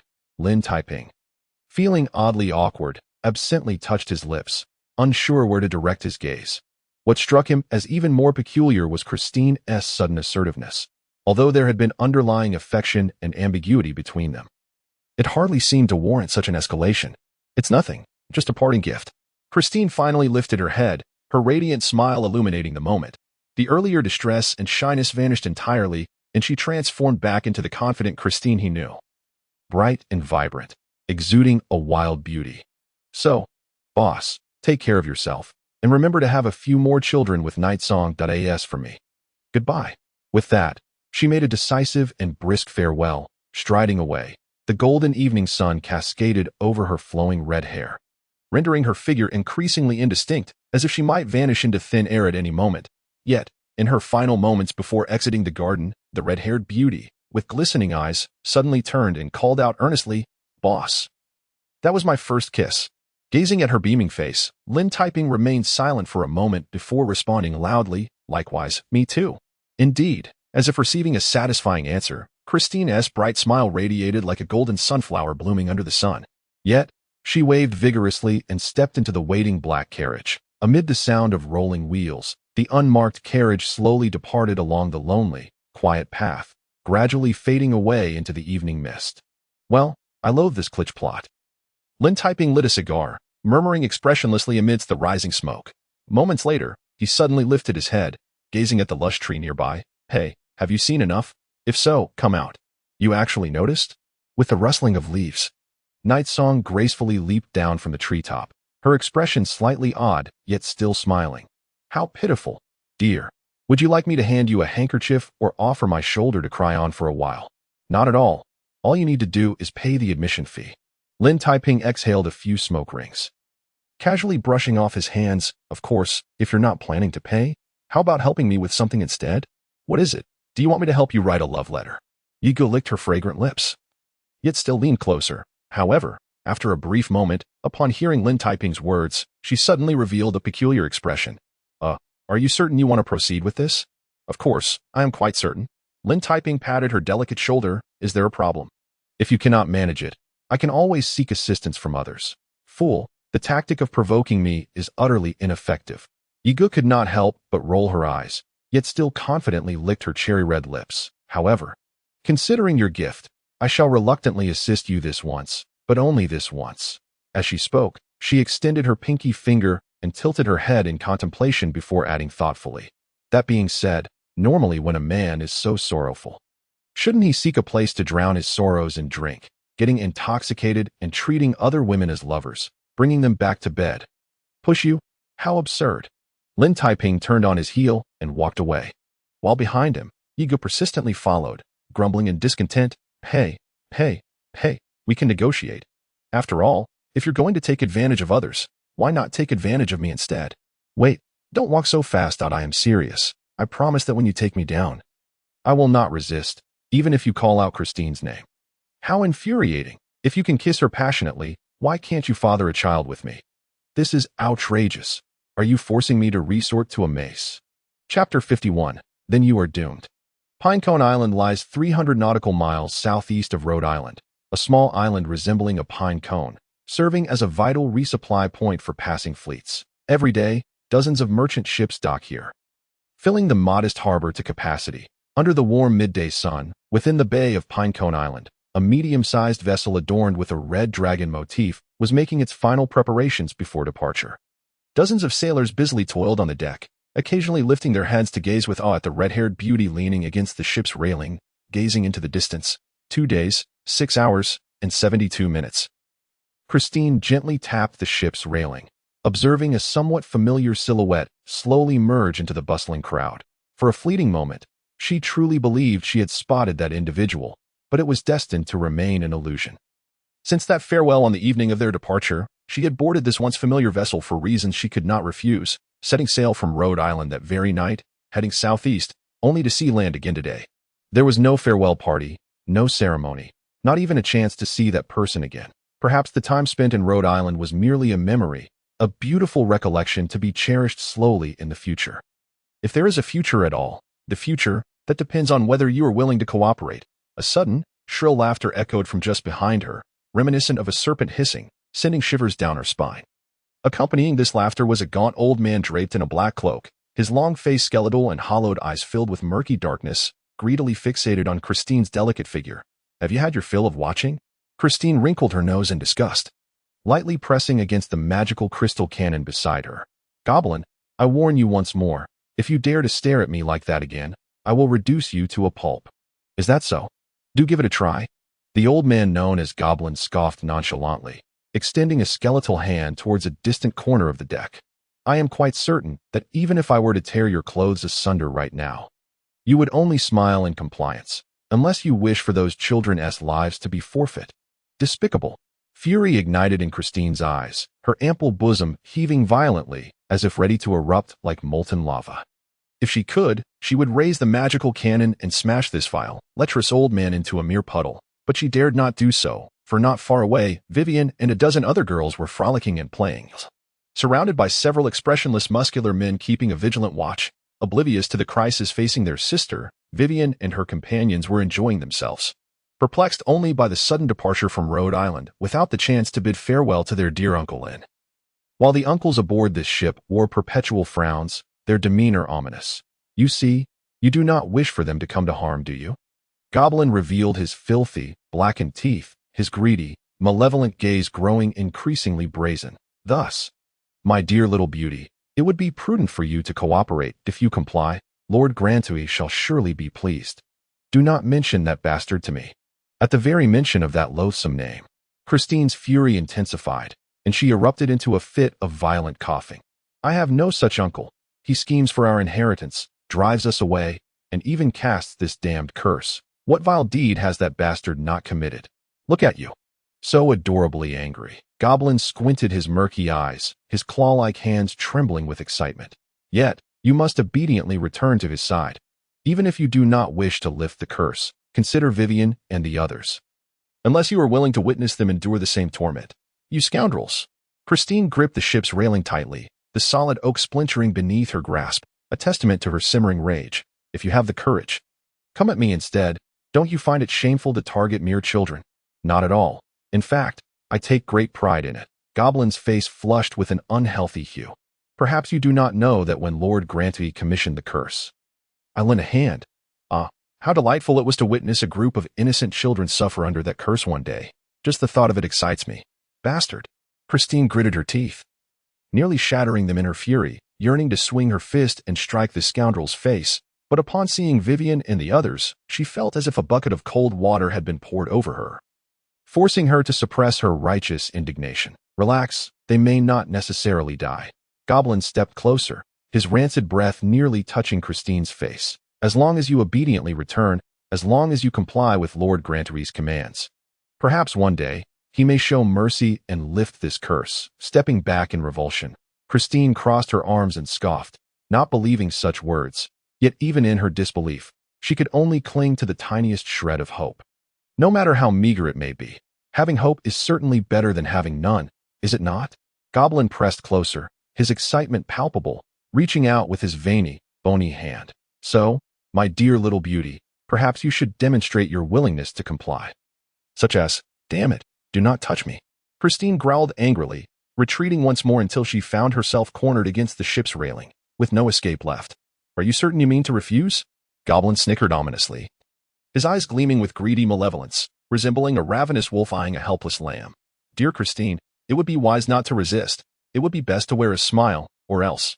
Bastard. Christine clenched her fists in fury, yet she found herself utterly incapable of resistance, powerless to do anything but watch as that filthy hand, covered in dark hair, trembled with excitement as it reached toward her, almost touching her pristine skin. How marvelous. How utterly delightful. Goblin cackled madly, drool escaping his lips. Do you know? On the day of your coming-of-age ceremony, I have longed for the day I could pin you down, shred your garments, and savor every inch of your skin. And then, you are doomed. Just then, a languid voice called from above the mast, drifting across the entire deck. The only question is whether you will be cut into pieces to feed wild dogs or trampled into mush by 100 galloping horses. Chapter 52. Has anyone ever told you? Who? Upon hearing this voice, Goblin, who was about to greedily ravish Christine, suddenly turned pale and looked up. The midday sun was blinding, causing him to squint involuntarily.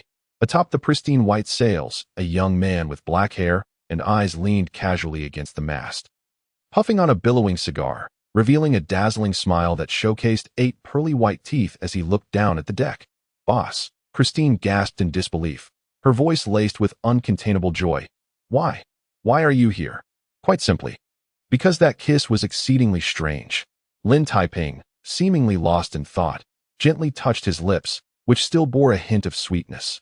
"Although I have always considered myself to be handsome and charming, adored by all, it hardly seems plausible that within such a brief span of time, you, Christine, could fall deeply in love with me, even rushing forward to offer your first kiss. So, Christine recalled that moment, her cheeks involuntarily flushing even amid such peril. Thus, in my view, that kiss felt akin to a final farewell before death. Lin Taiping chuckled, shaking off the ash from his cigarette. "What a pity. I look forward to the next time you kiss me. When you are truly in love with me, rather than being coerced by an old wretch." Old wretch. Goblin, who had been momentarily stunned, immediately snapped back to reality upon hearing this designation, his face turning a shade of deep fury as he bellowed, "You damned pretty boy. Who do you think you are? A man?" Lin Taiping replied politely, bowing slightly, providing an exceedingly refined answer. "To be precise, I am a handsome, amiable, kind-hearted gentleman, in stark contrast to someone like you, an old relic nearing the grave, who can hardly perform even with the aid of Viagra and is consumed by lascivious thoughts. What is the essence of a sharp tongue? This is the epitome of it." Poor Goblin, in an instant, was overwhelmed with fury, his blood pressure soaring, breathing heavily with a dark expression as he suddenly turned hysterically to the burly men, screaming, "Fools, quickly restrain those children." One must concede, this command was exceedingly astute. The hulking men were momentarily taken aback, then rushed forward as if enlightened, with the lead one-eyed man grinning maliciously, reaching out with his massive hand toward the bewildered Vivian. But in that fleeting moment, a flash of darkness surged forth, blood gushed forth like a fountain. The one-eyed man stared in disbelief at his bare wrist, suddenly shrieking in shock and agony. No. Before the scream could fade, a dozen dark rays shot through the air like lightning. Several burly men gasped as blood sprayed from their throats, collapsing to the ground like stones. Following this, a ripple of air shimmered, and a dozen dark elves appeared like specters, encircling the group of little girls in protection. The leading figure even patted Vivian's little head, licking her cherry lips with temptation. What a delightful little creature. I wish I could take you home secretly." "Damn it," Goblin screamed, his face twisted with rage. Trembling as he retreated hastily, "You will all die here. Kill them." With a resounding crash, the tightly shut cabin door was kicked open, and a large group of armed soldiers burst forth, brandishing their swords with ferocity, charging towards the nearby dark elves. But at that moment, a howling sound pierced the air, as the armed soldiers instinctively looked up, revealing expressions of incredulous terror. A fierce wind swept across the deck, as dozens of bull-headed men clad in blood-red lion armor leapt forth, grasping thick ropes, their massive forms exuding an aura of malevolence that enveloped the entire deck in an instant, casting a chilling shadow. "Destroy them." Lin Taiping raised his left hand lightly, nonchalantly clenching it. In that instant, dozens of bull-headed men simultaneously released their ropes, their formidable bodies, clad in the heavy blood-red lion armor, plummeting like a terrifying meteor shower upon the deck. Boom, boom, boom. The armed soldiers stood there, slack-jawed, their faces filled with horror as they watched the bull-headed men crash down with an overwhelming force, striking heavily into the dense crowd. At that moment, the entire ship rocked violently, the sturdy hull nearly splintering, as blood and flesh were mercilessly scattered like a tempest, turning the blood-soaked deck into a hellish scene. Shrouded by soaring black smoke as the dust began to settle, the armed soldiers had already been annihilated, leaving only a few fortunate souls standing in shock, resembling lifeless husks. Pop, pop, pop. Tulu leapt out from the bottom of the ship, spitting out splintered wood in frustration. Then seizing a half-conscious soldier, he roared fiercely, "You damned bastard. How dare you hide? I could have landed on you to cushion my fall." Confronted with the menacing bull-headed creature up close, the soldier trembled in terror, stammering, Sorry. Is that even acceptable?" Lin Taiping wiped his cold sweat. Gesturing forward, "Tulu, forget about those fellows, focus on taking down that old man. We might still make it for lunch." Without needing his reminder, the mention of lunch ignited an even more terrifying fervor among the bull-headed men, who, under Tulu's relentless guidance, brandished their bloodied totemic pillars like a battalion of heavy bulldozers, charging with lethal intent toward Goblin. What armed soldiers? What obstacles? Before these frenzied bull-headed men, they were mere illusions in mere moments. The totem surged forward with an overwhelming force, reaching Goblin's front, glaring with its blood-red eyes, exhaling white-hot steam as it swung the totemic pillar in a sweeping motion. Terrified, Goblin stumbled backward, his face pale as he screamed. But no one noticed that amidst this seemingly helpless action, he stealthily raised a nondescript black staff. Boom! The black staff trembled violently, unleashing a bolt of silver lightning thicker than a water barrel. Striking heavily against Tulu's chest, though the bloodline armor absorbed some of the magical force, Tulu was still hurled backward, spitting blood uncontrollably, his chest charred. Damn it! This fellow is a mage. Indeed, the seemingly decrepit goblin was. In fact, a bronze-tier mage skilled in lightning magic. As his palm opened, several bolts of silver lightning erupted, weaving a dense and terrifying web of electricity across the deck. In an instant, dozens of unsuspecting bull-headed men were left scorched and charred. The relentless onslaught of lightning wreaking havoc upon them, filling the air with the scent of singed flesh. A bunch of fools. Goblin raised his lightning staff, glancing up at Lin Taiping, who still stood atop the sails. A sinister smile infused with mockery upon his face. Pretty boy, has no one ever told you to never underestimate an old man? Of course, they have, Lin Taiping replied nonchalantly, exhaling smoke rings with a smile. But has anyone ever told you that being struck with a mace can be quite painful? What? Goblin was momentarily taken aback. A sense of extreme danger surged within him, compelling him to turn in haste. In his terrified gaze, a captivating dark elf materialized like a phantom, gently licking her pristine teeth and flashing a smile that could enchant any male creature. Sorry. And now, die. The wind howled as a massive spiked mace, wielded with a ferocity incongruous to the petite dark elf, came crashing down, enveloped in a dazzling black light. Daze-inducing spells, blindness spells, deafness spells, confusion spells, poison spells, fear spells, a multitude of insidious negative spells erupted simultaneously, waves of sickly green halos bursting forth in a relentless cascade, offering no time for defense. Tragedy upon tragedy. Poor Goblin was first struck by the several hundred-pound mace, resulting in a head injury and disorientation. Shortly thereafter, he was bombarded by a dozen negative spells, leaving him blind and deaf, poisoned and paralyzed, with an overwhelming sense of fear enveloping his heart. In the blink of an eye, this once formidable bronze-tier mage was reduced to a state worse than a vegetable. Nightsong merely breathed lightly, effortlessly toppling him, without even granting him a chance to wield the mace again. Respectful awe. Tulu, alongside dozens of bull-headed men, looked at the mace with admiration, and soon, someone led the charge as a large group of them lunged forward, surrounding Goblin and unleashing a flurry of blows. Mage, lightning, impressive. Hit him hard. Break his legs, especially the one in the middle. As for Nightsong, she tightly clutched the mace, reveling in the exhilaration of the impact, even pressing her delicate cheek against it, rubbing it gently against the spikes. Wow. I adore this thing. If only it could be used for. As she spoke, she looked up with hopeful eyes, brimming with anticipation. The sight sent chills down Lin Taiping's spine, as he suddenly realized that gifting this item to Nightsong was a monumental error. Fortunately, at that moment, Christine rushed over in delight. Boss, how did you know I was here? Quite simple. I had Nightsong follow you for a while. Lin Taiping replied with a smile. Regardless, your behavior that day was rather peculiar.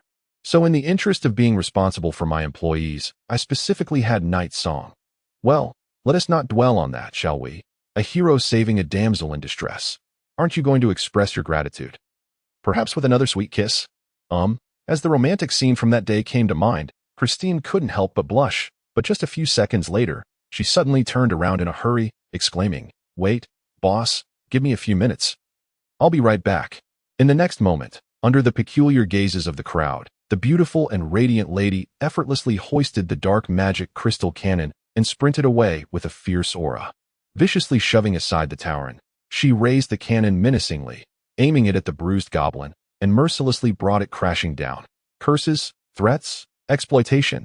Damn Lecher, die, die, die, die, die. What could one say, at that moment, watching the terrified Tauren scatter and hearing the goblin's wretched cries? Lin Taiping thoughtfully considered, then lightly clapped his hands. With a crisp sound, a skeleton soldier rose from the corpses, brandishing a ragged iron sword, staggering towards the goblin. Well, since everyone is busy, as a skeleton mage. I might as well join in the fun. Chapter 53. Christine's past the battle that unfolded in the port that afternoon quickly drew the attention of the Pinecone Island Guard. However, before those soldiers could hastily arrive, Lin Taiping and his companions had already set sail on their medium-sized vessel, swiftly departing with the sails unfurled. Hours later, as the sun began to set, the ship floated in a desolate sea. Without Lin Taiping needing to say a word, Tulu, accompanied by a large group of Tauren, expertly began their plundering and extortion. In merely 10 minutes, they had stripped a group of captives of every last coin, leaving them penniless. Then, stroking his horns thoughtfully, Tulu signaled to a throng of Tauren who immediately surged forward, kicking those unfortunate souls into the sea to feed the sharks. "No, you can't treat me like this." The goblin, bloodied and broken, screamed in panic. "I am a level 6 mage, a trusted confidant of Lord Glant. If you dare harm me, Lord Glant will surely..." "Goodbye." Lin Taiping lazily waved his hand, and beside him, Yegao promptly raised her spiked club, delivering a satisfying blow, followed by another, and then the world fell silent. As for what followed, it was, of course, the customary division of spoils. The goblin had left behind a few magical items, while a group of armed soldiers contributed several hundred gold coins, which altogether amounted to a sum of 10 to 20,000. Everyone fairly distributed the loot, and then happily returned to their quarters to count their money. Naturally, Lin Taiping was the exception, as he had to remain on deck to tend to a dozen young girls who had just been frightened. In fact, even if he wanted to avoid helping, he couldn't, as the girls collectively clung to his legs, gazing up at him with their big, watery eyes. "All right, this time, what story do you wish to hear?" Lin Taiping could only yield with an innocent expression, embarking on a tragic tale, occasionally pausing to answer their peculiar questions, such as where a mermaid should place her coins since she was wearing any clothes. Christine leaned against the ship's railing, quietly sipping a cup of hot coffee. Seeing Lin Taiping's flustered demeanor, she couldn't help but gently curve her lips upward, feeling a warmth and tranquility swell within her. From their first encounter on the island, to their close collaboration on Rhodes Island, to their farewell kiss, and now the unexpected appearance at Pinecone Island. Unbeknownst to her, she suddenly realized that she had grown increasingly disinclined to think for herself, instead becoming accustomed to relying on that guy, entrusting all her troubles to him. Is this trust? Or love? Christine sighed softly, recalling that sweet and lingering kiss, feeling her face flush with warmth. Perhaps this wasn't love just yet. Even that sweet first kiss was intertwined with complex emotions. Yet, Christine was acutely aware that she had grown accustomed to his presence. His cunning nature, his devilish smile, his eccentric schemes, and his relentless biting sarcasm. Speaking of sarcasm, mere moments later, the biting remarks surfaced. On the deck, facing a captivated group of young girls, Lin Taiping earnestly began his lesson. "Do you know? There once was a silly girl who inexplicably lunged forward to give her first kiss and then foolishly ran away, ultimately shouldering all the troubles by herself. Vivian, when you grow up, please don't emulate her, or you might never get married." How infuriating. Christine, who had just been blushing, suddenly felt an overwhelming desire to find the magic crystal cannon. "Boss, it's very bad to speak ill of others behind their backs." "Not good at all. Did I?" Lin Taiping turned around with a look of innocence, blinking as he replied, "I wasn't speaking ill of you behind your back. I was doing it right in front of you." "Well, let us discuss serious matters. What exactly is the situation with the goblin and Lord Glant?" The topic shifted quite timely, and Christine was quickly drawn away from her earlier thoughts. After a moment of contemplative silence, she suddenly raised her head, gazing into the distance with a complex expression as she sighed. "Boss, do you know about Ivory Island?" "Ivory Island?" Lin Taiping nodded thoughtfully. Since arriving in this world, he had perused the nautical charts of the Horn Sea, so he had some basic understanding of the notable islands in the area, including Ivory Island. This so-called Ivory Island is a prosperous island located about 1,000 nautical miles from Rhodes Island, with a population nearing 600,000. Renowned for its beauty and rich resources, it would not be an exaggeration to say that if Rhodes Island is a brilliant pearl, then Ivory Island is a dazzling sun. With a significant disparity in prosperity between the two. However, what truly etched Ivory Island into Lin Taiping's memory was not its wealth, but rather its political system, which starkly contrasted with the feudal system of Rhodes Island. Ivory Island actually implemented a parliamentary system imbued with democratic principles. To be precise, all citizens of Ivory Island, be they commoners, merchants, or nobles, are granted the legal right to vote every 5 years. They elect 12 representatives who form the Supreme Council to jointly govern the entire island. Indeed. You have a thorough understanding, boss.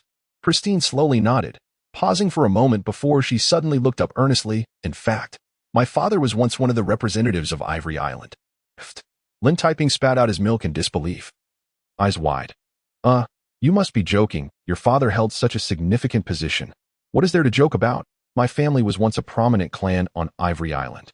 As Christine reminisced about her family's glory, her eyes brightened considerably, but then, as if recalling something, she quickly sighed in melancholy. However, that was all in the past. Since my father stepped down, he suddenly fell ill with a strange ailment. Well, such was the reality. Christine's father fell gravely ill after stepping down from office, passing away after several months, leaving Christine only 12 or 13 years old at the time. Though she possessed formidable strength even at a young age, she was merely a girl beginning to navigate the complexities of life and was unable to uphold the family. Subsequently, in a manner reminiscent of traditional tales, her kind and amiable uncle, Marquis Glant, assumed the role of guardian, tasked with looking after Christine and her sister, and need one even mention what followed. It was nothing more than the uncle gradually consuming their assets while plotting to eliminate the poor orphans. Fortunately, you managed to escape. Lin Taiping did not wish to dwell on the details, but what puzzled him was that since so many years had passed, why did Marquis Glant suddenly decide to send people to retrieve them now? Because he still desires to become a representative. Christine replied calmly. Becoming a great noble is not enough for him. He plans to participate in this year's elections to seize the highest power of Ivory Island. In truth, Marquis Glant was on the verge of success, with his wealth enabling him to lavishly distribute funds and his deep-rooted connections, coupled with his years of portraying himself as a moral gentleman and philanthropist. Winning the trust and support of the common people, these factors combined had given him a substantial lead in this year's election, leaving his competitors far behind. However, at that moment, those desperate competitors suddenly tossed out a deep-water bombshell. Within just a few days, whispers spread throughout Ivory Island. The merciful, kind, moral, and just Lord had once schemed to usurp his brother's entire fortune and expelled his nieces from Ivory Island. One could only imagine the devastation such rumors wrought. Marquis Glant found himself beleaguered, with the well-established good image he had cultivated over the years teetering on the brink of collapse. Thus, in a bid to salvage his reputation and to prove that these were merely baseless rumors, he immediately ordered goblins to set sail in search of Christine and her sister to bring them back. So, if you return to Ivory Island to testify, Glant can resolve this crisis of trust. Lin Taiping finally understood why Jebulin dared not directly kill Christine and the others upon hearing this. However, I still find it puzzling how Grandai could be so certain that you would prove his innocence rather than betray him. It's quite simple. Due to the curse, Christine struggled to calm herself. Yet her eyes still blazed with fury. Boss, I had always believed that the curse upon me was something I acquired over the years, but only a few days ago did I realize that even before I left Ivory Island, Grandai had sought assistance from certain individuals to cast a latent curse upon me. In truth, it wasn't just Christine who had fallen victim to the curse. Even Vivian and the others were not spared. Even more insidious was the fact that this curse had an incubation period. Although it would not erupt immediately, as Vivian and the others grew up, it would eventually manifest one day. Just as it had with Christine. Well, this guy truly is a hypocrite. Lin Taiping was left speechless, for the curse's long incubation period meant that when Christine and the others eventually succumbed, no one would suspect Grandai because so much time would have elapsed. Thus, Grandai could receive the assets with a clear conscience and even shed a few crocodile tears at Christine's funeral. Indeed, this was a nefarious and cunning plan. Perhaps the only thing Grandai did not anticipate was that Christine and the others would manage to escape Ivory Island at that time. Now, when Jebulin found Christine, he used this latent curse as leverage. If she did not comply with their demands, not only would she suffer a grave illness and die, but also her 10 sisters would perish one after another. This was clearly a price Christine could not bear. A perfect plan, truly a perfect plan. Upon hearing this, Lin Taiping could not help but lightly applaud. To be able to be so insidious, despicable, and shameless was indeed a mark of a master hypocrite. But, boss, you suddenly appeared. Christine sighed softly, seemingly reminded of Vivian and the others' tragic fate, her expression darkening considerably. Yet soon after, she rallied her spirits, her gaze resolute. No, boss, I do not blame you. On the contrary, I must thank you. It is you who has finally steeled my resolve. Well, rather than being coerced endlessly, I might as well take the plunge. At worst, I can sneak into Ivory Island and threaten that bastard with a magic crystal cannon to force him to reveal the method to lift the curse. Don't be foolish. Do you really think you would be unprepared? Lin Taiping couldn't help but roll his eyes, tousling Christine's red hair. Moreover, you don't need to take such risks. It's merely a curse. I can help you lift it. But it will require some time and might be quite costly. As he spoke, he lowered his head with a peculiar expression, glancing at the ring on his left hand. Christine's eyes widened, following his gaze. Her face filled with confusion. Costly? What do you mean by costly? No explanations. In any case, we must work hard to earn money and prepare sufficient magic crystals. Lin Taiping snatched her cup and unceremoniously finished her coffee. Under the dimming evening sun, he gazed thoughtfully at the sunset, his mind seemingly adrift. However, after a long while, he suddenly turned his head, revealing a devilish grin. Listen, Christine, just as you said, we indeed should go to Ivory Island. But not sneakily. Instead, we shall go boldly. Chapter 54. Target Ivory Island. Go to the Ivory Archipelago, and boldly at that. Upon hearing this perplexing statement, Christine's eyes widened in bewilderment. She indeed intended to return to seek a way to lift the curse.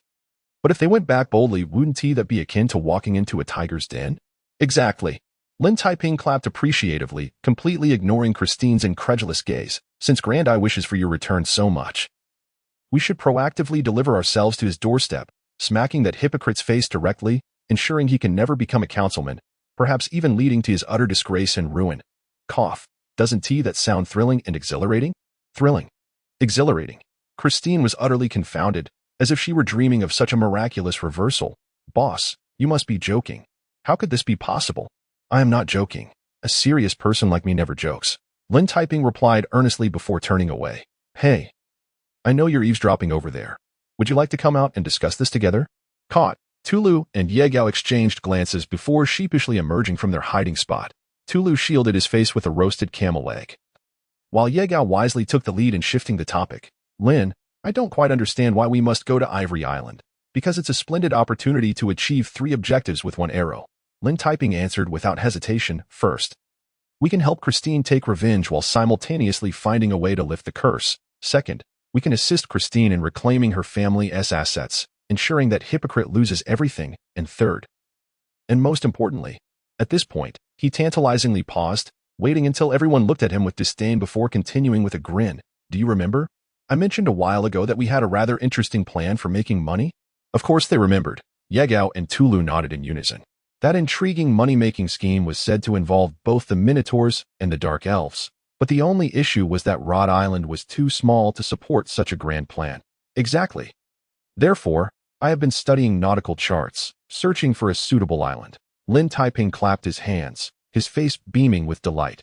Now, I have found it. The prosperous and bountiful Ivory Island, boasting a population of 60,000, is tailor-made for this grand plan. If we do not go there, it would be a grave waste. Is that true?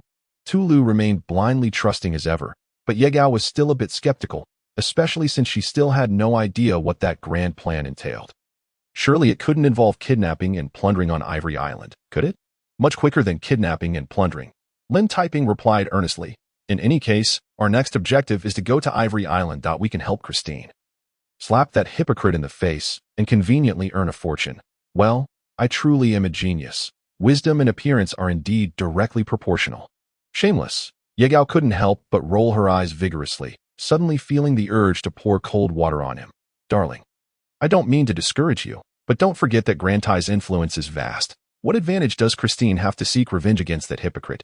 What is impossible about it? Lin Taiping was completely immune to her cold water. We will not only help Christine reclaim everything, but we will also stomp heavily on that hypocrite's face, shattering his dreams of becoming a councilman. Relax, I'll handle everything. The only question now is, do you want to join in? This was hardly a question. Tulu immediately raised the roasted camel leg, declaring with conviction that the Minotaurs would participate and would loyally surround Lin's group, dutifully taking on the role of meat shields as long as there was enough food. As for Christine, she was already intent on returning to Ivory Island for revenge and to find a way to lift the curse. So she had no hesitation. She quickly raised both hands in agreement. though she still couldn't fathom how she could accomplish this seemingly impossible revenge plan. What could she say, seeing both of them capitulate? Ye Gao shook her pointed ears, pondering for a long time, before finally sighing in resignation. Fine. Although I feel like I've boarded a pirate ship, since I'm already on it, I can only hope the ship is big enough not to sink easily. Relax. It definitely won't sink, and it has quite the firepower. Lin Taiping patted her shoulder, then gulped down an entire bottle of milk, casually tossing the glass bottle high into the air. So, the target is Ivory Island. Let's collaborate to smash that hypocrite's face into a pulp. With a resounding crash, the glass bottle landed on the deck, producing a crisp sound, marking the formal establishment of the plan for the face-smashing quartet, who promptly set sail again, piloting the commandeered medium-sized vessel back to Rhode Island. The reason for returning to Rhode Island first was that there was still much preparation to be done before formally heading to Ivory Island, such as selling the acquired ship and spoils, procuring necessary supplies and equipment, and also making the most of the time to hold a few more training sessions to extract the last gold coin from the wallets of those ladies.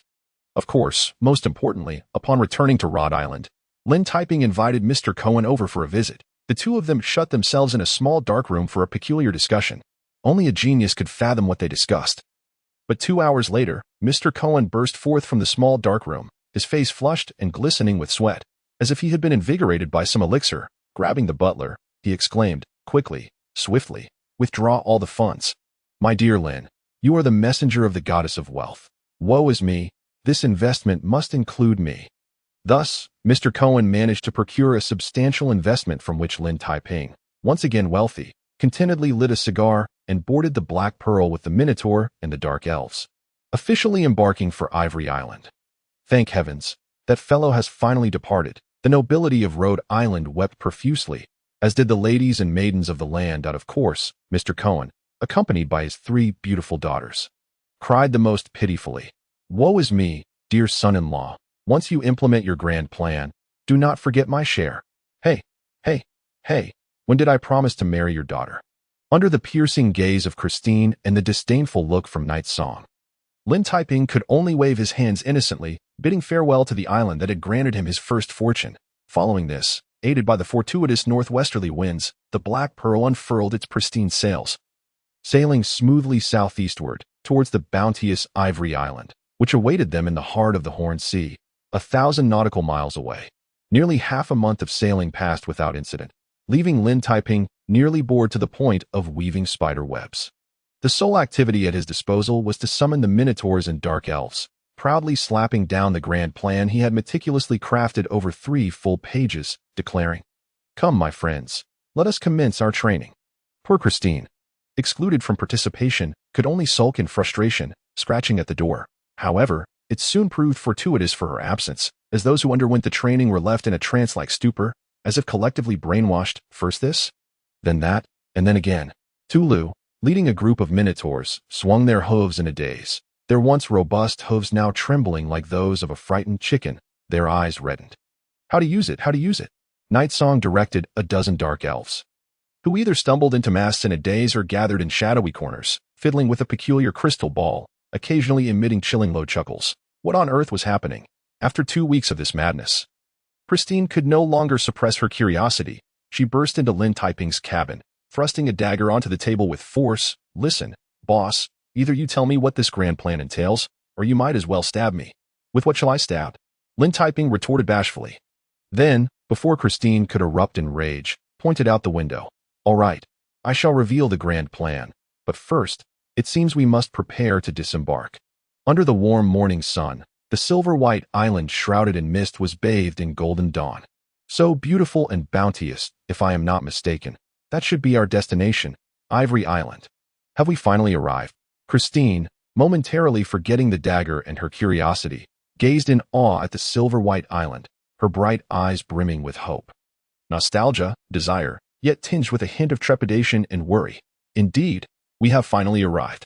Lin Taiping gently grasped her delicate hand, also gazing towards the distant isle. After a moment of silence, he suddenly clapped his hands together, a smile spreading across his face. "Thus, the first order of business is to reclaim your inheritance, Christine, along with the accrued interest." Chapter 55. Marquis Glante is a good man as the damp sea breeze caressed the black soil. and golden sunlight spilled over the silver coastline. Ivory Island, having slumbered through the night, began to unveil its prosperity and vitality, as it had every morning for centuries. By 8 or 9 o'clock, the bustling port of Ivory Island revealed a scene of fervent activity, with merchant ships from the Hornsea loading and unloading cargo, while visitors and merchants of diverse races and hues disembarked to commence their rich lives on the island, following the vibrant commercial street southward. In the very heart of Ivory Island stood a magnificent silver-white edifice, its 12 colossal round columns supporting a vast hall resembling a sailing ship. White lilies bloomed profusely before the hall, symbolizing the spirit of freedom and democracy that Ivory Island embodies. Undoubtedly, this was the Parliament, the seat of the island's supreme power, where every legitimate citizen would cast their solemn votes on election day.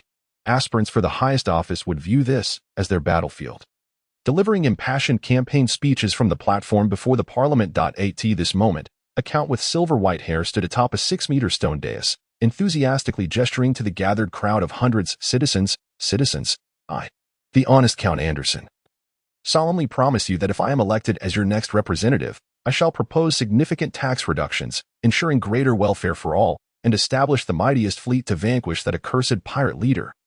The jester, you see, this is what a politician is like, Lin Taiping remarked seriously, peering out of the carriage window at the impassioned Count Anderson. If a politician's words were reliable, pigs would fly.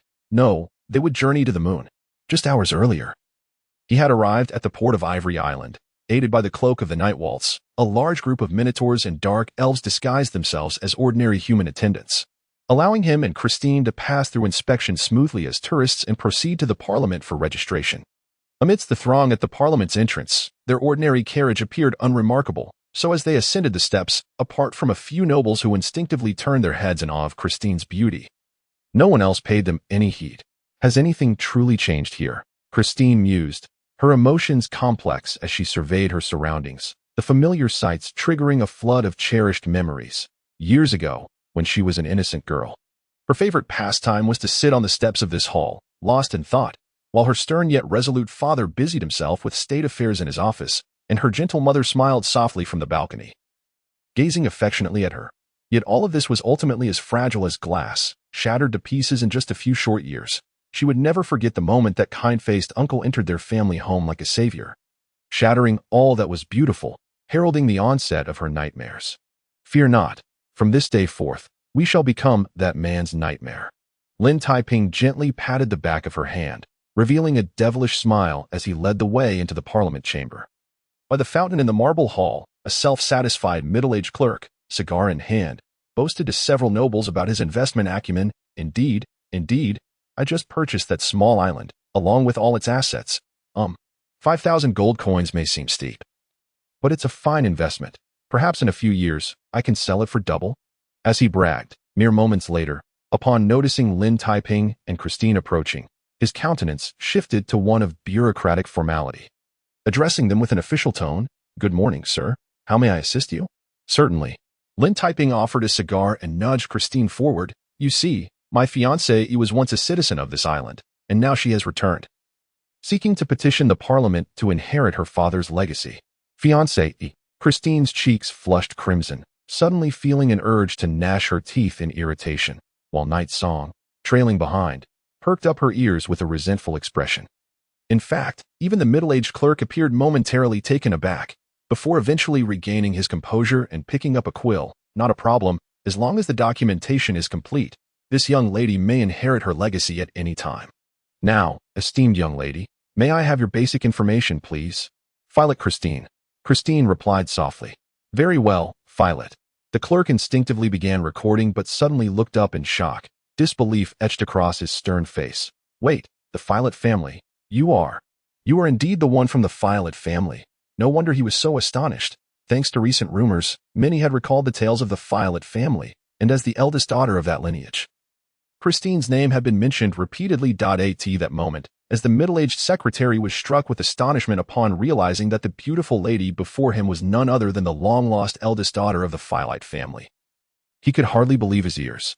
"Indeed, I am the eldest daughter of the Filet family, and I am the rightful first heir," Christine replied with remarkable composure. The anxiety that had previously stirred within her was suddenly quelled as the name of the Phyllite family resurfaced, replaced by a calm and resolute demeanor. In that instant, a subtle turmoil swept through the grand hall.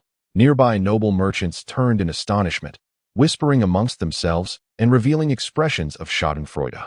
Oh, how intriguing! If Marquis Granthay were to learn of this, Lord Granthay. At that moment, an exclamation of surprise erupted from outside the council hall. Such coincidence. Instantly, all present exchanged bewildered glances, and then turned in unison toward the door, where a dignified old nobleman had just disembarked from his carriage. Supported by a steward, he entered the hall with a gentle smile, moving at a measured pace. This silver-haired elder exuded an air of noble grace. His magnificent appearance was beyond reproach, and his eyes sparkled with a benevolence that did not lose its authority. Under the scrutiny of hundreds of gazes, he remained unflustered, radiating a warmth that commanded both familiarity and respect. In short, this was a gentleman whose mere presence could inspire trust and admiration even upon first meeting. As he passed, the surrounding commoners instinctively parted to create a path, uniformly removing their hats in reverence. Lord Granthay, you are truly a kind soul. Thank you for your assistance last month. It allowed my family to endure this harsh winter. Your Grace, thank you for all you have done for the nursing home. Dozens of elderly residents entrusted me to convey their most sincere gratitude. Lord Granthay, do you remember me? Just days ago, during an injustice I faced, you stood up to speak on my behalf. I vow to cast my sacred vote for you in next month's election. In a matter of mere 30 paces, Lord Granthay was welcomed by hundreds of commoners. And amidst the tide of praise and gratitude, he maintained a demeanor of gentle humility, politely responding to each expression of thanks. Is that your uncle? Lin Typing inquired, gently stroking his chin as he glanced at Christine, whose expression had turned grave. Wow, he seems quite popular. He is practically a moral paragon and a national idol.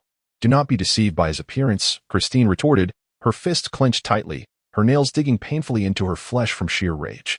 That hypocrite is so vile that he cannot even be entrusted with a toothbrush. Indeed.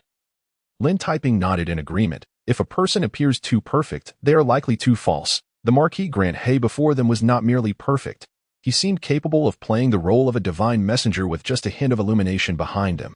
In truth, the reverence the commoners held for Marquis Granthay had reached feverish heights. One golden-haired man, overwhelmed with gratitude, rushed forth to bestow upon him the most reverent gesture of a kiss upon the hand.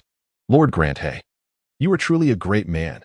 Thank you for your generous assistance. Without you, I do not know what would have become of my mother. There is no need for such gestures, my child, Granthay replied with a gentle smile, patting the golden-haired man's shoulder. It was your mother's piety that moved the gods. I merely heeded their divine will and performed a small, insignificant act. What a benevolent and humble elder. The surrounding commoners were further touched, and the golden-haired man was on the verge of tears as he trembled, producing a pouch of gold coins. Respected sir, I know this amount is hardly sufficient to cover the medical expenses, but it is all I have earned through hard work during this time. Please, accept it. Otherwise, I shall live with a guilty conscience for the rest of my life. No, my child, I require no repayment, Granthay continued to smile, gently yet firmly declining the offer, before letting out a soft sigh. In fact, if you insist, I would recommend donating this sum to the orphans. I would be more than willing to add an additional 5,000 gold coins as a token of consolation for those unfortunate children.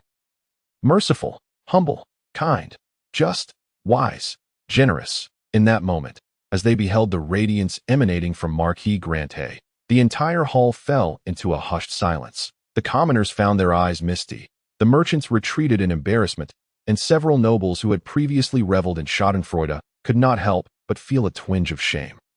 Acutely aware of the baseness of their own hearts, suddenly, amidst the solemn and sacred silence, the crisp sound of applause erupted. The emotionally stirred crowd turned in astonishment, instinctively glancing toward the source of the interruption.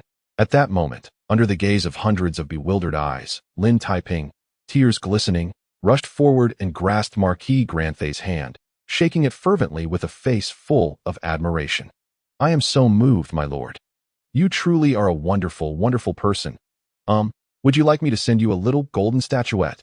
Chapter 56. The self-cultivation of an actor. It is no exaggeration to say that Marquis Granthay is a remarkable actor. And the highest standard of a fine actor is to become so immersed in their performance that they forget they are, in fact, acting. Thus, within the council hall, as Marquis Granthay poured forth sweat while embodying the role of a generous and benevolent philanthropist, He found himself genuinely moved to tears, contemplating the idea of presenting himself with flowers, until that unknown young man, seemingly out of nowhere, interrupted with his own display of emotion. Of course, despite feeling regret and dissatisfaction. Upon noticing this young man's adoration, Marquis Granthay maintained his smile and patiently inquired, "Young man, I do not believe we have met before." "Indeed, I have just arrived on the archipelago," Lin Taiping replied, grasping Granthay's hand like a true admirer. "However, my identity is not important. What matters is whether you are acquainted with my fiancée." "Fiancée?" Marquis Granthay paused momentarily, following Lin Taiping's gaze. In an instant, his smile froze, and a cruel glint flickered in his eyes. Yet it was merely a fleeting moment before the Marquis regained his composure, revealing an expression of utmost surprise as he approached with trembling excitement. "Christine, is that you? Truly you?"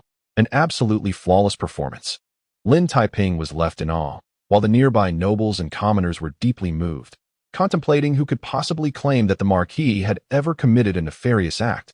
Just look at the glistening tears in his eyes. A clear testament to his heartfelt emotion. Of course, Christine would never share this sentiment. She furrowed her brow slightly, unable to mask her disgust as she took a few steps back. "Uncle, it is good to see you again. You seem quite pleased." "Of course I am overjoyed, my child. What could bring me more joy than your return?"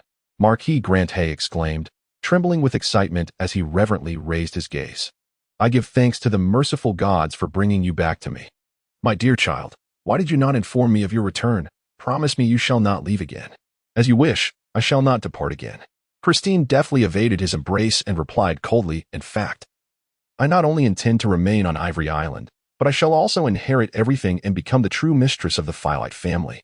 This declaration struck like a heavy underwater bomb, instantly igniting a clamor throughout the hall. No matter how exceptional Marquis Granthay's acting skills were, he nearly faltered in controlling his emotions, resulting in a stiffening smile on his face.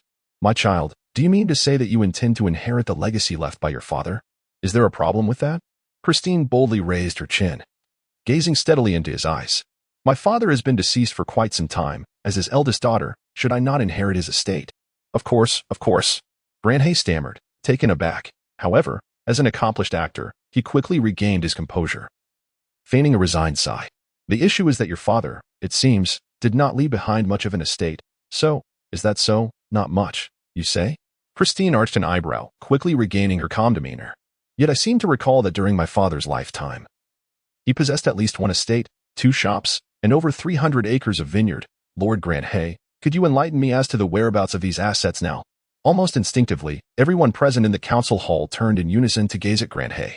With a demeanor devoid of panic, Granthay let out a gentle sigh and replied with a face full of sympathy, "My dear child, I can comprehend your feelings, yet you remain oblivious to the truth. In reality, your father, during his lifetime, incurred a significant debt due to failed trade ventures, and after his passing, I was compelled to liquidate certain assets and even contributed a considerable sum myself to help settle his debts."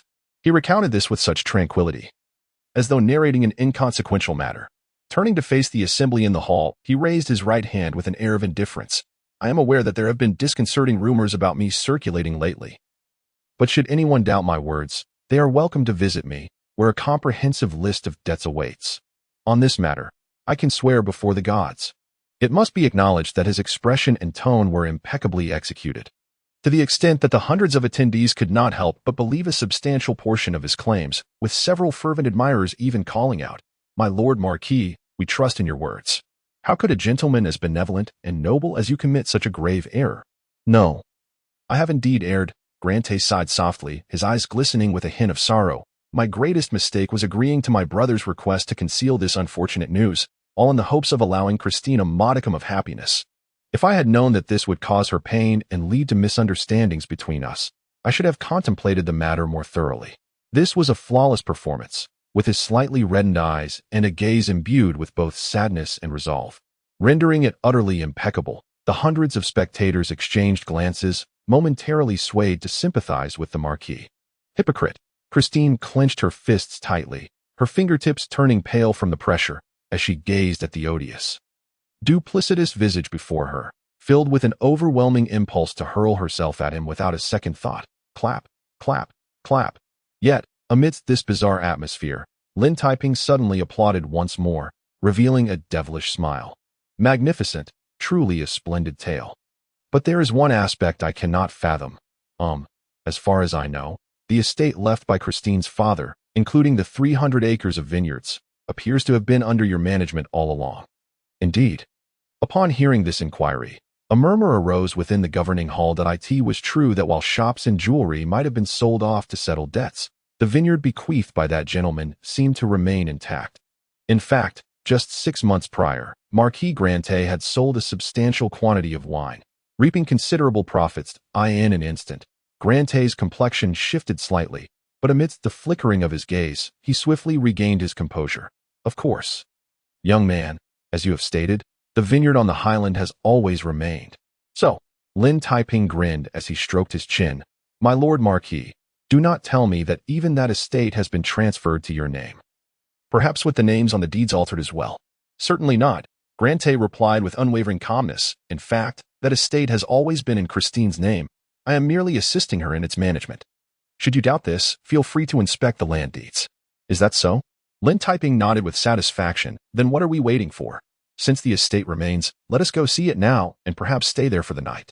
With that, he took Christine's hand and started towards the exit, causing Marquis Grante's expression to shift slightly as he suddenly called out from behind.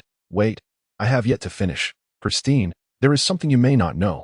Although the vineyard still exists, it was forcibly occupied by others a few months ago. Occupied? Christine turned, letting out a cold laugh as she retorted with sarcasm.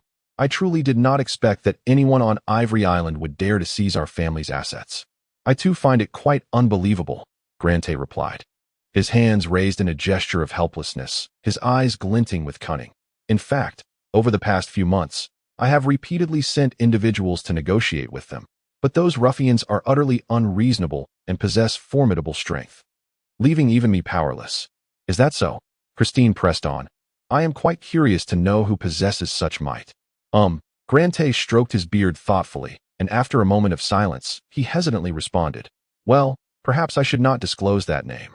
But that group refers to themselves as the Bloodfang Mercenary Corps. The mere utterance of the name Bloodfang Mercenary Corps rendered the entire assembly in the governing hall speechless, with many unable to suppress their astonishment, exclaiming, Damn it, it's those unreasonable thugs. No wonder they show such disdain for Lord Grante.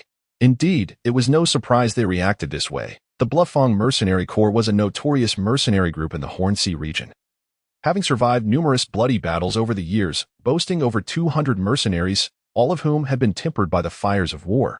The leader of the mercenary group, the Silver Wolf, was a bronze-tier heavy cavalry knight.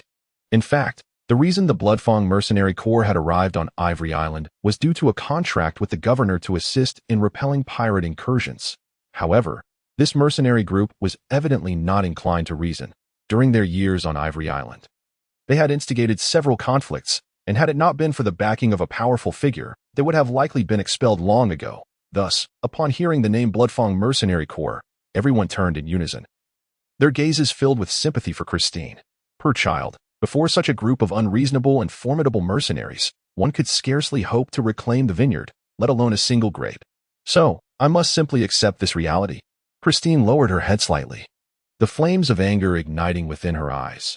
Even without deep contemplation, it was apparent that the detestable mercenary group must have colluded with Grante, having set this vile trap long ago, waiting for her to unwittingly fall into it. Without reclaiming the estate, she would have to watch Grante continue to usurp it, taking her father's last legacy. Yet, if she attempted to reclaim it, she would face those brutish mercenaries, who had surely been bought off by Grante, eagerly awaiting her foolish approach, only to encounter a mishap amidst the chaos. It seems so, on one hand, they are indeed formidable, and on the other, we must rely on them to defend against pirates. Grante sighed helplessly, his expression portraying genuine sorrow. Listen, my dear child, I understand your feelings, and I genuinely wish to help you reclaim the vineyard, but I am utterly powerless. Their martial prowess is simply... Martial prowess? Who said anything about using force? A languid voice suddenly broke the tension, causing everyone in the governing hall to turn in unison to their astonishment. Lin Taiping earnestly adjusted his collar, cleared his throat, and then raised his hand with utmost seriousness. In fact, I am a negotiation expert, and my specialty is winning people over with virtue. Chapter 57. Winning people over with virtue. Situated on the highland, the Vineyard Estate is one of the most prosperous wine-producing regions on Ivory Island. Within the boundless expanse of grapevines, the beautiful silver-white estate stands open, welcoming every guest who arrives. Well, the preceding statements were mere fabrications. The stark reality is that at the entrance of this foreboding estate, dozens of menacing bloodfang mercenaries with sinister expressions were menacingly resting their hands on their sword hilts, eyeing the foolish individuals presenting themselves for delivery. They certainly seem welcoming, don't they? Upon arriving at the estate, Lin Taiping, arm in arm with Christine, descended from the carriage and, gazing at the fierce-looking men, he emotionally wiped the corner of his eye. So, who said they were unreasonable? Look, they are even lined up to welcome us. How courteous. Get lost.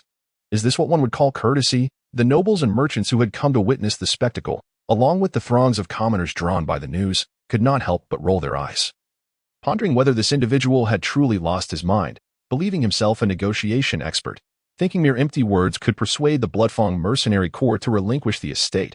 Amidst the commotion, Marquis Grante let out a cold snort, his expression devoid of emotion as he glanced at his diminutive steward. The steward, immediately grasping the situation, lowered his voice to say, "My lord, rest assured, Leader Silverwolf has stated that as long as the promised payment arrives punctually, he will ensure that the pretty boy and Christine both end up in hell for their honeymoon."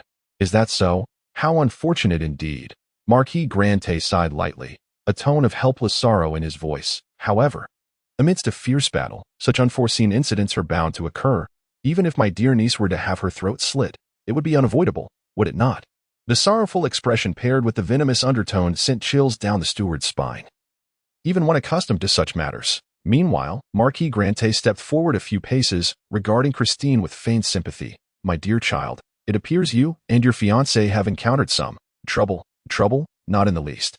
Lin Taiping smiled gently, lifting the corners of his mouth, and lightly patted Christine's delicate shoulder. With an air of leisure, he slipped his hands into his pockets and strolled towards the entrance of the manor. This fellow was doomed. Hundreds of noble merchants and commoners collectively cast solemn gazes upon him, with Marquis Grante displaying an especially mournful demeanor. The only regret he felt was that his beautiful and strong niece was not accompanying him to negotiate, for then they could prepare 2 coffins in one go. Amidst this bizarre atmosphere, Lin Taiping casually approached the entrance of the manor, gazing up at the towering brutes exceeding 2 meters in height. He politely inquired, "Excuse me, could you kindly inform Captain Chilang that?" "Get lost." A dozen menacing mercenaries glared at him without courtesy. The leader, a scar-faced brute, unsheathed a massive 2-handed axe and brought it down violently into the earth. "Pretty boy, the farther you roll away before I kick your backside, the better." "Well, how rude indeed," Lin Taiping replied helplessly, taking a few steps back, and insisted, "I apologize, gentlemen. Perhaps you do not quite comprehend my intentions. I merely wish to want that woman to reclaim the manor." The scar-faced man sneered wickedly, the scar on his face twisting like a venomous snake. "No problem. Our captain said that if that is willing to kneel down and beg for mercy, then everything can be negotiated." Excitedly licking his lips, he eyed Christine with lecherous intent, while the other mercenaries erupted into low laughter, some maliciously sharpening their teeth and brandishing their gleaming swords, seemingly waiting for Lin Taiping to charge in fury.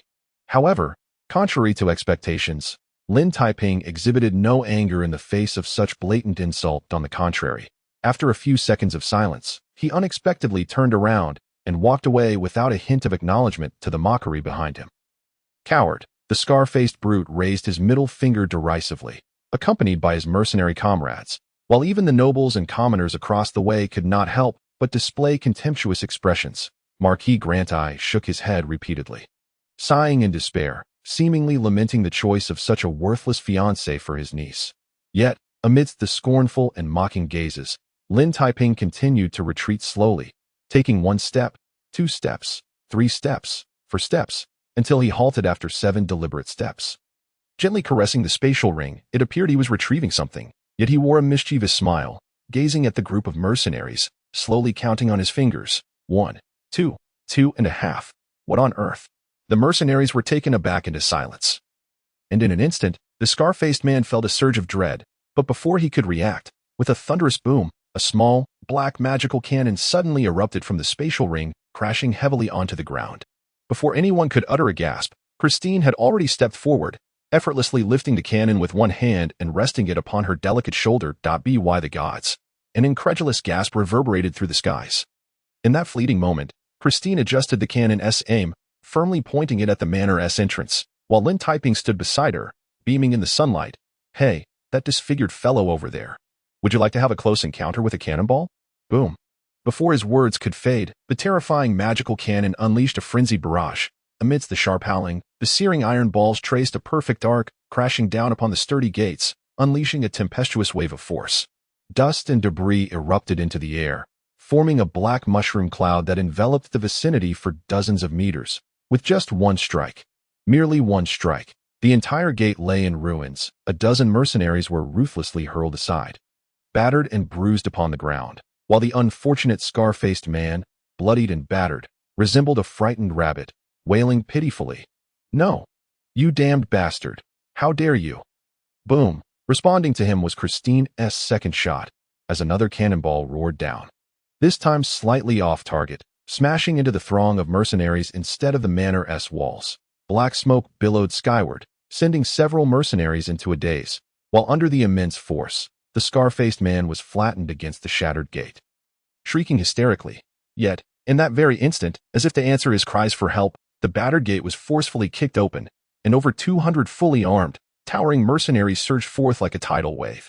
Clad in blood-red armor and wielding ominous black axes, they formed a battle array with chilling efficiency, roaring ferociously, revealing their gleaming white teeth as they charged directly towards Christine and Lin Taiping. A brawl. Lin Taiping gently wrapped his arm around Christine's slender waist, observing the swarm of bloodthirsty mercenaries rushing towards them. Very well, since you were so enthusiastic, then Tulu. Eagerly anticipating this moment, upon hearing his words, 30 minotaurs charged forth with ferocious snarls. The flash of black light swept over them as they shed their disguises, revealing the terrifying visage of dark beings. Under the golden sunlight, the minotaurs glistened with bloodlust, their long, ebony horns sharp as blades, and their massive frames towered like mountains, as if dozens of heavy bulldozers were barreling forward. 30 hefty totemic stone pillars whirling like a tempest, capable of shredding any object within their attack range to pieces. No, by the gods, what on earth are we witnessing? In an instant, all present were left dumbstruck. The noblemen trembling in fear, while hundreds of commoners gasped and pallid. As for the unfortunate 200 bloodthirsty mercenaries facing the minotaurs, they felt as though they had received a crushing blow to the face, their bravado instantly vanishing. Why are you bringing? The once maliciously grinning Marquis Granti felt a chilling dread surge up his spine, for he now understood where the goblins sent to find Christine had disappeared to. Quite simply, these minotaurs are all slaves given to me by my master, Lin Taiping replied with a gentle smile. And then, well, there was nothing more to be done. He merely needed to take a seat and watch the one-sided massacre unfold. Indeed, it was an outright slaughter. The minotaurs crashing into the ranks of the bloodthirsty mercenaries hardly needed to exert themselves. In mere breaths, they effortlessly toppled a large group, as easy as if they were enjoying breakfast with mushroom soup.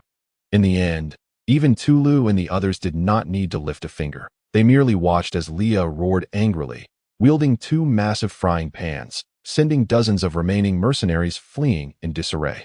You fools! How dare you look down upon my dear? The first beauty of the Minotaur tribe bellowed, her stout frame resonating like thunder, the 2 enormous frying pans whirling through the air, swatting at foes as though they were mere flies. Die! Die! All of you die! If I don't unleash my wrath, do you think I'm a milk cow? Thus, one realizes how terrifying it is to offend a woman, Lin Taiping remarked, unable to suppress his sympathy as he observed the carnage. Ladies and gentlemen, you should consider yourselves fortunate that Leah didn't bring a kitchen knife today.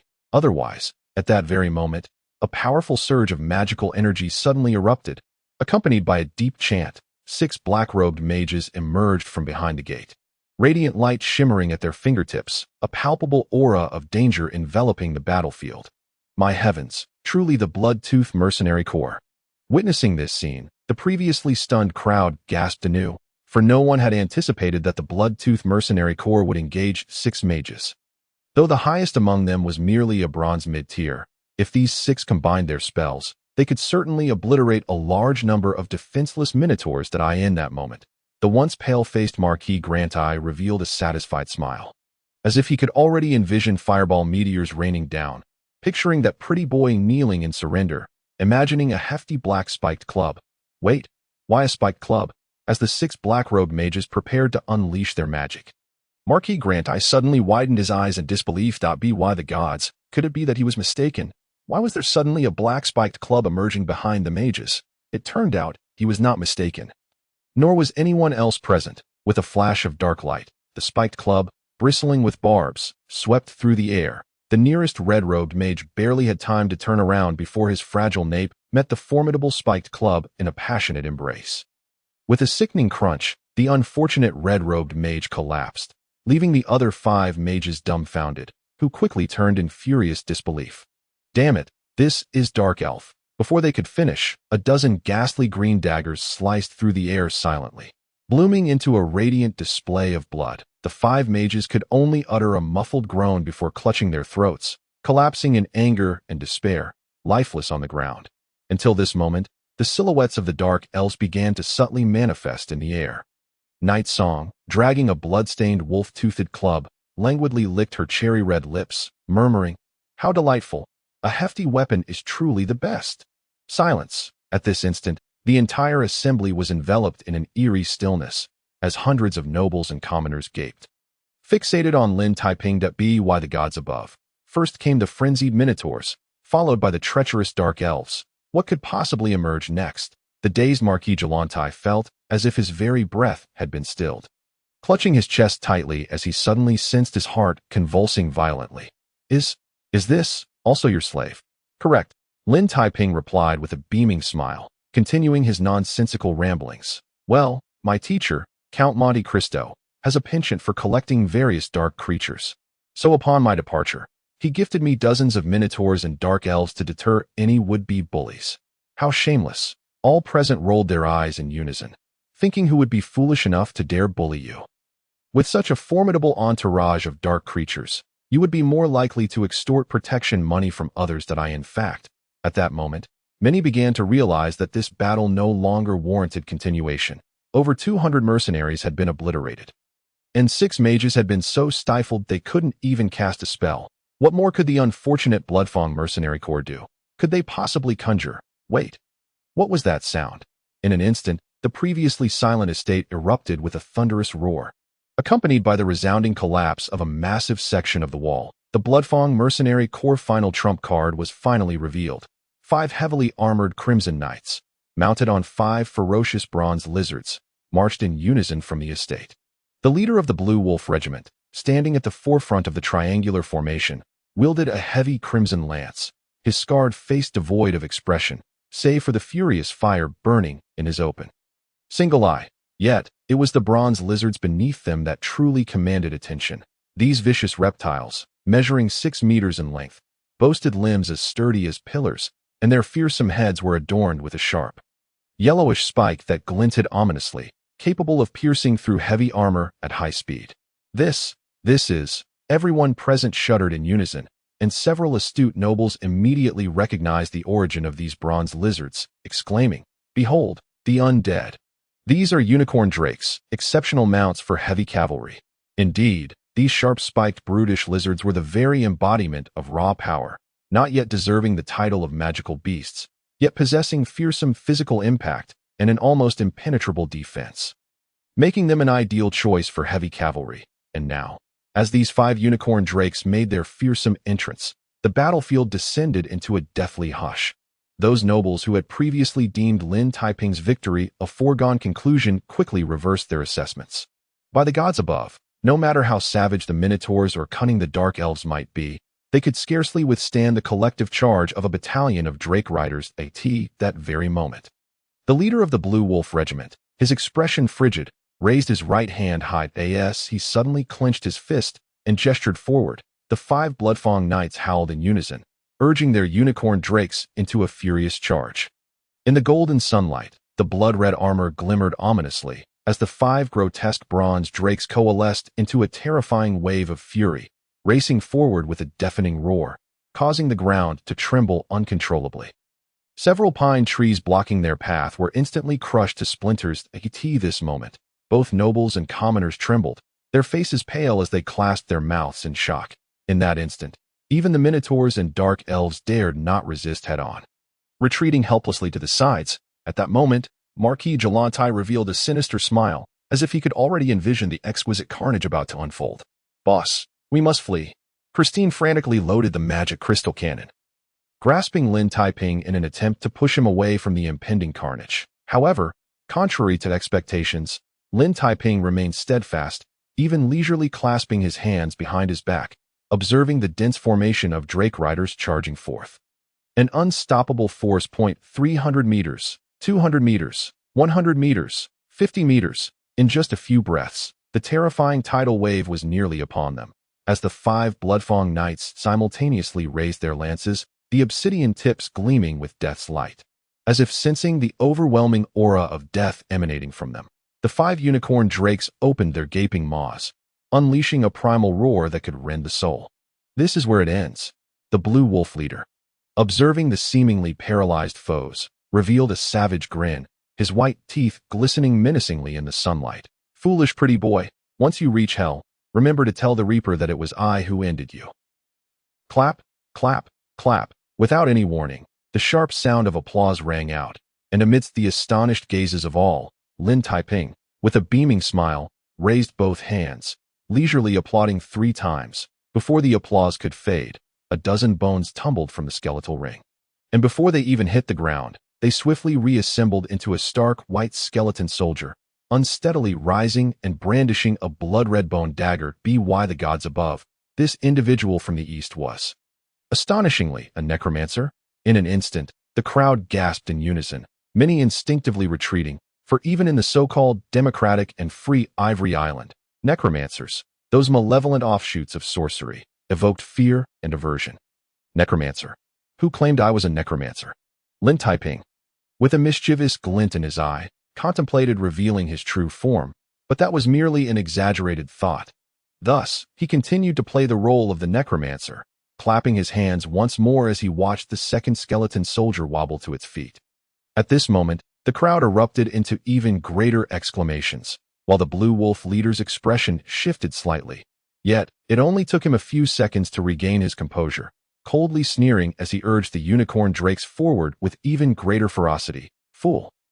You think 2 lowly skeleton soldiers can halt the charge of drakes? You're utterly brainless, huh?" Clap, clap, clap. The crisp sound of applause echoed once more, and with the rapid rippling of airwaves, the 3rd skeleton soldier took form, followed closely by the 4th, 5th, 6th. In this manner, vast quantities of bone materials cascaded from his ring, continuously transforming into sinister skeleton soldiers. Lin Taiping needed only to leisurely clap his hands, occasionally engaging Christine in casual conversation. "Damn, this is infuriating." The Blue Wolf leader, in the midst of his full-speed charge, could no longer contain his fury, swearing with a grim expression that a few skeleton soldiers were inconsequential, but dozens of them posed a different threat. While the 5 unicorn drakes could easily obliterate the front line of skeletons, losing their charge and becoming ensnared in the sea of skeletons would spell disaster for the drakes, whose clumsy reactions would ultimately lead to no. Clap, clap, clap. The rhythmic applause persisted, as Lin Taiping smiled contentedly, maintaining a steady rhythm of clapping, seemingly unending, as though he were striking someone's face. Each smile brought forth another round of applause, and each clap summoned forth a new skeleton soldier. The 1st, 2nd, 3rd, 4th, the 20th, 21st, 22nd, 23rd, the 60th, 61st, 62nd.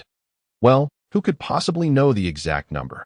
In mere moments, within a 10-meter radius around him, the ground was swarming with skeletal soldiers, their eye sockets glowing green, standing densely packed like a school of sardines.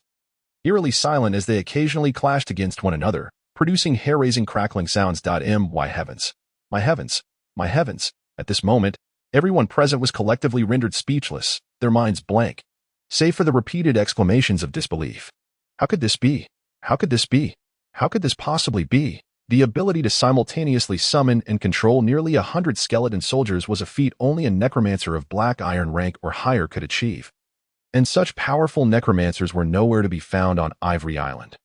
No, not even throughout the entire Horned Sea. Yet this was not the end.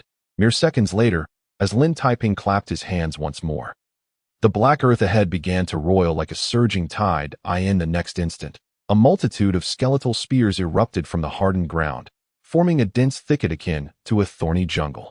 Undoubtedly, if those unicorn drakes foolishly charged in, they would be utterly annihilated before ever reaching the ranks of skeleton soldiers. Despicable, powerful, both despicable and powerful. At this moment, all present could only gaze at Lin Taiping with a look of utter disbelief. Their faces contorted in astonishment, many unable to suppress a gasp of cold air. That guy is not human. That guy is not human. That guy is absolutely, without a doubt, not human. Thus, in that fleeting moment, the fiercely charging Earth Dragon Lizard Cavalry suddenly executed an extraordinarily peculiar emergency halt. Under the immense force of inertia, a large group of unicorn Earth Dragon lizards collided into one another, while the Bloodfang cavalry members screamed in agony.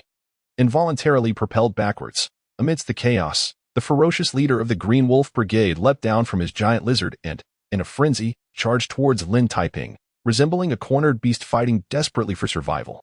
And then, under the sympathetic gazes of the onlookers, this bronze-tier heavy-armored knight suddenly beamed with a radiant smile, as bright as a field of blooming flowers, and grasped Lin Taiping's right hand vigorously. Shaking it with great enthusiasm, "My lord, esteemed lord, we have awaited your arrival for so long. You have finally come." Chapter 59, a tragic incident triggered by an Earth Dragon Lizard. Witnessing the Green Wolf Brigade leader's astonishing transformation, the several hundred nobles and commoners present were collectively overwhelmed with an impulse to spew blood. What on earth is happening? Brother, you are a bronze-tier knight and the leader of a sizable mercenary group. Is it truly necessary for your demeanor to change so swiftly? I wish I could maintain my composure. But can I? The Green Wolf Brigade leader exhibited no trace of shame. On the contrary, upon observing the nearly 100 skeletal warriors and the bone spears protruding like thorns from a forest, he smiled even more warmly and enthusiastically, nearly baring his back teeth. "My lord, esteemed lord, welcome to Ivory Island. On behalf of the Bloodfang mercenary group, I extend our warmest welcome to you." Is this what you call a welcome? Even Lin Taiping, known for his cunning nature, could not help but feel a surge of solemn respect, glancing at the more than 200 mercenaries still rolling about in disarray. "All right, can you tell me what those 200 fellows were doing just now?" The Green Wolf Brigade leader responded with unabashed confidence, his face devoid of any redness. "They were forming an honor guard to warmly welcome your arrival, while the 6 black-robed mages intended to create a display of fireworks magic." Remarkably powerful, Lin Taiping found himself genuinely impressed. He now understood that the last 5 Earth Dragon Lizard cavalry members had not charged forth to slay, but rather had rushed out to express their greetings. Indeed, you are truly sagacious, my lord." The Green Wolf Brigade leader nodded repeatedly. Requiring no further prompting from Lin Taiping, he promptly reached into his breast pocket and, with utmost reverence, presented the estate deed. "Please, my lord, you must accept this. We have been protecting Miss Christine's estate all this time, eagerly awaiting your return to take charge." Dumbfounded, everyone present stared in astonishment, utterly at a loss for words. Marquis Galantai stood behind, his face flushed with rage, his blood pressure soaring dangerously, yet he could utter not a single word. Forced to maintain a cursed smile of false consolation that moment, Lin Taiping leisurely turned his head, casting a grin that could incite fury, and languidly surveyed Galantai, before cheerfully stating, "I see that I initially thought, dear Green Wolf Brigade leader, that you had been incited by some scoundrels to resolve our fates amidst the chaos. How could that be? How could that be?" The Green Wolf Brigade leader felt an urge to swear to the heavens that insufferable hypocrite had concealed so many crucial details. If he had not acted swiftly, the entire mercenary group could have. "I swear to the mercenary god, Galantai, you old wretch, do not let me catch you in my grasp, or you shall regret it." That is good. That is good." Lin Taiping accepted the deed and casually handed it to Christine, only to suddenly furrow his brow and remark, "By the way, it just occurred to me that since you have been stationed here for several years, shouldn't you also be paying us a rental fee?" Rental fee? The Green Wolf Brigade leader's smile instantly froze. Just seconds later, upon seeing the menacing minotaurs and dark elves, he unhesitatingly produced several gold notes, suppressing his heartache as he handed them over. Of course, this should suffice, right?" Gazing at the figures on the gold notes, Lin Taiping nodded in satisfaction, The Green Wolf Brigade leader let out a long sigh of relief.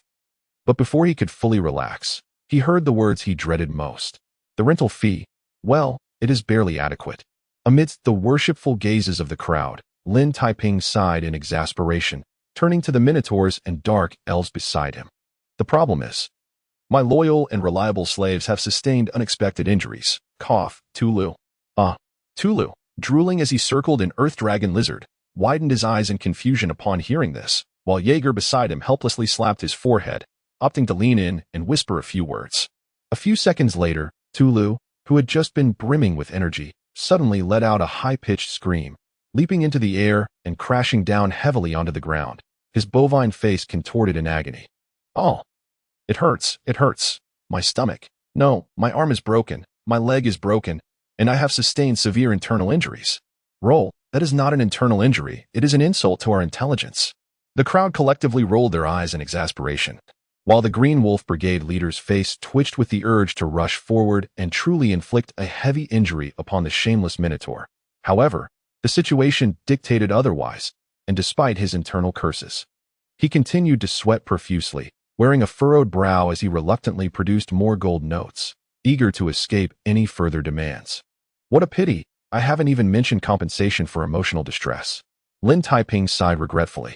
Then, under the scornful gazes of the crowd, leisurely turned to the clerk who had come along for the spectacle. So, Mr. Clerk, can we now officially inherit the estate? Absolutely no problem. The clerk, initially there to witness the drama, was now vigorously nodding.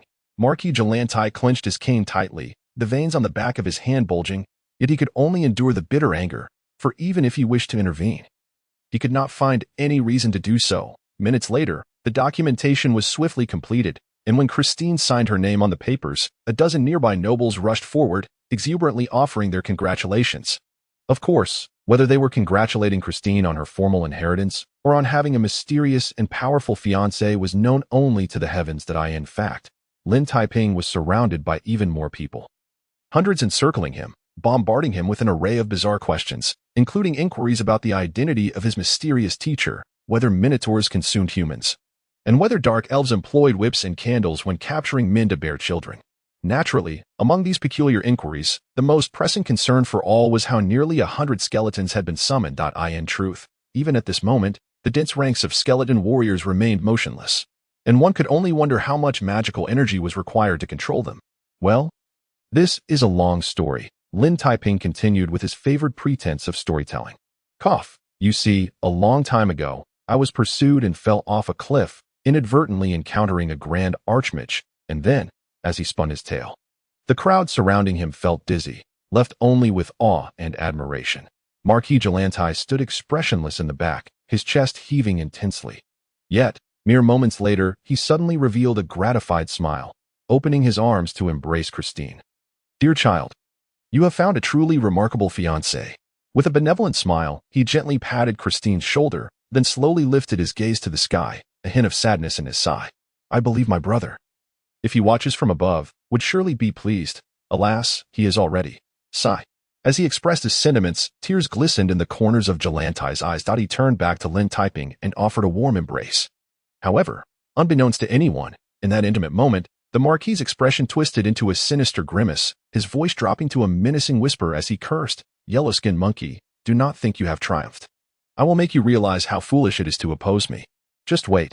Once I become a council member, I will strip you of everything, forcing you to kneel before me and beg for mercy, and that wretched harlot, along with those little harlots, shall all be sold into the filthiest brothels, bedding with the most repugnant of men daily. This was a nakedly vile curse, akin to a treacherous serpent hissing and spewing its lethal venom. However, unexpectedly, in response to such malicious vitriol, Lin Taiping exhibited no signs of anger.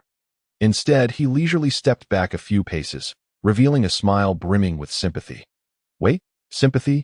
Galantai froze, a chill running down his spine, but before he could react, he heard the crowd exclaim in unison, Marquis, watch out for your... Boom! Before the words could finish, a massive earth dragon lizard plummeted from the sky, crashing heavily onto the ground, and, as fate would have it, it landed with such precision that it seemed equipped with a positioning system. No!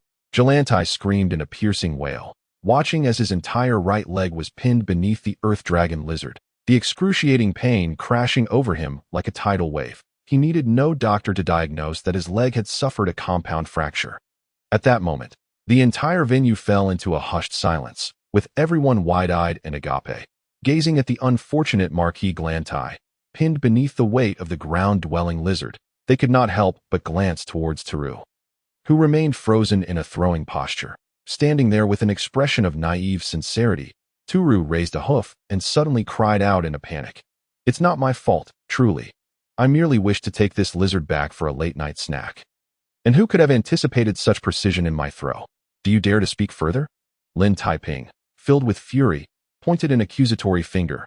"Teru, you have gone too far. Do you not even consider the situation before hurling objects? For heaven's sake, what are you waiting for? Hurry and assist in rescuing him."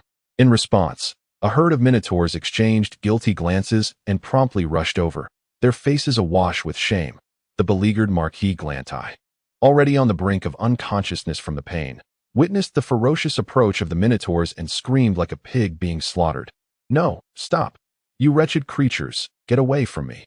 Yet, the words were abruptly stifled as a throng of minotaurs, clumsy and boisterous, descended upon him, some attempting to lift the lizard, while others grabbed hold of him. Naturally, in their frantic haste, their methods were rather crude. For instance, Teru, in a misguided attempt to assist with realigning bones, callously grasped the Marquis's thigh bone and forcefully twisted it. With a sickening crack, the grievously injured Marquis Glantai finally succumbed to darkness, his vision fading as he heard the sinister figure from the east, wearing a contrite expression, apologizing profusely to everyone. "This is entirely my fault. I take full responsibility. I shall ensure that these careless creatures cover all of the Marquis's medical expenses, and in a few days. Well, speaking of which, I plan to develop a small venture on Ivory Island. Perhaps it will officially commence shortly. Would anyone care to lend their support?"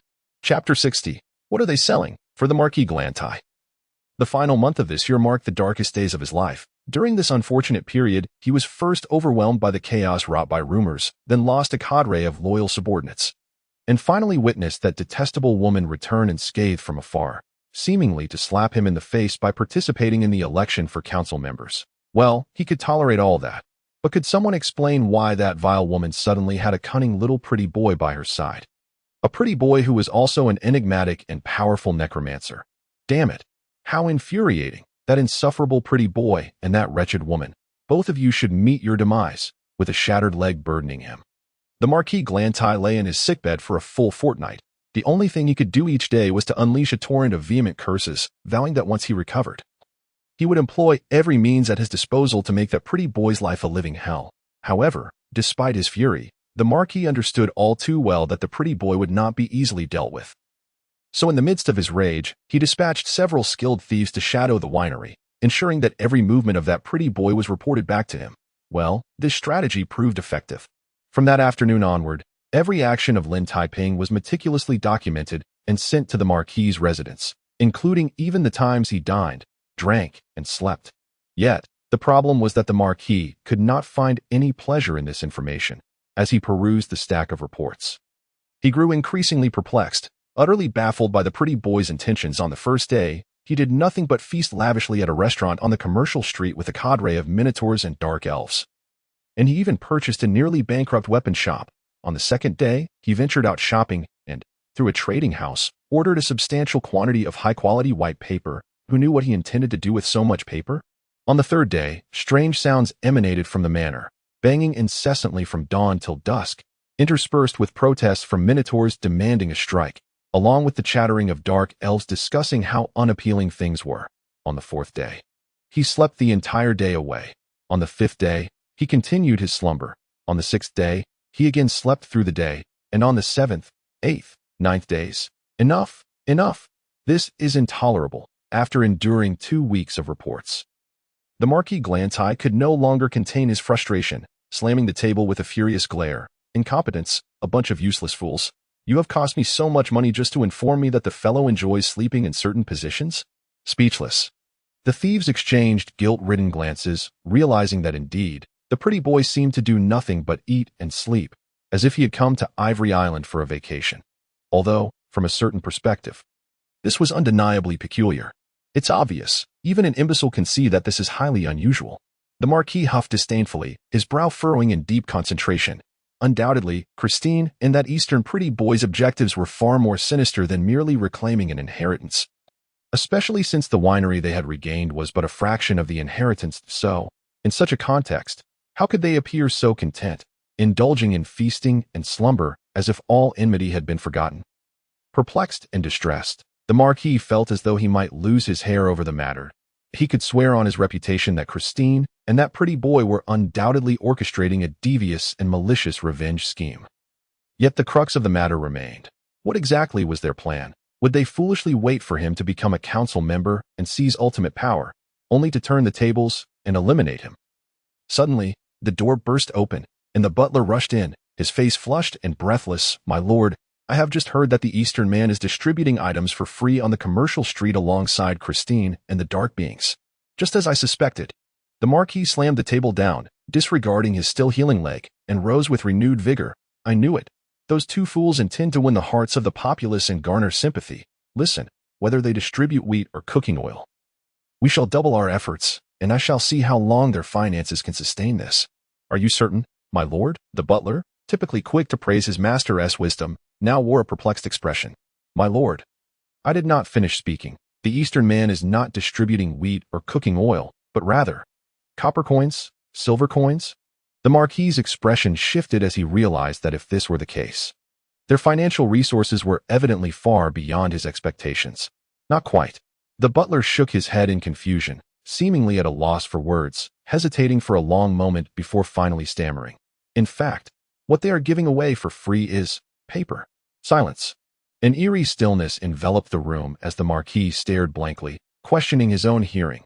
The items being distributed by the pretty boy and Christine were not food or money, but rather ordinary paper. Indeed, the butler stammered. "I saw it clearly. They are indeed handing out paper on the commercial street, and it is available to all, commoners, merchants, and nobles alike." The Marquis was at a loss for words.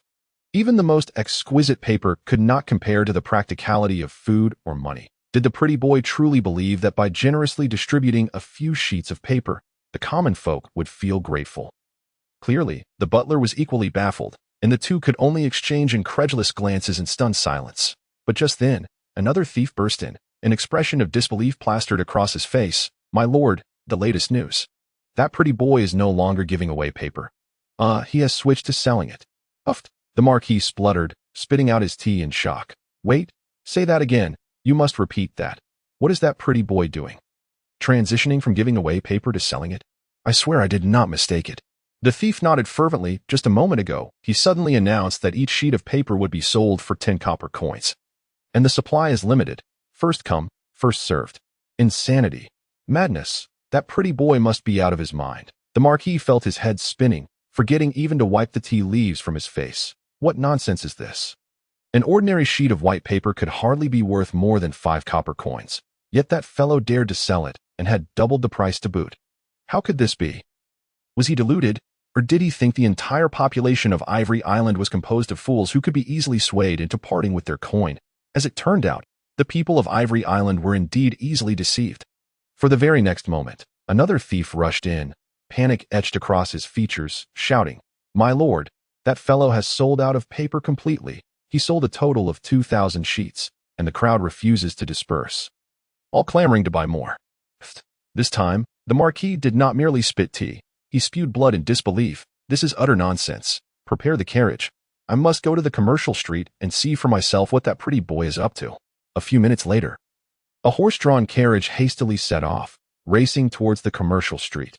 Marquis Grantui was jostled within the carriage to the point of nausea, yet he fervently urged the driver to accelerate further in a mere moment.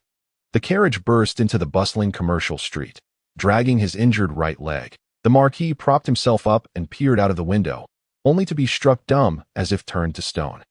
Just a few dozen meters away stood the weapons shop, recently acquired by Lin Taiping, now transformed and bustling with activity. Strangely, this establishment was no longer selling weapons or magical artifacts. Instead, it was offering, well, who could fathom what it was selling? Lin Taiping sat leisurely at the entrance, savoring a cup of coffee, while beside him stood Christine, her face a portrait of bewilderment. In stark contrast, the dark creatures were in a frenzy. Turu stood in front of the shop, flanked by dozens of minotaurs, all lined up in an orderly fashion, clutching a large stack of rectangular paper, sweating profusely as they engaged in sales. The reason for their frantic selling was the overwhelming enthusiasm of the surrounding buyers, who were so eager that the minotaurs could barely keep up. As soon as a fresh stack of rectangular paper was brought out, it was instantly snatched away, as if they were competing for gold coins rather than mere sheets of paper. What are they fighting over? Turu growled, his clothing torn, unable to contain his fury. When it was offered for free just moments ago, none of you wanted it, and now you rush to buy it. Humans truly are peculiar beings. Ignoring his threats, the throng only grew denser, with hundreds of people crowding together, each waving their arms in a bid to be the first to purchase the mysterious paper. Some at the back, unable to contain their excitement, hopped up and down, exclaiming, "Damn it! Who wants to sell me a copy? I can offer 50 copper coins, 5 times the price." Insanity. They've all gone mad. Marquis Grantee watched in astonishment from the carriage, turning to glance at his steward, utterly baffled. What kind of extraordinary paper could incite such frenzied demand, driving prices to quintuple? Did it contain secrets to wealth? I have no idea. The steward, wiping the sweat from his brow, stammered, "My lord, I just happened to pass by and suddenly saw—" "Wait, my lord, look over there." "What?" The Marquis paused, turning his gaze in the direction indicated by the steward, only to be rendered speechless, right in front of the newly reopened shop. Next to Lin Taiping, who was grinning while observing the commotion, stood a white wooden sign, upright and prominent, bearing a line of bold black letters. Ivory Island Evening News. Chapter 61. The Ivory Evening News. The Ivory Island Evening News. Gazing at the white sign with black lettering, Marquis Grantee suddenly felt overwhelmed, each word individually comprehensible, yet collectively leaving him utterly perplexed. An evening news agency? Evening news? Who could possibly clarify what this evening news agency entails? Or what evening news is, you ask me, and I ask whom? The steward stared blankly, his mouth agape, the only certainty being that this so-called evening news appeared to be immensely popular. Indeed, it was exceedingly well received. Many townsfolk and merchants who had procured the evening news were reading it as they walked, colliding with walls, while others congregated before the news agency, engrossed in the publication. By the gods, a middle-aged gentleman, having just unfolded the newspaper, exclaimed in shock, "Last night, a fire broke out at the Ivory Island dock, resulting in 7 fatalities and 12 injuries, reportedly due to—" Before he could finish reading the article, another nearby individual eagerly reached out, snatching the paper from him. "No way, let me see that. Don't snatch it. I'll lend it to you after I'm done." Just then, from a few meters away, a blond man, having glanced at the second edition, let out an exaggerated shout. "My goodness, look at this. Mr. Philip was caught on a date with a dancer by Mrs. Philip and her entourage of maids. And he bears 5 scratch marks on his face. No wonder he refuses to entertain today. Is that true?" Instantly, a wave of gossip ignited among the crowd, with those who had acquired the evening news flipping to the second page, while those who hurriedly gathered around, asking, Where? Mr. Philip, a prominent merchant, is afraid of his wife? Surely that can't be true." "How could it not be?" the blond man declared triumphantly, opening the evening news to point at the bold headline on the second page. "Look at this." Is it called news? It's clearly stated here, along with a vivid image from the scene. You can see for yourselves. Indeed, the headline on the second page devoted 500 words to recounting the incident, accompanied by a clear image depicting the unfortunate Mr. Philip fleeing in terror, pursued by his robust wife and a gaggle of maids wielding brooms. How on earth did this image make it into the newspaper?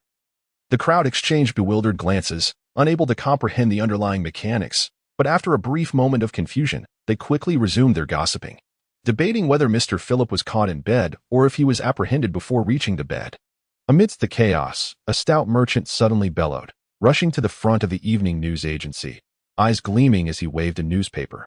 "Good sir, I read in your evening news that the Red Sea Trading Company is facing severe losses and plans to sell several shops at a discount.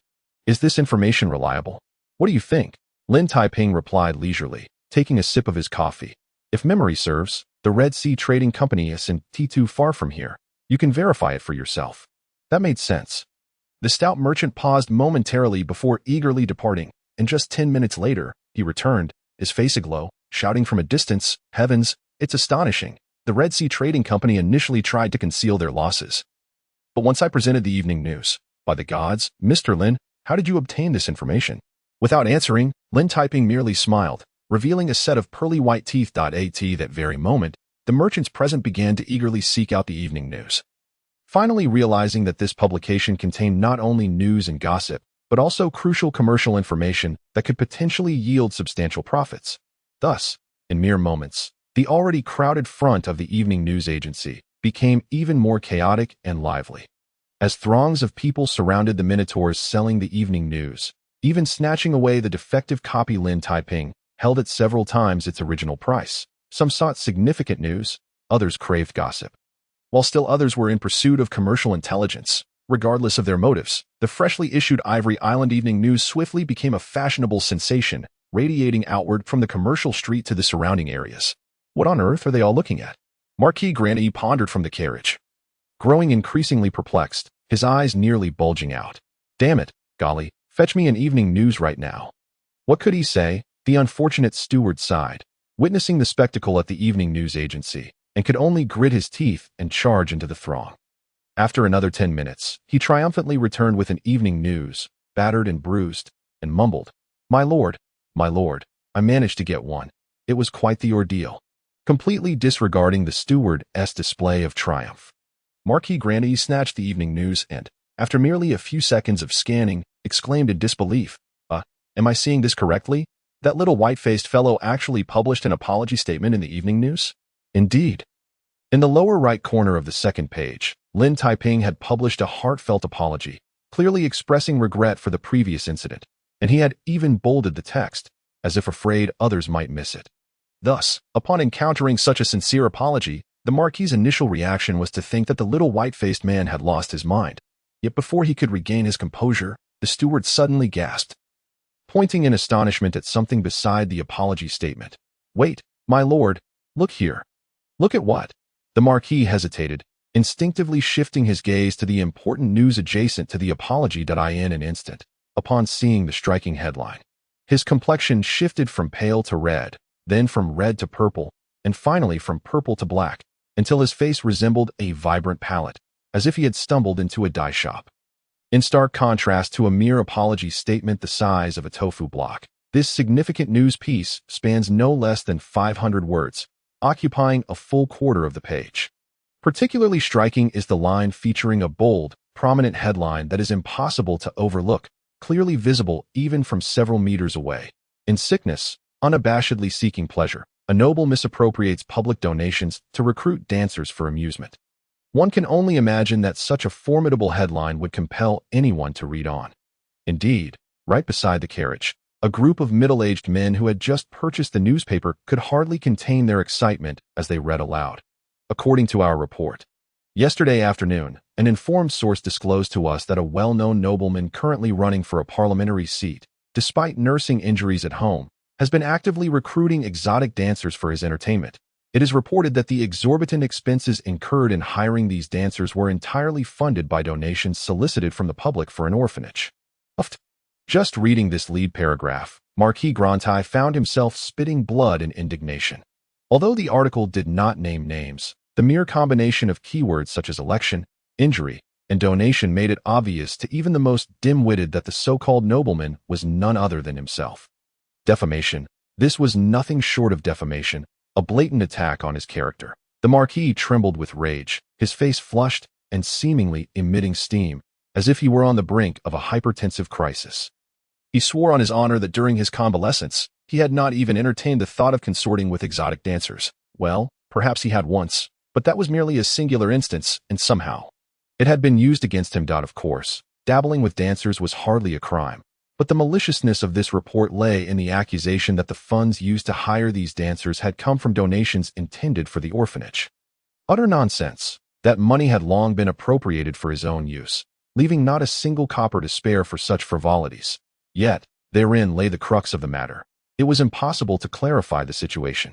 And to further substantiate the authenticity of the claims, the article was accompanied by a photograph as evidenced in this black and white image. Several heavily made-up dancers could be distinctly seen swaying their hips as they stealthily entered the Marquis's residence under the cover of night. Although the exterior of the Marquis's estate was not fully visible, anyone familiar with the layout could easily discern its identity from the decorations at the entrance. Damn it. This was utterly outrageous. Grantai, filled with uncontrollable fury, ripped the evening newspaper to shreds and then seized the butler by his collar, his face contorted in a grotesque snarl as he roared, "Golly, you fool, did I not tell you to maintain discretion?" How could anyone witness this scene? The poor butler, drenched in spittle, stammered in response, swearing on his life that he had been as cautious as possible, that there had been no one around at the time. So how could this photograph have surfaced?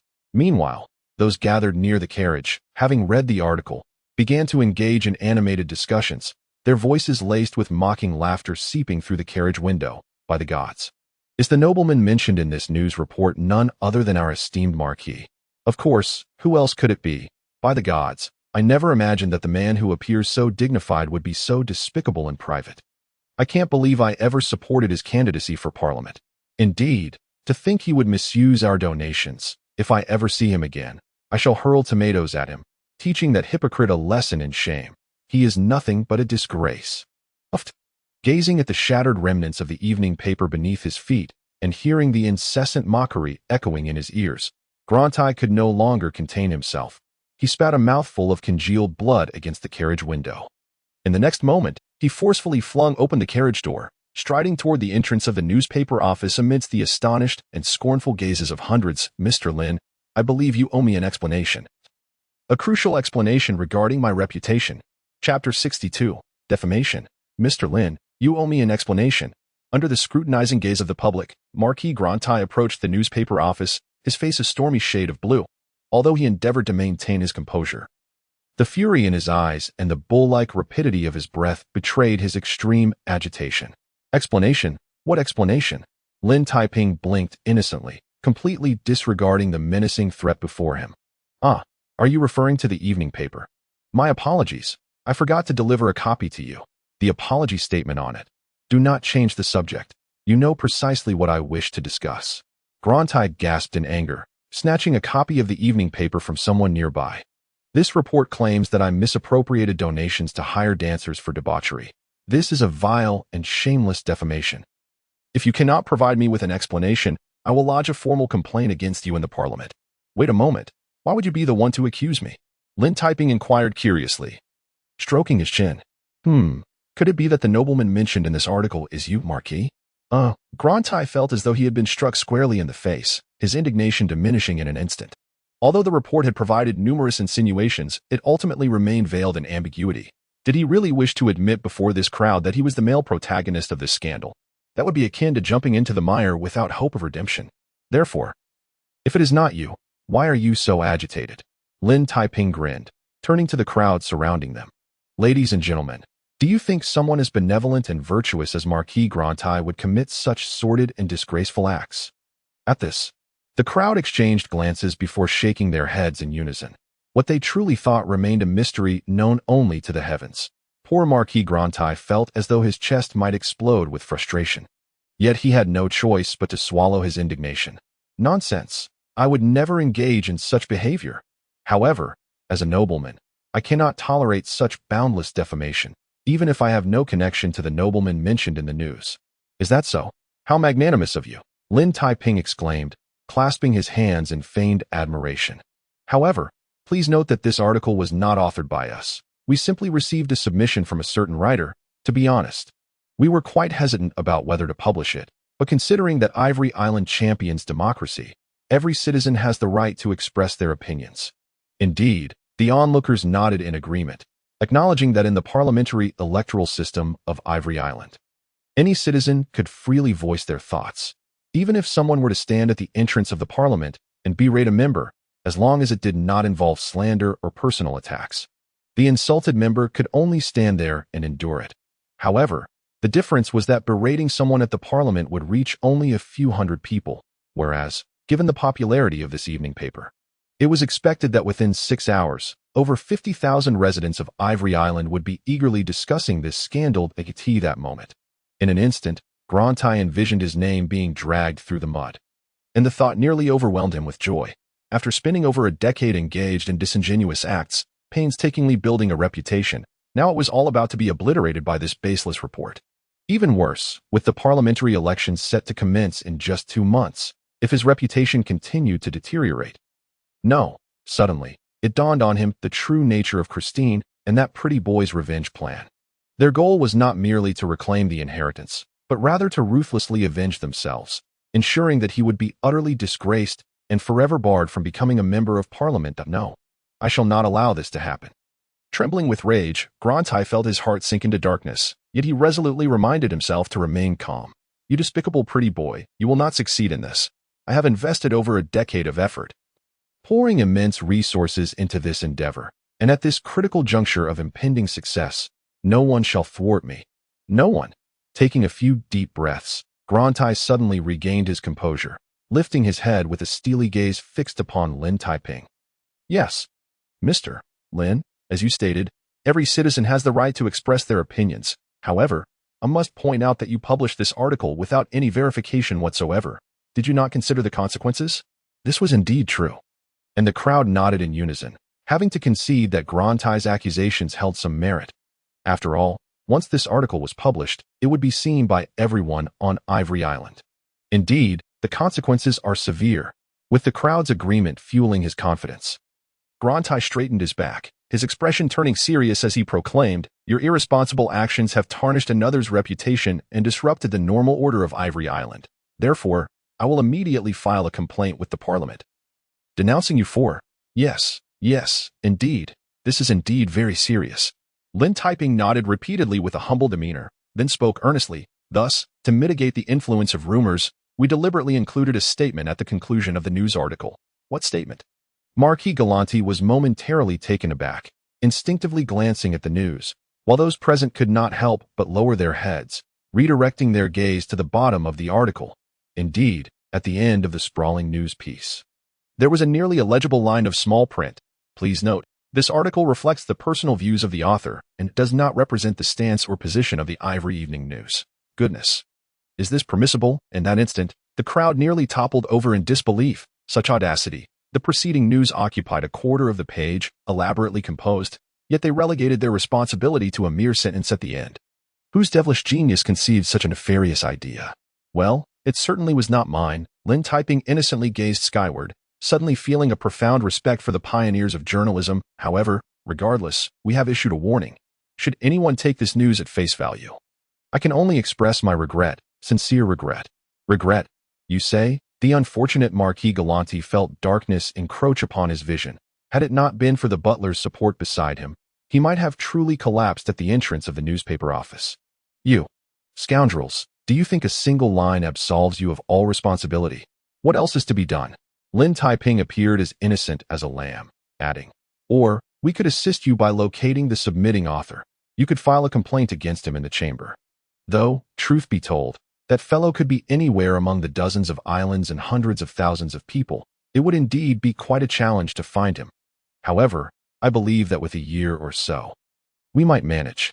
Go to hell, you wretch. Why don't you just die? Marquis Galanti was on the verge of madness, his eyes bloodshot as he clenched his teeth. He abruptly turned on his heel and stormed away, unwilling to endure further humiliation here. Damn it. Wait for me. This matter is far from over. I will certainly file a complaint against you in the chamber. Very well, very well. We shall await your return. Lin Taiping cheerfully waved goodbye, watching the Marquis depart in a fit of rage, then leisurely added, by the way, a heads up. The headline of the next issue of the Evening News will feature an expose on a certain noble's maltreatment of his elder brother. Is anyone interested in pre-ordering a few copies? Remarkably, the moment he took a few steps, Marquis Galanti nearly stumbled to the ground, but he refrained from uttering another word, furiously climbing into his carriage and ordering the driver to leave this wretched place immediately. Inside the dimly lit carriage, the atmosphere was stifling. The butler, trembling, bent low and finally ventured to ask, "My lord, will we let this go unchallenged?" Scoundrel, how could we possibly let this slide? Marquis Galanti slapped him across the face and seized the Ivory Evening News, slamming it down with a ferocious expression. Find out who authored this news piece, regardless of whether they are associated with the newspaper or just some rogue out there. I want them located. Yes, the butler, nursing his swollen face, replied indignantly. Rest assured, my lord, I shall employ every means at my disposal to track down this anonymous scoundrel. Indeed, I will ensure he pays the price, the most grievous price. Marquis Galanti gnashed his teeth as he clenched his fists. Anonymous. You wretched scoundrel, wait for me. I will find you and make you pay alongside that pretty boy. Without warning, the carriage came to a sudden halt at a pale-faced man, clad in ostentatious attire, nearly collided with the vehicle while accompanied by a strikingly beautiful woman, barely managing to evade disaster at the last moment. Damn it! Marquis Galanti leaned out of the window, and upon seeing the man's face, he was consumed with rage, leaping from the carriage and delivering a swift slap. Godo. You worthless layabout. Do you squander the substantial funds I provide you on frivolities? Father, I assure you, I have not been indulging. The unfortunate Godo could only cower, as he was well aware of his father's ire and the unfortunate timing of crossing paths with a woman. Dare you say otherwise? Marquis Galanti's fury escalated, and he struck again, this time landing a blow on the woman's cheek. Leave my sight. Should I catch you with my son again, I will see to it that you are fed to the sharks. Amidst the chaotic uproar, no one noticed the flickers of silver light in a nearby ordinary alley. Suddenly, with a shimmering ripple in the air, several shadowy sprites emerged, Nightsong cheerfully cradling a crystal ball, gazing at the recently captured scene within. Wearing a satisfied smile. Indeed, Lin is absolutely correct. The world is not lacking in news, but rather in the eyes to discover it. Chapter 63. Crafting a catchy headline setting aside the Marquis Galanti's distressing predicament. The Ivory Island Evening News office remained ensnared in a blissful turmoil, to the point of almost excessive joy. The 2,000 copies of the evening paper, painstakingly printed over several days, had sold out within mere hours. The throng gathered outside the newspaper office showed no signs of dwindling. On the contrary, spurred by word of mouth, an increasing number of people flocked to purchase copies. Even the parchment used by Tulu to wrap roasted leg of lamb was sold for double the price. Sold out. I repeat, all sold out. Tulu, jostled by the crowd, shouted in exasperation, Lin has stated that if you wish to purchase newspapers, you may pre-order for tomorrow, and for the love of all that is sacred. Who is touching my holy bullman pectorals? Poor Tulu continued to be taken advantage of. However, in stark contrast, the back office of the Evening News was eerily quiet. Lin Taiping lounged in a chair, sipping a steaming cup of coffee, a smile playing on his lips, as if awaiting something. You despicable wretch, you've won this time. Christine glared at him, finally conceding with a frustrated sigh. She firmly turned his head and planted a gentle kiss on his right cheek. With a soft sound, after the sweet kiss, the valiant beauty blushed and averted her gaze. All right, I've kissed you. Now you should tell me how this evening paper came to be. Hey, why just the cheek? Lin Taiping protested. But upon noticing Christine's flustered state, he quickly changed the subject. Well, it was quite simple. I taught Tulu and the others a few things, mainly regarding typesetting and printing. Fortunately, they grasped it quickly. Nonsense. Christine rolled her eyes. She was well aware that the entire printing process was managed by the bullmen. However, what puzzled her was how they managed to produce 1,000 words across 4 pages of the newspaper in mere days. It's quite straightforward. I merely transformed the original woodblock printing method into a more advanced movable type printing technique. Lin Taiping casually explained. To clarify, the original printing method in Constantis required carving the entire text onto a single wooden block, which was laborious and time-consuming, that I have now created individual characters. Can you comprehend this? Understand? Not a chance. Christine shook her head in confusion. The terms woodblock printing and movable type printing sounded like ancient runes to her. However, she could ascertain that this new printing method appeared to be quite efficient. No worries, with your intellect. Grasping it to this extent is quite commendable. Lin Taiping regarded her with pity. The sole issue is that even with movable type printing, the work remains arduous. Did you not notice Tulu and the others lamenting endlessly? This was indeed true, Christine sighed. Recalling the bullmen's dismal plight, that it was no wonder they appeared haggard, their eyes bloodshot and weary, and their hooves nearly resembling chicken feet, though she did not fully grasp how the printing process worked. The sight of Tulu's expression, as if he wished to bash his head against a wall, was enough to convey the immense toil involved. However, it was rather strange. Why had she never heard of movable type printing before? More astonishing was Lin's ability to conceive of using this printing technique to publish a newspaper. A newspaper? Until today, she had never encountered such a thing. Yet Lin seemed entirely familiar with it, as if he had done so before. I have not published one, but I have seen many. I am so familiar with it that I could almost regurgitate, Lin Taiping replied earnestly, and he was indeed speaking the truth. Having grown up in the office of a newspaper, he was well versed in every aspect from typesetting to news gathering and publishing, after arriving in Kantans and discovering that newspapers did not exist in this world. He immediately recognized that establishing a newspaper could yield countless unexpected rewards. Indeed, it is true that the newly launched Ivory Evening News has rapidly gained immense popularity. Everyone is eager to be the first to learn about significant events and to satiate their inner curiosity for gossip.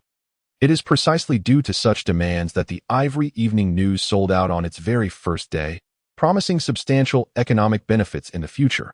More importantly, in a world where information dissemination is notoriously slow, possessing the monopoly on newspapers signifies control over media discourse. This is especially true for those who have yet to experience the bombardment of media.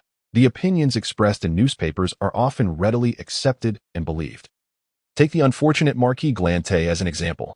Over the past decade, he has cultivated a commendable reputation, yet following the emergence of today's negative news, it is likely that many who read the article will begin to doubt the Marquis's character, potentially influencing the parliamentary election 2 months hence. While this may merely be suspicion, not universally believed, it is worth considering that if newspapers continue to report in such a manner daily, over time, even the most devoted admirers may waver.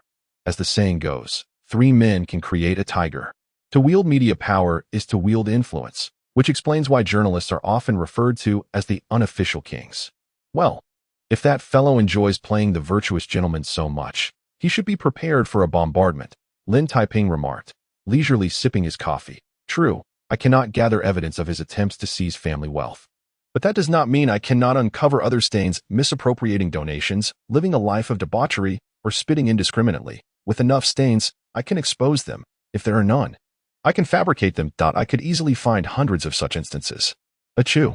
Christine could not help but shiver, suddenly feeling a surge of sympathy for that hypocritical uncle, much like the dancer's photo in today's newspaper, which left no room for defense. Speaking of which, how did that image even make it to the paper?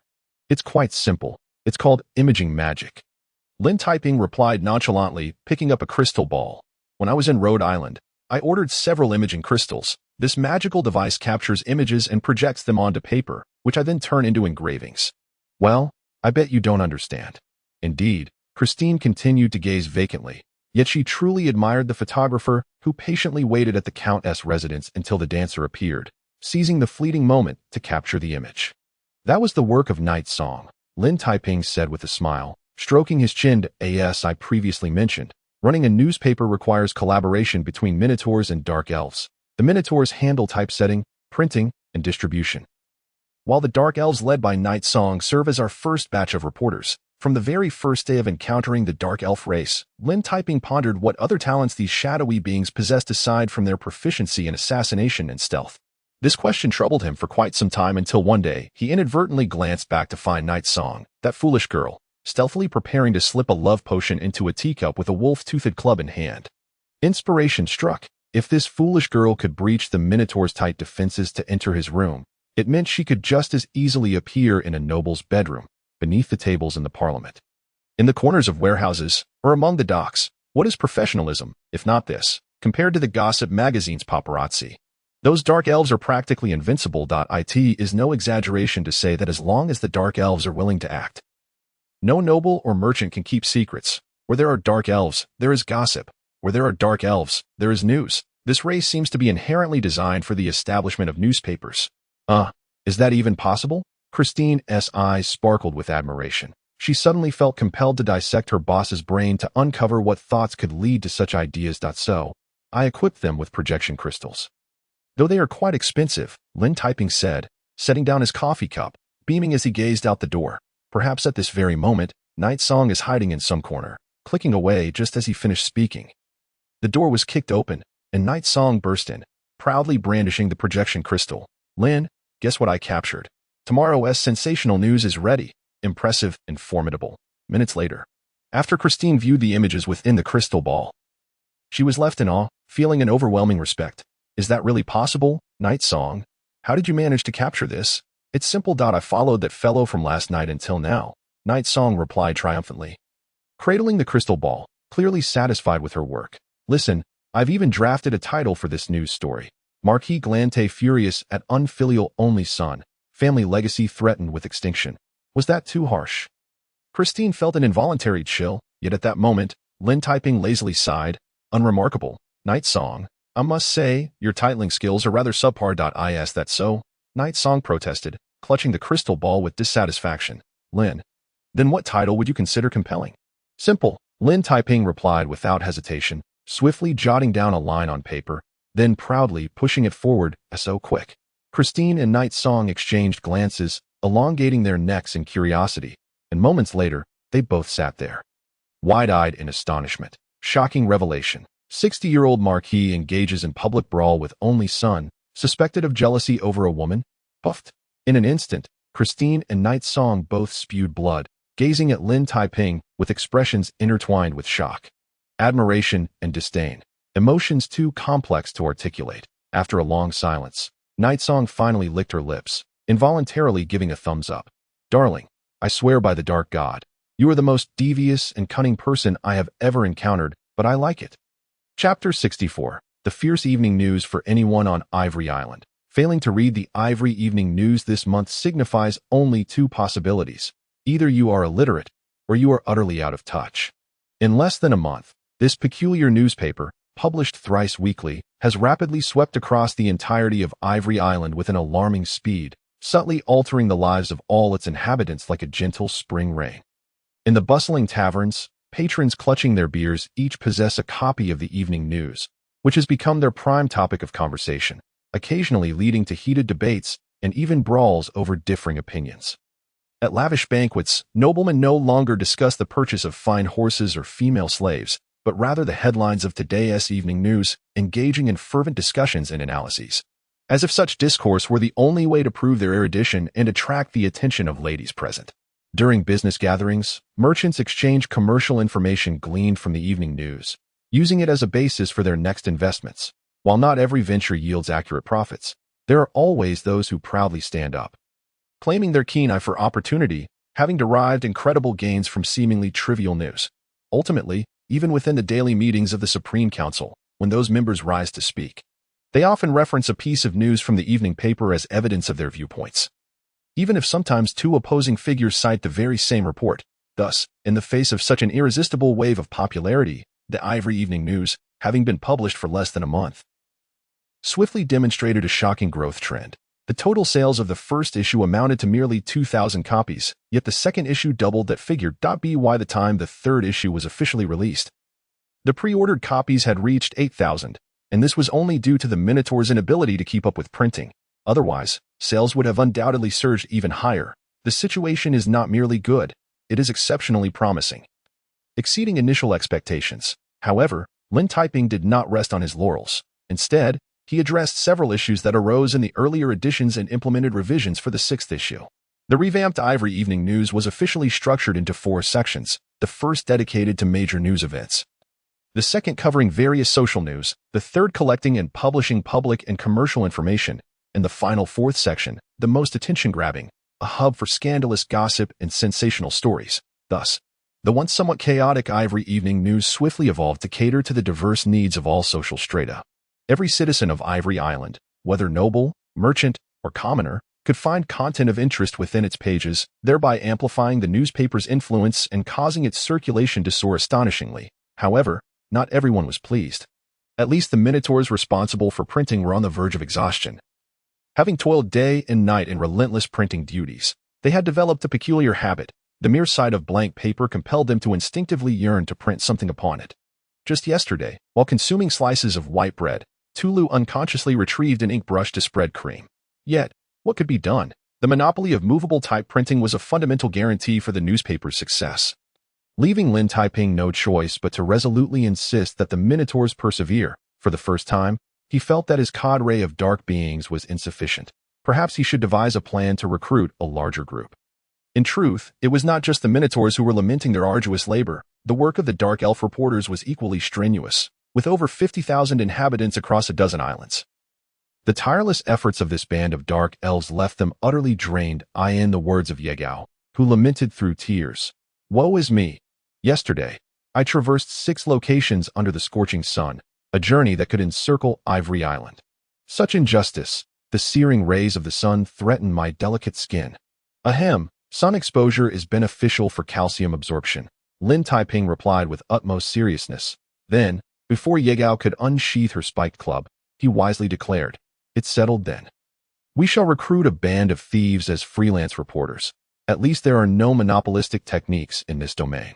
Without delay, Lin Taiping rushed to the Thieves Guild to finalize contracts, simultaneously poaching the finest thieves from Count Jalantai's ranks, including the guild leader himself. Naturally, prior to commencing their official duties, these thieves would undergo rigorous training. As the president of the Ivory Evening News, Lin Taiping unreservedly took charge, dedicating 3 full days to instructing these individuals on the nuances of journalism.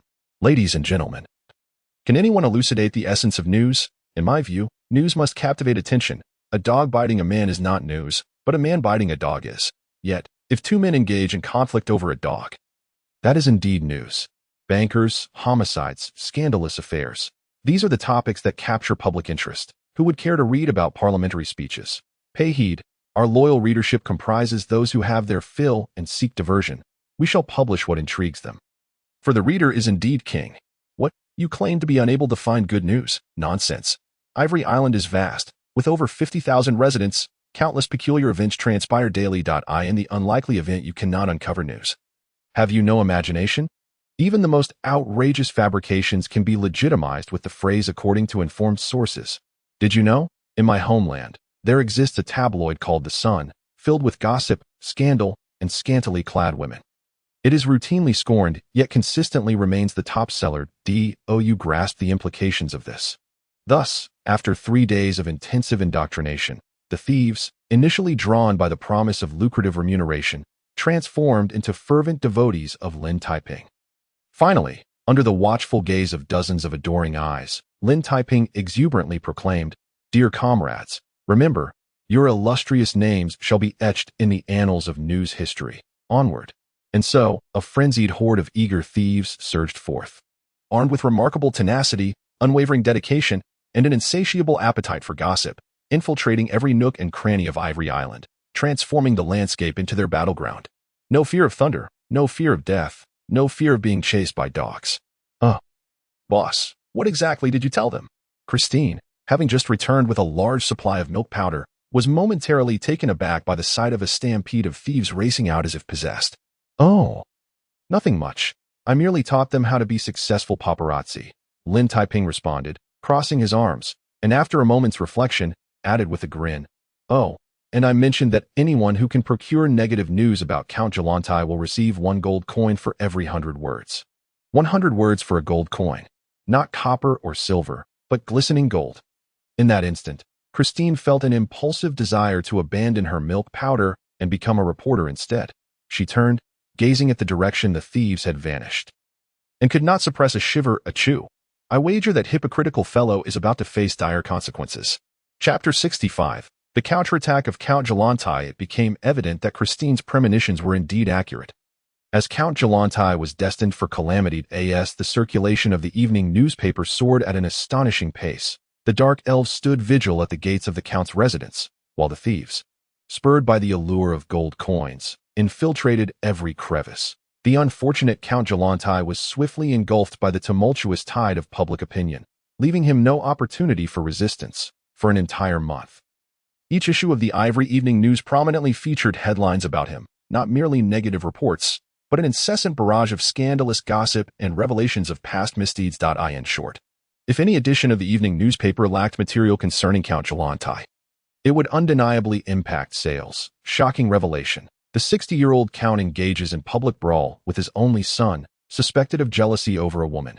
In a single night, hundreds of valuable items mysteriously disappear from Ivory Island.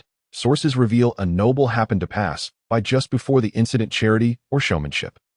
Some beneficiaries claim Count Jalantai's donations have become moldy. Interview with a dancing girl reveals a nobleman's peculiar preferences, causing candle and whip shortages. Former neighbors turn against him, hinting at the Count's bizarre quirks in his youth, leading neighboring females to avoid bathing at home extra. Extra, a reckless young noble drives drunkenly, knocking over a pedestrian. Upon arrest, he boasts, "My dad is Jalantai." Thus, a plethora of news reports, both true and fabricated, bombarded Count Jalantai like relentless cannon fire, targeting him wherever he went. Even the simplest of errands could lead to accusations of attempting to lure a little girl to see goldfish. What does it mean when many voices speak ill? What does it mean when one's reputation is destroyed by accumulation? What does it mean when 3 people can create a tiger? The unfortunate Count Jalantai was left seething with rage, spitting blood at every glimpse of the evening paper. In a fit of fury, he resolved to remain indoors, thinking to himself, "If I cannot confront you, I shall hide away and see how you continue to write." However, it turned out that those thieves, driven by the pursuit of payment, had become utterly shameless, relentless in their endeavors, whether he stayed in or hid away. President Lin had declared that news must be published. If it did not exist, one must create it. Thus, after 3 days of seclusion, when Count Jalantai finally opened the latest issue of the evening newspaper with a sense of trepidation, he was immediately met with a thunderous headline: "Count Jalantai has remained indoors for 3 consecutive days, suspected of contemplating suicide due to guilt." Tears streamed down his face. At that moment, the indignant Count Jalantai could scarcely fathom a more despicable act. Those journalists, willing to forsake their conscience for money, were utterly relentless. This morning, several former employees brazenly infiltrated his estate, intent on capturing scandalous photographs for profit. Even worse, the foolish common folk outside increasingly believed these fabrications. Some gathered outside to protest, demanding transparency regarding donations, while others delivered speeches calling for investigations. A few deranged individuals even arrived with baskets filled with eggs and tomatoes, of course, to be thrown, especially those competing for parliamentary seats, who reveled in his misfortune, eager to see him suffer further. Now, even as he passed through the kitchen, the portly cook would cast him 100 disdainful glances before hastily stowing away the incriminating evidence hanging outside. Curse be the evening newspaper. Curse be the dark elves. Curse be the thieves' guild. Curse be the cook. Count Jalantai raged in his study, shattering over a dozen pieces of cherished oriental porcelain, the very items he held dear. Yet now, the mere thought that these treasures hailed from the same place as that insufferable dandy ignited his fury. At that moment, the butler burst into the room, furious, reporting, "My lord, I just protested at the evening newspaper office. But that scoundrel claimed that the reporter who suggested your suicide was a temp." Puffed. The Marquis of Glantai once again spewed blood in frustration, the amount he had expelled in recent days surpassing that of his entire life. Damn that insufferable pretty boy. That wretched Eastern monkey. Does he truly believe I lack the means to retaliate? Golly, summon the finest literati for me. Let us establish a newspaper to lambaste that scoundrel hundreds of times daily. Certainly. Certainly, the butler acquiesced, raising both hands in agreement. Yet, despite his approval, he remained rooted in place, his face contorted with hesitation.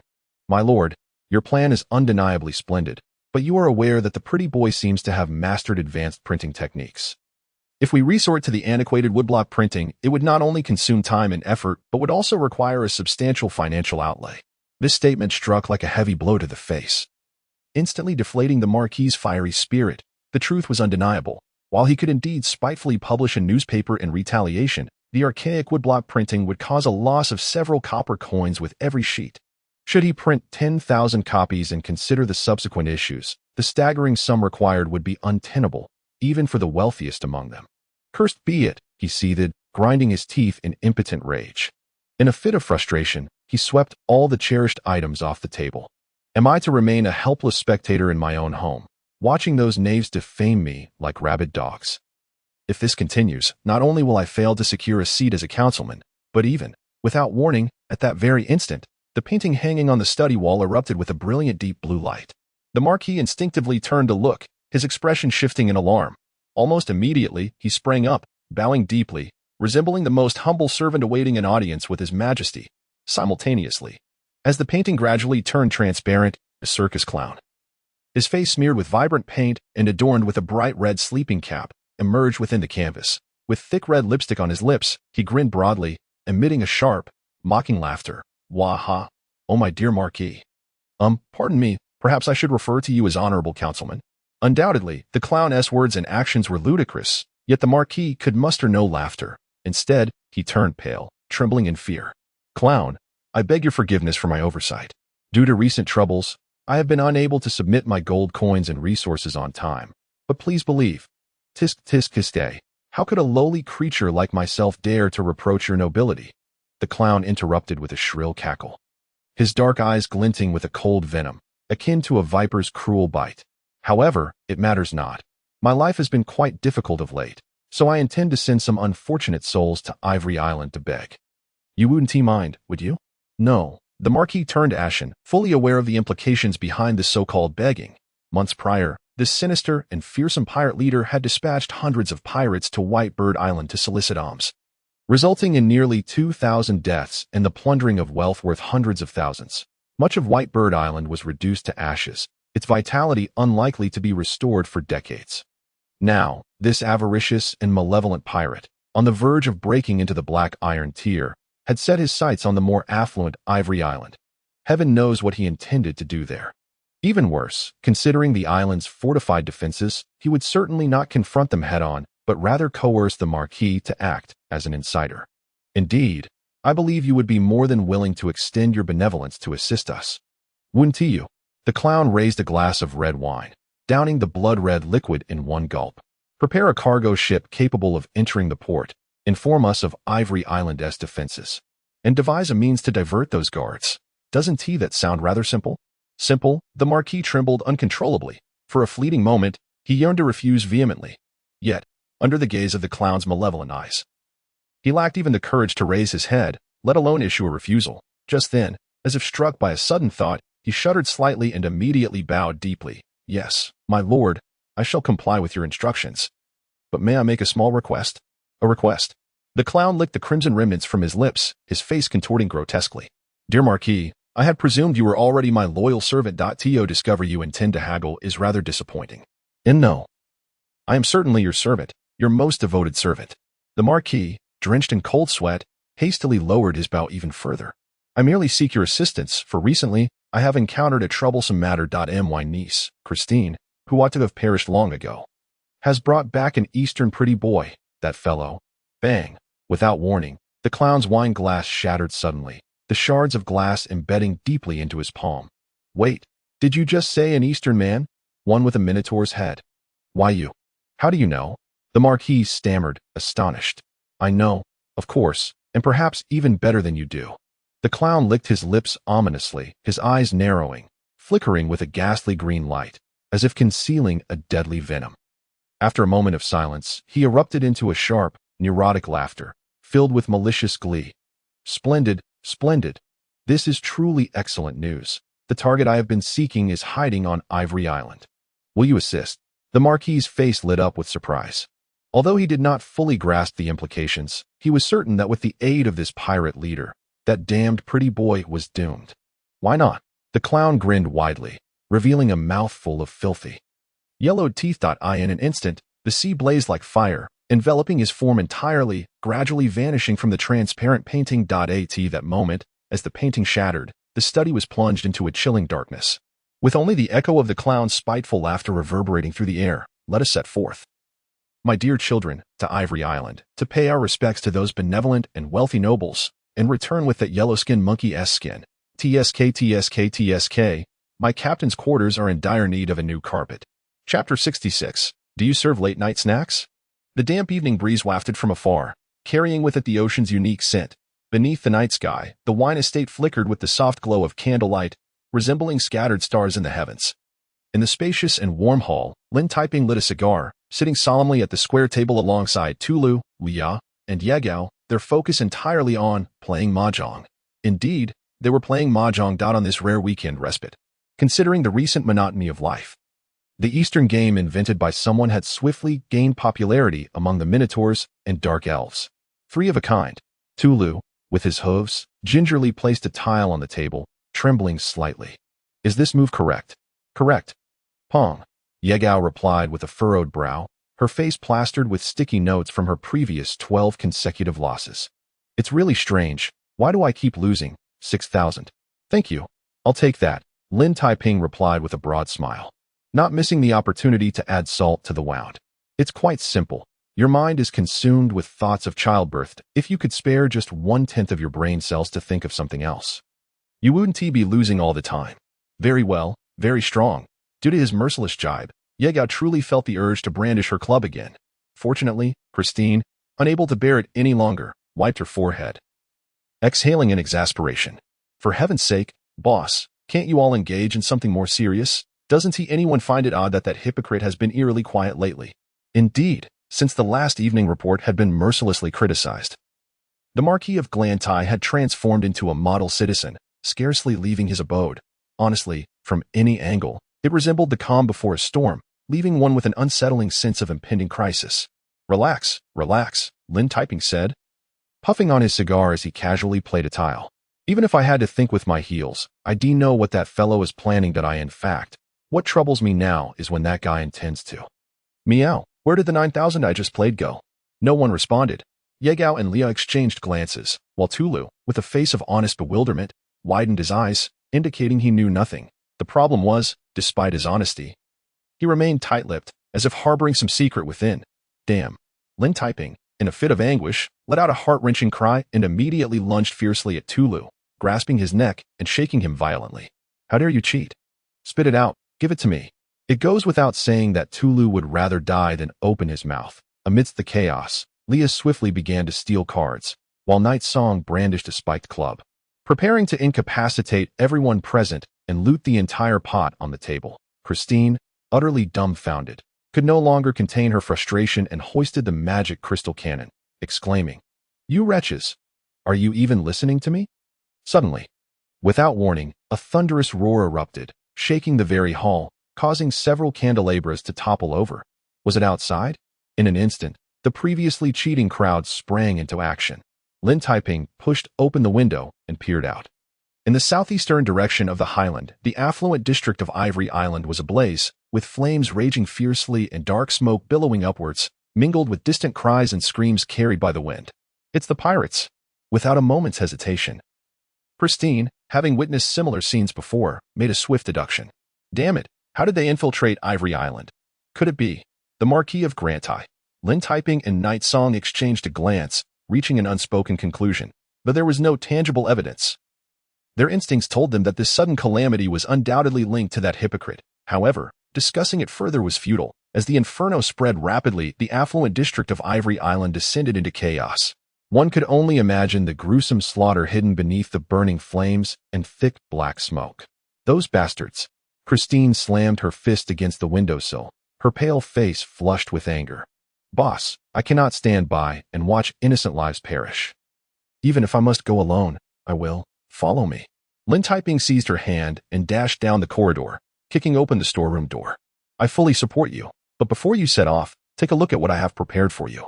As the door swung open, the secret supplies stored within the warehouse were suddenly illuminated by the flickering flames.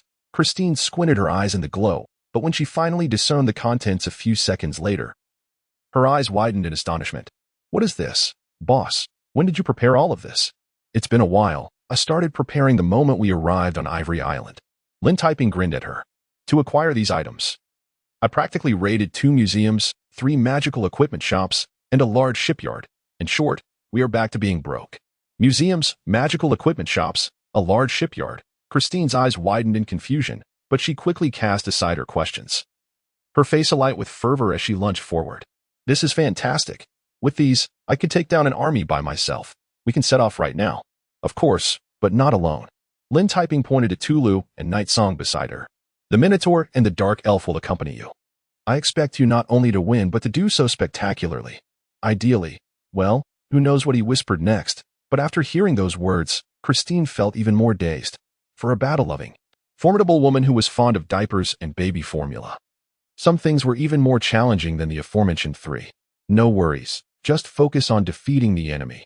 Tulu and Night Song will assist you with the rest, Lin Typing reassured her, turning his gaze back to the fiery, affluent district. Time is of the essence. You should depart swiftly. Indeed.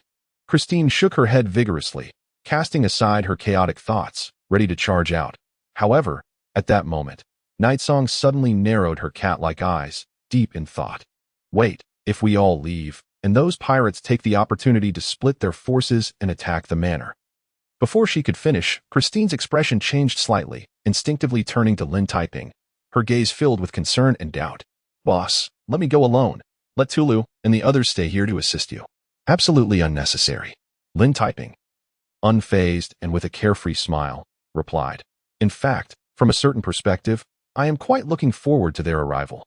Now, hurry up. You all need to depart." How could this be? Christine firmly rejected the idea. But her protests were in vain. Lin Taiping had clearly made his decision. Relax, relax. If you truly worry about me, then resolve the battle over there as quickly as possible. That would ease my burden. But, Christine hesitated, wanting to say more, but Tulu had already rallied the Minotaurs, dragging her outside. What could she do? Watching the flames grow ever brighter in the affluent district, Christine gritted her teeth, temporarily setting aside her anxiety and unease. Yet, just as she was about to burst through the door, she turned back, clenching her fist earnestly. "Boss, if trouble arises, please do not hold on too stubbornly. At most, we can abandon the manor. Don't worry, you must trust in Lin's cunning and deviousness." Night Song, following closely beside her, smiled sweetly, licking her cherry lips. However, despite the seemingly light-hearted words, the dark elf leader cast a meaningful glance back before disappearing. "My dear, don't disappoint me. I am still waiting for you to bear my children. Can I interpret this as concern?" Lin Taiping chuckled, waving his hand lazily, leaning against the windowsill as he watched the others rush out of the manor like a whirlwind, swiftly vanishing into the night. With a peculiar smile, he stretched languidly, then turned around at a leisurely pace. Suddenly feeling quite hungry, did I ask there anyone who can prepare me a... No one responded. The once lively manor was now eerily silent, and it was evident, even to the most naive, that all the servants, including the chef, had fled without a trace, revealing their unwavering loyalty. "Seriously, do you all have so little faith in me?" Lin Taiping shook his head in exasperation, lamenting humanity's unreliability. "Well then, since no one intends to prepare me a midnight snack, I suppose I shall." In the next moment, with a flash of silver light, his figure vanished into thin air. When he reappeared, he was already standing on the altar engulfed in flames. The hall remained as empty as ever, with the statues of the gods gazing down upon the world, unchanged in the least, and that emotionless voice echoed hollowly once more, "Mortal, kneel before the gods and offer your sacrifices with a sincere heart, and you shall receive their blessings." Here we go again. Could they not vary their opening lines? Perhaps something like, "Welcome, feel free to leave at your leisure," or "Buy one, get one free, with shipping included?" Lin Taiping inwardly scoffed at the monotony, then gently rotated his spatial ring. With a cascade of sounds, nearly 1,000 magic crystals accumulated over the past few months poured forth like a waterfall. Amidst the roaring flames, he stood in the vast, empty hall, blinking seriously before raising his hand to ask, I think I need something new. Also, do you offer any late-night snacks?" Chapter 67. This woman is not human. Chris Street on Ivory Island is the residence of the affluent class, where every serene deep night, young couples embrace sweetly along the oak-shaded long streets, gathering by the beautiful white fountain, listening to the melodious strains of the violin, and whispering declarations of love to one another. However, all of this was shattered on this ordinary night. Hundreds of brutal, bloodthirsty pirates, like a pack of wolves, howled as they stormed into Chris Street, setting fire to houses and trees, wildly wielding curved blades, rampaging into every household, killing the male heads of families who attempted to resist, assaulting beautiful wives and daughters, and stealing every valuable possession in sight. What once was a tranquil paradise, Chris Street, had now descended into a bloody hell, with crowds of people screaming and fleeing, rivers of blood flowing, and a young nobleman lying in a pool of blood, his eyes wide open in death. Not 10 meters away, the beautiful maiden he cherished most was being pinned to the ground by a group of pirates, struggling in panic yet futilely resisting. This is amazing, absolutely amazing. In front of a CAF at the street corner, a hulking giant, bare-chested, roared like a beast, "Come on, lads, kill those fools, grab their money, and make their women moan beneath us." What could be more exhilarating than this? Accompanied by his howls, the surrounding pirates responded with sinister laughter, engaging in even more unrestrained acts of arson and pillage. The giant, satisfied, surveyed his surroundings, licking his blood-soaked lips with his tongue. Without warning, he suddenly spread his enormous hands, resembling a fan, and fiercely grasped towards the dark corner. "Come out." As a large wooden plank splintered, 2 charming little girls, around 5 or 6 years old, trembled in fear, finally exposed to the flickering flames. Their pale faces were smeared with dirt, and their eyes brimmed with panic and unease as they bit their lips, sobbing. "Look, what adorable children," the giant sneered, brandishing a massive axe, from which blood dripped incessantly. "Be good, do not fear. Just a single blow, a gentle one, and you can join your parents in hell." With wide, terrified eyes, the two little girls were utterly powerless, knowing only to cling to each other tightly. Wailing loudly, "Mama, Mama, where are you, Mama? Cry out, unleash your cries." The giant raised his dark axe high, stepping forward with fury burning in his fierce eyes. "Useless, no one can save you, not even those feeble soldiers if they come." Boom! Without warning, at the very moment the dark axe was about to fall, a sudden change occurred. A massive iron anchor, weighing hundreds of pounds, whistled through the air for hundreds of meters before crashing down into the midst of the pirates. The terrifying impact instantly reduced several pirates at the forefront to mere pulp, sending those nearby flying. "Who dares?" The giant whirled around, lifting his dark axe high, rage igniting in his fierce gaze. "Damn it. You dare to harm my men. I will make you wish for a death that will not come. No, no." Before he could finish his threatening words, the gruesome pirate captain suddenly began to stutter. Indeed, in that moment, all the pirates were rendered speechless, staring in horror at the terrifying figure emerging from the shadows, their faces frozen in fear, almost forgetting to breathe. Boom, boom, boom. With heavy footsteps that shook the ground violently, Christine appeared, radiating a crimson glow that illuminated the entire dark street. The howling cold wind danced around her long red hair, flowing freely like a blazing inferno. Yet, this was not what truly terrified the pirates. What left them aghast was the fearsome weapon slung over Christine's shoulder, a terrifying cannon. Blood-red and measuring an astonishing 6 meters in length, weighing at least 1,500 pounds, the gaping black mouth of the cannon resembled a fearsome cave inhabited by a red dragon, emanating waves of scalding heat that sent chills down one's spine. By the gods! What is that? The pirates recoiled in terror, while the giant's eyes widened in horror, his mouth suddenly dry. Damn it! That is a magic crystal cannon designed for large warships. How could someone? Indeed, this blood-red terror was a magic crystal cannon exclusive to battleships. Setting aside its immense weight, its terrifying force upon firing was enough to crush solid rock. For this reason, only the most formidable warships dared to equip such a devastating weapon. Yet now, this cannon, typically found on large vessels, was effortlessly hoisted onto the shoulder of a strikingly beautiful red-haired woman, as if she were merely carrying a picnic basket. We have seen the specter. Truly, we have seen the specter. By the gods, how could this be happening? At that moment, as they beheld Christine advancing with thunderous footsteps, the pirates went utterly mad, completely losing their wits. They suddenly felt as if they were not facing a mere human, but a brutal fire dragon disguised as one. "What I am is of no concern to you," Christine declared, advancing menacingly. Under the oppressive weight of the magic crystal cannon, the ground trembled violently, leaving deep footprints. "But now, you scum must all perish, body and soul." "No." The pirates groaned in despair, devoid of any courage to resist, only able to retreat in terror. Only a fool would confront such a monster. It would be akin to courting death. "Fools. You wretched fools," the giant hissed through gritted teeth, overwhelming fear driving him to madness. He suddenly swung his dark axe, shrieking in a frenzy. "Damn you, I don't care what you are, come here." Boom! The gaping black mouth of the cannon abruptly spewed forth a searing red light. A magic-infused fireball erupting with a deafening roar, akin to a meteor crashing from the heavens, smashing down into the dense crowd of pirates. Just once, a black mushroom cloud erupted into the sky.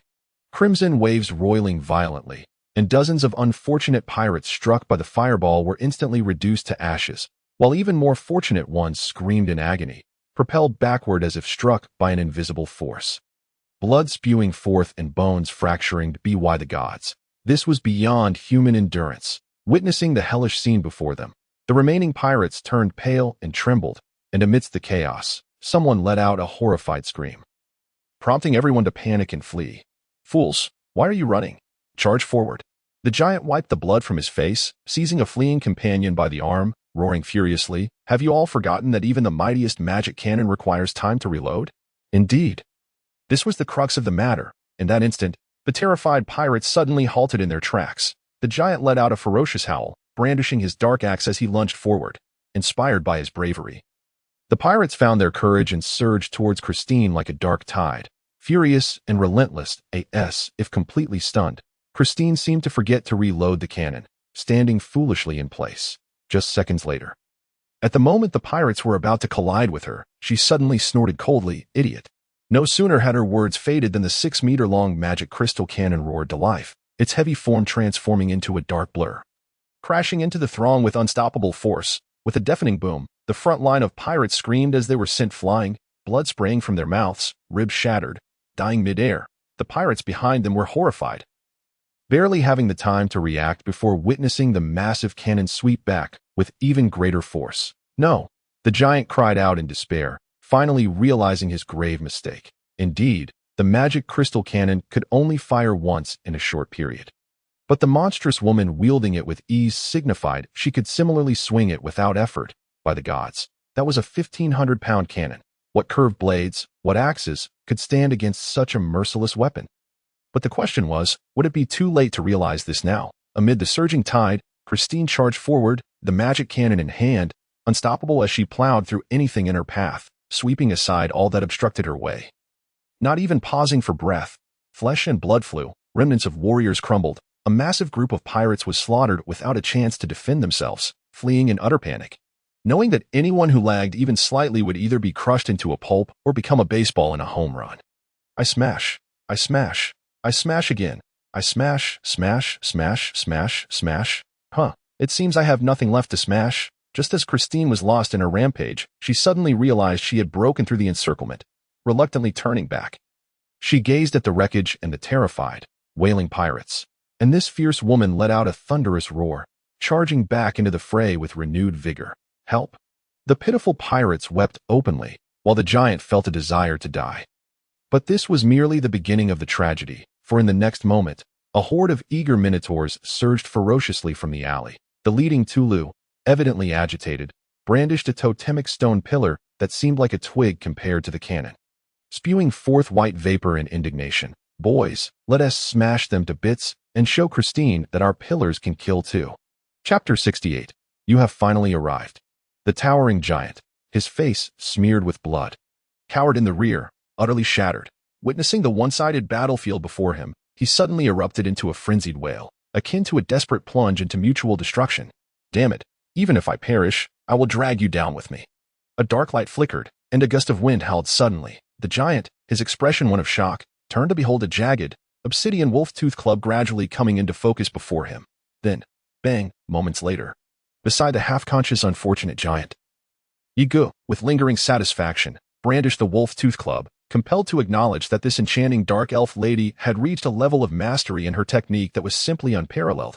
Behind her, a dozen dark elves emerged, brandishing the prepared projection crystals, directing them towards the battlefield in a flurry of clicks and flashes, capturing the silver-white light that recorded the pirates' utter rout, while deliberately showcasing Christine's righteousness and valor. "Not bad at all. The clarity is remarkable," Yigu remarked, casting an eye over the recorded images in the projection crystal. Yet, before the dark elves could bask in their self-satisfaction, she solemnly imparted, "However, we must strive for improvement. As Lin said, we ought to take Master Chun as our model and truly elevate our filming into an art form." "Chief, we shall certainly strive." The dark elves nodded eagerly, their faces alight with aspiration.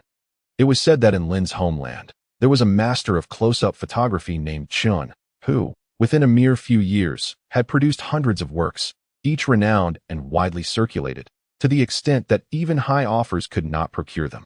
"Indeed, that is our ultimate goal." Yi Ji's eyes sparkled with admiration, and she deftly rose on her toes, delivering a gentle kick that struck the giant, who had just regained consciousness. "Hey, did I call you to rise? Damn it." The giant's temple throbbed painfully from the blow, and in his weakened state, he collapsed once more, only able to vent his frustration with a roar. "Bastards, don't think you've won. I am merely bait. Lord Shiryan is leading the others." In that instant, the color drained from the faces of all present, as they instinctively turned toward the distant heights where the winery stood. Damn. Almost instinctively, Christine and Yigu exchanged glances, then simultaneously turned and fled. Futile. Utterly futile, the giant sneered wickedly, his sharp teeth stained with blood. "Lord Shiryan is an 8th-level mage adept in fire magic. Perhaps by now, that damned Eastern monkey and his skeleton have been reduced to ash. No. There should be nothing left.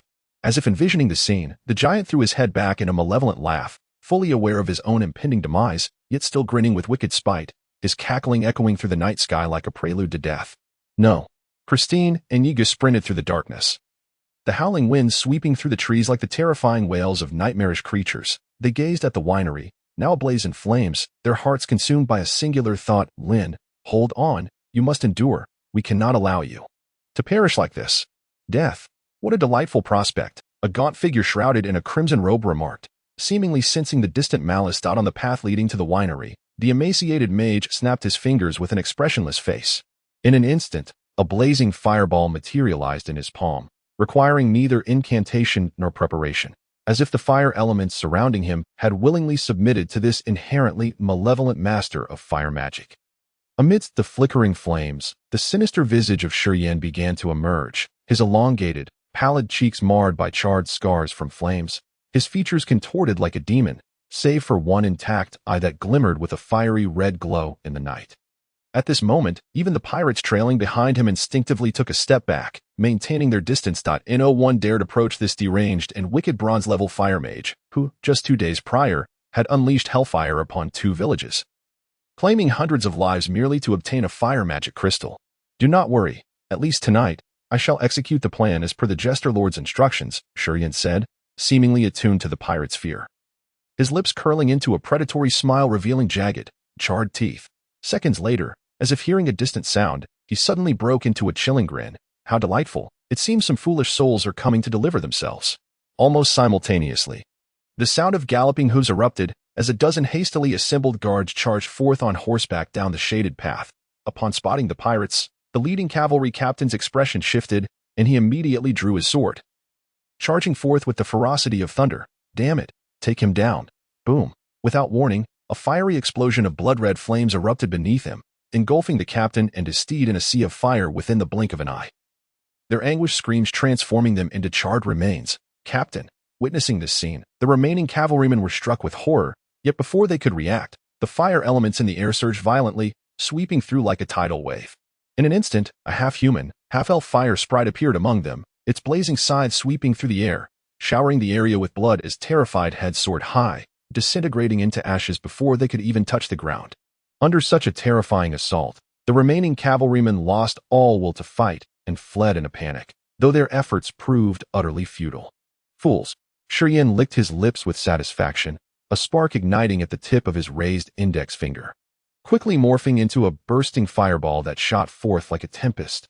Boom, boom, boom. Amidst the cacophony of explosions, the fireball struck down a dozen cavalrymen, who transformed into human torches, their screams mingling with the chilling winds, filling the air with a grotesque aroma of burning flesh that only elicited nausea. The sheer magnitude of terror was such that even the pirates, members of the same faction, trembled uncontrollably, finally grasping why this malevolent mage garnered the Jester Lord's favor. To some extent, the dread he instilled was second only to that of the great Jester Lord himself. And amidst this eerie silence, Shurian, with a cold smile, strode through the still-burning torches of cavalrymen, advancing towards the winery, now faintly visible in the distance. Follow me. I can hardly wait to personally incinerate that Eastern monkey. Indeed, before them, the winery, cloaked in flames, became strikingly apparent against the night, resembling a defenseless maiden poised to confront a horde of brutish men. What a splendid scene it was. The pirates exchanged gleeful glances, their wicked grins tightening around their curved blades, as they envisioned the Eastern monkey's anguished cries amidst the inferno. Fire? No, no, that is far too crude, Shurian hissed, narrowing his single eye, a glint of perverse delight illuminating his gaze. In truth, I prefer to use a small flame, slowly roasting every inch of that pretty boy's skin until his whimpers. A sudden, loud sneeze interrupted Shurian's sinister laughter. At that moment, as Shurian's expression shifted to one of mild surprise and the pirates stood bewildered, a voice filled with emotion floated through the night, brimming with happiness. Thank heavens. You finally arrived. I was about to catch a cold. Ain't you? Chapter 69. Guess who I am beneath the shroud of darkness. Within the silvery confines of the winery, the dim yellow moonlight cascaded like gentle rain, illuminating the expansive hall and presenting an unbelievable and bizarre scene. A silent hall where a skeletal creature leaned against a stone pillar, contentedly puffing on a cigar. the grayish-white smoke wafted through its jawbone, trailing down its spine, swirling within its ribcage before dissipating into nothingness. Indeed, this was akin to a lesson in human anatomy. Thus, upon witnessing such a peculiar sight, the pirates who had burst in with murderous intent were rendered utterly dumbfounded. Even the wicked fire mage Shurian found himself at a loss for words. They were no strangers to undead creatures and had prepared themselves for a confrontation with the necromancer, yet a skeleton leisurely smoking a cigar. By the gods, who could explain why a skeleton would indulge in such a vice? That is because smoking is harmful to health, the skeletal figure replied with utmost sincerity, as if reading their minds. So, every time I smoke a cigar, I turn into a skeleton first, thus avoiding the risk of nicotine poisoning. Nicotine? What is that? The pirates were left bewildered, but at that moment, Shurian seemed to have had a revelation, his one eye glowing with crimson fire as he fixed his gaze upon the figure. Wait, you are that, from the east, correct, Lin Typing said with a grin, his entire jawbone quivering, rendering him even more ghastly. In an instant, a great throng of pirates collectively gasped in shock, retreating a few steps amidst the ensuing chaos and clamor. The necromancer, Cyan, could not help but mutter curses under his breath, lamenting the treachery of Jelontai, who had provided utterly erroneous intelligence. The oriental figure before them was not a mere necromancer. He was, in fact, a malevolent undead creature. Yet, quibbling over such details had become moot. After the initial astonishment, Cyan swiftly regained his composure, a sinister smile curling upon his lips. How intriguing, truly intriguing that I must confess. I have never had the pleasure of incinerating a high-ranking undead being. The sensation must be exquisite. Shall we give it a try? Lin Taiping clapped his hands in agreement, casually discarding his cigar and cracking his knuckles. Now, let us all get to work. Even as a skeleton, one cannot simply sit idle in the dead of night, braving the cold wind. Boom. Before his words could fully escape his lips, the hard ground suddenly fractured, and searing magma erupted forth, engulfing his white skeletal frame. Almost simultaneously, Cyan raised his fire-infused staff and struck it down with force upon the earth, unleashing a torrent of fiery waves. Fools! What are you waiting for? As if awakening from a dream, dozens of pirates exchanged glances, before suddenly launching themselves forward with ferocity, their blood-red curved blades slicing through the air like a tempest. Excellent. I do enjoy your despicable nature, Lin Taiping observed calmly, lifting his hands and rhythmically clapping several times. The crisp sound of applause resonated through the air, and an inky darkness erupted, revealing dozens of eerie skeletal soldiers crawling forth from the hardened earth, their eye sockets aglow with a ghostly green light, brandishing their battered swords and daggers. In an instant, with a thunderous roar, the pirates collided with the skeletal warriors. Several curved blades fell heavily, severing fragile skulls. Yet a greater number of skeletons surged forward, led by one wielding a rusted spear, its eyes aflame with green light as it hurled the weapon towards Cyan at the rear of the throng. However, before the spear could be launched, a plume of flames had already surged forth, rapidly consuming the spear-wielding skeleton and expanding into a roaring wall of fire, enveloping the surrounding skeletal ranks. Amidst the flickering, menacing flames, Cyan approached with an eerie calm, each step causing the hardened ground to tremble and crack, spilling forth searing crimson magma. You foolish wretches! Has no one informed you that fire magic is the most effective means of combating undead beings? The scales of victory had decisively tipped. The pirates, their eyes ablaze with fury, howled in unrestrained abandon, launching a fierce assault. They swung their blood-red blades, surging over the still-burning skeletal horde, like a tidal wave crashing upon Lin Taiping, the foremost of them. A burly man roared with rage as he leapt high, his curved blade poised to strike. Die, you wretched creature that crawled from hell. What? At that very moment, amidst the inferno, Lin Taiping clapped his hands once more. With a thunderous rumble, the solid ground convulsed violently, and deep brown earth erupted like a geyser. In the tumultuous landslide, a colossal creature, akin to a mountain made of bone, slowly emerged from below, the fossil of a mammoth purchased from a museum. Its towering frame exceeding 20 meters, its skeletal structure radiating an eerie green glow, and its tusks resembling two enormous spears, its trunk, as thick as a stone pillar, swung through the air, casting a terrifying shadow that could instill dread in the bravest of hearts. By the gods, how could such a monstrous entity exist? The pirates, who had just charged forward, were suddenly paralyzed with fear, their screams echoing as the leading pirate, perhaps in a moment of madness, charged recklessly toward the beast. A decision that proved utterly foolish. With a resounding thud, the blood-red blade struck the mammoth's front leg, leaving only the faintest of marks. Enraged, the skeletal mammoth raised its right front leg and, with a ferocious roar, came crashing down.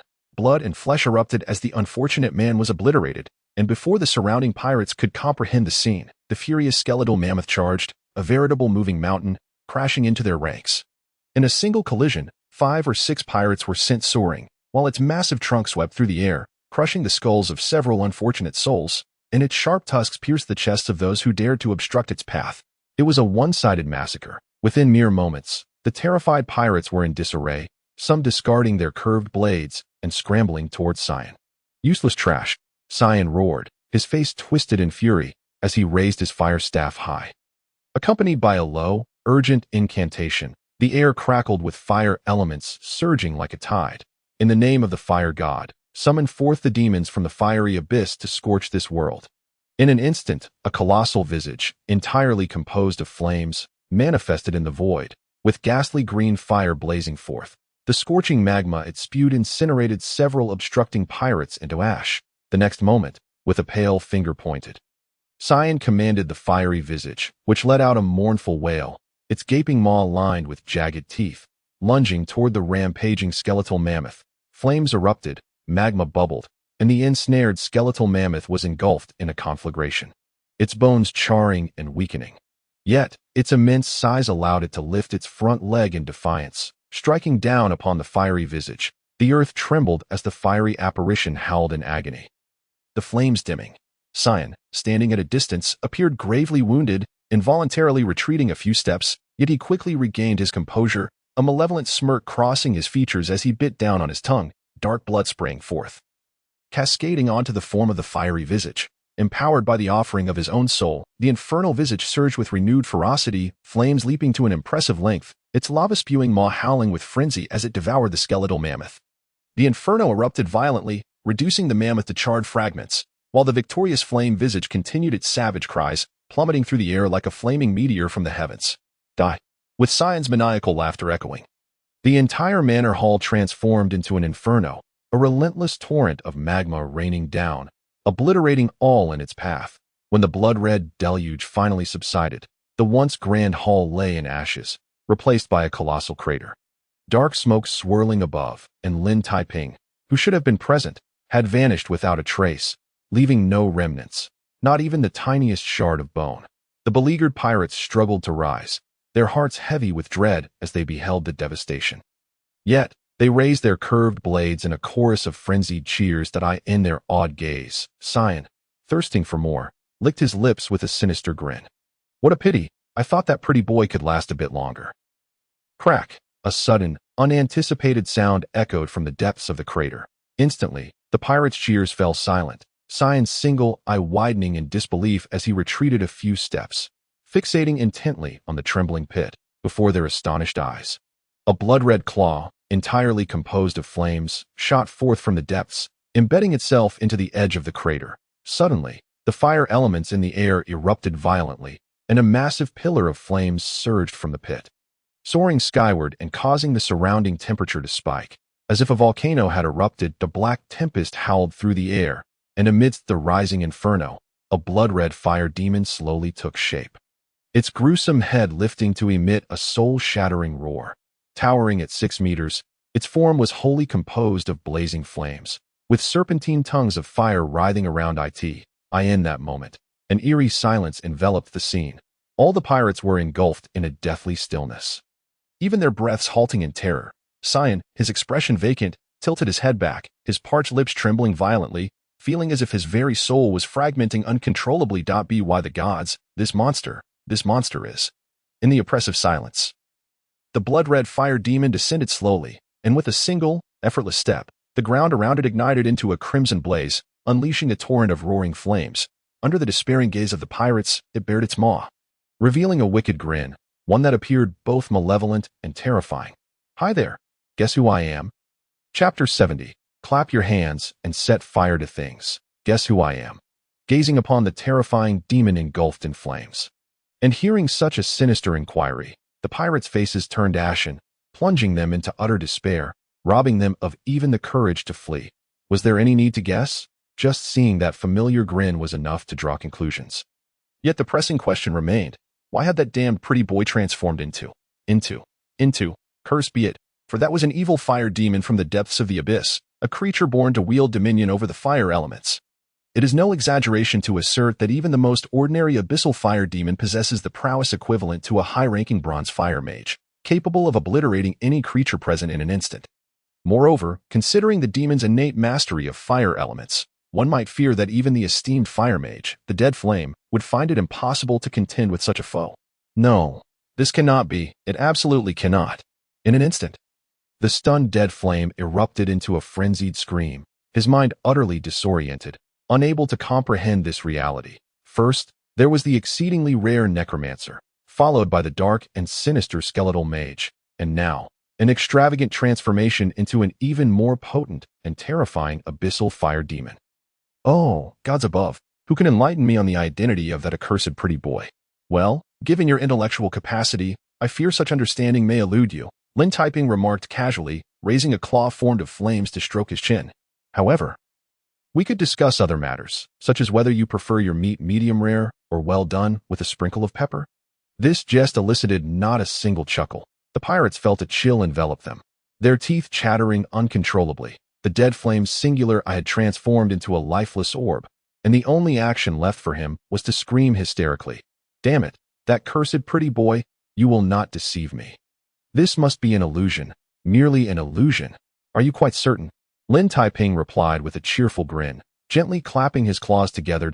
As the applause echoed, a fireball the size of a human head suddenly coalesced into existence, exuding a scorching elemental aura, floating gracefully upon his left shoulder. In that moment, the pirates collectively succumbed to despair, for even the most foolish of magical novices could sense the overwhelming surge of fire elements. An illusion could not achieve such a feat. I refuse to believe it. I refuse. The Dead Flame continued to reject the truth, howling in madness, a mere fireball spell. Even the most rudimentary fire scroll can accomplish that. How can this? Clap, clap, clap. The crisp sound of applause rang out once more.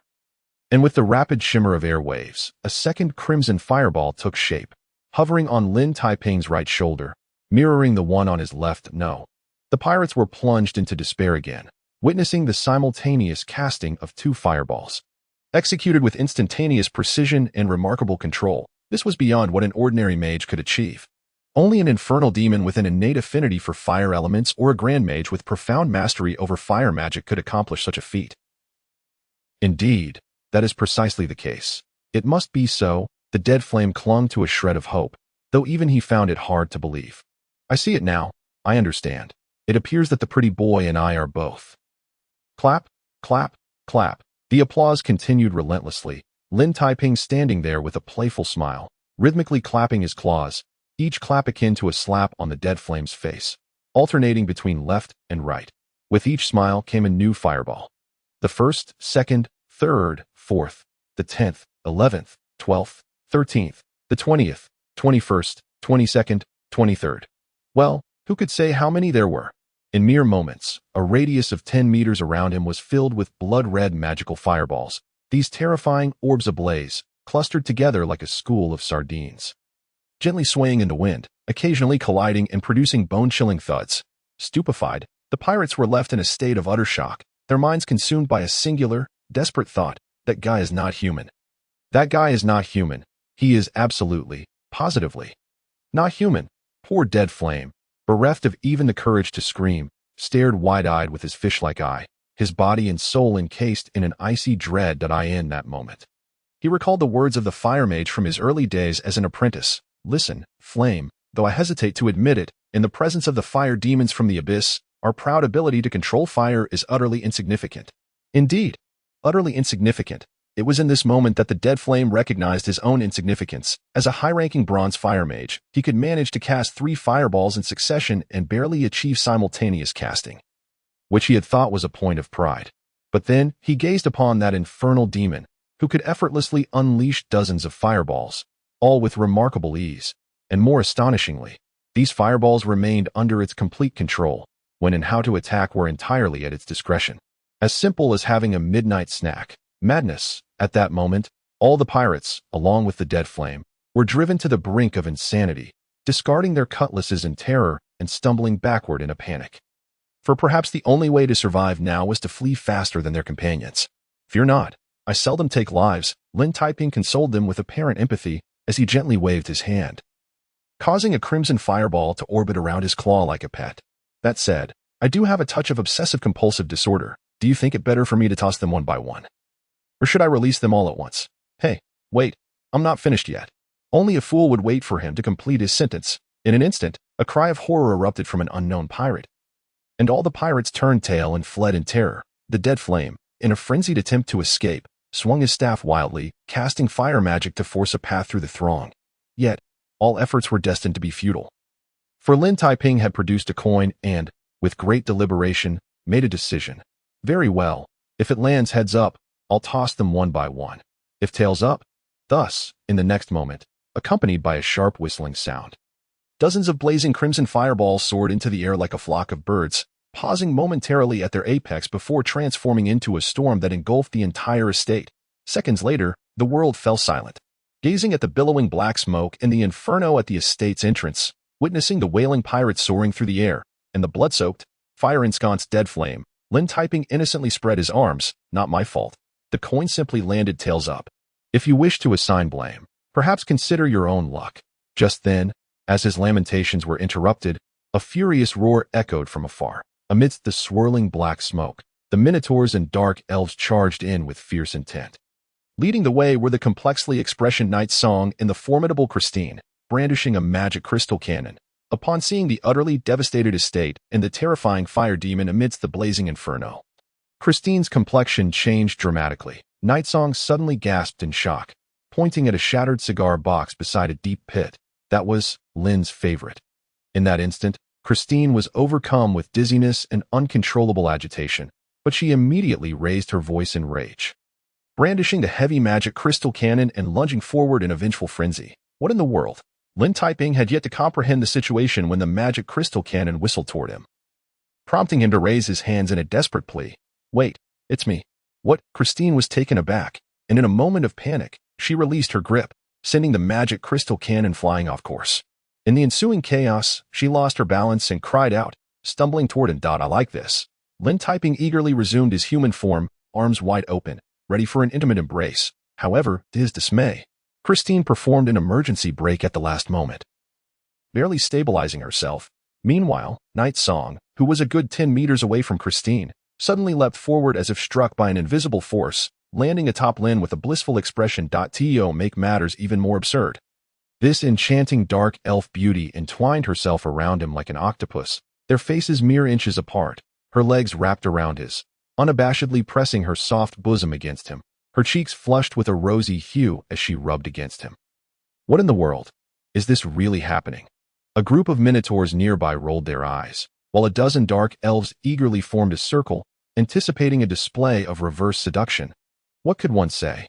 Gazing at the fragrant beauty in his arms, Lin Taiping, finding resistance futile, could only continue to voice his thoughts. "So, sister, if you wish to have a child, you could simply say so. There's no need to employ such insulting methods against my intelligence. Right? Oh, you noticed that. Of course, for heaven's sake, could you at least read that book before doing something like this next time?" "What book?" "On the self-cultivation of actors." Chapter 71. Let's try a different position again. After a night filled with bloodshed and slaughter, marked by Night Song's maternal frustrations, the curtain finally fell.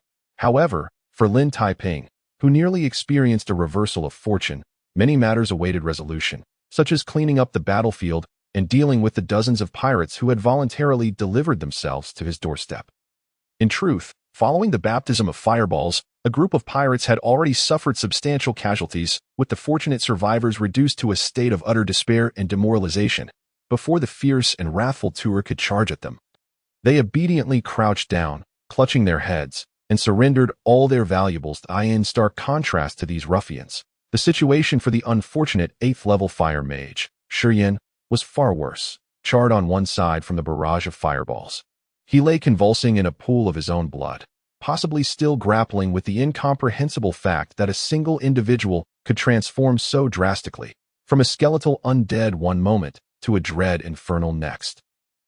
"I too am quite curious," Night Song remarked, her eyes wide with intrigue as she leaned closer to Lin Taiping, sniffing around him. It's rather peculiar. You are undeniably human, yet you can morph into other races. Perhaps we should remove our garments and conduct a thorough examination. Please, your focus seems to be on undressing, Lin Taiping retorted, casually perusing the projection crystal balls brought back by the dark elves. After several minutes of viewing the battlefield images featuring Christine as the central figure, he furrowed his brow in mild frustration. They are well captured, but they seem to lack something essential if these were to be published in the evening news. I fear they would fail to captivate the reader's attention. Is that so? Night Song exclaimed, her eyes widening in surprise, as a dozen dark elves gathered curiously around, after scrutinizing the images from various angles for quite some time. They could discern no apparent flaws. Let me ponder this, Lin Taiping said, once again calling forth the images, examining them one by one. After a few moments of silence, he suddenly exclaimed in epiphany, "Wait, I realize now, we are missing a striking image." Striking. The dark elves exchanged glances, adopting a posture of eager receptivity, almost ready to take notes. Indeed, striking, Lin Taiping asserted, pulling the somewhat dazed Christine closer. He explained earnestly, in fact, we should capture a scene depicting raging black cannons. The battlefield rose drenched in blood, long red hair billowing in the wind, and resolute, brave eyes, all framed by a pirate soaring through the air in a scream of despair. The logic resonated with the dark elves, who nodded in agreement. Merely imagining such a tableau stirred their bloodlust, and they believed that if it were featured as the cover image in the next evening edition, it would undoubtedly grab the reader's attention. However, the next moment, Night Song raised her hand in confusion and inquired, "But the battle has already concluded. How do we capture additional footage? Furthermore, even if we could, where would we find a pirate to serve as a backdrop?" Excellent point. At her words, the previously groaning pirates instantly feigned unconsciousness, internally chanting 100 times, "I am air, I am air." Unfortunately, the recently dazed Shurien, still struggling to awaken in his charred state, groaned in pain, clutching his head. Clearly bewildered. "Damn it! Where am I? What are you all staring at me for with such strange expressions?" What can one say? A group of pirates gazed at him with sympathy, and a few could not restrain their tears. "Sir, we warned you. You really ought to have. Be careful." No sooner had the words left their mouths than a gust of wind howled past, just as the confused Shurien turned his head. He saw the black cannon hurtling toward him, and with a muffled thud, he was once again sent screaming into the air, like a kite severed from its string. Crack. Almost simultaneously, Lin Taiping deftly activated the projection crystal, capturing the moment perfectly, giving a satisfied thumbs up. "Excellent. This one will make the front page, but we'll also need a shot for the character interview. So please change your pose and do it again." Again. Christine was utterly exasperated, seizing the still-falling magical crystal cannon and sweeping it across without a backward glance. Thus, the recently risen Shurien was once more blasted, spewing blood and bones in agony. "Damn it! You madman, I swear on my soul, you will pay dearly for this, especially if the Clown Lord finds out." Bang! Night Song stomped heavily on his chest, cutting off his words. "Silence, if you are to be the backdrop.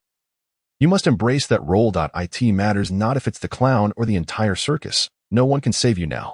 With his fragile ribcage thoroughly crushed, Shurien screamed in twisted agony, a mouthful of congealed blood erupting forth like a fine drizzle of rain. However, at that very moment, a tremendous roar erupted, and Turu, standing on the balcony, suddenly shrieked, "Damn it! You all come here quickly, and look at the port." "What?" Christine and Night Song exchanged glances before rushing to the balcony almost in unison. Through the telescope, they could clearly see chaos unfolding at the port. Several merchant ships docked there were in shambles, ablaze and battered by an unknown force, while terrified sailors and merchants fled in panic, and soldiers rushed in droves to respond. "Wait, look at the surface of the sea." At that moment, Christine's expression shifted slightly as she redirected her telescope toward the outer harbor. About several nautical miles from Ivory Island, amidst the deep blue waters shrouded in black mist, something colossal seemed to be concealed, slowly revealing itself amidst the shrill sound of horns. It was. In an instant, amidst the raging sea winds, a pitch-black warship erupted from the mist like a ferocious beast, revealing its menacing true form. The obsidian hull stretched 60 meters long, resembling a gigantic whale charging forth, with a blood-red skull flag fluttering in the wind, as if the crimson clouds above were draped over it. Adorned with a bow equipped with sharp ramming horns, suspended from the prow was a grotesque and hideous figure of a devil, exuding an unsettling aura of malevolence. Almost simultaneously, as the terrifying pirate ship drew nearer, the port of Ivory Island launched a fierce counterattack. Dozens of deployed magical cannons roared to life, unleashing a torrential storm of magical cannonballs that sent massive waves towering dozens of meters high crashing into the sea. In the face of such relentless bombardment, the black pirate ship dared not approach recklessly, instead circling the periphery of the port's range, struggling to maintain its balance.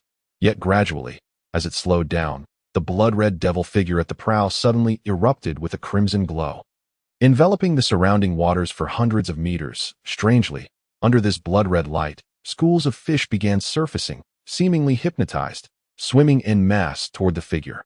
The closer they got, the more they were ensnared by the light, their flesh and blood gradually diminishing until they were reduced to nothing but skeletal remains.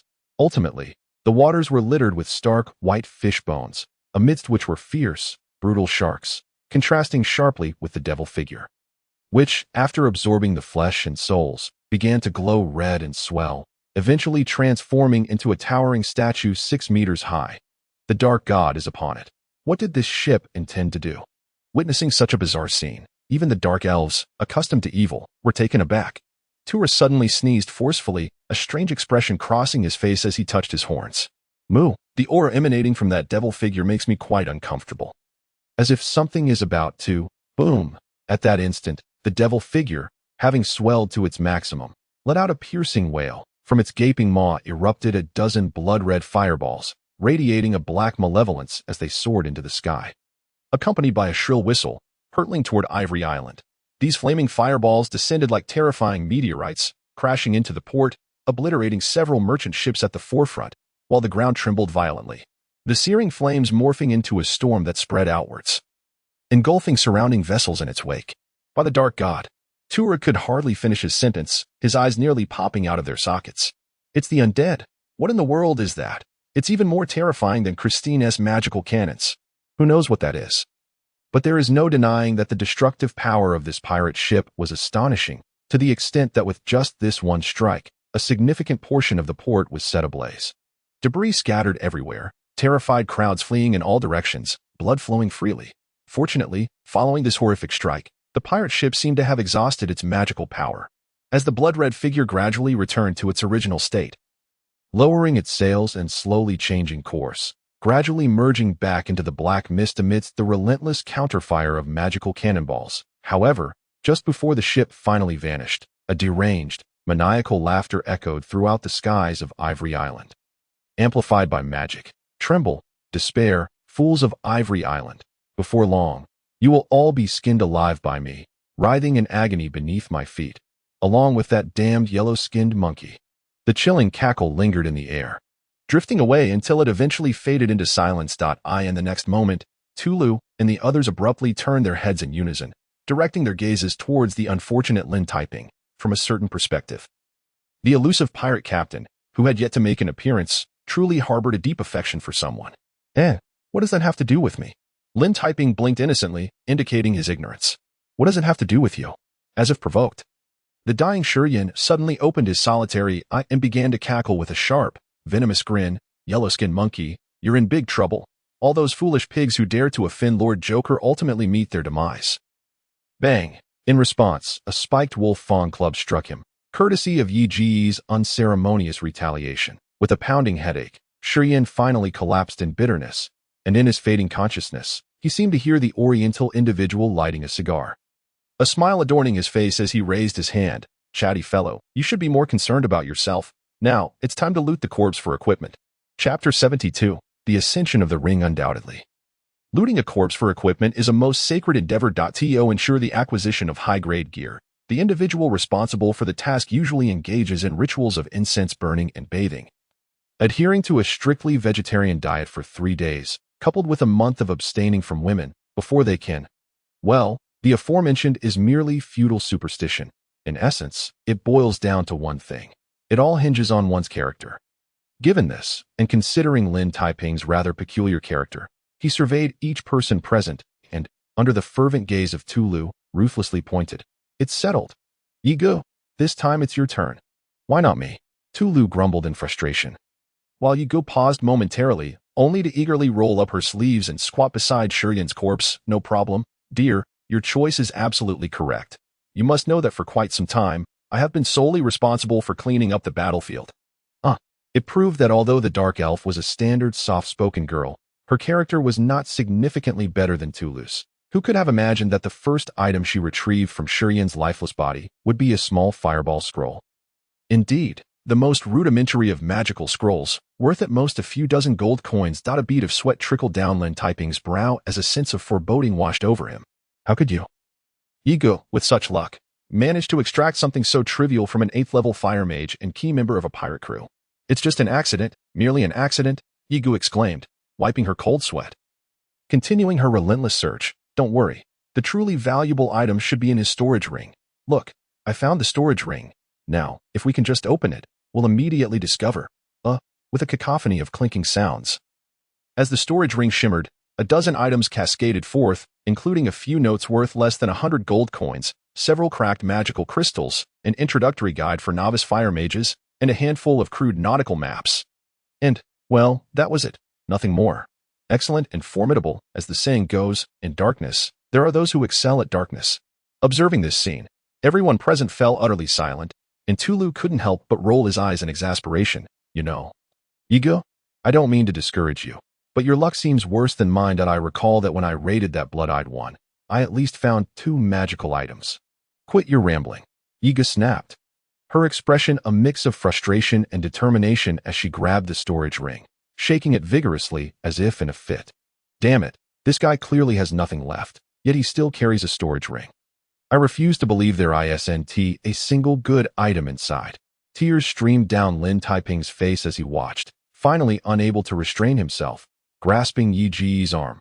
All right, enough, sister, perhaps you should rest over there. I now understand why your dark elf tribe is so impoverished. It's because they always make you do the cleaning. Before he could finish, the violently shaken storage ring suddenly trembled, emitting a soft clang as half of a silver horn tumbled out, crashing to the ground and radiating a faint blue light. See, I told you I have good luck, Yigu exclaimed with delight, rushing forward to pick up the half-horn, triumphantly declaring, still dare to say my luck is bad? Open your eyes and behold. Just look at the craftsmanship of this half-horn and the magical glow it emits. It must be magical equipment. This was a classic case of stubborn denial. Lin Taiping regarded her with immense skepticism, yet still accepted the half-silver horn. Examining it thoughtfully, this half-horn appeared to be forged from an unknown metal, intricately engraved with black magical runes, bearing faint traces left by the tides. Additionally, atop the horn's metallic exterior, there were inscribed ancient characters that were indecipherable, emanating a weak blue glow. All right, if one were to evaluate based solely on the blue glow, this half-horn indeed exhibited a slight magical energy fluctuation. However, the issue was that no one present could ascertain its purpose, let alone recognize the inscriptions. This is magical equipment. It must be magical equipment. Yigu insisted, her resolve unyielding, gritting her teeth as she declared, I swear on the honor of the dark elf race. This is undoubtedly magical equipment, and quite powerful magical equipment at that. Any of you have objections? What could they say, witnessing her fierce expression, one that could unleash a wolf-fawn club at any moment? Everyone present could only nod vigorously, asserting that this half-horn was indeed magical equipment, and of a grand caliber at that. Perhaps if one merely waved it about, they could conquer the entire world instantly. Indeed. It must be so, Yigu finally nodded in satisfaction, though she continued, the only regret is that we need to find the other half to truly ascertain its purpose. It would have to be so. Lin Taiping sighed helplessly. Regardless, this half-horn undeniably evoked a peculiar sensation within him. However, a feeling is just a feeling. Perhaps only by locating the other half, which remained undiscovered, could the secrets of the horn be ultimately unveiled. I, too, am eager to see. Then you will understand just how extraordinary my luck is, Yigu chimed, swaying her pointed ears as she kicked the thoroughly looted corpse of Shurian, adding, furthermore, we must not waste this fellow's body. We can exchange it for a bounty. Surely the nobles of Ivory Island will offer a handsome price. Of course, that is precisely what I was thinking, Lin Taiping agreed cheerfully, glancing around at the pirate corpses. However, before that, we must ensure to find all the valuable items. This honorable task shall be entrusted to you. They had been waiting for this very statement. And everyone present immediately dispersed with excitement, commencing the search through the pirate corpses, amidst Tulu's exclamations, clear the way, All these corpses belong to me. I shall prove with my hooves that I am the luckiest one here. Thus, a throng of minotaurs and dark elves scattered. Even Christine wandered off to the distance. Lin Taiping watched them depart with a smile, suddenly withdrawing his cheerful demeanor. Lowering his head in contemplation as he scrutinized Shurian's gradually cooling body, yes. Although Shurian's corpse had been charred black, a closer inspection revealed that on his left chest, a small fire magic array was inscribed. More importantly, the core of this array slightly protruded, as if something were concealed beneath the flesh. So, Lin Taiping's lips curled into a slight smirk as he drew a dagger, plunging it deep into the core of the magic array, swiftly slicing through the surrounding flesh. All right, this was clearly not a pleasant experience, yet he persevered through his nausea, continuing the dissection. Moments later, as the flesh on Shurian's left chest was fully severed, a gleaming rune stone, hidden beneath the ribcage, abruptly emerged without warning. Clearly, this rune stone bore a striking resemblance to the one on the blood-eyed individual. Moreover, the smooth surface of this stone was similarly adorned with a myriad of peculiar runes. The energy fluctuations emanating from the runes were even stronger than those from the blood-eyed stone.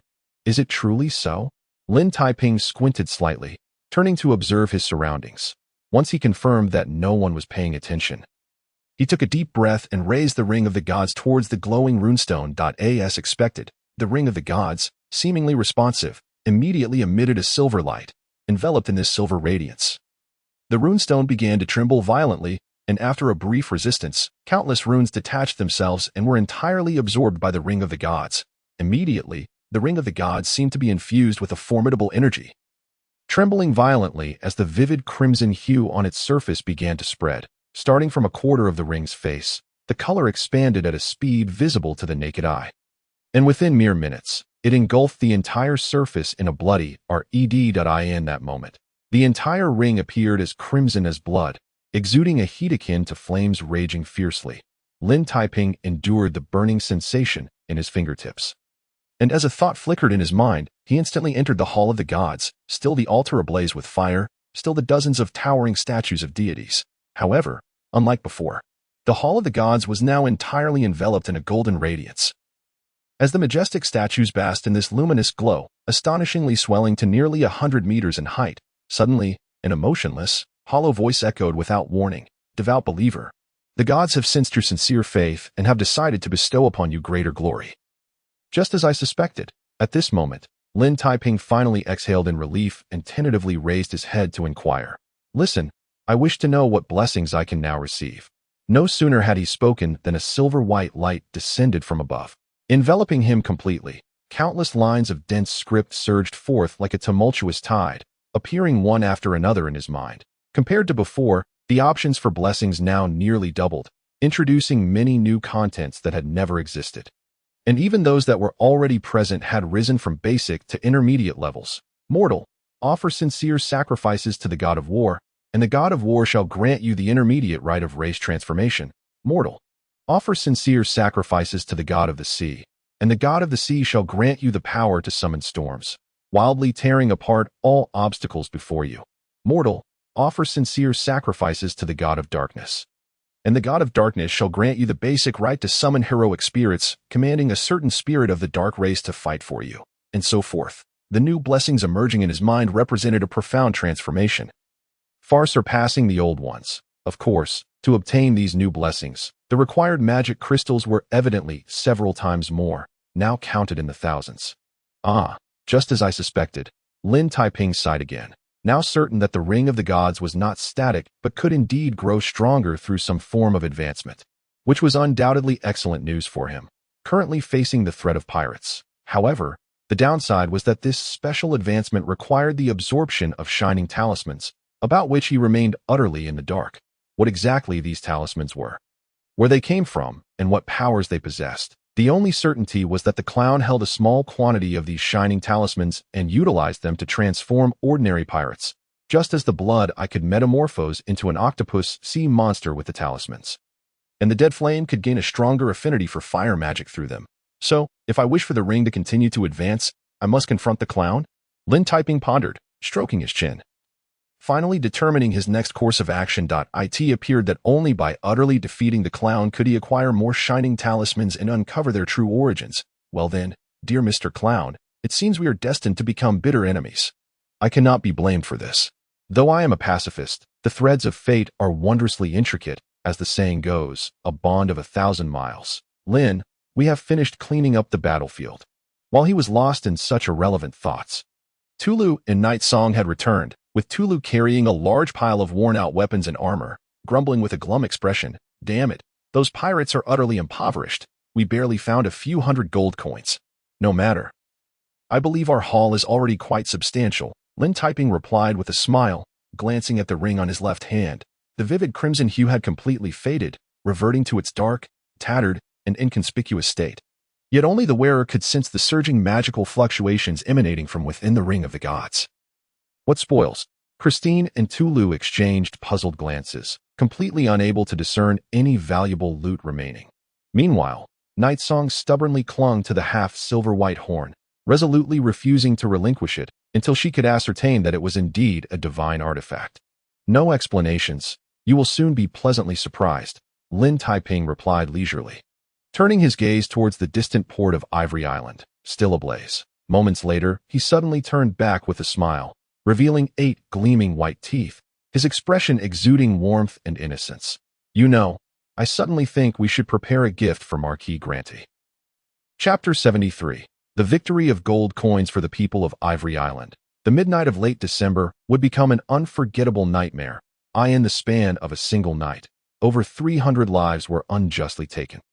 2 city blocks reduced to ashes in a sea of flames, and the wealth plundered by the pirates, along with the direct economic losses incurred amidst the chaos, left the entire Ivory Island severely weakened.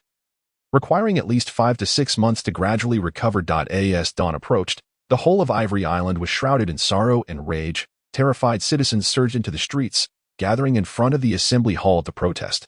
The 12-member council found themselves in disarray, forced to face the wrath of the populace while scrambling to devise various strategies to address the aftermath of the catastrophe. Worse still, the pirate captain. The clown, unsatisfied with his heinous deeds, continued to lead his pirate fleet in the surrounding waters, unleashing a bloody and brutal rampage. Any ill-fated merchant convoy or transport vessel that fell within their sights would be ruthlessly pillaged and set ablaze, with even the crew torn to shreds in the process. Damn it, what are those gluttonous council members doing?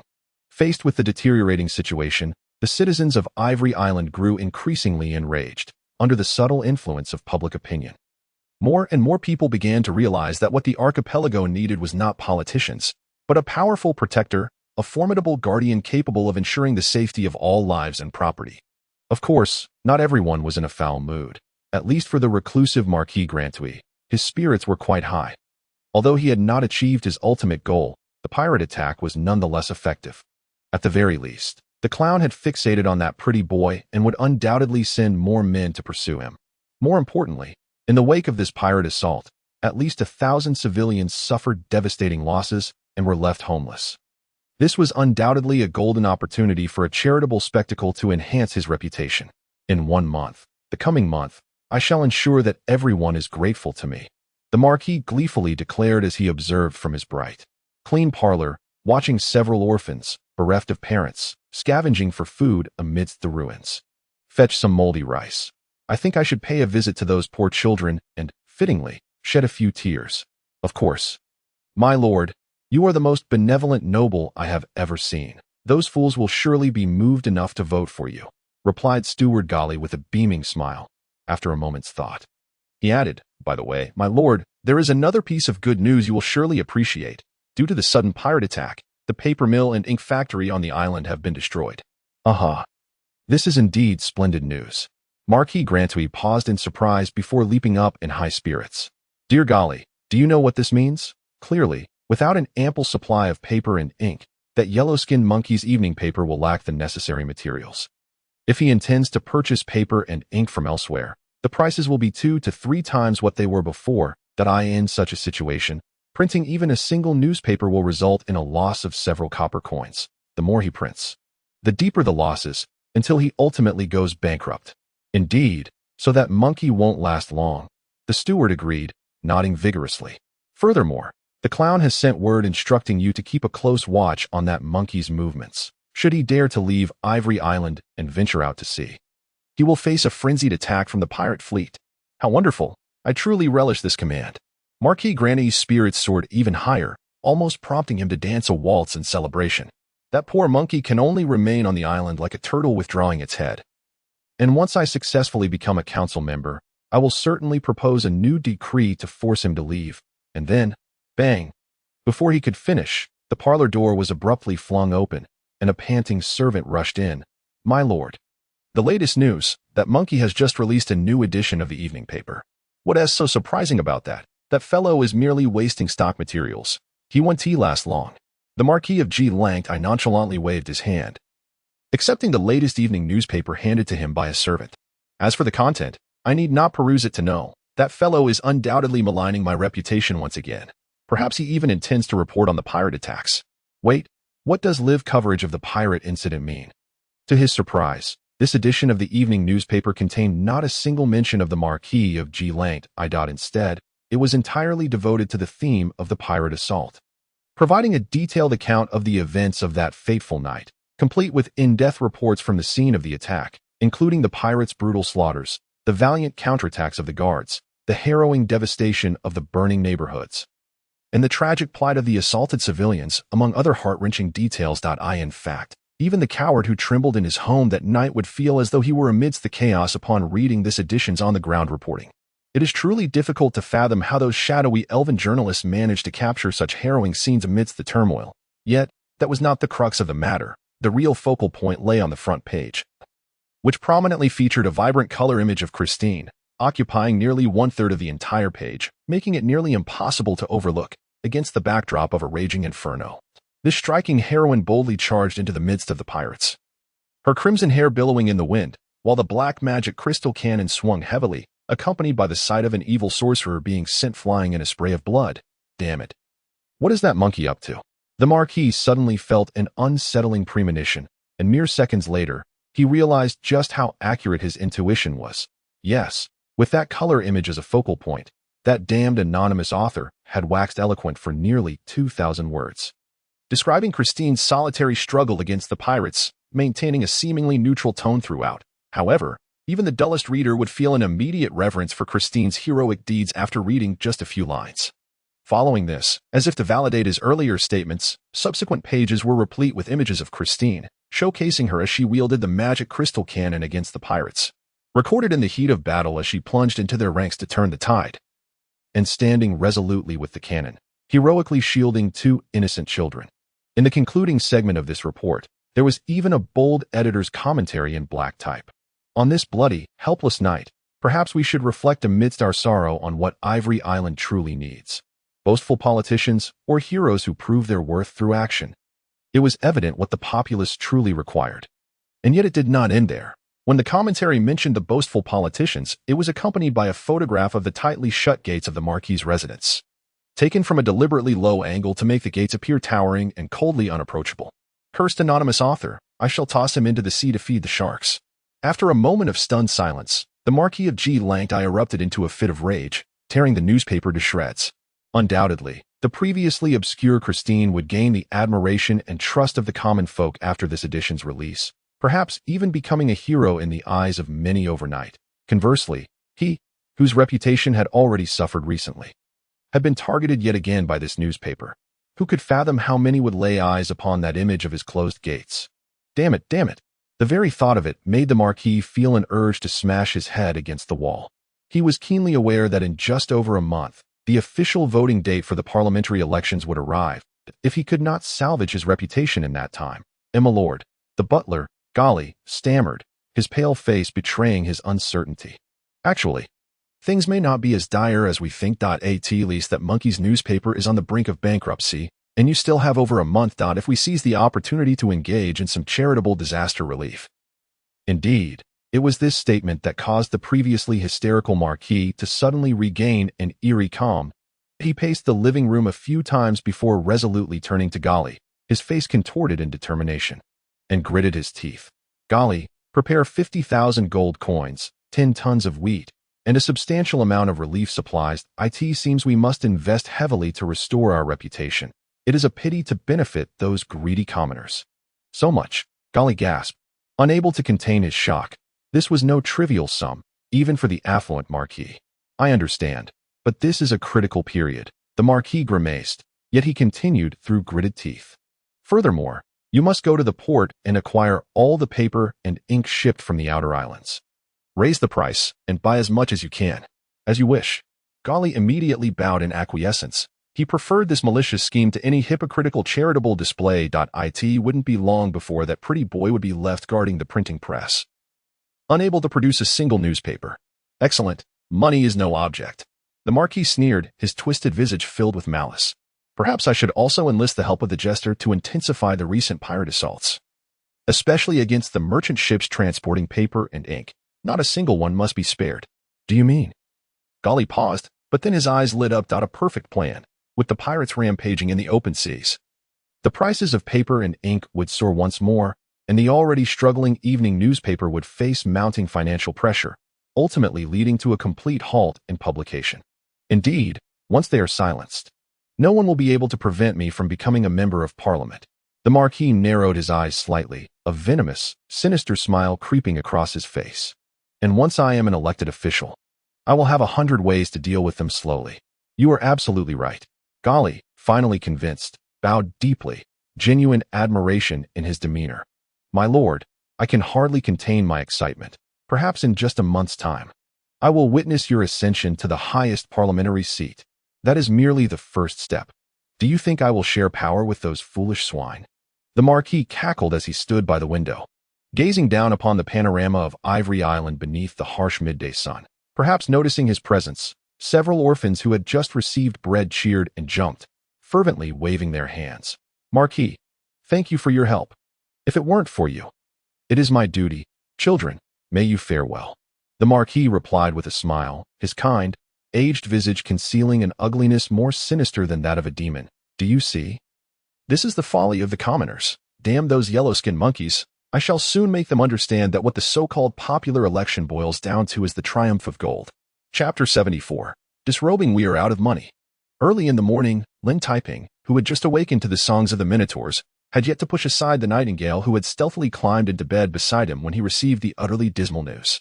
Yes, boss, we are out of money, Christine lamented, clutching a pile of accounts, her face clouded with dismay. Recently, the prices of paper and ink have been rising. The damned pirates are once again attacking merchant ships. And on top of that, Tulu and the others are consuming more and more, not to mention the expenses for milk and diapers for my 10 or so younger sisters. Stop. Lin Taiping raised his hand in exasperation, cutting off Christine's grievances. I am aware of all this, but if memory serves, we should still have several thousand gold coins in surplus. At least that should sustain us for a time. Right? Well, that is indeed the case, Christine replied, a bit awkwardly clearing her throat. The problem is, when we passed by the orphanage yesterday, we saw that it had collapsed in a fire, and those poor children were shivering in the cold wind. So you said, did I really do that? Lin Taiping began to feel an even greater headache, unable to resist glancing at the nightingale beside him. Indeed, you did, the nightingale replied sympathetically, blinking her eyes. Because Christine looked quite upset at the time. And dear, you were planning to seduce her into bed, so it was understandable that you acted impulsively. Well, due to her remark, the atmosphere in the bedroom suddenly grew quite bizarre. Christine's face flushed with embarrassment. Unsure of where to place her hands, lacking even the courage to glance at anyone at that moment, the nightingale was still protesting vehemently. However, I must express my strong objection. Dear Lin, why have you never thought of seducing me into bed? A naive girl like me would be easily swayed. I wouldn't even need several thousand gold coins. Just a lollipop would suffice. Lollipops are quite expensive, you know. Lin Taiping coughed lightly, diverting the topic. So, does this mean if we do not earn money in the short term, we won't even be able to print the evening newspaper? This question is superfluous. Christine and Yegao exchanged glances, then widened their eyes in unison, as if awaiting him to perform some sort of alchemical magic, conjuring a heap of gold coins straight from his pocket. What could he possibly say, under the piercing gaze of two enchanting pairs of eyes? Lin Taiping finally raised his hands in a gesture of surrender, his expression innocent. Understood. In that case, we must expedite the plan. Prepare the carriage. We shall depart immediately to pay a visit to Mr. Jinduo. Mr. Jinduo? Christine, still in a daze, only exclaimed in bewilderment once they were seated in the carriage. Wait, did you say Mr. Jinduo? Is he not the renowned jeweler? Correct, that's him without a doubt, Lin Taiping remarked, gazing out the carriage window at the commercial street. Passing several luxury jewelry stores that seem to belong to Mr. Jinduo. It is said that he is an old friend of your father, and he is only left with money to spare. I believe he would not mind assisting us, the impoverished. Christine opened her mouth in disbelief, ultimately letting out a sigh. Boss, you might not fully grasp Mr. Jinduo's nature. Indeed, he is my father's old acquaintance, and wealthy to the point of envy. But to be frank, extracting even a single copper coin from his pockets is akin to climbing the heavens. Is that so? Lin Taiping asked with a smile, turning to her. Are you suggesting he is stingy? Not stingy, but miserly. The very epitome of miserliness, Christine muttered under her breath, at a loss for how to describe her father's friend. Let me put it this way, no matter who approaches him for a loan, his first response is always, I am quite impoverished, extremely impoverished, exceedingly impoverished. Half an hour later, in the opulent parlor of Mr. Jinduo's residence, the corpulent man, resembling a small hill, wore a furrowed brow, shaking his head in dismay. Dear Christine, I truly wish to assist you, but I am dreadfully impoverished, exceedingly impoverished, exceedingly impoverished, my foot. Lin Taiping and Christine exchanged incredulous glances, unable to suppress their eye rolls. Just look at this spacious parlor, larger than the entire garden of a middle-class noble. Glance at the oriental porcelain teacups on the coffee table, each worth enough to purchase a small shop, and then there is the diamond ring adorning his left hand, with stones nearly the size of pigeon eggs, glimmering so brilliantly they could blind a person. If this is what he calls poverty, then what about us, who only have a handful of coins left? We might as well audition for a role as refugees from the Congo. Yet, the issue lies in Mr. Jinduo's thick skin, as he continued to bemoan his plight, unfazed by the disdainful gazes around him. Alas, business has been rather poor of late, and my expenditures are substantial, although by all rights I should assist you. Christine, having anticipated this outcome, Christine felt little disappointment and silently stood up. However, at that moment, Lin Taiping suddenly interjected, a broad smile on his face. Mr. Jinduo, I believe there has been a misunderstanding. We are not here to solicit funds, but rather to discuss a collaboration. Collaboration? Mr. Jinduo looked momentarily taken aback, unable to fathom how this nearly bankrupt Oriental could have any grounds to speak of partnership. Indeed, collaboration. Lin Taiping instinctively lifted his teacup, only to realize he had not been served. In truth, I have a plan. Perhaps we could. Excellent. Before he could finish, Mr. Jinduo nodded vigorously, his face beaming with smiles. It is commendable for young people to have plans. But I am presently very busy. Perhaps you could return another time, or speak with my steward. Philip, do not just stand there, see them out. Thus, without affording Lin Taiping the opportunity to speak, the wealthy man laughed heartily while laboriously rising. Slowly departing with the assistance of several maids, immediately, a few servants approached, politely yet coldly escorting them out, clearly regarding Lin Taiping as one of those charlatans who prey on the unsuspecting. Do I really appear so much like a fraud? Lin Taiping mused, stroking his chin. Mr.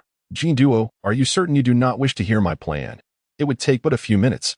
I would love to hear it, but I am truly quite busy. As he reached the doorway of the parlor, Mr. Jinduo turned slowly, his jowls quivering. There will be opportunities, surely, when I am less occupied. We can sit down and discuss it, slowly, oh so slowly. Well, while he spoke of taking his time, his exit was remarkably swift. Vanishing down the corridor in an instant, a gentle breeze wafted through. Faint murmurs could still be heard. A plan? How about a nearly bankrupt youth wishes to discuss plans with me? Does he realize how much I lose for every minute wasted? How infuriating.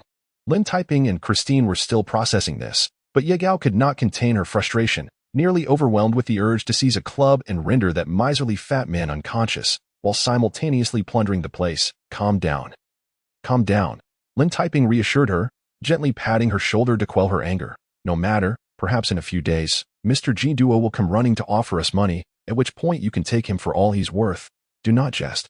Ye Gao rolled her eyes dramatically, and even Christine found it hard to believe, for that miser was so stingy, he would not part with a single coin. Counting on him to willingly hand over money was akin to hoping Marquis Grantvy would choke on his food. That may not be the case, Lin Taiping remarked as they exited the door, glancing at the nearby buildings. But for now, I require your assistance, Yagao. Do you see that inn? Shall we discuss our life aspirations there? The inn? Yagao turned in confusion to regard the establishment by the roadside, only to blush profusely, her thoughts taking a scandalous turn. Oh dear, it's been quite the journey, my beloved. Have you finally come to a realization? Without a moment's hesitation, she completely disregarded Christine, fervently grasping Lin Taiping's hand and darting into the inn at breakneck speed. Moments later, she kicked the door shut with a resounding bang, oblivious to the bewildered innkeeper. What on earth is happening? Christine found herself denied entry, her curiosity ablaze while she could do nothing but fret outside. Scratching at the door in frustration, inside the closed room, she could not discern what was transpiring, only faintly hearing peculiar exchanges from within. Very well. Dear Yagao, please remove your clothing. I meant your outer garments. I am ready, darling. What position do you prefer? Well, I rather fancy you leaning against the bed, your hair cascading down, unbuttoning 2 buttons, and elegantly crossing your legs. No problem. And shall I shout for help in the process? Such peculiar sounds echoed from the room, continuing for what felt like an eternity. Poor Christine pressed her ear against the door, utterly dumbfounded, certain that based on her understanding of Lin Taiping, this was not a matter of childbirth. Yet, if it were not that, then what in the world were they engaged in? Truly, I too am quite curious. Eventually, even the innkeeper, unable to suppress her own intrigue, joined in eavesdropping while collecting the room fees. After an extended silence, the door suddenly creaked open, catching the 2 eavesdroppers off guard as they stumbled inside with startled gasps. Christine, her face aflame, raised her hand in protest. I wasn't intending to intrude. I merely happened to pass by. Indeed. You just happened to pass by, Lin Taiping remarked, adjusting his collar as he exited the room, while behind him, Yagao reclined languidly on the large bed, her cheeks flushed and eyes sparkling with allure. Boss, you wouldn't have actually. Christine felt a pang of jealousy, akin to a child witnessing their most coveted toy snatched away. Not only that, I am nearly exhausted. Lin Taiping sighed dramatically, then, preempting Christine's inexplicable anger, handed her an item. Here, take this. It is crucial for determining whether we dine lavishly or subsist on porridge. Chapter 75. Anniversary Celebration in the Heart of the Ocean as one of the wealthiest magnates of Ivory Island. Mr. Jinduo's favorite pastime was to inspect each of his jewelry stores, relishing the sense of superiority and satisfaction that made him feel akin to a king surveying his bountiful domain. Thus, despite the chill of the winter evening, Mr. Jinduo arrived at the commercial street with a beaming smile, surrounded by a throng of attentive staff, striding confidently into his Feli jewelry store. Boss, here are the detailed accounts for this month, standing beside him. The somewhat anxious manager of the jewelry store presented the ledger, saying, I sincerely apologize, but compared to last month, our sales figures have witnessed a slight decline this month. Damn it, how could it possibly drop so drastically? Just a fleeting glance at the ledger sent Mr. Jinkiduo into a furious uproar. Good grief, our sales this month amount to only 2/3 of last month's. Are you lot merely pocketing the money without putting in the effort? No one dared to respond. The manager and several staff exchanged glances, silently enduring Mr. Jinkiduo's wrath until, after a long pause, the manager, drenched in cold sweat, stammered, Boss, we have done our utmost. But as you are aware, the pirate attacks have led to a market downturn, resulting in fewer customers seeking to purchase jewelry. That is utterly unacceptable. Mr. Jinkiduo's fury intensified, his body quaking with rage as he thought of his most cherished gold coins disappearing without a trace. I will not allow such a situation to persist. You must devise a strategy. By any means necessary, attract those customers to our store. Yes, yes. The unfortunate manager could only nod repeatedly, his brow furrowed in despair, while it was easy to speak of solutions in such a bleak market. How could they entice customers? They couldn't possibly go door to door or ding-dong. At that moment, the welcoming bell rang out, and as a cold breeze swept through, a middle-aged nobleman strode into the jewelry store with an air of confidence. After a moment of astonishment, Mr. Jinkiduo quickly pushed past the manager, his face beaming with a smile as he approached. Esteemed sir, welcome. How may I serve you today? The nobleman surveyed the counter thoughtfully, hesitating for a moment before inquiring. I just heard that you are celebrating your 10th anniversary. With all jewelry at a 20% discount. 10th anniversary? Store celebration? 20% off? Mr. Jinkiduo and the manager exchanged bewildered glances, utterly confounded by the inquiry. The manager immediately shook his head. I am terribly sorry, sir, but I believe you may be mistaken. We have never, with a loud bang. Before he could finish, he was unceremoniously kicked aside. Mr. Jinkiduo squeezed in, his plump face trembling with exaggerated joy. Of course. We are indeed holding a 10th anniversary celebration. Fool, what are you standing there for? Bring forth the jewelry for our esteemed guest to examine. Ah, the manager, feeling dazed as if he had hit a wall, quickly regained his composure and hurriedly presented a large box of jewelry. Yes. Indeed, these are the finest pieces we have in our store. Please take your time to choose. It was undeniable that the jewelry was quite exquisite. The middle-aged nobleman examined it earnestly for quite some time before finally picking up a ring. Not bad. How much is this one? This. The manager instinctively blurted out.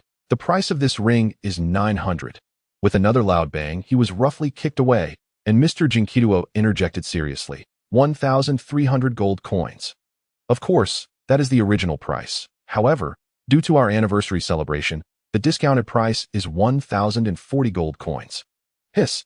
The nobleman couldn't help but suck in a breath, seemingly finding the price a bit steep. Expensive. No, not at all. Mr. Jinkiduo leapt up as if insulted. Sir, you may not be aware, but the diamond embedded in this ring hails from the Dark Night Forest and has been crafted by renowned dwarven artisans. To be honest, if it weren't for the 10th anniversary celebration, I would hesitate to part with it. Well, when it comes to fleecing the unsuspecting, who could surpass Mr. Jinkiduo? After 10 minutes of his eloquent rambling, the nobleman finally capitulated, obediently reaching for his wallet. What defines a shrewd merchant? This is what defines a shrewd merchant. The manager watched in awe, unable to contain his admiration as the customer went to pay. Boss, you are truly ruthless. The original price of this ring is only 900 gold coins, but now it is sold for. Take note. Fleecing the unsuspecting is an art form. Mr. Jinkiduo puffed out his chest with pride. But suddenly, he furrowed his brow. However, on another note, when did we decide to hold a 10th anniversary celebration? Huh, wasn't that your arrangement? The manager's eyes widened in astonishment, given the proficiency displayed by the boss. He had assumed this matter had been prearranged. Speechless, the two exchanged blank stares, utterly at a loss for words, when suddenly, the chime of the doorbell rang out again, followed by the heavy push of the door. Amid the enthusiastic greetings of several staff members, a robust and ruddy-faced nobleman with golden hair strode in, accompanied by a charmingly sweet young dame. Just a glance was enough for Mr. Jinkiduo to spring up, donning an exaggerated smile 100 times more enthusiastic than before, as if he had encountered a flock of plump sheep. Lord Grelliber, your esteemed presence graces my humble establishment. Stop the drivel.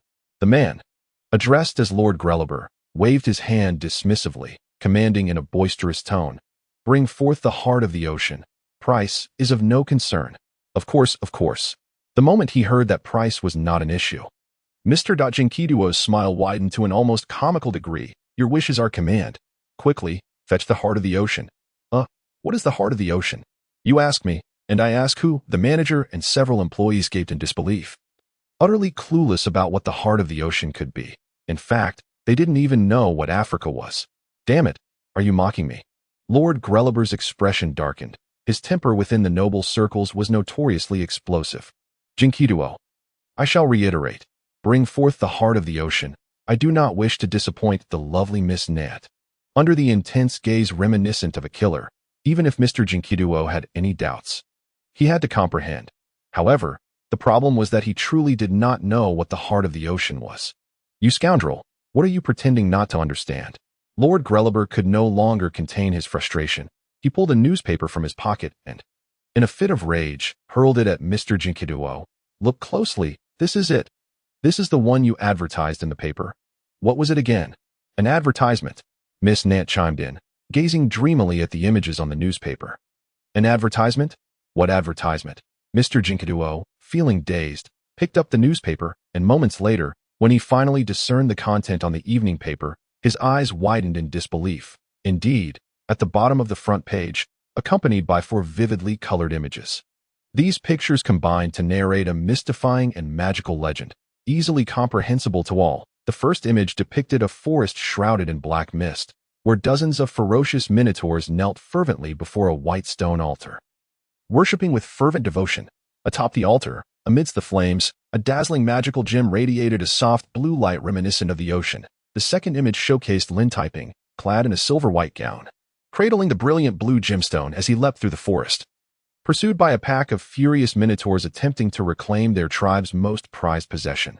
The third image illustrated a silver-white sailing vessel navigating the winds, with Lin Taiping gazing into the distance, clutching the blue gemstone tightly in his left hand, as if reminiscing about a distant lover. The fourth image displayed a lavish red chamber, where a stunning and alluring dark elf reclined closely against Lin Taiping, the resplendent blue gemstone cascading between her ample bosom, emanating an irresistible allure. Finally, as these four images wove together to tell a captivating story, a line of provocative silver text appeared on the left side of the exquisite images. Having endured trials of life and death, traversed through the tribulations of sword and fire, the eternally cherished heart of the ocean, from the distant east, is bestowed solely upon the one you love most. Chapter 76, Advertisement, The Heart of the Ocean. From the distant east, bestowed solely upon the one you love most. In the silent jewelry store, Mr. Jinkituo's eyes widened in disbelief as he gazed at the first advertisement in the history of the Kantans world. Feeling utterly bewildered, even his hands trembling as they clutched the newspaper, "It can't be. Who can tell me what this is?" Well, he certainly knew what it was, based on his years of experience in the jewelry trade.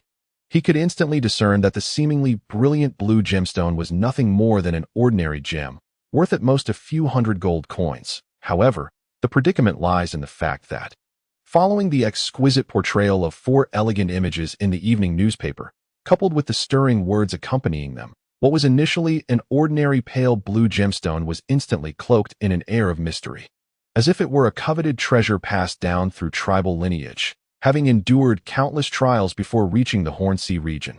More importantly, due to the extensive influence of the evening newspaper.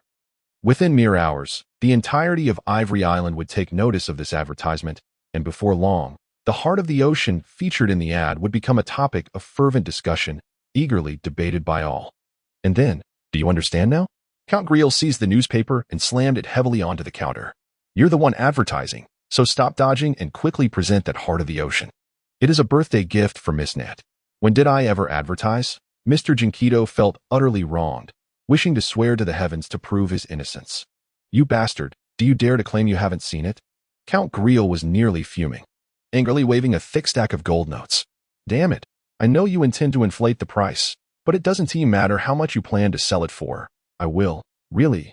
At those words, Mr. Jinkito, who had just been looking dejected, suddenly brightened, his eyes gleaming as he gazed at Count Griel as if he were staring at a plump lamb ready for slaughter. Moments later, he abruptly turned. His spirits lifted and bellowed at the astonished manager. "Fool, what are you still doing? Hurry and bring forth that heart of the ocean." Well, 10 minutes later, the legendary heart of the ocean made its dazzling entrance. As for whether it truly was the heart of the ocean, who cared? It merely needed to appear as such that in fact, Count Griel harbored no doubts, paying with utmost ease. Price was of no concern to him. The key lay in that phrase, "only for my dearest." As for Miss Nat, she was even less concerned about the gem's actual value. What truly mattered to her was that during tonight's gathering, when those ladies of high society read the evening newspaper advertisement, they would be astonished to discover that the mystical heart of the ocean had already found a beautiful owner. And then, with the heart of the ocean in hand, Count Griel departed, satisfied, alongside his beloved Miss Nantes as for how they would express their affections next and where they would do so. That was of no concern to the jewelry shop. Clutching a hefty stack of gold notes, Mr. Jinkito stood there, dazed, having completely forgotten to see off his guests, his mind flooded with questions about how an ordinary gemstone retrieved from the warehouse could suddenly fetch a price several times its worth. All due to the evening newspaper. Wait. At that moment, the manager suddenly exclaimed, "Boss, look at the second page. That seems to be our 10th anniversary advertisement." Indeed, at the bottom of the second page of the evening newspaper, a second advertisement was published, though it appeared far less impressive than the first. "The Splendid Life, a decade of brilliance, celebrating the 10th anniversary of Fairly Jewelry. All jewelry at a 20% discount. Awaiting your patronage." Stunned, Mr. Jinkito glanced down at the advertisement, then raised his head in confusion to look at the manager. The two exchanged bewildered glances, unable to utter a word. Silence, an eerie silence. Yet in the next moment, A peculiar cry erupted as Mr. Jinkido, who had just been dazed, suddenly charged out of the jewelry shop with a surprising agility for his size, resembling a bull. "Carriage! Prepare the carriage. We're going to the evening newspaper office." Immediately. Exactly. The manager followed closely, jumping onto the carriage while instructing the driver to get to work at once, his sleeves rolled up in indignation. "Boss, rest assured, I will take care of that damned pretty boy. By the gods, I will make him realize the consequences of impersonating our advertisement. Get lost. Are you an idiot? For heaven's sake, think with your pig brain. If it weren't for being in the carriage." Mr. Jinkido would have loved to kick this sycophantic fool out. It was infuriating. "If your sister weren't my lover, I'd never allow you, this pig, to be the manager. Isn't that the case?" The manager, confused, wiped his cold sweat, struggling to comprehend. "Fool, don't you understand?" Mr. Jinkido, unable to contain his frustration, seized the manager by the collar and roared, "Consider this. That guy can casually place an advertisement and bring us significant business. If we could secure all the advertising rights in the evening newspaper." Understood. In an instant, the manager's eyes widened in disbelief, as if witnessing a shower of gold coins falling from the sky. That damned evening newspaper had a circulation of at least several thousand copies, permeating every corner of Ivory Island, especially favored by the nobility and merchants. Thus, if we could continuously advertise in this paper, it would mean that Feli Jewelry's reputation would soar, potentially becoming a recognized luxury brand in elite circles. By the gods, imagining that scenario, the manager trembled with excitement. "Boss, what are we waiting for? We should find that pretty boy now and sign a long-term agreement with him." "Wait, didn't I hear that you recently rejected his collaboration proposal?" Excellent. That remark struck like a cold splash of water, leaving Mr. Jinkido utterly embarrassed, a wave of regret washing over him as he felt an urge to bang his head against the wall. Damn it. Had he known this would happen, he should have let that guy finish speaking. However, it was too late for regrets now.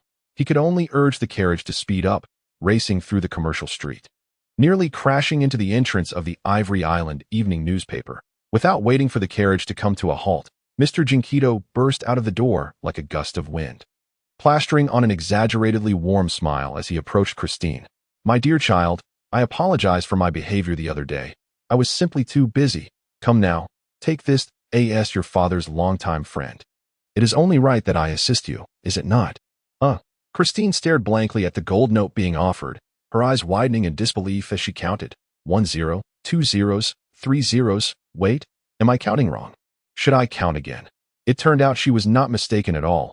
On the contrary, upon seeing her bewildered expression, Mr. Jinkido produced another gold note and handed it over, then seized the moment to ask, "So, my dear niece, where is your fiancé? I wish to meet him now." "Now." Christine, still in a daze, instinctively looked upstairs. "Sorry, uncle, you might have to wait a bit longer to see him. Mr. Borg and a few other merchants just arrived." "No worries. I can wait, no matter how long it takes." Mr. Jinkido nodded with a broad smile, looking for a place to sit. However, just as he was about to touch the sofa, he suddenly jumped up as if sitting on a cactus. "Wait, who did you say?" "Borg. That old scoundrel from Nant Jewelry." "That's right, him." Before Christine could respond, Tulu squeezed in, clutching a roasted ostrich, grease dripping from his mouth. "Wow, he's quite generous. He brought me a roasted ostrich right away and said that once our collaboration is finalized, he'd send me 100 roasted chickens, ducks, and sparrows every night as a snack." Damn. Before the words could fully escape, Mr. Jinkido's face turned ashen, his eyes ablaze with fury. Sure enough, the very scenario he feared had come to pass. If he could see the value in advertising, then others could too, especially that scoundrel Borg, whose instincts were sharper than a dog's, and who had always been at odds with Feli Jewelry. Damn it, if he were to snatch the advertising rights from under him. No, absolutely not. I will not allow such a thing to happen. In a panic, Mr. Jinkido disregarded everything else, charging up the stairs. Christine was taken aback and hurried after him. Wait, you can't just, bang. Ignoring Christine's attempts to stop him, Mr. Jinkido barreled into the editorial office, crashing through the door. Dear Lynn, I believe we can discuss. Chapter 77. We don't just sell advertisements as the sole editor-in-chief of the Ivory Evening newspaper. Lin Taiping's daily routine was incredibly relaxed, requiring only the repetition of two tasks. First, drinking coffee while reading the newspaper, and second, having his attractive secretary, Yegao, climb to high places to retrieve a stack of seemingly useless old documents. However, on this ordinary afternoon, as Lin Taiping decided to send Yegao to fetch another old document, a throng of enthusiastic merchants suddenly burst into the editorial office, interrupting his busy work. The once spacious editorial office had suddenly become a veritable cauldron of activity. As a throng of merchants brandished checks and cash, their faces flushed with excitement, clamoring around Lin Taiping in layers both inside and out. Even Yega had been shoved into a corner, pressed against the wall. Lin. Dear Lin, when will the next evening edition be published? I wish to reserve the first edition's advertisement. I implore you. Get lost. You think you can just reserve it without considering my wishes. I too want to reserve the first edition's advertisement, as well as the second, third, and fourth editions. In short, I shall take all the advertisements in the next evening edition. Wait a moment. I was here first, you know. Dear Mr. Lin, name your price. Money is no object. Our wine business is eager to collaborate with you long term. How about we sign an agreement right now? Such was the scene that greeted Mr. Jinduo when he burst through the door, his jaw agape in astonishment at the sight of the densely packed crowd. Suddenly, he erupted into a fit of furious shouting. Damn it! You scoundrels, do not think you can deceive my beloved son-in-law with just a handful of gold coins. The shrillness of his voice shattered the glass in the editorial office, and the merchants present turned in unison, astonished, to behold the indignant Mr. Jinduo at the entrance. Did we hear that correctly? That fat miser actually referred to Lin as son-in-law? Indeed, son-in-law. Mr. Jinduo, unperturbed and with a proud demeanor, navigated through the crowd and stood triumphantly beside Lin Taiping, declaring, You all know that I have been a close friend of Christine's father for many years. We are as close as brothers. Therefore, from this perspective, Christine's fiancé is undoubtedly my son-in-law. In fact, were it possible, Mr. Jinduo would have preferred to omit the term son. Thus, he gazed at Lin Taiping with a warmth and affection that bordered on overwhelming pride, almost yearning to envelop him in a grand embrace. Mr. Jinduo, your gaze is rather intense. I find it quite pressuring, Lin Taiping stammered, unnerved by the scrutiny, instinctively retreating a few steps, thinking to himself that if his fellow dared to approach him, he would not hesitate to smash a vase in self-defense. Pressure? No, there is absolutely no pressure, Mr. Jinduo chuckled, his ample face quivering with mirth. My dear child, I knew all along that you were even more outstanding than I had imagined. If Christine's father were still alive, he would undoubtedly be proud of you. And as his best friend, such shamelessness. The merchants nearby rolled their eyes in exasperation, and Mr. Boge, sporting a bushy beard, could no longer contain himself. Emitting a derisive snort, Hey, Jinduo, cut the theatrics. If memory serves, when Lin and Christine came to discuss cooperation just a few days ago, you threw them out of your house. Such a thing never happened. Mr. Jinduo retorted, unflinching, as he produced a large denomination gold note from his pocket and thrust it into Lin Taiping's hands. My dear child, let us discuss matters of collaboration. How about you sell me the advertising rights for the next 10 evening editions? The price is not an issue. How does 2,000 gold coins sound? With a thud, Christine, who had just caught up from downstairs, collided with the doorframe as the figure registered in her mind. Good heavens, did I hear that correctly? Just by casually promoting his advertisements, they could secure 2,000 gold coins. As it turned out, she had misheard, for Mr. Jinduo promptly added 2,000 gold coins per edition. Remarkably, just as she had made her way to Christine's side. Yega gasped for breath and both lovely ladies collapsed to the floor, feeling utterly drained, their minds racing with visions of shimmering gold coins, diapers, and exquisite jewelry. Yet this was merely the beginning, as mere seconds later, the irate Mr. Boge leaped up, slamming his hands on the table. This is preposterous. What is 2,000 gold coins? I am willing to offer 2,005. No, 3,000 gold coins. With a sputter, Christine and Yega simultaneously spat blood, silently beseeching, Let me perish, let me perish, let me die. Though their conditions were contingent upon being crushed by these glittering gold coins. Yet this was not the end. The other merchants present were equally unwilling to concede, raising their hands in protest, their faces flushed with determination. Wait a moment, dear Mr. Lin. We are prepared to offer an even higher price. What do you think of 4,000 gold coins? With a clatter, Turilu, who had come to join the fray, stood frozen in shock, even dropping the roasted ostrich he had been clutching, oblivious to it. Christine gazed at Yega, and Yega returned the glance at Turulu, the three of them sharing a moment of blissful stupor. Feeling a collective impulse to weep openly. Oh, let the price of ink skyrocket. Let the economic crisis be damned. As long as we can guarantee selling a few advertisements each issue, we will be able to toss gold coins around liberally. We could buy 300 roasted lamb legs, eat 100, donate 100, and discard another 100. Thus, at this moment, all eyes were fixed upon Lin Taiping, with Jinduo and Boj glaring at each other. While the surrounding merchants gritted their teeth, the critical question now lay in which proposal the editor of the Ivory Evening would accept. Well, amidst the tense atmosphere, Lin Taiping furrowed his brow in distress before finally making a decision. All right, let us do this. That I have decided to divide the advertising rights for the first 10 editions into 3 portions to be shared among all present. How does that sound? Thank the heavens, the merchants first exchanged glances of surprise, and then released a collective sigh of relief. Well, although they did not secure all the advertising rights, at least they would acquire a portion as long as the quality of the advertisements maintained the standard of this issue. A little more or a little less would be acceptable. No problem, I have plenty of advertising ideas, Lin Taiping replied with a smile, only to pause abruptly. However, on a related note, if you gentlemen intend to promote products, it seems there are other methods beyond mere advertisements. Oh, Mr. Jinduo perked up, eagerly interjecting before the other merchants could respond. My dear child, do you have even more splendid ideas? Certainly. For instance, Lin Taiping retrieved a document from his drawer, placing it on the table with a beaming smile. Mr. Jinduo, I hear that aside from your jewelry business, you have recently begun representing a rare wine. Perhaps you would find this news article appealing. Is that so? Mr. Jinduo, slightly bewildered, accepted the article and began reading aloud. Our report indicates that a rare wine known as Pochulin has recently sparked a sales frenzy in the market. According to our in-depth investigation, this wine is rich in minerals, which can promote the drinker's metabolism and enhance the body's. What is this?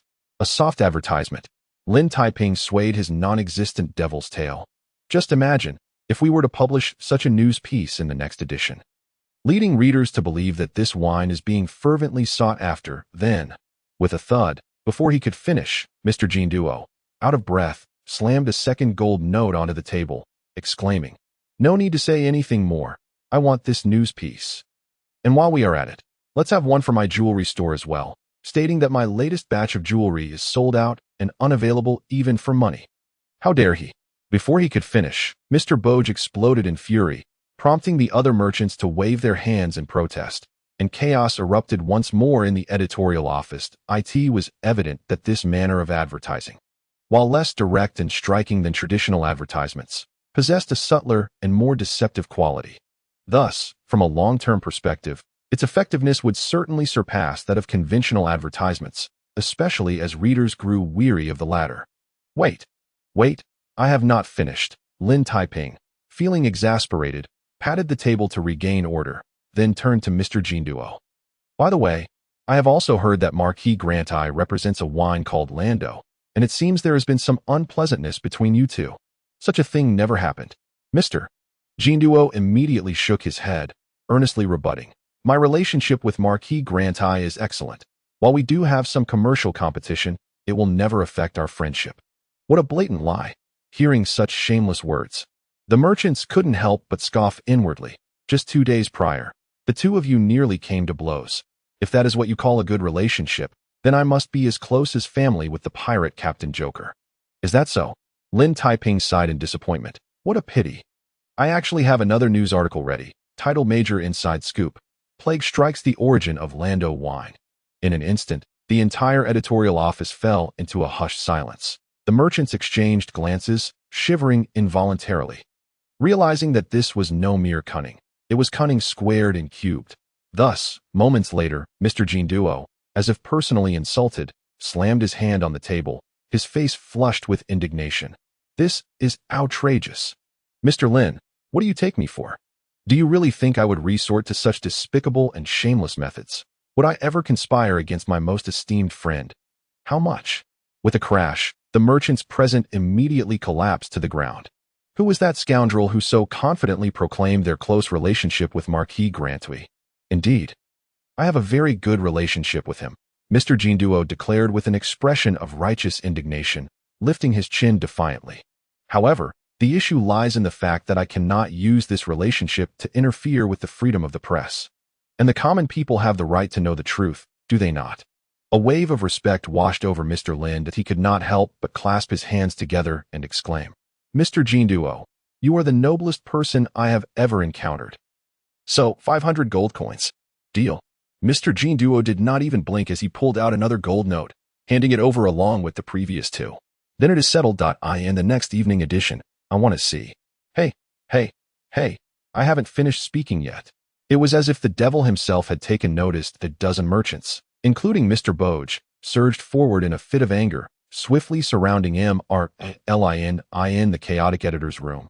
Voices of protest and bidding rose in unison, with news articles and gold notes swirling in a cacophony of noise. Amidst the tumult, the three dazed individuals at the door remained oblivious. After what felt like an eternity, Tulu suddenly raised a clean roasted bird leg bone and timidly asked, Could someone tell me how much money we've made so far?" No one responded to his inquiry. Christine and Yegao exchanged glances, inhaling deeply in unison before picking up a hefty stack of gold notes, meticulously counting them. Then, both of them blissfully and neatly fainted. Chapter 78. Assisting the Marquis with his move at the end of December on Ivory Island, chaos and uproar were destined to reign, following the unfortunate incident of a pirate attack. As people remained engulfed in anger and sorrow, the Ivory Evening News, which was published every 3 days, once again ignited a series of hot topics that captured everyone's attention within a mere fortnight. As the influence of the evening paper grew, a fresh promotional method known as advertising swept across Ivory Island. Whether in bustling streets or lively taverns, discussions about advertisements could be heard, and even the street urchins would occasionally spout off advertising slogans. Not all red wines are called Portolan, the king of wines, an aristocratic elegance to savor. Come into the bowl, you belong in the bowl, rainbow brand cheese from prime pastures, pure and additive-free, accompanying you through every day of your growth. Diamonds are forever, a treasure that endures. Owning the precious jewels of Philisa Jewelry, you will discover that the world can indeed be more beautiful. This holiday season, no gifts accepted, only Jiashermu will do. Not all beers are called Jiashermu. This may be the finest beer in the world. Thus, as these advertisements appeared in a bombardment of fatigue, the ordinary readers who had just been introduced to the evening paper and advertising were utterly defenseless against such conquest. Well, from a certain perspective, a world lacking in media was a veritable paradise for unscrupulous advertisers in this context. Those merchants who had invested heavily in advertising were delighted to discover that the effects surpassed all expectations. It is no exaggeration to say that nearly every shop that had just finished advertising experienced a surge in business within days, with customers queuing from one end of the street to the other. Take Mr. Anderson, for instance.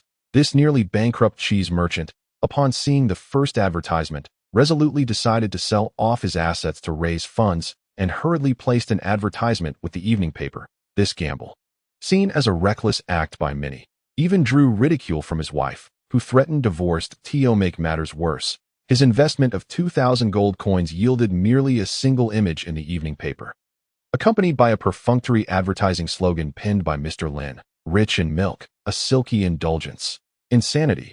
This man must be mad. Upon hearing the news, his competitors reveled in his misfortune, and even Mr. Anderson himself began to regret it, wondering if this was the most foolish mistake of his commercial career. Yet, merely a week later, when Mr. Anderson reflected on the matter, he proudly lifted his head, declaring it the wisest decision of his life. His once sparsely frequented cheese shop was suddenly besieged by eager customers. The storeroom, once filled with stock, was emptied in a flash, and the production workers labored day and night to keep up with the avalanche of orders, as merchants from neighboring islands arrived with the evening paper in hand to collect their goods. And then, the man on the verge of bankruptcy, Mr. Anderson, was suddenly transformed into the largest cheese merchant on Ivory Island. His various cheese products, once deemed unsellable mere months ago, became the most sought-after bestsellers. Now it was the customers lining up to plead for him to supply them. To whom should he owe this remarkable turnaround? Undoubtedly, Mr. Anderson was a man of gratitude. Thus, the day after his success, he rushed to the evening paper office with his glamorous wife, securing advertisement rights for the next 3 issues and bringing an entire cart of premium cheese as a treat for Vivian and her companions. Overwhelmed with joy, Christine gathered a dozen little girls, gazing at the towering mound of cheese that nearly submerged their ankles, utterly at a loss for words that in summary. Even if Vivian and her friends dined on cheese daily, they would have enough to last until adulthood. Damn it, why should this fellow be the only one to benefit? Witnessing this envious scene, other merchants felt a mix of admiration and jealousy, nearly swarming in a frenzy. In this environment of high demand, advertising opportunities skyrocketed, leading to black market dealings for the next issues at space.asa. Result: Mr. Lin found himself overwhelmed and retreating to rest, while those closely associated with him, including Christine, bore the brunt of the merchant's ire, becoming prime targets for their attentions. Christine received mountains of baby formula and diapers. Yegao was inundated with jewelry measured by the pound, all sent under the guise of samples, leaving her no choice but to accept. The most unfortunate was Tulu, the oblivious minotaur, who endured 16 invitations in a single week, with merchants showering him with whatever he desired, bending over backwards to flatter him in hopes that he would utter a few favorable words. Ultimately, the self-proclaimed foodie Tulu collapsed before a feast, clutching his swollen belly, tears streaming down his face as he rushed into Mr. Lin's study, clinging to his leg for dear life. Wah, dear Lin, you must squeeze out a few ed spots. These fellows are too enthusiastic. Yesterday, I merely mentioned wanting to eat roasted camel, and they delivered an entire whale. Calm down, I'm not doing any better than you, Mr. Lin reassured him, patting his shoulder with empathy. Just yesterday morning, I told Mr. Jinduo I preferred cigars, and as a result, the outcome was that Mr. Jinduo, clearly overthinking, did not send cigars but instead delivered a full 10 golden cigar pipes. In this underdeveloped media age, the influence of advertising truly exceeded expectations, prompting Mr. Lin to rub his forehead in distress, contemplating whether to shorten the publication interval of the evening paper from 3 days to 2, thus allowing for more advertisements. However, the staff at the paper was already stretched thin. While reporters could be managed, the skilled typesetters were severely lacking. Dozens of minotaurs were on the verge of collectively protesting by jumping into the sea, and increasing their workload would indeed turn them into a modern-day Foxconn.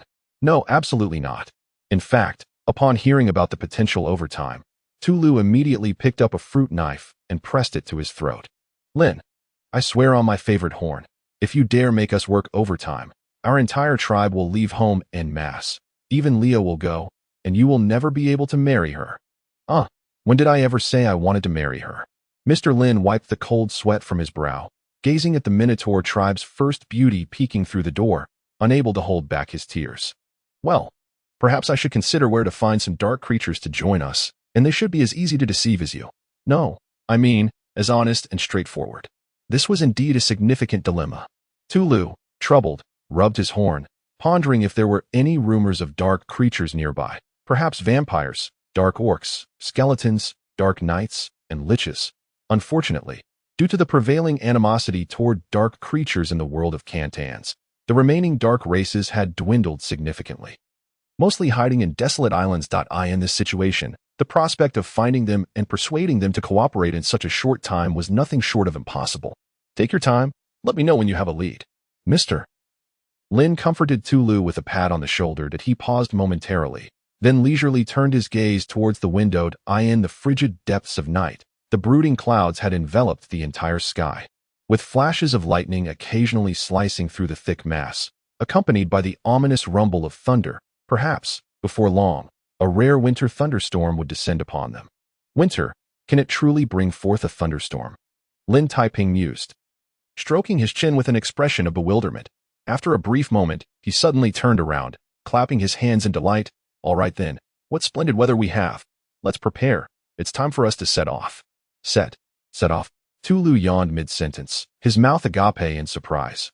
Almost simultaneously, with a bewitching laugh, Yigu appeared behind him, extending her serpentine pink tongue, exhaling enticingly. My dear, I just returned from that estate, as we suspected. It is the secret hideout of Marquis Grantai. An estate? Tulu was even more perplexed. But after a few seconds of foolishness, he instantly became animated, his eyes ablaze with excitement. So, are we going to rob it now? Oh, I adore this idea. I shall strip that scoundrel Grantai of everything he owns. Nonsense. Do you take me for a thief? Lin Taiping asserted with righteous indignation. I merely believe that since Marquis Grantai recently sent pirates to pay a visit, It would be only polite for us to reciprocate. And perhaps tidy up his estate a bit while we're at it. Precisely, precisely. Yigu eagerly raised her hand in agreement, expressing her expertise in organizing spaces, particularly skilled in arranging valuables such as secret documents. Exquisite jewelry, gleaming coins, and property deeds. With determination, the two unscrupulous individuals, faces alight with fervor, dashed out of the room, in the grand hall of the estate. A throng of minotaurs and dark elves were already equipped and ready for action. Armed from tooth to toe, eagerly awaiting the knight's exploits that in fact, after a period of arduous training, complemented by Lin Taiping's generous provision of gold coins and resources, the dark creatures had made remarkable progress. The ordinary minotaurs and dark elves had reached the intermediate bronze level, while Tulu and Yigu had broken through their limitations, ascending to the advanced bronze ranks of Berserker and Shadow Assassin, capable of defeating the Blood Eye that had transformed into an octopus sea monster. Excellent. It seems everyone is prepared, Lin Taiping declared from the balcony, surveying the dark creatures below. Listen up, folks. I shall keep it brief. Only 2 requests. First, help Christine find a way to lift the curse. Second, assist Marquis Grantai in relocating his possessions. Gold, silver, houses, tables, chairs, pots, everything must go. Are there any objections? No objections were voiced. A multitude of dark creatures exchanged excited glances, suddenly erupting into jubilant howls, as dozens of minotaurs pounded their chests, hoisting totemic pillars high into the air. Even the most composed dark elves could hardly contain themselves, drawing their daggers with sharp, piercing cries. With a decisive gesture from Lin Taiping, dozens of minotaurs hoisted the totem pillars, their eyes ablaze with excitement, surging forth like a torrential wave of darkness, howling as they charged out of the wine estate. Behind them trailed the dark elves, clutching venomous daggers, their pale green glow flickering in the night, their slender figures flitting like phantoms through the shrouded darkness. Amidst this band of ruthless marauders, Lin Taiping, with an air of satisfaction, draped his arms over Tulu and Yiji's shoulders, following closely behind. Yet, in the next moment, he was taken aback. Wait, where is Christine? As if summoned by the mention of her name. From the distant glow of a flickering lantern, Christine barreled forth, her countenance fervent as she bore a pitch-black magic cannon on her left shoulder, while brandishing a small siege catapult in her right hand, and dragging a rumbling siege hammer behind her. Oh dear, Lin Taiping felt a chill run down his spine, beads of cold sweat cascading down like a waterfall. For heaven's sake, put those down. We are here to rob, not assist in a demolition. What could he say? Many years hence, in the biting cold of the night wind, Yiga suddenly shivered, sighing with sympathy. By the dark god above, I suddenly feel that Grantai, that scoundrel, is in for a world of trouble. Chapter 79, A Visit Bang. Almost simultaneously, in a certain red wine estate on the southeastern outskirts of the city, several precious porcelain items from the east were smashed to pieces upon the floor. This act of venting frustration served no purpose. The furious Marquis Grantai, evidently still seething, seized the trembling butler and bellowed, "Damn it! Can someone explain to me why that evening newspaper has not gone out of business?" Poor butler Golly, not even able to wipe away the spittle, could only stammer in response, "My lord, this is not my doing." Who could have anticipated that the pretty boy would suddenly unveil some advertisement? They should have been bankrupt by now. That is no excuse. I demand results. The mention of the matter only fueled Marquis Grantai's ire further. That accursed pretty boy. What sort of nonsense fills his head? Why is it that every single time, he manages to turn the tables? Is he truly that clever?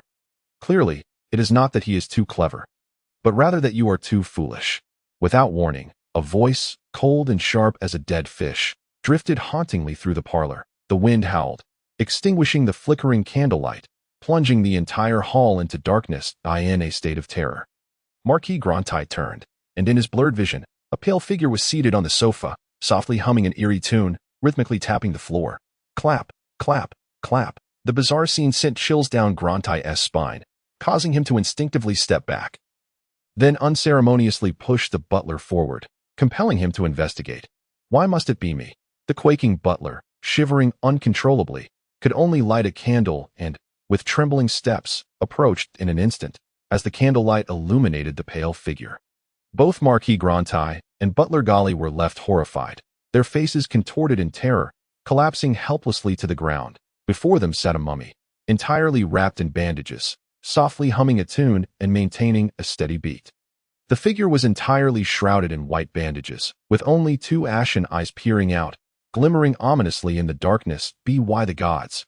What in the world is this monstrosity? Marquis Grantai pressed himself against the wall, nearly breathless, while Butler Gali trembled uncontrollably, his legs unable to support his weight.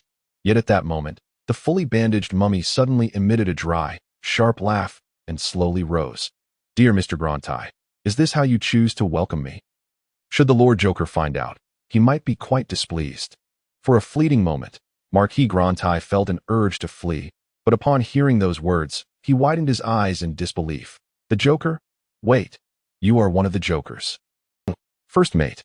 The mummy bowed stiffly, its raspy voice grating like nails on a chalkboard, as if its throat had once been scorched by flames. "For over a decade, I have served as the Joker's first mate. You may call me Hasei." "Hey, Hasei." Grantai suddenly broke out in a cold sweat. In that instant, he recalled the terrifying rumors, a ruthless, bloodthirsty shadow assassin serving under the pirate Joker, said to be more twisted than even the Inferno itself, relishing in the act of dissecting living beings, not as a swift affair, but prolonging the torment for 3 days and nights until the victim gasped their last. "It seems you have heard of my name." The mummy, identifying itself as Hasei, grinned wickedly, its gaze fixed on Marquis Grantai, as if he were a fresh specimen for experimentation. "Do not worry, I have no particular interest in your body. Rather, I am quite intrigued by the anatomy of that oriental monkey who killed the Inferno." "Why yes," Marquis Grantai stammered in terror, then suddenly, incredulously raised his head. "Wait, first mate, your purpose for coming to Ivory Island is to deal with that yellow-skinned monkey." Thank the heavens. This was the best news he had heard in ages. In an instant, Marquis Grantai felt an overwhelming surge of joy, even feeling an impulse to leap forward and embrace Hasei. Yet, mere seconds later, amidst his initial delight, he hesitated. "First mate, I do not doubt your prowess, but that yellow-skinned monkey is no easy opponent. Even Lord Inferno met with misfortune. Do not compare me to that arsonist." Hasei scoffed, a mocking, raspy laughter escaping its lips. "Though we are both at the advanced bronze level, I could easily dispose of that fool with just one hand. Moreover, for this mission, the Joker has specially arranged." "Arranged?" Marquis Grantai paused, raising his head in confusion. "This does not concern you." The gaze of Hasei suddenly turned extremely frigid. "However, to bolster your confidence a bit, I can reveal a glimpse of my capabilities," he stated. Without any warning, his form abruptly became indistinct. Amidst the ink-black radiance, 2 slender swords, as fine as spider silk, whistled through the air, propelled from beneath his pallid bandages. In an instant, they transformed into a dazzling array of cold light, enveloping the entire hall. With a shriek, the glimmer vanished as quickly as it had appeared, leaving Hasei seemingly motionless, ominously seated upon the sofa. Yet, in the next moment, with the flicker of candlelight, all objects within the hall disintegrated into fragments, including the sturdy square table crafted from rich mahogany, which shattered into thousands of tiny pieces that silently scattered across the floor. "Oh my heavens!" Gulangtai gasped in sheer terror, overwhelmed by the terrifying swiftness of the attack. Despite his utmost efforts to observe, he had failed to capture the trajectory of the swords, not even catching a glimpse of an afterimage. More frightening still was that, at the moment the fine blade shot forth from beneath the bandages, something seemed to faintly emerge from beneath the slightly lifted wrappings. No, perhaps it was merely an illusion, but if it were true, the more you know, the quicker you die. Hasei cackled ominously, his grayish-white eyes brimming with a menacing warning. "My dear Marquis, I trust you saw nothing a moment ago, did you?"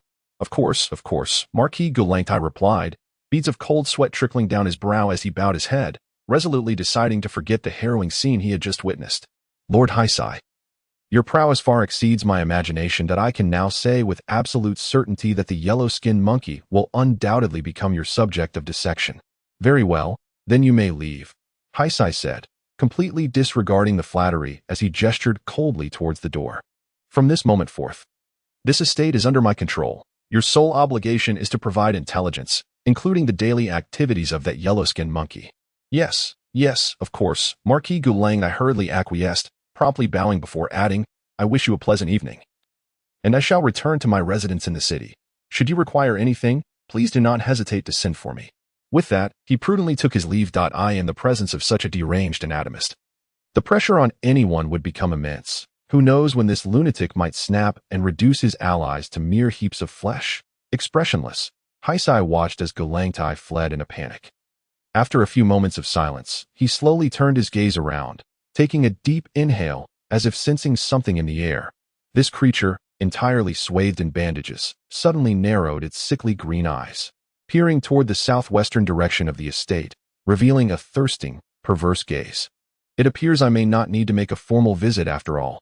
Achoo! Just then, as if sensing some lingering resentment, Lin Taiping outside the estate couldn't help but let out a loud sneeze. How peculiar. Why do I feel as though someone is thinking of us? The thought flickered briefly before he shook his head to dispel it, refocusing on the impending night raid, positioned at the center of his group. A large contingent of minotaurs and dark elves had already taken their positions, with Tulu even holding a detailed blueprint of the estate, diligently strategizing their assault. "Please, you're holding it upside down." Lin Taiping couldn't resist kicking Tulu's leg. He then addressed the group. "All right, everyone. Based on the information I procured from the Thieves Guild, the defensive capabilities of this estate are formidable. In addition to over 100 private armed soldiers, the Bloodfang Mercenary Corps is also stationed here." The Bloodfang Mercenary Corps. Tulu and Yegao exchanged bewildered glances, their expressions shifting to realization as they nodded in unison. "Ah, those hefty, succulent-looking lizards that must taste quite delightful." Indeed, the middle-aged man with an emerald ring on his left ring finger, worth at least a few thousand gold coins. What sort of individuals are these? Lin Taiping couldn't help but roll his eyes, thinking to himself that if that infamous leader of the Blue Wolf Corps were to hear such remarks, he would surely weep in righteous indignation. Was his renowned mid-tier mercenary group merely reduced to being compared to a horned lizard and an emerald ring in the eyes of these gluttons and jewel collectors, as it turned out? That was precisely the case. Tulu, with a glint of longing in his eyes, wiped away the drool and hefted the totemic stone pillar. "By the dark gods above, what are we waiting for? Let's charge in and take down those bastards. I'm famished, and my 4 stomachs are in turmoil." Exemplary, indeed. Lin Taiping had nothing more to say, so he simply stood up from the underbrush, meticulously adjusting his bow tie, while leisurely making his way toward the estate's entrance. Mere seconds later, the patrolling Bloodfang mercenaries sensed something amiss and immediately unsheathed their swords, the harsh clanging of metal echoing ominously in the night. "Halt! Who goes there?" "Who, are you asking me?" Completely unfazed by their threatening glares, Lin Taiping smiled broadly, raising his hands while casually lifting the empty bottle in his right hand. "So, if I were to say I'm just passing by to buy some soy sauce, would you believe me?" Chapter 8. A free move in the dead of night. Amidst flashes of lightning and booming thunder, a figure clad in a black evening gown swayed an empty bottle meant for soy sauce, cheerfully strolling toward the estate's entrance. Well, if you were to witness this scene, what would your reaction be? In an instant, several Bloodfang mercenaries found themselves dumbfounded, only to swiftly draw their swords and charge forward ferociously. "Fool, this is no place for you. Get out of here, quick. Wait, is that you?" The next moment, as they finally recognized Lin Taiping's face, the mercenaries stumbled backward in shock, as if struck by an unseen force. The leading familiar face, Scarface, reflexively reached for his bamboo whistle. However, before he could blow the whistle, a barbed black wolf's fang club swept silently through the air, and with a series of muffled thuds, several mercenaries collapsed to the ground, limbs twitching and frothing at the mouth. "Well done," Lin Taiping remarked, slightly moved as he gave a thumbs up to the spectre-like night song. "Your technique in subduing foes has truly reached mastery. It is undoubtedly a skill of the highest caliber." "Thank you for the praise. I can do even better," Night Song shyly accepted the compliment, deftly snagging the key to the front door from Scarface's waist with a subtle flick of her toe. Before long, the greased door swung open soundlessly, revealing the opulent estate shrouded in darkness, akin to a sumptuous feast laid bare, awaiting the eager guests. "Now, let the moving commence," Lin Taiping said with a satisfied stroke of his chin. "Tulu, you and your group will charge in from the left and take everything you can carry," Night Song. "You and your team will storm in from the right and set fire, especially keeping an eye out for any scrolls that might lift curses. As for Christine, I personally think it would be best if you—" "No." Christine, filled with fervor, had already taken a menacing step forward, brandishing the glowing magical cannon. After a brief hissing sound, a scorching fireball shot forth, arcing gracefully through the air like a flaming meteor, crashing down with tremendous force. With a resounding boom, the small building directly ahead ignited into a massive torch, rousing the slumbering estate. The disheveled blood-fang mercenaries, weapon in hand, rushed out of their quarters, appearing like a swarm of headless flies in a frenzy. "Charge! Take them down!" Tulu bellowed, his eyes ablaze with fury as he led a throng of minotaurs, fiercely lunging forward. Dozens of totemic stone pillars swung like windmills, toppling several mercenaries in an instant. Simultaneously, Night Song let out a tinkling laugh, leading the dark elves in a sudden vanishing act. After a brief stillness, when they reappeared, they had already infiltrated the heart of the blood-fang mercenaries, the ghastly green glow pulsating like blooming blood-red flowers in the night. Faced with such overwhelming assault, the still drowsy blood-fang mercenaries crumbled, panic-stricken screams filling the air. Blood flowed freely, and even the Blue Wolf Corps leader, who had yet to dress, was sent straight to hell by Christine's fiery blast. Dumbfounded, Lin Taiping remained with his hand raised, staring blankly at the estate entrance. After a few moments of astonishment, he could no longer restrain his exasperation. "Damn it, I finally get a chance to showcase my battlefield command skills. And it gets ruined by you bunch of violent maniacs. Hey, don't demolish that warehouse. What we need to do is move." Thanks to his timely reminder, Tulu, who had been caught up in the frenzy, finally recalled their purpose for coming. With a furious roar, he charged like a bull, his robust frame crashing against the iron door, smashing it to pieces. Without waiting for a second attempt, Christine lunged forward. Teeth gritted, and with a fierce swing of her magical cannon, sent the entire door flying. In the blood-red glow of the flames, a warehouse brimming with precious items lay bare, leaving Turu and Christine, who had just burst in, momentarily dazed with eyes wide and faces flushed. To the left, several large chests on the floor overflowed with glimmering magical crystals, cascading forth like a rushing stream. To the right, a row of wooden racks displayed enough weapons and armor to equip 300 men, along with countless valuable magical scrolls. As for other supplies like food, cooking oil, and daily necessities, they were piled high and scattered everywhere, far too abundant to count. Tears welled in Christine's eyes as she exclaimed, "Oh, thank the gods! If we can take all of this back, think of how much formula, how many diapers, how many toys, how many fairy tale books we could exchange for." "Boss, I want to hold back. Politeness. What is that?" Lin Taiping felt no inclination to speak. Instead, he activated his storage ring, which shone brightly and swept away all the most valuable items in an instant. Following that, a throng of minotaurs surged forward, opening pre-prepared burlap sacks, hastily stuffing in anything they could find, until the warehouse was left as pristine as if swept by a tornado after they departed. Thoroughly satisfied. Yet this was merely the beginning. The frenzied dark creatures continued their rampage, sweeping down the corridor and clearing out every building they encountered along the way. Gold coins, magical crystals, jewels, famous paintings, fine porcelain, sculptures, any precious item they laid eyes upon was seized without exception. By the end, even the gleaming gems set into the pillars were pried loose one by one. In the dead of night, as the cold wind howled, everyone left the warmth of their beds, laboriously traveling great distances to assist in a move. What spirit this was! At that moment, Lin Taiping found himself moved, unable to suppress a heartfelt sigh. "Well, I suddenly feel like I am a person of elevated tastes, someone who benefits others without seeking personal gain. That vase on the table is quite nice, perfect for my bedside, Turu." "Not a problem." Turu instantly rushed over, his eyes gleaming with excitement as he grabbed the large vase and stuffed it into the sack, his face aglow. Turning suddenly, he spotted a lonely little building in the distance and, filled with exhilaration, let out a roar, charging forward like a bulldozer. Boom! In just a few steps, he thundered to the front of the small building, raising the totemic stone pillar high and striking it down upon the firmly shut door. "Moo! I bet there's a treasure trove hidden inside." With a tremendous crash, the wooden door shattered into splinters, but as Tura charged into the small building, he was abruptly hurled backward, crashing to the ground like a puppet with its strings severed. "What?" The dark creatures, caught off guard, turned in unison to look. The previously chaotic clearing fell into an eerie silence. From the swirling dust emerged a pale figure, stepping slowly from the small building. Illuminated by the flickering, blood-red flames that danced around his bandaged form, an uncanny aura flowed through the battlefield, causing the surrounding temperature to plummet. What manner of monster is this? The dark creatures exchanged wary glances.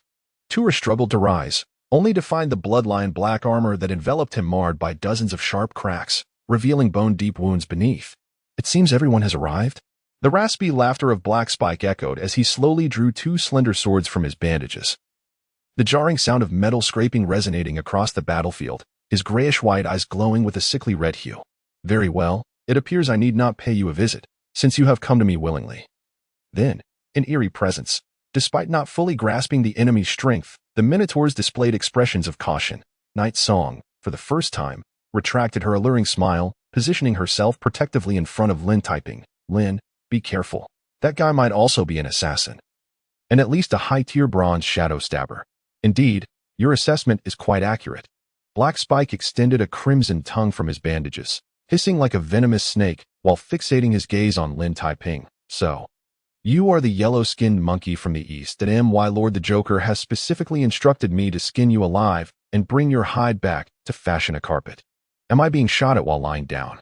Lin Taiping blinked innocently. Sorry, but I haven't planned on becoming a luxurious carpet just yet. By the way, how have Pharaoh and the Sphinx been lately? This jest fell flat upon deaf ears. Black Spike was momentarily taken aback, but quickly erupted into a cawing, raucous laughter. Fool, while I may not comprehend your words, now, prepare to die. Before the last word had left his mouth, a surge of pitch-black light flashed, and his pale form transformed into an ethereal shadow. Darting across dozens of meters in an instant, the two slender, blood-red swords whistled as they shot forth, moving so swiftly that they were nearly invisible to the naked eye. Dream on, Night Song scoffed, her dagger spinning with a sickly green glow, perfectly intercepting the slender swords. Following that, she retaliated with a ghostly strike, in the crisp sound of metal clashing. Both sides hastily recoiled, Night Song stepping back a few paces. Pale and leaning against Lin Taiping's chest, while Black Spike, too, was not faring much better. His bandages were lightly grazed, revealing a faint silver mark beneath. Go and take that bastard down. Tura roared, his eyes ablaze. Leading a horde of Minotaurs in a frenzied charge, the ground trembling beneath them as the battle commenced. Even the formidable Black Spike found himself momentarily dazed, and before he could regain his senses, dozens of pale totemic stone pillars fell with terrifying might, a black whirlwind sweeping through. Die. Tura bellowed fiercely, striking the ground where Black Spike stood. The hardened rock and the small building shattered into fragments. However, the anticipated carnage did not occur. Amidst the billowing gray dust, Night Song's expression shifted to one of disbelief as she gasped, "Damn it! Watch out behind you." Chapter 81. You've truly misunderstood what? At the moment Night Song cried out, sensing the imminent danger, Turu spun around, forcefully raising the totemic stone pillar to shield himself. Yet, this reaction proved too sluggish. In his incredulous gaze, the blood-red slender sword howled and pierced into his left shoulder. With a muffled grunt, Tura roared in defiance, ferociously grasping the slender sword with his hoof, while the surrounding Minotaurs charged forth with a savage roar, crashing down upon the seemingly empty ground. A flash of pale light flickered. Black Spike's figure materialized from thin air, only to dissolve into a lightning-fast shadow amidst his raspy laughter, the sword light formed by the blood-red blades resembling a dense spider's web, ensnaring dozens of Minotaurs within. Hiss, hiss, hiss. A continuous cacophony of hisses erupted as a swarm of Minotaurs fell victim to the swords. Blood splattering and muffled groans resonating, their brute strength rendered useless. Their clumsy bodies became burdens, moving slowly and chaotically, unable to catch the enemy's swift attacks. Almost simultaneously, Night Song raised a finger and whistled lightly. The giggling dark elves vanishing into thin air, as if specters entering the fray, their sickly green daggers swirling and transforming into a similarly dense shadow sword net, barely keeping pace with Black Spike's astonishing speed. Human assassins are nothing extraordinary. Night Song revealed an enchanting smile, her jade arms twisting with astonishing flexibility. A dagger that seemed aimed forward suddenly changed direction, leaving streaks of blood in the empty air. With a cold snort, Black Spike's form became vaguely visible before he instantly transformed into a white flash.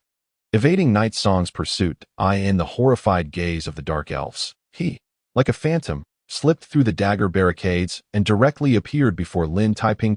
Two blood-red slender swords hissed forward like venomous serpents, aimed straight at his heart. Night Song turned in horror, realizing that even if she wished to rescue him, it would be too late. As for Turu, he could only raise the totemic stone pillar in a desperate attempt. Your heart, I shall claim, gazing at the seemingly stunned face before him. Black Spike's eyes erupted with a sickly glow. Yet, in that moment of enjoyment, he suddenly changed color in disbelief, his eyes reflecting a surge of flames. Yes, it was no illusion. In an instant, blazing red flames erupted from the hard ground, like a volcano exploding with fury, transforming into a tidal wave of fire, engulfing the area within dozens of meters.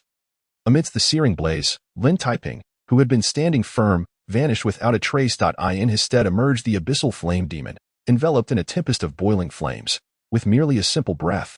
The inferno that erupted from its grotesque visage reduced the approaching slender sword to nothing but ashes. Damn it! Black Spike cursed frantically.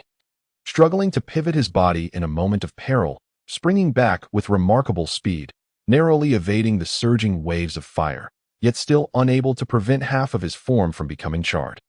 In that instant, he grasped why the adept fire manipulator, the Death Flame, had inexplicably perished at the hands of this yellow-skinned monkey. It was because the opponent was no human. You are not human.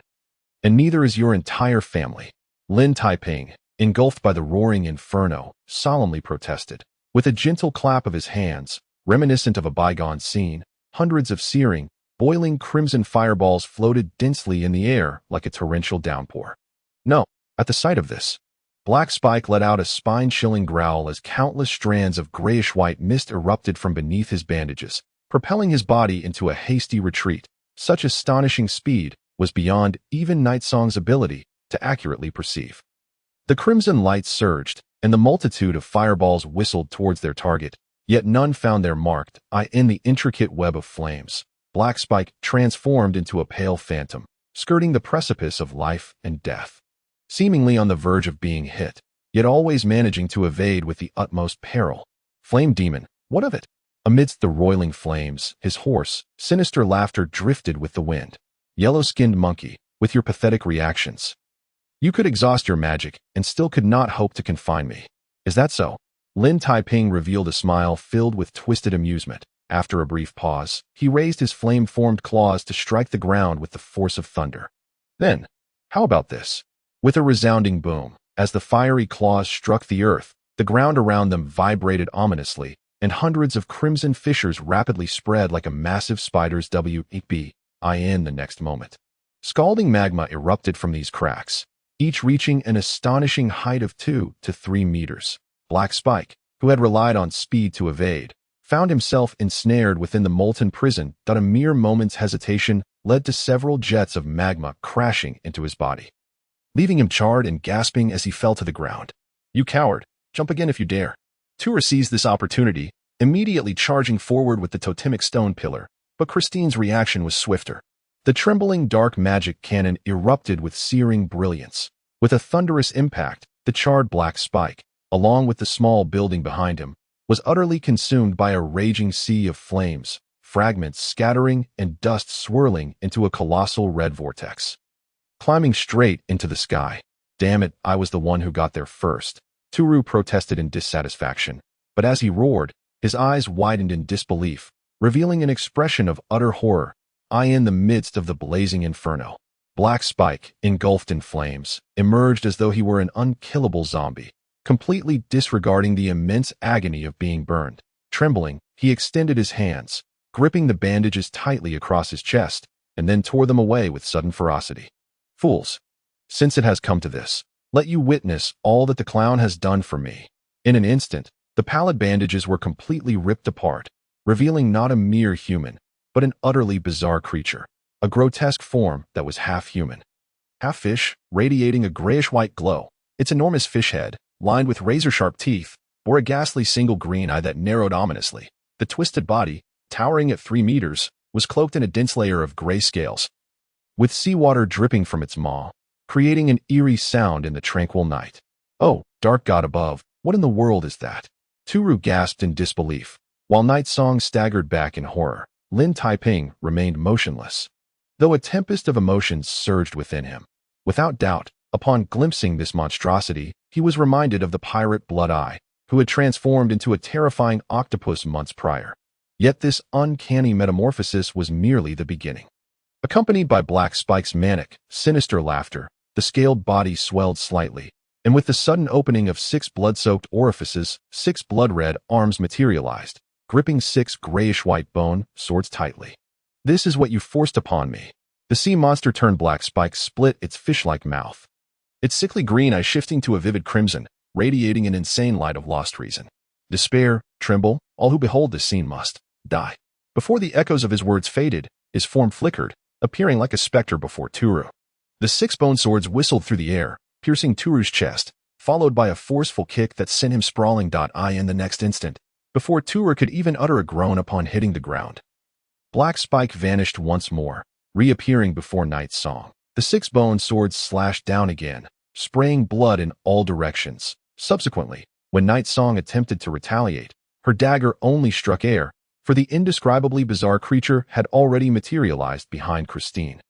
The bone spikes silently shooting forth, piercing through Christine's hand. Unbelievable. This was an unfathomable speed, so rapid that one could hardly react. If the previous Black Spike had been a formidable bronze-tier assassin, then in this moment of grotesque transformation, his power had escalated to the pinnacle of bronze. The half-human, half-fish form was unnaturally agile, maximizing the advantage of speed in mere moments. Nearly every dark creature present had faced his frenzied onslaught. Even the dark elves, known for their swiftness, found themselves struggling desperately to defend, unable to perceive their opponent's movements, let alone muster the strength to counterattack. Each fleeting movement sent blood splattering, each ghostly strike tore open massive wounds, and each flash of grayish-white light heralded the fall of several dark creatures. Amidst the raspy, crow-like laughter, Black Spike transformed into an elusive whirlwind, his voice laden with malice echoing across the eerie battlefield. "Yellow-skinned monkey. Keep your eyes wide open and watch closely as I eliminate your most loyal slave, then slay your most beloved woman, and finally..." "Wait, who said she was your most beloved woman?" Lin Taiping extended his burning claws, a peculiar expression crossing his face as he gazed at the dark elf beauty being relentlessly assailed by Black Spike. In the face of such terrifying speed, even Night's Song, renowned for her agility, could only barely defend herself. "Who is that guy's most beloved woman? I merely wanted to bear him a horde of children, a multitude of children. Damn it." Just as she momentarily distracted herself, a bone spike pierced her shoulder with astonishing speed, causing bright crimson blooms of blood to erupt. Night's Song let out a muffled groan, stumbling back uncontrollably. In her desperate gaze, Black Spike lunged forward like a phantom, his blood-red tongue darting towards her heart. Hiss! The elongated tongue struck true, but to Night's Song's shock, Lin Taiping materialized out of nowhere, blocking the fatal blow. Even in his transformed state as the Flame Demon, he sustained considerable injury, his left shoulder nearly shattered. "Lin." Night's Song breathed softly, her eyes revealing a complex array of emotions. "And you still say she is not your most beloved woman?" Black Spike cackled ominously, as 6 bone spikes shot forth once more, their piercing shrieks blending into a storm of light, enveloping Lin Taiping and Night's Song entirely. "I've said it 100 times already." Lin Taiping sighed helplessly, lifting his flaming claws against the onslaught of vengeful, lethal strikes. He suddenly raised his fiery claws high, the crimson tips glowing as the ring of the gods erupted in dazzling silver light. "However, if you insist, perhaps we can give this a try?" Chapter 82. Saint Joan of Arc. "Perhaps we can give this a try." With a cheerful smile, Lin Taiping raised his flaming claws high. In that instant, the silver ring of the gods quivered slightly, followed by an explosion of blinding brilliance. Under the impact of such intense light, even Black Spike, who was charging forward, could not help but close his eyes and instinctively retreat. "Damn it, what in the world is this?" Almost simultaneously, a powerful beam of silver light erupted from the ring's surface, roaring skyward and piercing through the densely clouded heavens. "In the name of the gods, summon the slumbering ancestral spirits of the bull-headed tribe to descend upon this place." Instantly, at Lin Taiping's call, the dark clouds overhead began to coalesce once more, forming a colossal shadow of a bull's head. Amidst the thunder and lightning, this seemingly tangible bull's head specter roared deeply, opening its crimson eyes and gradually descending towards the ground. "That is, what is that?" Turu and the bull-headed people gazed upward in disbelief, their expression shifting from shock to fervent worship as they fell to their knees. From the shadow of the bull's head, they felt the surging power of lineage, as if responding to the call of their ancestral spirits. At that moment, all present were left utterly speechless, their gazes fixated in shock upon Lin Taiping. Even Yigo, who had narrowly escaped death moments earlier, momentarily forgot the tumult of emotion swirling within her. How could this be? How was it possible? That fellow Lin had actually summoned the soul of a great hero from the history of the Minotaurs in the name of the gods.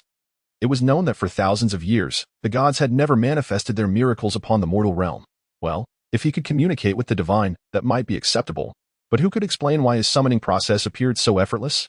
He merely waved at the sky, without the need for rituals or offerings. Why? Why was this so? In fact, I am distantly related to the gods, Lin Taiping replied earnestly, casually pushing the dazed Tulu forward.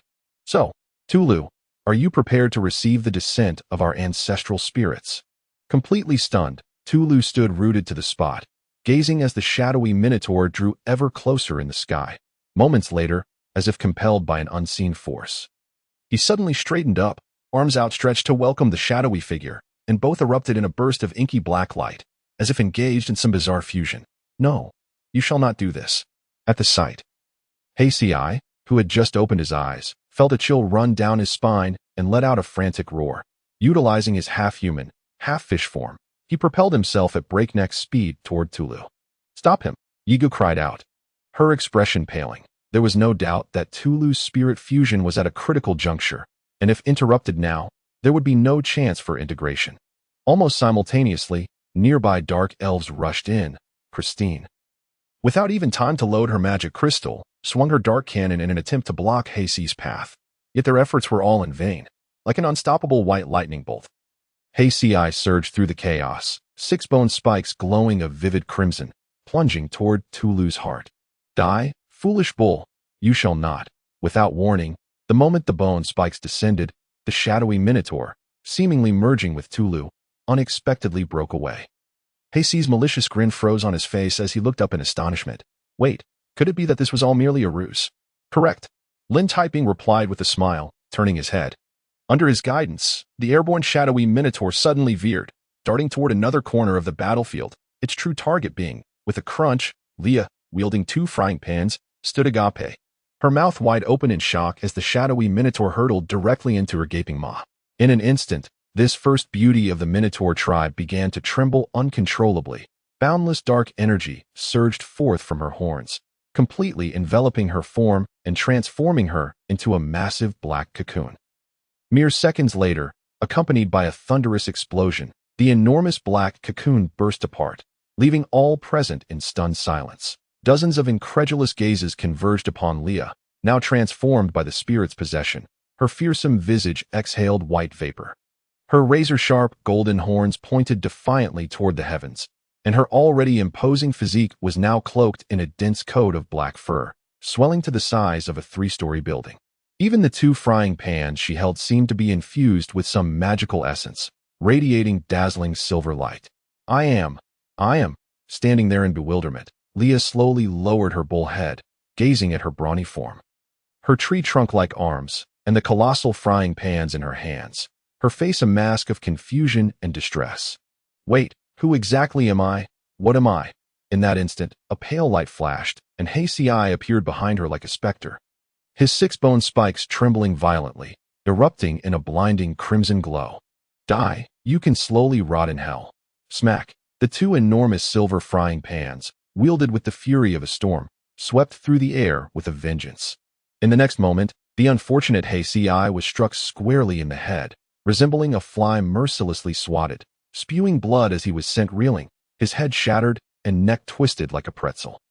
Completely disregarding the battered Hei, Leah remained in a daze, as if that horrifying blow bore no relation to her. Just moments later, seemingly having completed her transformation, she suddenly raised her fierce bull head and let out a ground-shaking roar. I remember. I am Jean, the 62nd chieftain of the Bloodhoof tribe, the great mother bull Jean. Lin Taiping could not help but spit out a mouthful of blood. Had he misheard, the summoned spirit of the Minotaur ancestor claimed her name was Jean. And she was indeed the legendary saint. No, the mother bull. So the legend was true that Yigo gazed in disbelief at Leah, now enveloped in silver light. Do you know, the legend states that thousands of years ago, the Minotaurs faced a frenzied invasion by humans. At that critical juncture for their survival, a humble girl from the Bloodhoof tribe bravely stepped forward. Indeed, it was she, the girl who had once tended to cows in the tribe. Jean, who rose up in that war-torn era, leading thousands of minotaurs in a desperate counterattack. She ultimately defeated the united human armies. However, due to the machinations of certain humans, she was tragically misunderstood and met her end on the pyre. Decades later, upon learning the truth, the minotaurs were filled with regret, erecting a grand temple in her honor, revering her as the Great Mother Bull. Inspired by Jean's noble spirit, generations of minotaurs sacrificed their lives for the freedom of their race. A blood-soaked legacy that had never ceased for centuries. Thus, at this moment, witnessing the arrival of the legendary Mother Bull Jean, the minotaurs in attendance all knelt in reverence, while Tulu fell into a fervent worship, raising his hooves in ecstatic shouts. Long life, Mother Bull Jean, Great Mother Bull Jean, long life. Lin Taiping could not help but roll his eyes in exasperation. Fine, it sounded remarkably passionate and invigorating, but why did this story seem so familiar? Yet, that was of little consequence. What truly mattered was that, with the full manifestation of Mother Bull Jean, the tide of battle had instantaneously shifted, with her eyes blazing and exhaling white vapor. Mother Bull Jean suddenly turned her fierce gaze upon the struggling He Si in the distance. "Mu, you vile wretch, how dare you harm my descendants?" Damn! Under the suffocating aura of her murderous intent, He Si felt a chill of terror, and without a moment's hesitation, he let out a low growl and fled, his half-human, half-fish form dissolving into a shadow, moving so swiftly that the naked eye could scarcely track him.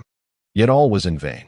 Mother Bull Jean could scarcely be bothered to glance at him, simply raising her enormous frying pans and hurling them like discus with ferocious intent, with a thunderous crash. Just as He Si had managed to escape several hundred meters, he was sent reeling, blood spewing from his mouth as he crashed into a blazing inferno, the frying pan striking his spine and shattering it into pieces. His waist contorted grotesquely. Undoubtedly, any normal creature would have perished under such circumstances, yet the half-human, half-fish He Si somehow remained mobile. Even after merely catching his breath for a brief moment, he leapt up again, attempting to escape through the flames. But could such speed be of any use in the presence of the ancestral spirit of the Minotaurs? Mere seconds later, he was mercilessly sent flying once more. Following that, with her eyes ablaze, Jean let out a furious roar, leaping several dozen meters, descending upon him like a mountain from the heavens, crashing down upon his back and pulverizing several ribs in excruciating pain. He Si's face contorted as he trembled all over, yet just as he opened his razor-toothed maw to scream, another massive frying pan came crashing down, shattering his fangs. "You cursed fool, how dare you?" "Dare what, you idiot? You scoundrel, I swear I will." "Well what, you fool? You cannot treat me this way, oh great jester." "Jester what? What? What? Mother Bull Jean gave no opportunity for He Si to utter a word. Whether cursing or begging for mercy, she relentlessly swung her frying pans, raining down blows with the fury of a tempest, as if she intended to strike until the end of time. In less than a heartbeat, He Si's head was crushed, his entire body deeply embedded in the ground, and even the scales covering him were mercilessly ripped away by Jean, scattering to the ground like confetti. So brutal, so savage, in the face of such a violent and bloody beating, all present were left biting their fingers in shock. The Minotaurs stood agape, the dark elves pale-faced, and even Christine, who usually reveled in violence, felt a shiver run down her spine. In the eerie silence, Lin Taiping, with an expression of peculiarity, stroked his chin as he gazed at the grotesquely deformed figure of the Blackthorn over there, and then at the still rampaging St. Cow Jean Dark, that he couldn't help but sigh. Indeed, from Leah to Jean, the great women of the Bullhead clan all shared such a gentle demeanor. Ahem, in the name of gentle Leah, I hereby apply for a subscription to the monthly ticket. Speaking of Leah, she truly embodies love. Should I consider making her the protagonist? Well, I'm merely jesting. Who said I intended to feature a cow as the main character? With tears in my eyes, these past few days have been tragic. First, I caught a cold and cough, lying in bed with a vacant stare at the ceiling. Then, I was unable to write for 2 consecutive days, barely managing 2 updates daily. Just as I struggled to rise, I discovered that the review section was abuzz with discussions about mothers. No, I mean cows. Is the cow the protagonist? I earnestly implore everyone, please stop teasing Shui. Do I appear to be someone with such heavy tastes? The foremost heroine of the Lord, from now until forever, will be Christine, who has raised 13 younger sisters and works tirelessly for milk money like Shui. That is that. Additionally, may I kindly request some adorable subscriptions and monthly tickets, dear friends. Even if you cannot subscribe entirely, please assist Shui by subscribing to the first chapter, as well as any monthly tickets. Everyone understands the situation this month. I want to elaborate further. I merely ask that you cast a few votes my way, so my demise isn't too disgraceful. Thank you. Lastly, who was the first to declare that the cow is the protagonist? Don't leave after school. Let us meet in the grove. Chapter 83. Great harvest. After half a year in Kantans, Lin Taiping finally realized that the most terrifying thing in the world was not the roar of the lion from the East River, but the legendary bellow of the bull from the East River. In fact, after being thoroughly pounded by the St. Cow gene for 3 minutes, the unfortunate blackthorn was utterly flattened, with just a bit of flour. It could have been tossed into the frying pan to become a fish cake. However, the problem was that even after this, Jean showed no signs of relenting. Instead, she seized the black thorn with her hoof, larger than a basin, and viciously began to thrash it back and forth. Feigning death? I'll teach you to feign death. Do it again. Do it again. Clap, clap, clap. Night Song, shivering at the sight, finally could not restrain himself from tugging at Lin Taiping's sleeve. Lin, what on earth did you do? This violent cow is summoned by you. Isn't that right? Well, Lin Taiping blinked innocently, indicating his utter innocence. For heaven's sake, he had merely entered the Hall of Gods a few days prior, sacrificing all the magic crystals he had accumulated during that time. Then, those merchant-like individuals suddenly announced that they could bestow upon him a mid-level divine art, heroic spirit possession. In simpler terms, heroic spirit possession allowed the summoning of great heroes from the history of various dark races, enabling their souls to temporarily descend and inhabit the corresponding dark race creatures. Undoubtedly, this descending divine art was immensely powerful, but considering the nature of those merchants, it surely came with various limitations, such as the requirement of enormous magic crystals for each summoning, a time limit of no more than 5 minutes, and the fact that the summoned heroic spirit was completely random. Who knew what the great hero summoned was famous for? Luckily, his luck this time was quite favorable. Although this descended St. Cow Jean was extremely violent, her combat prowess was astonishing, with sheer brute force. She had the powerful blackthorn searching for its teeth all over the ground in less than 4 minutes. Of course, for the poor blackthorn, those brief 4 minutes felt unbearably long. After being viciously trampled once more, it finally let out a heart-wrenching wail and fainted from despair. Still pretending? Jean displayed no sympathy whatsoever, instead picking up a massive boulder, which weighed nearly 10,000 pounds, and exclaimed, "You like to feign death, do you? I'll turn you into a..." Thank the heavens, the summoning time finally elapsed. A flash of white light flickered by. Leah, poised to bring down the boulder, suddenly froze in place, her face blank. With a thunderous crash, the heavy boulder rolled to the ground, while a faint, ethereal cow-headed spirit rose into the air, soaring towards the ominous clouds above. Thunder rumbled, and all returned to calm. Yet the howling wind carried Jean's resounding proclamation. "My descendant kin, whoever dares to bully you, just tell me. Next time, I'll take you to break their legs and loot their homes, torch their houses."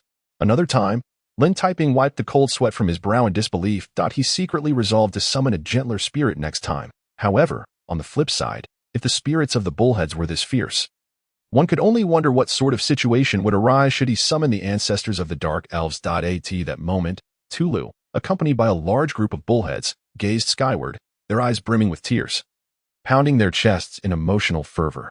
"Woo, Lady Jean, you have departed just like this. Woo, what are we to do? We miss you.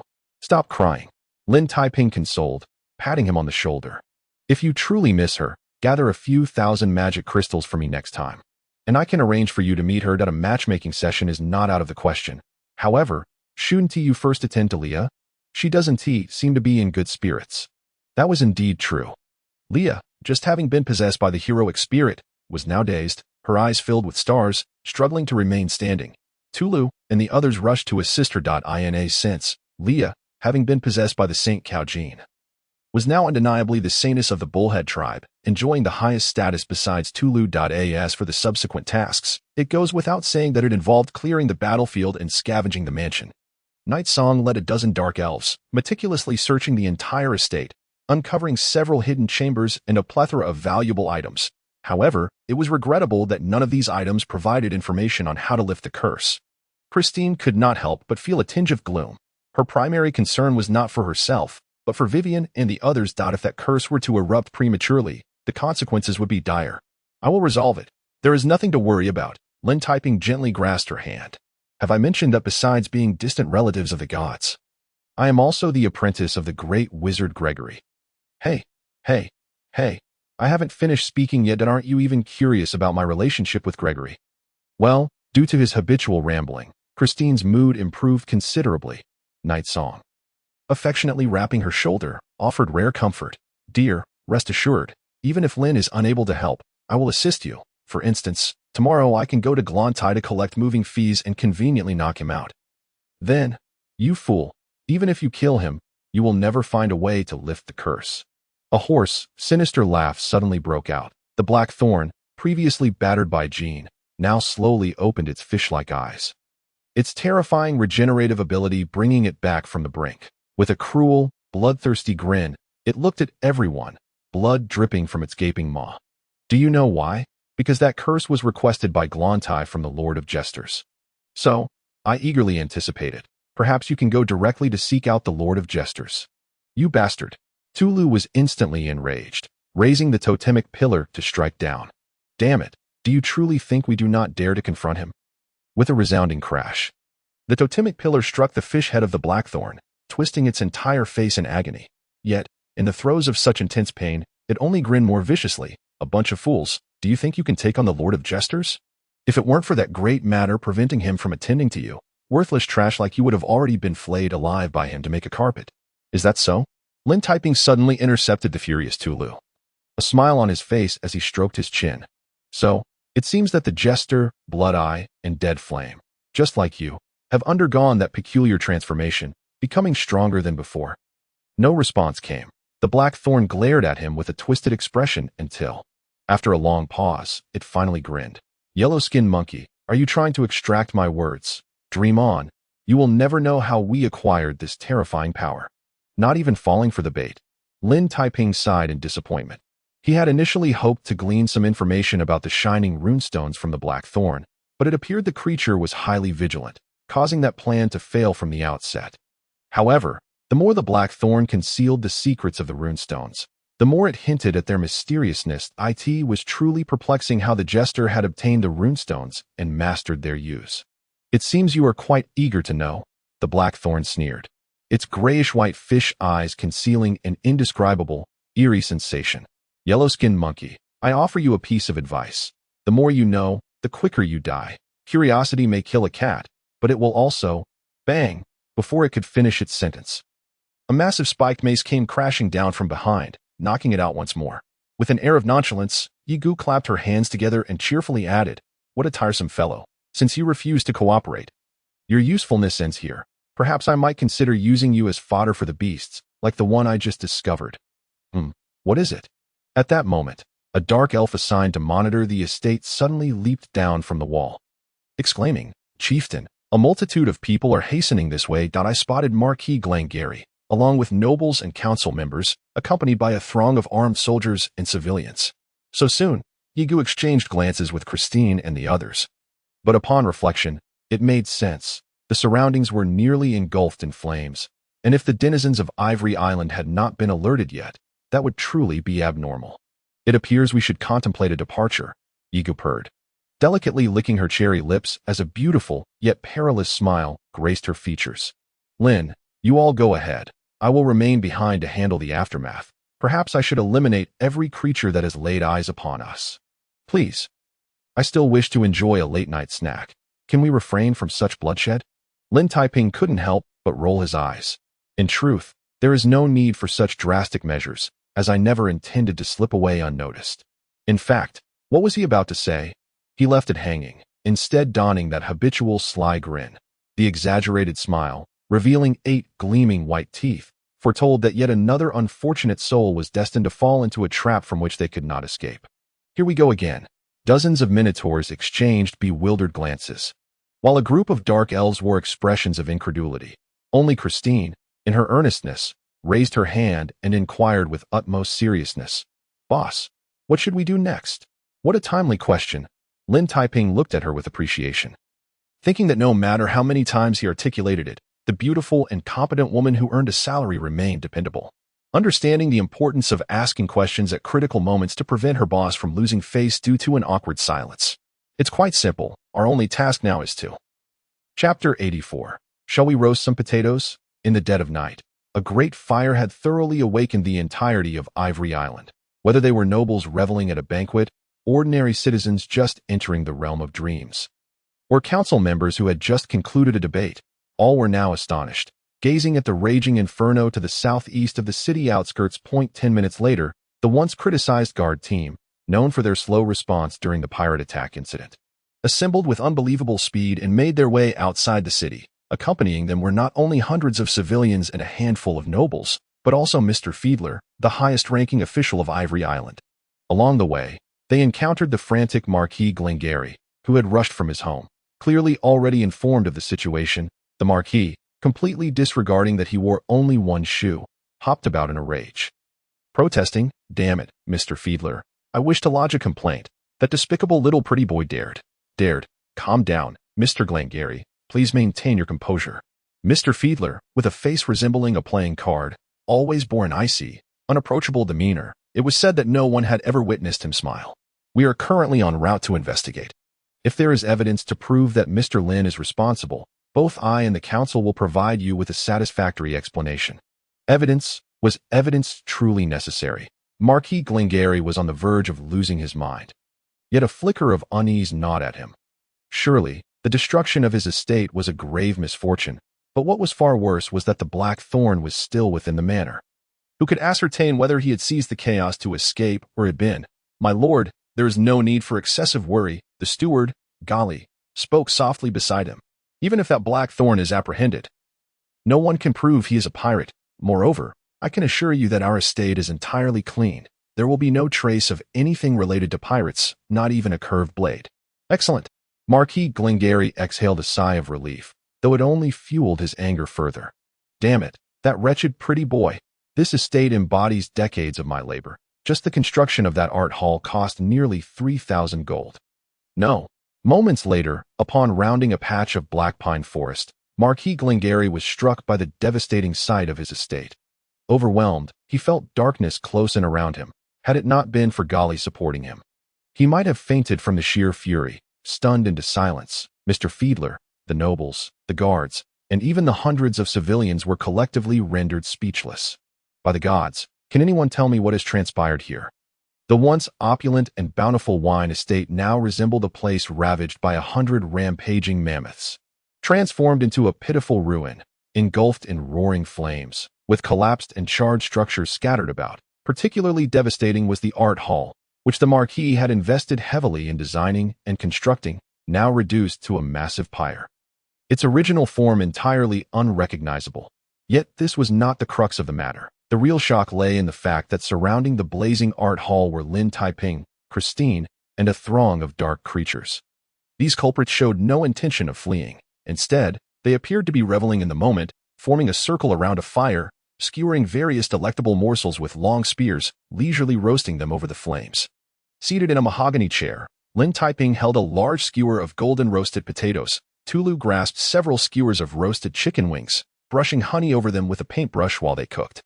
The most audacious of all were Yi Gu and the Dark Elves. They had shattered several of Marquis Glengarry's favorite paintings, tossing them into the flames as if fearing the fire might not be fierce enough. "No, my beloved paintings." Marquis Glengarry stared in shock, his eyes wide, until he witnessed Yi Gu preparing to toss another painting into the fire, at which point he could no longer contain his frenzied rage. Bellowing, "Damn it, scoundrels, you vile wretches, what have you done to my estate? What have we done?" Lin Taiping blinked innocently, gesturing to Christine to sprinkle more pepper on the roasted potatoes. "Is it not obvious? We are hosting a barbecue. How splendidly audacious." The surrounding nobles and civilians were brought to tears, contemplating the stark reality of the situation. In the dead of night, instead of resting, they had stormed into another's home, setting it ablaze, only to cheerfully convene for a communal barbecue. Was there a more despicable act conceivable? In fact, Marquis Glengarry was nearing the brink of madness, his hands trembling uncontrollably. The estate he had painstakingly built over decades, the wealth and resources he had gathered with great effort, were now reduced to ashes. while these perpetrators of unspeakable crimes appeared utterly unfazed as they feasted. We had no choice. We were hungry. Lin Taiping cheerfully sprinkled pepper, kindly offering a skewer of roasted potatoes. Just a short while ago, we engaged in a fierce battle, exhausting all our strength. So, well, Marquis, you must be quite tired after your late-night journey. Would you care for a skewer? No need to be shy. No need to be shy. Marquis Glengarry was so furious that his hair seemed to stand on end. Were it not for the vast disparity in their strengths, he would have leapt forward to strangle that detestable pretty boy with his bare hands. Instead, he turned with a grim expression to Mr. Fiedler, lodging a formal complaint. Mr. Chairman, you have witnessed it all. These despicable, filthy scoundrels have intruded upon my estate in the dead of night and committed such heinous acts. I demand that you represent the council to uphold justice. They must pay the price, and it must be a most grievous one. As expected, Marquis Glengarry's accusation garnered the immediate support of all present. Some nobles could scarcely contain their righteous indignation, exclaiming, "Indeed, this is a flagrant violation of the law. If they are not punished, who among us can live in peace on Ivory Island?" This struck a chord, and the crowd became increasingly furious, faces flushed as they waved their fists in protest. Some impassioned civilians even began to gather stones, hurling them at the minotaurs and dark elves. Execute them, burn them at the stake. These brutal dark creatures. Amidst the rising clamor of protest, Marquis Glengarry, filled with fervor, bowed deeply to Mr. Fiedler, tears streaming down his aged face. "Mr. Chairman, you have heard the people's outcry. I suggest we seize them immediately. There is no need for a trial. They should be sent directly to the stake." Burning at the stake. Mr. Fiedler remained impassive, his expression unchanging amidst the fervent protests. He frowned deeply, gazing sternly at Lin Taiping. "Mr. Lin, do you have anything to explain?" Explain what?" Lin Taiping blinked innocently, but amidst the rising tide of angry protests, he shrugged nonchalantly. "I already stated, we just engaged in a battle. You must understand that those pirates are no easy foes. It took us several hours." "Wait a moment." Chairman Federer suddenly interjected, a flicker of surprise crossing his poker-faced demeanor. "If I heard correctly, Mr. Lin, you just mentioned that you engaged in combat with pirates?" Pirates? In an instant, the previously agitated nobles and commoners were doused with a cold reality, their fervor subdued as they exchanged glances, pondering the grim possibility. Had those wretched pirates launched another assault on our Ivory Isle? Not exactly, however. It is quite possible that we encountered some stragglers from earlier skirmishes, Lin Taiping mused, stroking his chin thoughtfully. The situation unfolded as follows. Several of my dark elf journalists sought an audience with Marquis Granty to inquire about the recent suspected suicide incident. To our astonishment, they discovered a number of pirates lurking within the estate, and then, subsequently, guided by a spirit of justice, the dark elves transformed into valiant protectors of the populace, ensnaring the pirates while dispatching messengers for assistance. Not long after, a certain individual, upon receiving the news, hurriedly arrived with Christine and the Minotaur, launching into a cataclysmic battle against the brutal pirates. Of course, given the magnitude of such a conflict, some minor losses were inevitable at this juncture. Lin Taiping sighed with resignation, glancing at the still-burning estate behind him. Nevertheless, it was all worth it. After incurring significant costs, we ultimately captured these pirates. Well, it was nothing. Really, I merely fulfilled my duty. Nothing. The nobles and commoners present exchanged incredulous looks. Their mouths agape in astonishment. To conduct an interview in the dead of night, uncover the presence of pirates, and engage in a monumental battle. How could one claim such feats were trivial? You are quite the orator. Perhaps you should consider a career as a bard. Oh, it was nothing extraordinary, Lin Taiping replied, blushing modestly while maintaining a facade of righteousness. In truth, we merely did what was necessary, for the peace and prosperity of Ivory Isle, for the safety and lives of the people. Even if it means risking our lives in brave sacrifice. Cough. Of course, if you genuinely feel indebted, perhaps you could consider increasing the bounty rewards. What could they say? They had never encountered such audacity in their lives. The crowd exchanged strange looks, only to instinctively turn their heads in unison, casting sympathetic gazes at the unfortunate Marquis Granty. As if stricken by malaria, the Marquis suddenly let out a piercing scream. Brandishing his cane and lunging forward in a frenzy, his face contorted into a demonic grimace. Nonsense. This is utter nonsense. My estate has always been secure. How could there possibly be? Bang! Before he could fully charge, Christine seized an unidentified object and hurled it without a hint of politeness, landing it directly at Chairman Federer's feet. Nonsense? Chairman Federer, esteemed gentlemen, perhaps you might take a look at this? Chapter 85. No need for thanks in the dim light of the night.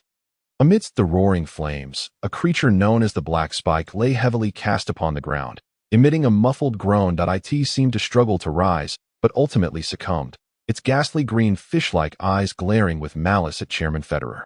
By the gods, what manner of beast is this? In an instant, the crowd gasped, recoiling in horror at the sight of the half-man, half-fish monstrosity. Even Chairman Federer felt a chill run down his spine. Involuntarily paling. What is this? This creature is called the Black Spike, a minion of the jester, Lin Taiping replied with a smile. At his prompting, Tulu and the others dragged forth several pirate corpses, disdainfully tossing them to the ground. Additionally, there are several captives here. I believe the gentleman can discern whether they are genuine pirates.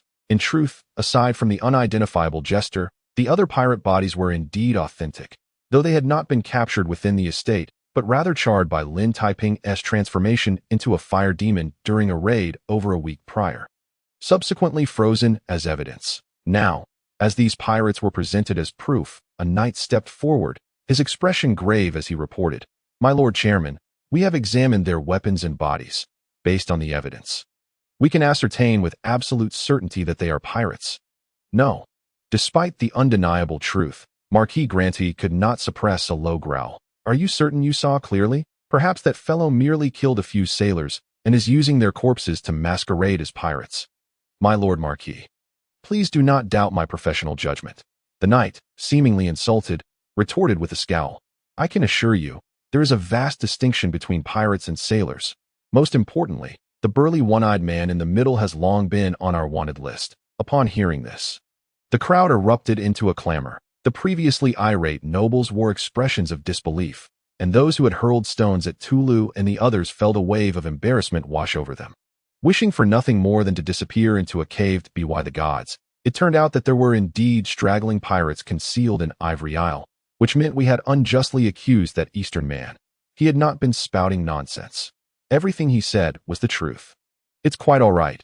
I can understand your feelings," Lin Taiping said, placing a hand on Tulu's shoulder and sighing with resignation. "In truth, enduring a bit of injustice is not so grievous. At least we have eradicated those pirates, sparing Ivory Isle from disaster. For us, that is the greatest reward." An air of reverence enveloped the crowd, and in that moment, all present felt a profound respect, especially those nobles who had earlier clamored for the execution of dark creatures. Now approached Lin Taiping to shake his hand vigorously, eager to alleviate their guilt. "Esteemed Mr. Lin, you are the most selfless person I have ever encountered. Please allow me to extend my utmost respect." "It is nothing.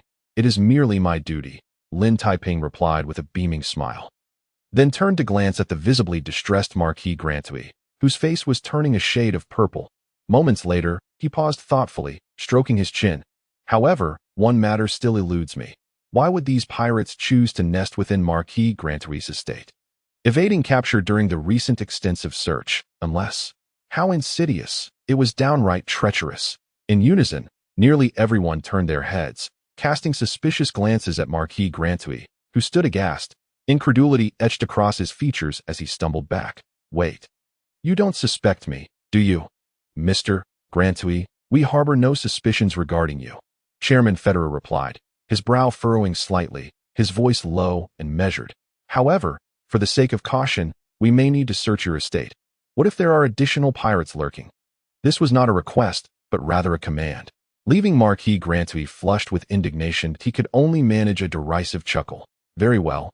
I too wish to prove my innocence. Feel free to search. However, I must point out that if that pretty boy arrived before us, he had ample time to concoct a frame-up.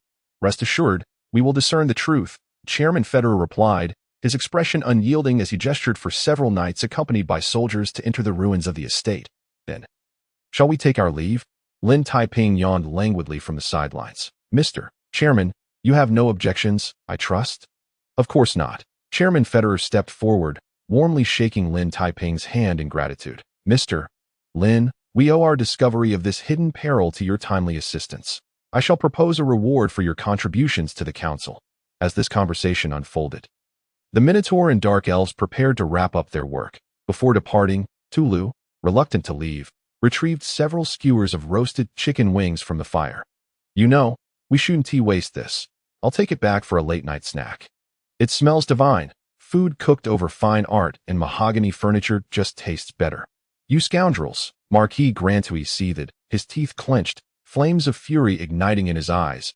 Utterly powerless to retaliate, they had burned down my estate, slain my loyal subordinates, and left the Black Spike in ruins. Is there anything more shameless than this?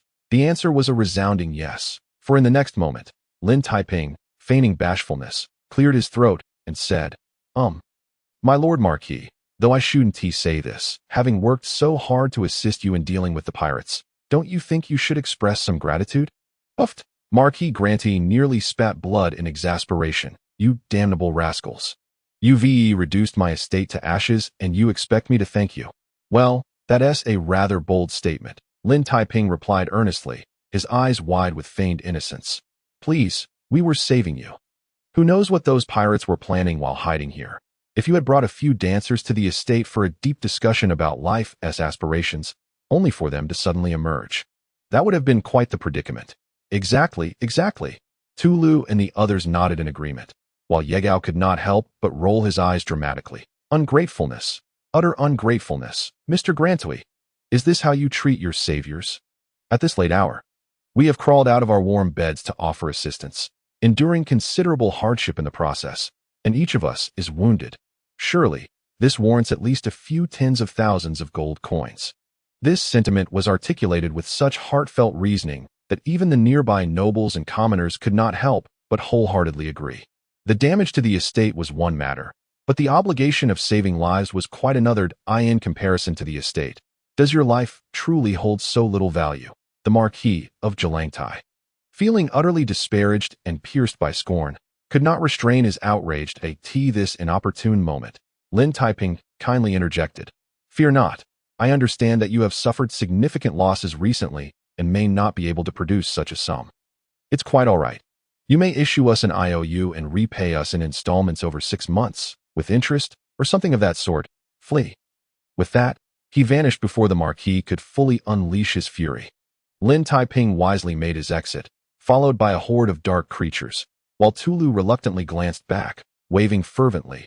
Hey, don't steal my roasted chicken leg. I shall return for it next time. Thus, amidst the Marquis of Jelangtai's sputtering rage, the looting party returned triumphantly, laden with spoils. As they passed through the dark pine forest, they retrieved all the plunder hidden there, leaving them nearly exhausted upon their return to the Gregoa estate. Yet, regardless of their fatigue, the sight of a room brimming with treasures invigorated them, akin to a transfusion of adrenaline. Christine, in her excitement, barely paused for dinner, instead munching on several loaves of bread amidst the spoils, diligently tallying their gains. Take your time. Inform me once the results are in, Lin Taiping languidly remarked from a corner, observing Christine and the others busily counting their loot. After a brief silence, he suddenly smiled, lowering his gaze to the transparent crystal resting in his palm. Just moments ago, while the soldiers were incapacitating the Blackthorn, he had stealthily assisted and discreetly claimed the glimmering rune stone embedded in its abdomen. At this moment, the mysterious energy within the rune stone had already been fully absorbed by the Ring of the Gods. With the acquisition of this energy, 1/6 of the ring's dark surface had transformed into a vivid crimson hue, indicating the commencement of yet another ascension for the Ring of the Gods. Of course, this ascension evidently required more energy. Judging by the current circumstances, it would likely necessitate at least 6 more rune stones to complete. It seems I can only hope that the jester continues to bestow gifts upon us, Lin Taiping mused, stroking his chin with a smile, not rushing the process. His sole wish at present was for the jester to possess an ample supply of glimmering rune stones, sufficient for the Ring of the Gods to achieve its second ascension. Almost simultaneously, the tallying in the hall concluded. Christine, wiping the sweat from her brow, produced a densely written ledger. Boss, I have calculated that we procured a total of 126,036 gold coins, 865 magical crystals, along with several tons of rice and smoked meat. Not to mention a considerable amount of ink and paper, enough for us to publish a dozen evening papers. Well then, What news could be more delightful? Lin Taiping expressed his satisfaction to the utmost. Christine then revealed a golden-hued scroll. Moreover, this scroll contains the Berserker's exclusive secret technique, Whirlwind Slash, although I am unsure of its potency. The fact that Zhelang Tai stored it in a heavily guarded chamber clearly indicates its value. Indeed, as Christine had surmised, the technique known as Whirlwind Slash allowed a Berserker to unleash several times their usual strength in an instant, wielding heavy weapons to generate devastating wind blades capable of shredding surrounding enemies to pieces. It appears rather promising, Lin Taiping remarked, glancing at the golden scroll before tossing it to Tulu. Minotaur warrior, you're quite similar to a Berserker, aren't you? Perhaps you should consider training in this technique to better fulfill your role as a meat shield. Me, Tulu replied. His face contorted in distress as he accepted the golden scroll.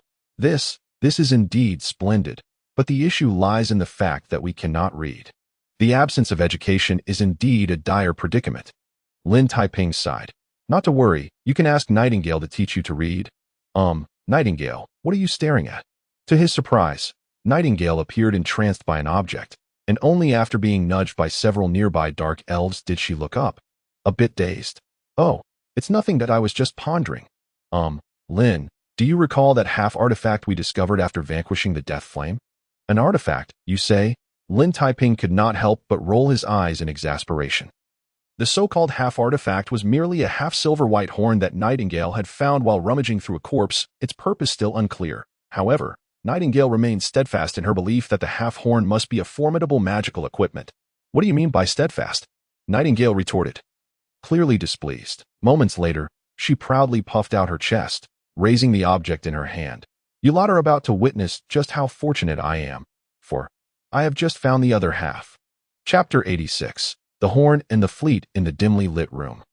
Illuminated by the flickering candlelight, the half-silver white horn in Nightingale's slender fingers gleamed with radiance, resembling a precious artifact while emanating a potent magical aura. Instantly, all attention was drawn to the horn, and Nightingale gazed at Lin Taiping with a smile.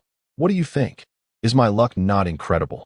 Beneath Zhelang Tai's artistic hall, I discovered a hidden compartment, and this half-horn was concealed within. Hey, I haven't finished speaking yet. No need for her to elaborate.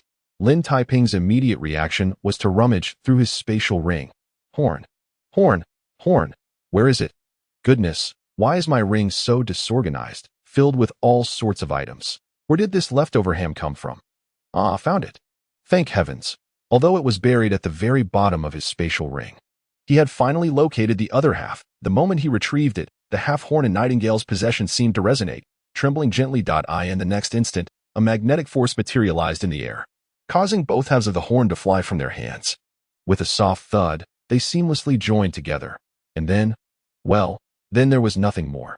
Contrary to expectations of a magical explosion or the emergence of a legendary artifact, the fully assembled horn hovered momentarily before plummeting back onto the table, rolling a few times before coming to a halt. Is that it? Nightingale, her ears perked with anticipation, was met with a profound sense of disappointment, mirrored by the astonished expressions of Christine and Tulu nearby. Perhaps it requires a blood bond. No, a master recognition? Lin Taiping mused, stroking his chin thoughtfully as he glanced at his pale fingers, struggling to gather the resolve for such an act. No problem. Nightingale, ever perceptive, promptly seized his hand, deftly making a cut. Lin Taiping's anguished cry echoed. A stream of blood flowed, soaking the entire horn. Regrettably, the blood bond proved futile. The horn remained unresponsive, unchanged. Christine, wide-eyed after observing for a time, suddenly raised her hand earnestly. Should we try burning it? Thus, a few minutes later, the horn was cast into the fire, followed by attempts to smash it with a stone pillar, and then subjected to the poison testing of the Dark Elf clan. In summary, every conceivable and fanciful method was employed, yet none proved effective. The horn, crafted from a special material, was as resilient as ancient stone, impervious to all attempts at tampering. Christine even hefted a magical crystal cannon and violently fired a shot, resulting in a massive crater in the ground, yet the horn remained unscathed, let alone opened. I give up. After 2 hours of fruitless effort, Lin Taiping wiped the sweat from his brow, sighing in resignation. However, one thing I must concede is that this horn undoubtedly conceals a secret. Otherwise, Marquis Jelangtai would not have taken such precautions to hide it. The problem is, we simply cannot open it. Well then, what could be more disheartening? It was akin to defeating a monster only to have the computer crash before one could collect the loot. What could be said? The assembled individuals could only sigh in exasperation, while Nightingale remained unwilling to concede defeat. She traced her fingers over the inscriptions on the horn, her ears perking up in contemplation. Listen, I have a hunch that this inscription may hold the key to unlocking the horn. So we should seek out a scholar to translate it. A woman's intuition. Lin Taiping expressed his skepticism, yet it seemed there was no alternative. Very well, I entrust this matter to you and Christine. I hope we can successfully locate someone knowledgeable in this script. All right, I happen to know a few scholars. Christine nodded in agreement, but after a moment's thought, she hesitantly inquired. So, boss, what should we do next? I mean, over the course of the next month, what should we focus on? Should we continue assisting Grantai with his relocation?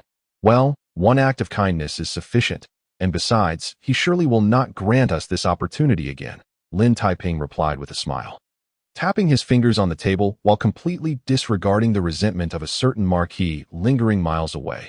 However, we do have numerous tasks ahead of us, such as forming a fleet, a private armed fleet of our own. A fleet. This suggestion was truly unexpected, leaving everyone present astonished. Well, a private armed fleet certainly sounds impressive, but given our current circumstances, what utility would such a fleet serve? It is indeed useful. With a private fleet, we could take the blonde beauties out for a joyride. Lin Taiping spoke with utmost seriousness. Then, before Christine and Yega could roll their eyes, he curiously asked, who do you think will be our greatest adversary in the future, Grantai or the Joker? This question was somewhat redundant. Poor Marquis Grantai was already overwhelmed and lacked any capacity for resistance. Thus, when it came to identifying their true foe, it was undoubtedly the Joker, the pirate leader lurking in the shadows, poised to pounce with his menacing fangs. Indeed, the Joker is our true enemy moving forward, Lin Taiping concurred, stroking his chin thoughtfully, before suddenly posing another question.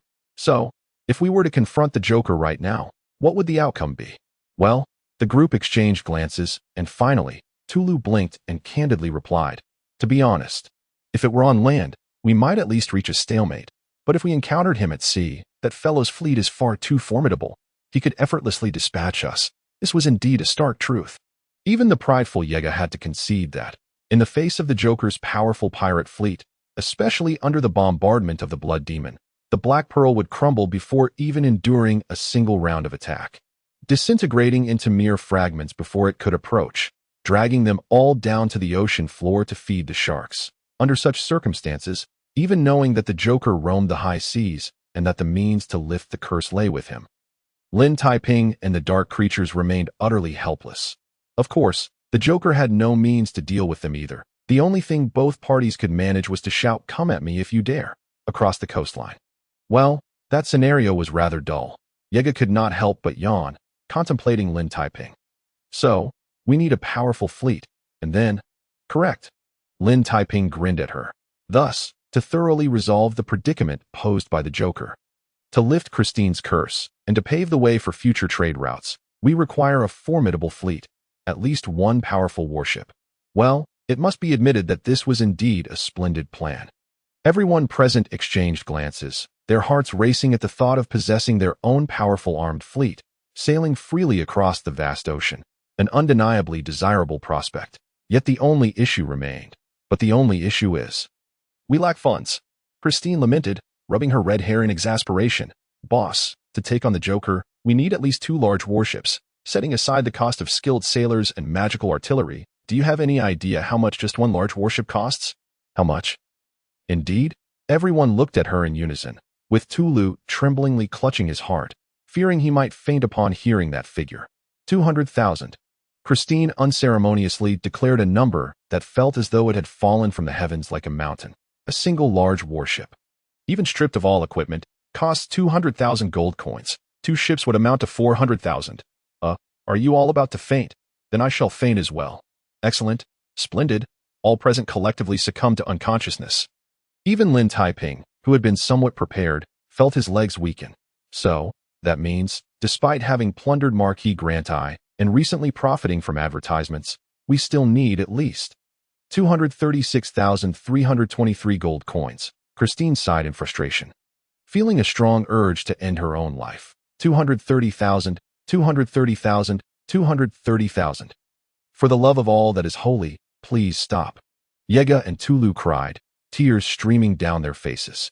Just half an hour prior, they had been reveling in their substantial gains, even pondering how to spend tens of thousands of gold coins, only to discover half an hour later that they remained destitute.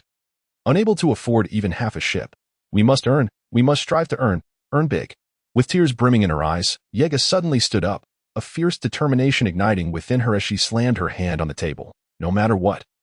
We must earn those 230,000 gold coins in the short term. To earn, they must earn. It was imperative. Tulu energetically raised his hooves, but after a few seconds of fervor, he suddenly wore a look of despair. But how do we go about it? A sound query.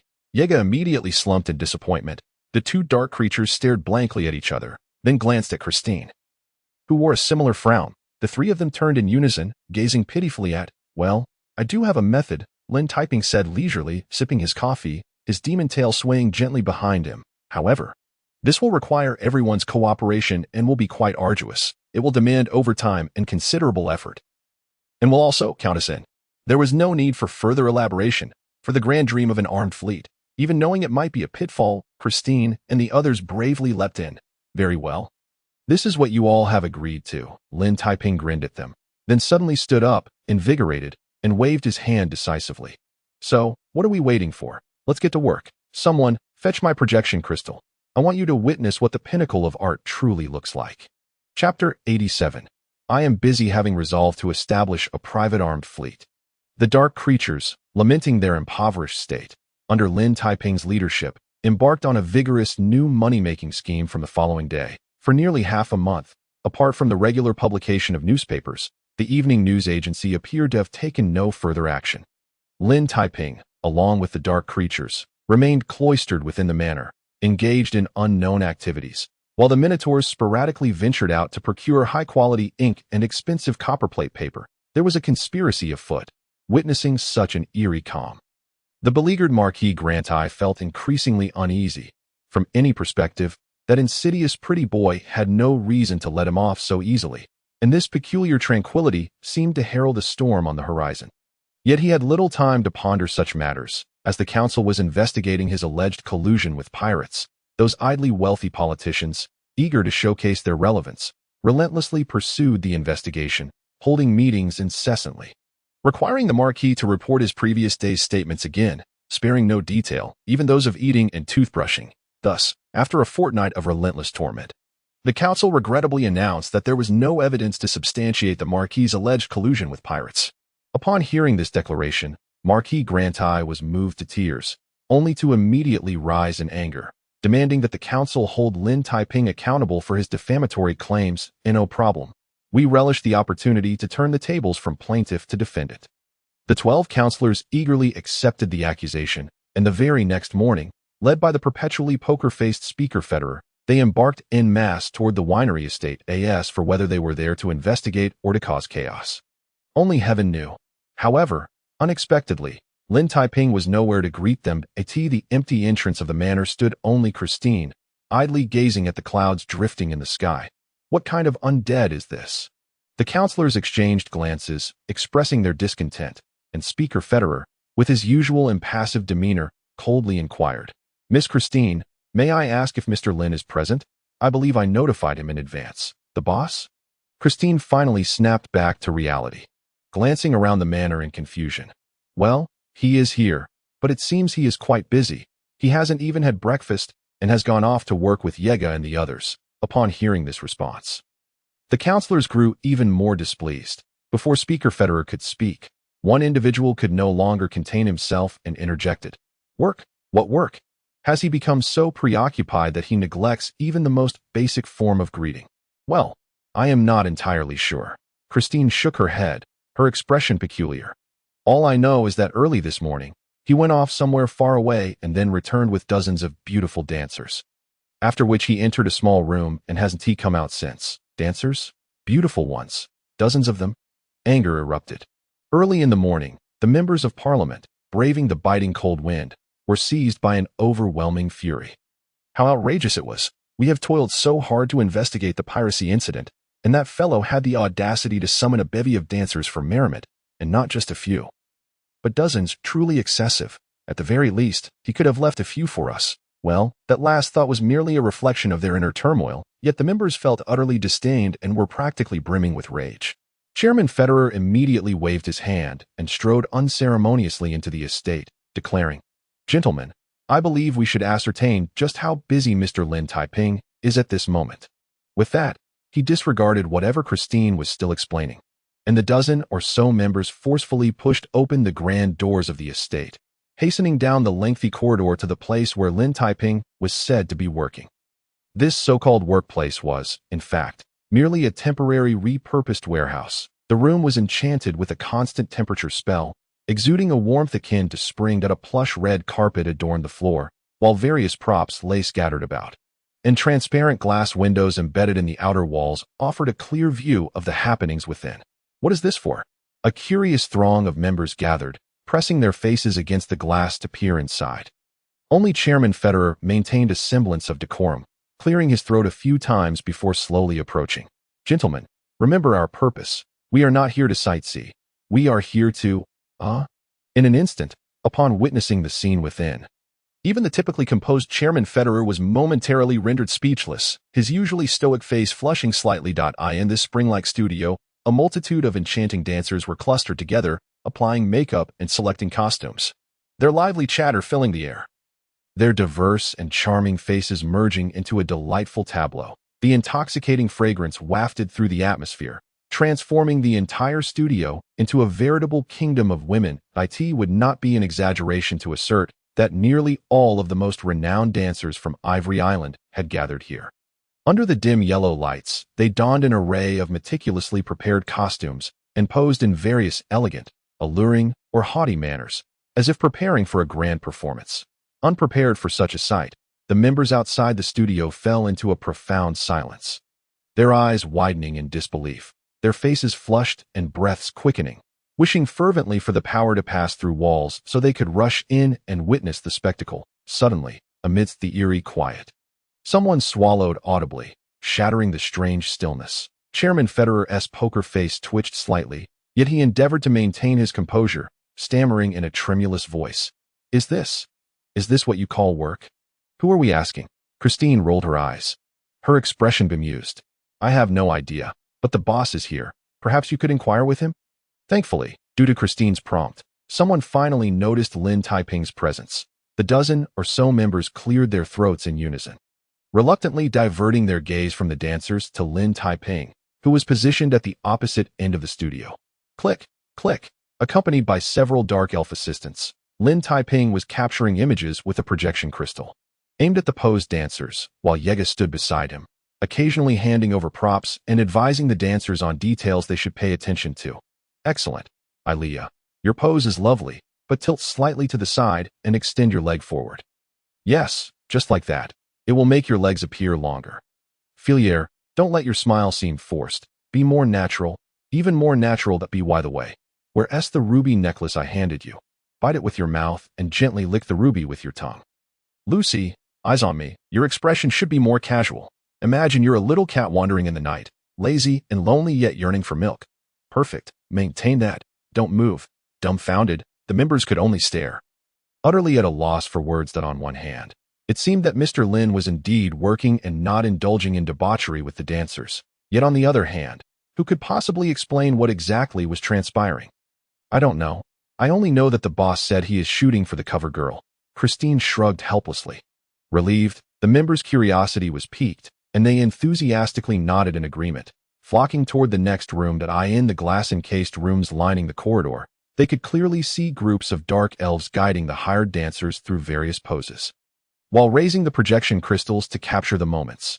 In the first room on the left, under the careful guidance of several dark elves, two dancers donned white mage robes, holding oak staffs aloft, striking poses as if casting spells, their pure appearance coupled with alluring expressions adding an extra layer of temptation. In the second room on the right, 6 dancers dressed in adorable maid outfits cuddled together, exuding innocence as they greeted their master. while a few dark elves nearby chuckled, offering pointers. Eyes wide open, remember what the president said. If maids aren't cute, no one will love them. In the fourth room on the left, a group of dancers was energetically performing, while two dark elves circled around them, capturing the most beautiful moments, reminding, Miss Danis, pay attention to your rhythm. You must guide the audience with passion, just like the president said. No. Wait, it's youthful era. One could not deny that dark elves are the most skilled beings in showcasing feminine charm in this world. Under their meticulous guidance, each dancer radiated allure, whether seductive, innocent, or elegantly mature. Amidst the tinkling laughter of the dancers, the projection crystals clicked incessantly, capturing these enchanting moments in shimmering brilliance. What could one say? The entire assembly of members was fired up, suddenly feeling parched, while Chairman Federer, maintaining his poise, could not help but stare in disbelief. I don't quite understand the purpose of capturing these images. Cover girl. A cheerful voice suddenly chimed in, and amidst the astonished gazes of the members, Lin Typing approached, projecting crystal in hand, accompanied by Yega. For our first magazine issue, we need to shoot a cover girl. What do you think? Isn't it enticing? Chapter 88, Devotion to Art. A magazine. What is a magazine? Some haphazard chronicle. Upon hearing Lin Taiping's explanation, the members exchanged bewildered glances, not only failing to comprehend, but further entangled in confusion. What exactly is a magazine, and what is a cover girl? Well, it's rather difficult to explain, Lin Taiping chuckled, stroking his chin as he casually took an item from Yega's hands and presented it to the curious members. If you don't mind, you may take a look at this, although it's just a discarded prototype. The general idea is there. What is this? A mass of members gathered around, puzzled, as he presented them with a beautifully crafted book.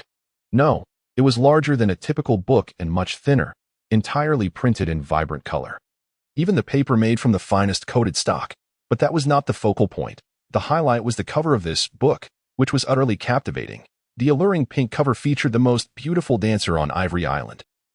Miss Monica, clad in silver berserker armor, languidly reclining on a golden throne, exuding both valor and a hint of delicate allure. Impressive and powerful, at least 10 members suddenly found their breaths quickening at that moment. As the stunningly beautiful Miss Monica, appearing in such an unconventional berserker guise, created a seemingly contradictory, yet strangely harmonious combination that enhanced her beauty, rendering her impossible to look away from after just a glance. What is this? What is this? Chairman Federer, lost in thought, displayed an unusual expression on his poker face. Of course, if Miss Monica were present, she would certainly assert that she had never met the chairman, neither the day before nor the day before that, nor any day prior. A magazine, one that our evening newspaper is planning to publish soon. It's called Men's Vogue, Lin Taiping replied earnestly. Essentially, it is a magazine filled with entertainment, specifically tailored for a male audience, specifically designed for male readers. The members exchanged glances, yet were inexplicably drawn by curiosity, holding their breath as they flipped through the magazine, examining each page with focused attention. Just as Lin Taiping had described, the magazine indeed brimmed with entertainment, with the cover girl and several illustrations rendering it impossible to divert their gaze. The beautiful dancers from Ivory Island made their dazzling debut, showcasing artistic charm in various outfits, be it sailor suits, maid costumes, lively barmaid attire, or adorable bunny girl ensembles. Of course, the cover girl and illustrations merely served to attract attention. The main content of Men's Vogue comprised various illustrated articles. The content presented in these manuscripts encompasses fashion, leisure, entertainment, luxury goods, art, and culture. Even a mere glance at the titles is sufficient to pique the interest of readers. Evening gowns, the quintessence of cutting-edge gentlemanly fashion, more than just a mode of transport. A review of this year's top 10 luxury carriages, the imagination of colors, Master Ryan's oil painting techniques, a beautiful encounter, the Ivory Island flower rankings. Critiquing 20 charismatic dancers. In summary, this magazine captures the essence of contemporary trends. It is no exaggeration to say that any reasonably normal male, upon picking up this issue of Men's Wear, would have no intention of setting it down. In fact, some lawmakers have already contemplated whether to take a copy home for late-night reading and serious study. However, as we know, entertainment often comes at a steep price. Thus, when the lawmakers flip to the last page, they are taken aback to discover the magazine is priced at 1 gold coin. A few lawmakers exchanged incredulous glances, compared to the evening paper sold for merely 10 copper coins. This menswear magazine seemed exorbitantly priced. Considering the affluence of Ivory Island, it is estimated that no more than 3,000 individuals could afford such a publication. Consequently, the initially eager Speaker Federer couldn't help but sigh. Mr. Lin, it's a pity about your creative endeavor. It could have been a splendid magazine, but given its production time and price, perhaps it won't yield substantial profits. Who could argue otherwise? A dozen lawmakers nodded in agreement, acknowledging that producing such a magazine would take at least several weeks, and 1 gold coin was indeed rather steep. Thus, taking all aspects into account, its profitability might not surpass that of the evening paper, which enjoys a large circulation and can adopt a low-margin, high-volume business model. The evening paper, you say? Lin Taiping casually stroked his chin and suddenly posed an unexpected question. Mr. Speaker, what do you think is the greatest distinction between the evening paper and this magazine? This question seemed somewhat bewildering. Speaker Federer was momentarily speechless, and the dozen lawmakers exchanged puzzled looks. Was the primary difference the price, the content, or perhaps the demographic of the readership? No, it should be termed timeliness, Lin Taiping declared, introducing an anachronistic term, but immediately clarified. Simply put, each issue of the evening paper only reports on events that occurred within the last 3 days, thus rendering it completely obsolete after that period. Even at a copper coin a copy, no one would purchase it. In stark contrast, a magazine can enlightenment dawned upon the dozen lawmakers. None were dim-witted, and they quickly grasped the implication of his words. Indeed, compared to the fleeting relevance of the evening paper, the content of a magazine remains pertinent for a much longer duration, effectively extending its shelf life. This, in turn, signifies. This means we have ample time to sell the magazine to other islands. Lin Taiping flashed a grin, revealing 8 gleaming teeth, and beamed at the lawmakers. Consider this. The horn-sounding sea has nearly 100 islands, with a total population exceeding 30 million. Even if merely 1,000th of the populace is willing to purchase the magazine, words need not be spoken. In an instant, the dozen lawmakers widened their eyes in unison, as if witnessing a deluge of gold coins raining down from the heavens. By the gods, this is not merely about printing a magazine. It is akin to printing money, an endless stream at that. Envy and jealousy surged within them. At this moment, the lawmakers couldn't help but covet the prospect of Mr. Lin's immense profits, and for the first time, Speaker Federer's stoic demeanor cracked, revealing a hint of emotion. He couldn't help but ponder whether he might seize an opportunity to profit amidst this windfall. Of course, in truth. Even if you gentlemen hadn't come today, I would have sought you out. Lin Taiping smiled amiably, as if he could read their thoughts. Yes, I understand it. You gentlemen operate businesses on other islands and possess extensive shipping fleets. Yes, oh, why not collaborate? Well, even a large chunk of gold falling from the sky would not evoke such a reaction from the lawmakers. Mere seconds later, Speaker Federer stepped forward in disbelief. Dear Lin, are you suggesting that you would allow us to take equity? Why not? There is no end to profit, Lin Taiping replied, his smile widening. Mutual benefit. It's advantageous for all involved. However, I must mention that I am currently facing a slight issue, such as the ongoing complaints from Marquis Grantee. Let Marquis Grantee fester in his grievances. In the face of such significant profit, who cared about his anger? The dozen lawmakers promptly forgot their original purpose for visiting, gathering closely around Lin Taiping to discuss the division of shares and how to promote and operate the menswear magazine. No problem. Everything is entirely feasible. You may discuss specific terms of cooperation with Christine. Lin Taiping extricated himself from the warm embrace with some difficulty, then casually pointed. Moments later, Christine, who had been struggling to comprehend the notion of timeliness, found herself surrounded by a throng of lawmakers. Fortunately, Nightsong promptly lent a hand, ushering the crowd into the adjoining lounge to deliberate on the specifics of their collaboration. The previously crowded corridor now lay empty, leaving only Lin Taiping and Speaker Federer staring at each other, both oddly silent and seemingly unwilling to break the quiet. However, after a brief pause, Speaker Federer suddenly cleared his throat, and a rare smile appeared on his typically stoic face. Mr. Lin, from my personal perspective, I must admit, I am not particularly fond of Marquis Grantee. A disjointed statement. Yet Lin Taiping immediately understood and nodded with a beaming smile. Is that so? What a pity. I just recalled that the magazine operating rights for several nearby commercial islands might require a robust agent. Conversing with intelligent individuals is a breeze. Speaker Federer's smile grew even brighter, exposing two gleaming teeth, a friendliness so unprecedented that it left those familiar with him astounded. Almost simultaneously, a hurried dark elf rushed in. "Boss, we've encountered a minor issue. Miss Monica is currently engaged in a photo shoot for evening gowns. But the sister responsible for the shoot has suddenly sustained an injury, halting the proceedings." Evening gowns? Photo shoot.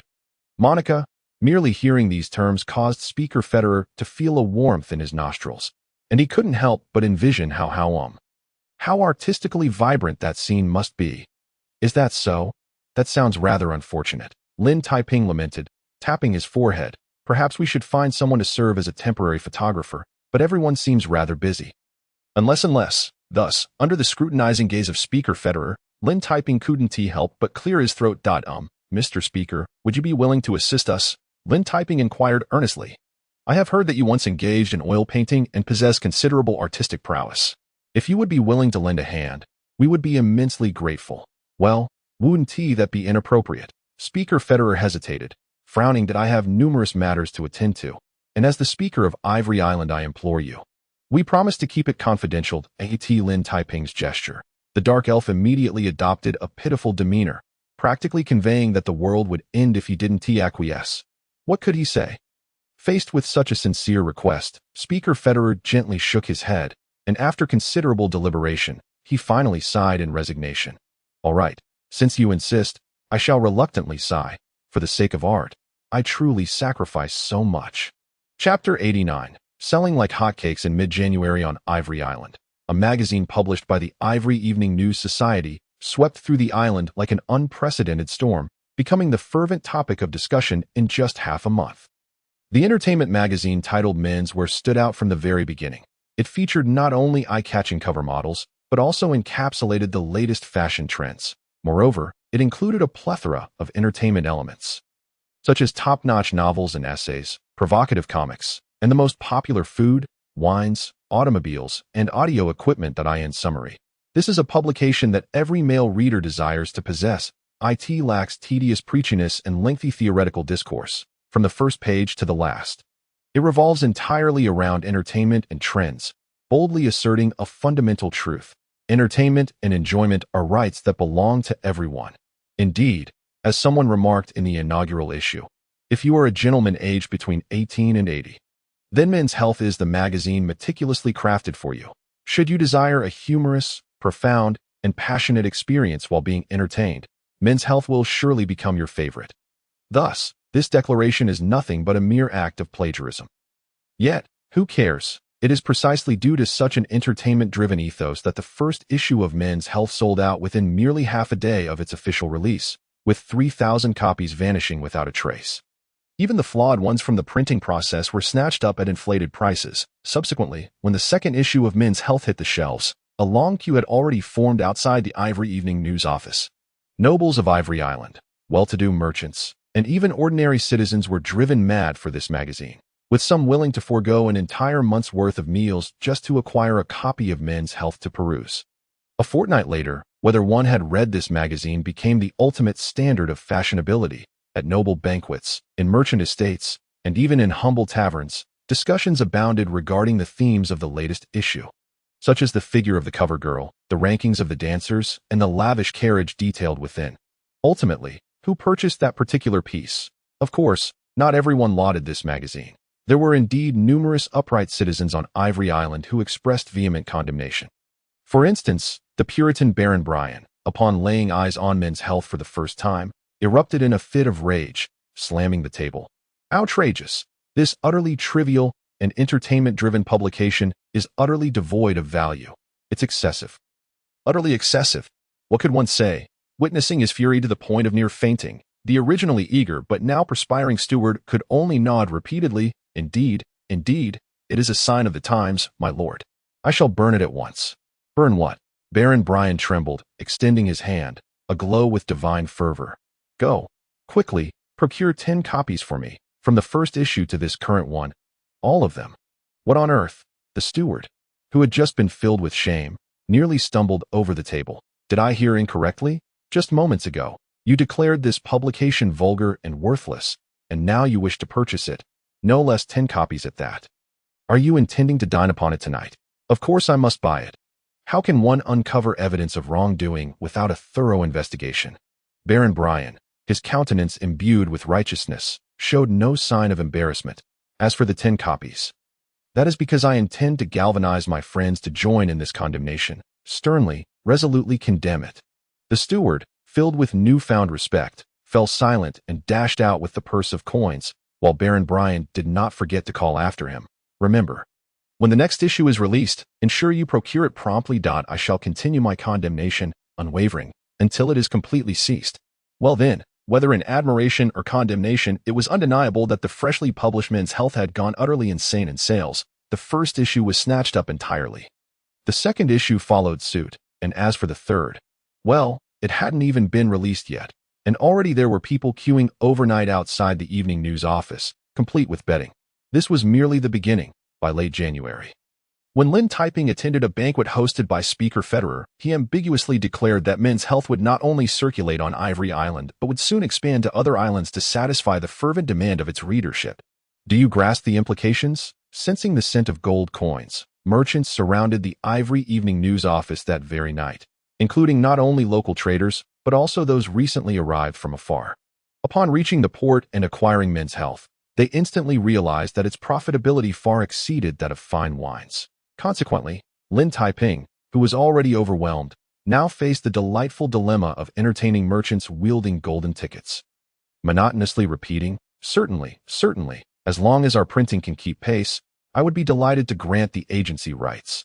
Tulu, could you momentarily set aside the menu and lend a hand?" "Lin, dining is also of utmost importance," Tulu replied, blinking pitifully at the restaurant owner who had come to deliver the menu. "Well then, bring me 30 roasted chicken legs. No, make it 20. Alas, we must save funds to purchase a warship." This was the truth. For with a deficit of 230,000 gold coins, Christine and the Dark Beings had begun to economize. Even the Minotaurs had cut back on their meals.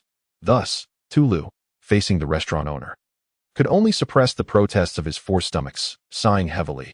"How much for 20 roasted chicken legs?" "What? 6 gold coins. You might as well rob me." "Fine, then bring me 15. I offer 1,000 gold coins." Before Tulu could finish his lament, a flustered merchant in the throng surrounding Lin Taiping suddenly shouted, "Dear Mr. Lin, please sell me the agency rights for Swordfish Island. In addition to the magazine itself, I am willing to pay 1,000 gold coins as an agency fee." With a thud, Christine and Night Song descended the stairs, debating whether to purchase some nearly expired skincare products, and nearly tumbled down upon hearing that astonishing figure, as for Tulu, who had been woefully placing his order. He immediately slammed the table in fury, his eyes glowing red with fervor. "Forget the 15 chicken legs. I demand 50, no, 60. Indeed, Tulu found joy in this. However, for Lin Taiping, a significant challenge loomed, as a throng of merchants, invigorated as if by a stimulant, surrounded him, employing every conceivable tactic to secure the exclusive agency rights for Men's Health, with one fellow even claiming his ancestors hailed from the distant east, as the saying goes, "Fellow townsfolk meet. Fellow townsfolk my foot." Lin Taiping could not help but roll his eyes vigorously. As he observed the merchants multiplying around him, he finally reached his breaking point and shouted, "Stop! Silence! Whoever utters another word, I shall not sell even half a sheet of paper to them." Marvelous and formidable. In an instant, all the merchants present fell silent, covering their mouths. Dozens of hopeful eyes gazed at him, teeming with despair, to the point one could almost see tears welling. "An auction. We shall hold an auction," Lin Taiping declared. Waving his hand, Christine promptly produced a nautical chart, detailing the commercial islands of the Horn Sea. Starting with the nearest, Swordfish Island, the base agency fee is 1,000 gold coins. The highest bidder wins. If no bids are made within 10 seconds, it will be considered a forfeiture. Let the bidding commence. 1,500 gold coins. Before he could finish, the previously shouting merchant raised his hand. "I bid 1,500 gold coins. Whoever dares to compete with me shall find themselves cursed with a spoonless soup." "Without a spoon, I can simply use my hands." Ignoring the threat, other merchants eagerly raised their bids. 2,000 gold coins. "I bid 2,000 gold coins." "What? You bid 2,500. Then I shall bid 3,000. Who can surpass me?" in less than a few minutes. The agency fee for Swordfish Island soared to 3,000 gold coins. Christine trembled, her hands and heart shaking, nearly tossing the nautical chart aside, while Night Song's ears turned crimson, almost emitting wisps of smoke. As for Tulu, still occupied with placing his order, no more chicken legs. I want roasted beef, a whole roasted cow. He viciously grabbed the restaurant owner, displaying a wealth that was positively infuriating, steam practically billowing from his nostrils. Bring me 10 whole roasted cows. The freshest available. What? Do minotaurs not eat beef? What business is it of yours? I want it. And thus, amidst the restaurant owner's tearful expression, the auction continued fervently. The first Swordfish Island sold for 3,000 gold coins. The second Blue Bay Island for 5,000, and the third, the illustrious Beaver Island, was currently embroiled in fierce contention, with bids already reaching 8,000 gold coins. 8,000 gold coins. A staggering 8,000 gleaming gold coins. Upon hearing this astronomical figure, Christine was left dumbfounded. Night Song and her companions were equally astonished, and even Lin Taiping shuddered, experiencing a rare moment of conscience as he inquired, Sir, are you certain you can recoup 8,000 gold coins? I can. Anything is possible. The robust merchant, without a moment's hesitation, produced 8 gold tickets and slapped them onto the table, then thought better of it and added 2 more, causing the table to tremble. If the magazine can prioritize my needs, I might even add an additional 2,000 gold coins to make it an even number. How auspicious. Tears streamed down their faces. In that moment, Christine and Night Song contemplated bursting into tears of joy. Oh, we shall never again need to scrimp and save. We shall never again settle for the cheapest skincare products. We shall never again scavenge for discounted clothes at roadside shops. Let frugality and thrift meet their demise. Thus, amidst this eerie silence, Tulu suddenly erupted into a fit of hysterical rage, leaping to his feet with fervor, lifting the restaurant owner high into the air. Moo, forget about roasted chicken, duck, lamb, or beef. Quickly, tell me, do you have any roasted dragons for sale? Money is no object. I want a whole dozen. Chapter 90. Product placement with bloodshot eyes. Merchants from various islands of the Horn Sea surged in, their fervor leading to a frenzied scramble over the exclusive agency rights. The atmosphere thick with tension, as if they were ready to shed their garments and draw blades for a brawl that in less than half an hour. The exclusive rights to menswear had sold over 20 copies, with a total amount reaching 59,000 gold coins, which meant that although menswear had yet to sell a single issue, they had managed to pull off a substantial profit without any initial investment. However, the merchants, having traveled from afar, were not satisfied. Upon acquiring the exclusive rights, they began to bicker fiercely over the allocation of menswear. For instance, a merchant from Beaver's Island, who had bid 10,000 gold coins, was demanding 5,000 copies of menswear for each issue as a baseline, with an eagerness for even more. 5,000 copies. Christine and Yegao exchanged glances, unable to suppress their surprise as they turned to Tulu, who, in despair, banged his head against a pillar, lamenting, "Woe is me! You might as well kill me. Even if our minotaurs worked around the clock, we couldn't possibly print that many magazines." This was indeed the harsh truth.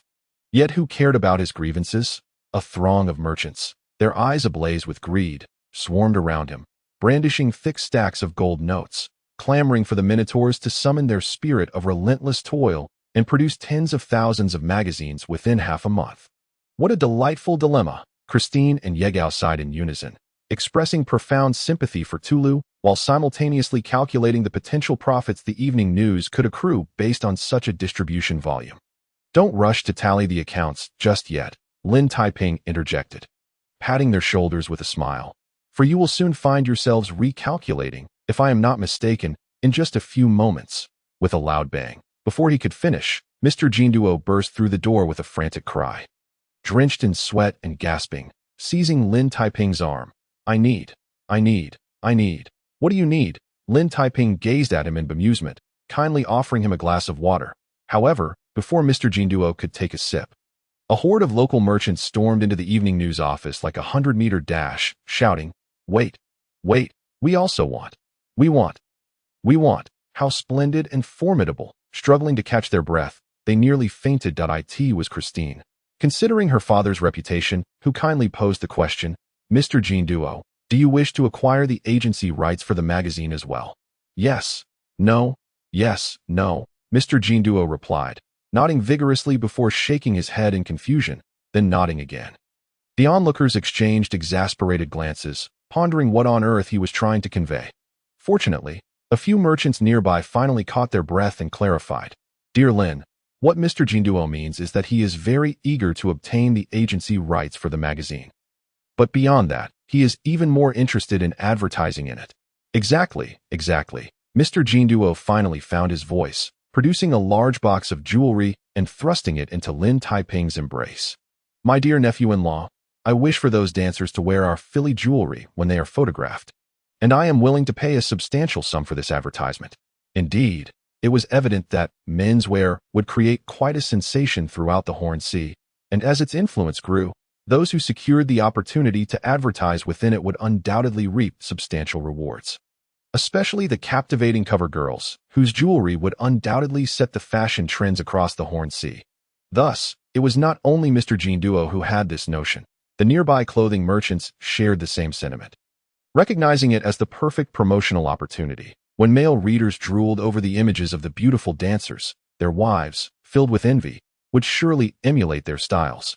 What could be more impactful than such advertising? In fact, it was not solely the jewelry and clothing merchants who recognized this opportunity. A nearby grocer, specializing in candles, also insisted on incorporating his products into the shoots. Our candles are the finest. Dear Lin, please, make sure to include our candles in the dancer images. Money is no object. What a ridiculous proposition. Christine and Yegao exchanged exasperated glances, while it was feasible to have the dancers adorned with jewelry. How could one possibly incorporate candles? Would they simply light a few nearby for effect? Such a background would go unnoticed. Who says it can't be done? Lin Taiping mused, stroking his chin leisurely. It's simple. We can theme the next issue around queens. Having Miss Monica don a crown, holding a candle in one hand and a whip in the other. Cough, cough. You get the idea. Indeed, every man present understood, and the candle merchant was soon brought to tears, while the whip merchant beside him was equally moved. Woe is me. Dear Lin, you are truly a great benefactor. Let us use our whips for this purpose. I shall pay 3,000 gold coins as an advertising fee. Very well. Those two were elated. Yet the other merchants who had entered were incensed that a rotund man suddenly emerged from the crowd. His face flushed as he desperately raised his hand. Why is it that your candles and whips can be the theme? My products deserve a theme too. Not a problem, Lin Taiping declared, clearly open to all proposals. For product placement, as long as you provide the funds, I welcome all.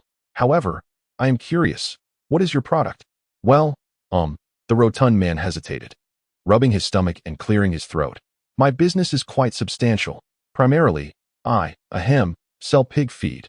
What the hell? The merchants and attendants all rolled their eyes in unison, while Christine nearly slammed her head against the table. And Yegao suddenly felt an urge to draw her dagger and end this merchant's charade. Die. Jewelry and clothing were tolerable, candles and whips could be managed, even coffins could be endured, but for a pig feed salesman to demand product placement? Were we to have our dancers smiling while holding a large sack of feed? In fact, the challenge was immense, and Lin Taiping, equally distressed, rubbed his forehead. Feed? Well, that seems rather difficult, as it starkly contrasts with our shooting style. Please. Dear Lin, I know you must have a solution, the feed merchant urged, brandishing several gold notes. Money is no object. I am willing to offer 6,000 gold coins. Are you certain? The power of wealth knew no bounds. Lin Taiping, initially troubled, felt invigorated upon hearing this staggering figure, as if all his senses had been heightened. Too simple. We shall take a pastoral scene, have Miss Monica dress as a peasant, the uglier the better, and let her feed the pigs. And then, Christine and Yegao exchanged incredulous glances as the merchants perked up their ears. While this would indeed feature the feed, who would willingly pay to see an unattractive peasant woman? And then, we can have Miss Monica change into a beautiful evening gown, looking as stunning as possible, and we will take a banquet photo, Lin Taiping continued with a smile. We will juxtapose these two images, accompanied by a grand line. Confidence can change everything. At that moment, everyone present collectively spewed blood. This was a genius idea. Not only did it cleverly incorporate the feed, but it also added depth to the imagery. while simultaneously advertising the evening gown. A surge of reverence filled the room, as all eyes turned to Lin Taiping with profound respect. This man was no ordinary individual. He was truly extraordinary, capable of devising such a scheme to make a profit. Jam, Lin Taiping humbly remarked, attributing his success to standing on the shoulders of giants. These days, product placement in magazines is nothing. Our ultimate goal is to embed magazines into advertisements. No one could fathom what he meant. Yet the merchants were all satisfied. As for Christine and Yegao, these two poised ladies resumed their calculations, initially tallying the agency fees, then adding the current product placement fees, determining their total earnings. Bang! It was destined to be a day of indecipherable accounts. For before they could finish, the door of the evening news office burst open once more, and a flamboyantly made-up woman, exuding elegance, stormed in with a bevy of enchanting dancers, their faces twisted with malice, as if ready to draw weapons and engage in a fierce battle. What was happening? What on earth was going on? The gathered crowd was astonished, internally pondering whether this was the legendary scenario of being pursued for debts without remuneration. Yet, before they could fully comprehend the situation, the enchanting woman bellowed, pointing directly at Lin Taiping. "It is he." Tears streaming down his face, Lin Taiping could not contain his emotions. He then beheld a throng of beautiful dancers, their eyes gleaming with fervor, surging towards him like a tidal wave, their sweet voices chiming, drowning him in their adoration. "Dearest Lin, could you please photograph our Rose Club dancers for the next magazine issue? We implore you." And why should Monica be the cover girl when we are denied even the chance to participate? It is utterly unfair. Miss Lena from our club is a rare fox lady. Indeed. Is her face truly fairer than mine? Is her skin more exquisite? Is her waist more supple? Oh, how unjust, how unjust. Realization dawned upon the merchants present, who could not help but sigh in unison, lamenting the sheer injustice of it all. The Rose Club was exorbitantly priced, demanding a fortune just to witness a performance, yet Lin, this fellow, needed do nothing at all to attract such an abundance of lovely maidens. This scene was indeed a source of envy. Envy indeed. At that moment, amidst the fervent pursuit of the alluring dancers, Lin Taiping could only struggle to extend a hand from the sea of delicate limbs, tearfully waving. "Help! Help! Night Song, if you do not rescue me soon, I shall lose my chance to father children." Chapter 91. Are you pushing me, or am I pushing you? As the sun descended, the once boisterous Ivory Evening News Agency finally fell into tranquility. The merchants who had acquired agency rights gradually dispersed, while the gentlemen who secured advertising placements departed satisfied. Even the disgruntled dancers who had barged in earlier reluctantly took their leave after receiving promises of future cover girl roles. Of course, they bid farewell with handkerchiefs waving, looking pitifully towards Lin Taiping. "Dearest Lin, you are welcome to check on our preparations at any time." "Thank you, but I am an artist, not a commodity," Lin Taiping replied. Overwhelmed with emotion as he noticed yet another wave of dancers approaching with fervent intent, he swiftly slammed the door shut, contemplating his actions before barricading it with 2 tables. Then, the world fell silent, leaving only Christine and Night Song diligently tallying the day's earnings. Midway through her calculations, Christine nearly fainted, taking a deep breath to maintain her composure as she glanced up. "Boss, do you wish to know how much we earned in total?" "I do not wish to know. I fear it may make me faint as well," Lin Taiping wisely declined, adding, "However, I am quite curious to know how long it will take us to purchase a large warship at our current rate of revenue." "Well, I fear it may not be feasible within a month or 2, Christine pondered seriously. "It's not merely a matter of money. As you know, boss, warships are not like diapers or milk. One cannot simply stroll into a store and purchase them at will. Even if we were to place an order with the shipyard today, it would likely take 6 months to complete." This was indeed the truth, prompting Lin Taiping to sigh in resignation. He then irresponsibly turned to leave. "Very well. I shall leave all these matters in your capable hands. My current task is to take a bath." How shameless! Christine, filled with indignation, watched as Lin Taiping vanished, leaving no trace behind as he fled into his office. Adhering to the principle of self-interest, he had equipped the office with a spacious bathing area, which was now put to good use. What a grueling endeavor. Earning money is truly exhausting, he lamented, lazily unbuttoning his clothing until he was left in mere undergarments, before stepping into the expansive bathing area. How long must I toil before I can do nothing but sit back, sipping coffee and admiring beauty while gold pours in like the tide? Oh, without any warning, within the steamy confines of the bathing area, Night Song languidly reclined in a wooden tub, her delicate chin propped up, gazing at him with sparkling eyes that shimmered like water. Her supple, rosy shoulders were exposed to the air. The pink tongue gently swirled, licking the remnants of soap bubbles from her lips. What is happening? Lin Taiping stood in stunned silence, and his first instinct was to grab a bar of soap for self-defense. Wait, I entered the room first. How did you? Well, what do you want? Are you intending to reverse our roles in procreation? How could that be? Night Song rolled her eyes, smiling at him. Dearest, can't you see? I am here to repay you for saving my life. Repay for what? Lin Taiping was momentarily taken aback, struggling to recall that during his encounter with the Black Thorn, he had indeed shielded Night Song. However, that was long ago. For heaven's sake, we are both adults. If you wish to reverse our roles, just say so without resorting to such melodramatic excuses of gratitude. I truly am here to repay you. Night Song suddenly lost her playful demeanor, her expression turning serious. Lin, had you not stood in front of me then, I might have become a lifeless corpse. Therefore, I must repay you. We dark elves do not take favors lightly. Fine. Her sudden seriousness made Lin Taiping feel somewhat uncomfortable. Repay? Are you certain? How do you intend to do that? Well, Night Song rested her chin on her hand, gently licking her pink lips, her soft, hidden curves just beneath the water creating an alluring sight that was difficult to look away from. I have decided that in gratitude for your life-saving deed, I will allow you to take the initiative to seduce me once, and I absolutely will not resist. Uffed. Lin Taiping spat out a mouthful of blood. Are you joking? How is that a repayment? Whether you seduce me or I seduce you, at the end of the day, it's all about procreation. What's the difference?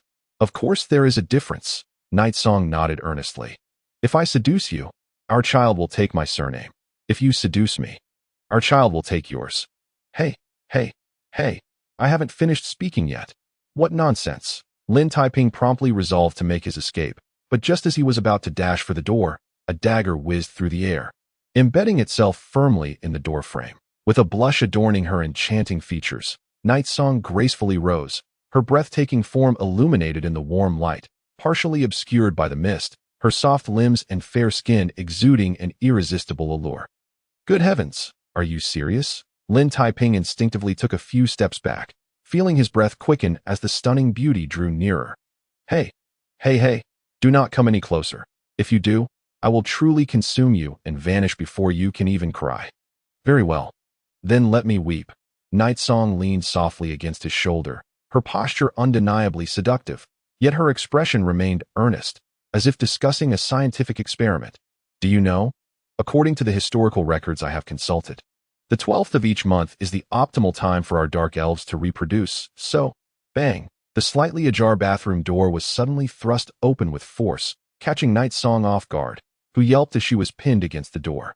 Boss, Christine burst in, her face flushed, completely oblivious to the impropriety of interrupting someone's bath, until she caught sight of Lin Taiping clad only in his undergarments, prompting her to emit a soft gasp of embarrassment. Another one. Lin Taiping was truly at a loss, tears streaming down his face. Christine, please do not tell me you are also here to repay a debt. Repay what debt? Christine blinked in confusion, then perked up her ears. Oh, I believe I just heard Night Song's voice. Could it be my imagination? What do you think? Came a weak voice from behind the door, and a cold breeze swept through, causing the door to creak shut. Night Song, now flattened against the door, slowly slid down to the floor, her right cheek marked with several red impressions. Why? Why must every time I am on the verge of success, I am interrupted by the most inexplicable circumstances? Oh, I only wish to have a child, merely to have a child. Why must it be so arduous? Poor child. Lin Taiping gazed at her with sympathy, then turned earnestly to the astonished Christine. Well, explaining this is quite complicated, so let us discuss why you barged in here so suddenly. Right. The single-minded Christine was quickly diverted, her face lighting up as she retrieved a document from her pocket. Boss, did you not ask me to consult the scholar regarding the translation of the text on the horn? Just moments ago, that erudite scholar approached me, claiming he had deciphered the ancient text, which was in the tongue of the primordial pig-headed creatures, and its meaning was pig-headed language? Lin Taiping expressed mild surprise, casually taking the manuscript, and after a moment's contemplation, retrieved the horn from his spatial ring. He compared the two scripts side by side. Let me ascertain. The true meaning of this text is evil knowledge, the great power to conquer the world. Boom! Without any warning, the instant he recited this line, the horn began to tremble violently. A silvery light erupted from it, unfurling like a slowly expanding scroll, extending outward and ultimately transforming into a colossal image. What is happening? What has transpired? Startled by this spectacle, Tulu, who was dining downstairs, rushed up. Mere seconds later, upon witnessing the light display in the bathroom, he wore a visage of bewilderment. Who could have anticipated that amidst this magnificent and grand illumination, the sight unveiled was not a mysterious miracle, but rather a pig's head? Indeed, a gigantic, living pig's head, adorned with a golden top hat, glaring with eyes resembling brass bells, huffing clouds of steam, its cavernous mouth stuffed with food, intermittently uttering strange languages, occasionally spitting out remnants of its meal. Silence, a peculiar silence enveloped the bathroom as Christine and Jaeger exchanged glances, while Tulu, astounded, stuffed his hooves into his mouth. Could it be that after expending so much effort to unlock this enigmatic horn, we are merely treated to a pig's dining performance? I dare say, this creature is quite suitable for braising, Lin Taiping remarked, resting his chin on his hand, gazing at the still munching pig's head. However, a pig that can speak and dons a golden top hat is truly... Boom! Without warning, the silvery horn in his hand quivered once more, and a tide of black light surged forth, suddenly morphing into a massive black hole, which instantaneously engulfed the entire bathroom. In an instant, with the fleeting disappearance of the black hole, everything within the bathroom, including Lin Taiping and Christine, vanished without a trace, as if they had never existed. A cold wind swept through, the door gently swaying, as a throng of minotaurs and dark elves rushed upstairs, and after a brief silence, a chorus of exclamations echoed throughout the entire evening news office. Lin! Lin! Damn it! We've lost Lin and the chief. Chapter 92. The pig-headed creature goes mad. As the golden sunlight cascaded from above, and the azure sea gently lapped the shore on the vast expanse of silver-white sand. A few seabirds soared freely, curiously observing the unexpected visitors below, occasionally emitting crisp calls. Where am I? Awakening to the sound of the seabirds, Lin Taiping groggily sat up, surveying the entirely unfamiliar surroundings. In his fading recollection, he only remembered the horn releasing a black hole that consumed everyone in the bathroom, and then he found himself in this place. I surmise it must be a magical portal inherent to the horn, transporting us to some uncharted isle. A bewildered voice chimed in as Christine pulled Jaeger to stand. As for Tulu, he had the misfortune of landing face first, and now he lay in the sand, shaking off his dismay. A portal. Lin Taiping could not help but feel astonished. The horn had unveiled so many wonders, first revealing the image of the pig-headed creatures constructing enormous vessels, and now showcasing this exceedingly rare high-level magic. Perhaps this was merely the prelude, with countless secrets awaiting discovery. However, discussing this now held little significance. The most pressing matter at hand was to ascertain their whereabouts and how to return to Ivory Island. I know not, but I sincerely hope this is not a deserted isle, Christine replied, shaking her head in confusion, instinctively shivering. By the gods, if my fears are realized, this truly is an uninhabited island far removed from shipping routes. No, the thought of enduring the dismal fate of rubbing sticks to make fire and living in caves sent Tulu into a whale, while Jaeger's complexion paled, instinctively turning to Lin. What do you propose we do next? Well, Lin Taiping stroked his chin, his face a mask of solemn contemplation. What we ought to do next? I have yet to deliberate. However, I am aware that there is an urgent matter that requires immediate attention. What is it? Christine and the others were taken aback, their eyes widening in unison. What do you think? Lin Taiping coughed lightly, lowering his head. Well, I have a fondness for this celestial beach, but do you intend for me to continue gallivanting about in the nude? Very well. Very formidable. A gust of cold wind howled through. All eyes fell in unison to Lin Taiping, who was clad in nothing but a pair of shorts. It is worth noting that just before being swept into the time portal, he had been preparing to take a hot bath. In fact, Jaeger was not in much better shape. The only stroke of luck was that she had managed to snatch a white bathrobe before entering the portal. thus averting a most embarrassing fate. That it must be noted that it was the frigid, biting winter, and they found themselves on a desolate beach, with the icy sea breeze howling past. Jaeger couldn't help but sneeze. Achoo. I suddenly feel as though I'm on the verge of catching a severe cold. Why did I say on the verge of? It was fortunate she did not sneeze again. Upon doing so, Lin Taiping felt his teeth chattering and promptly decided it wise to vacate the premises. All right, everything else can wait. I now fervently hope this island is inhabited, or that I might encounter a few generous black bears to lend me their coats. What could they say?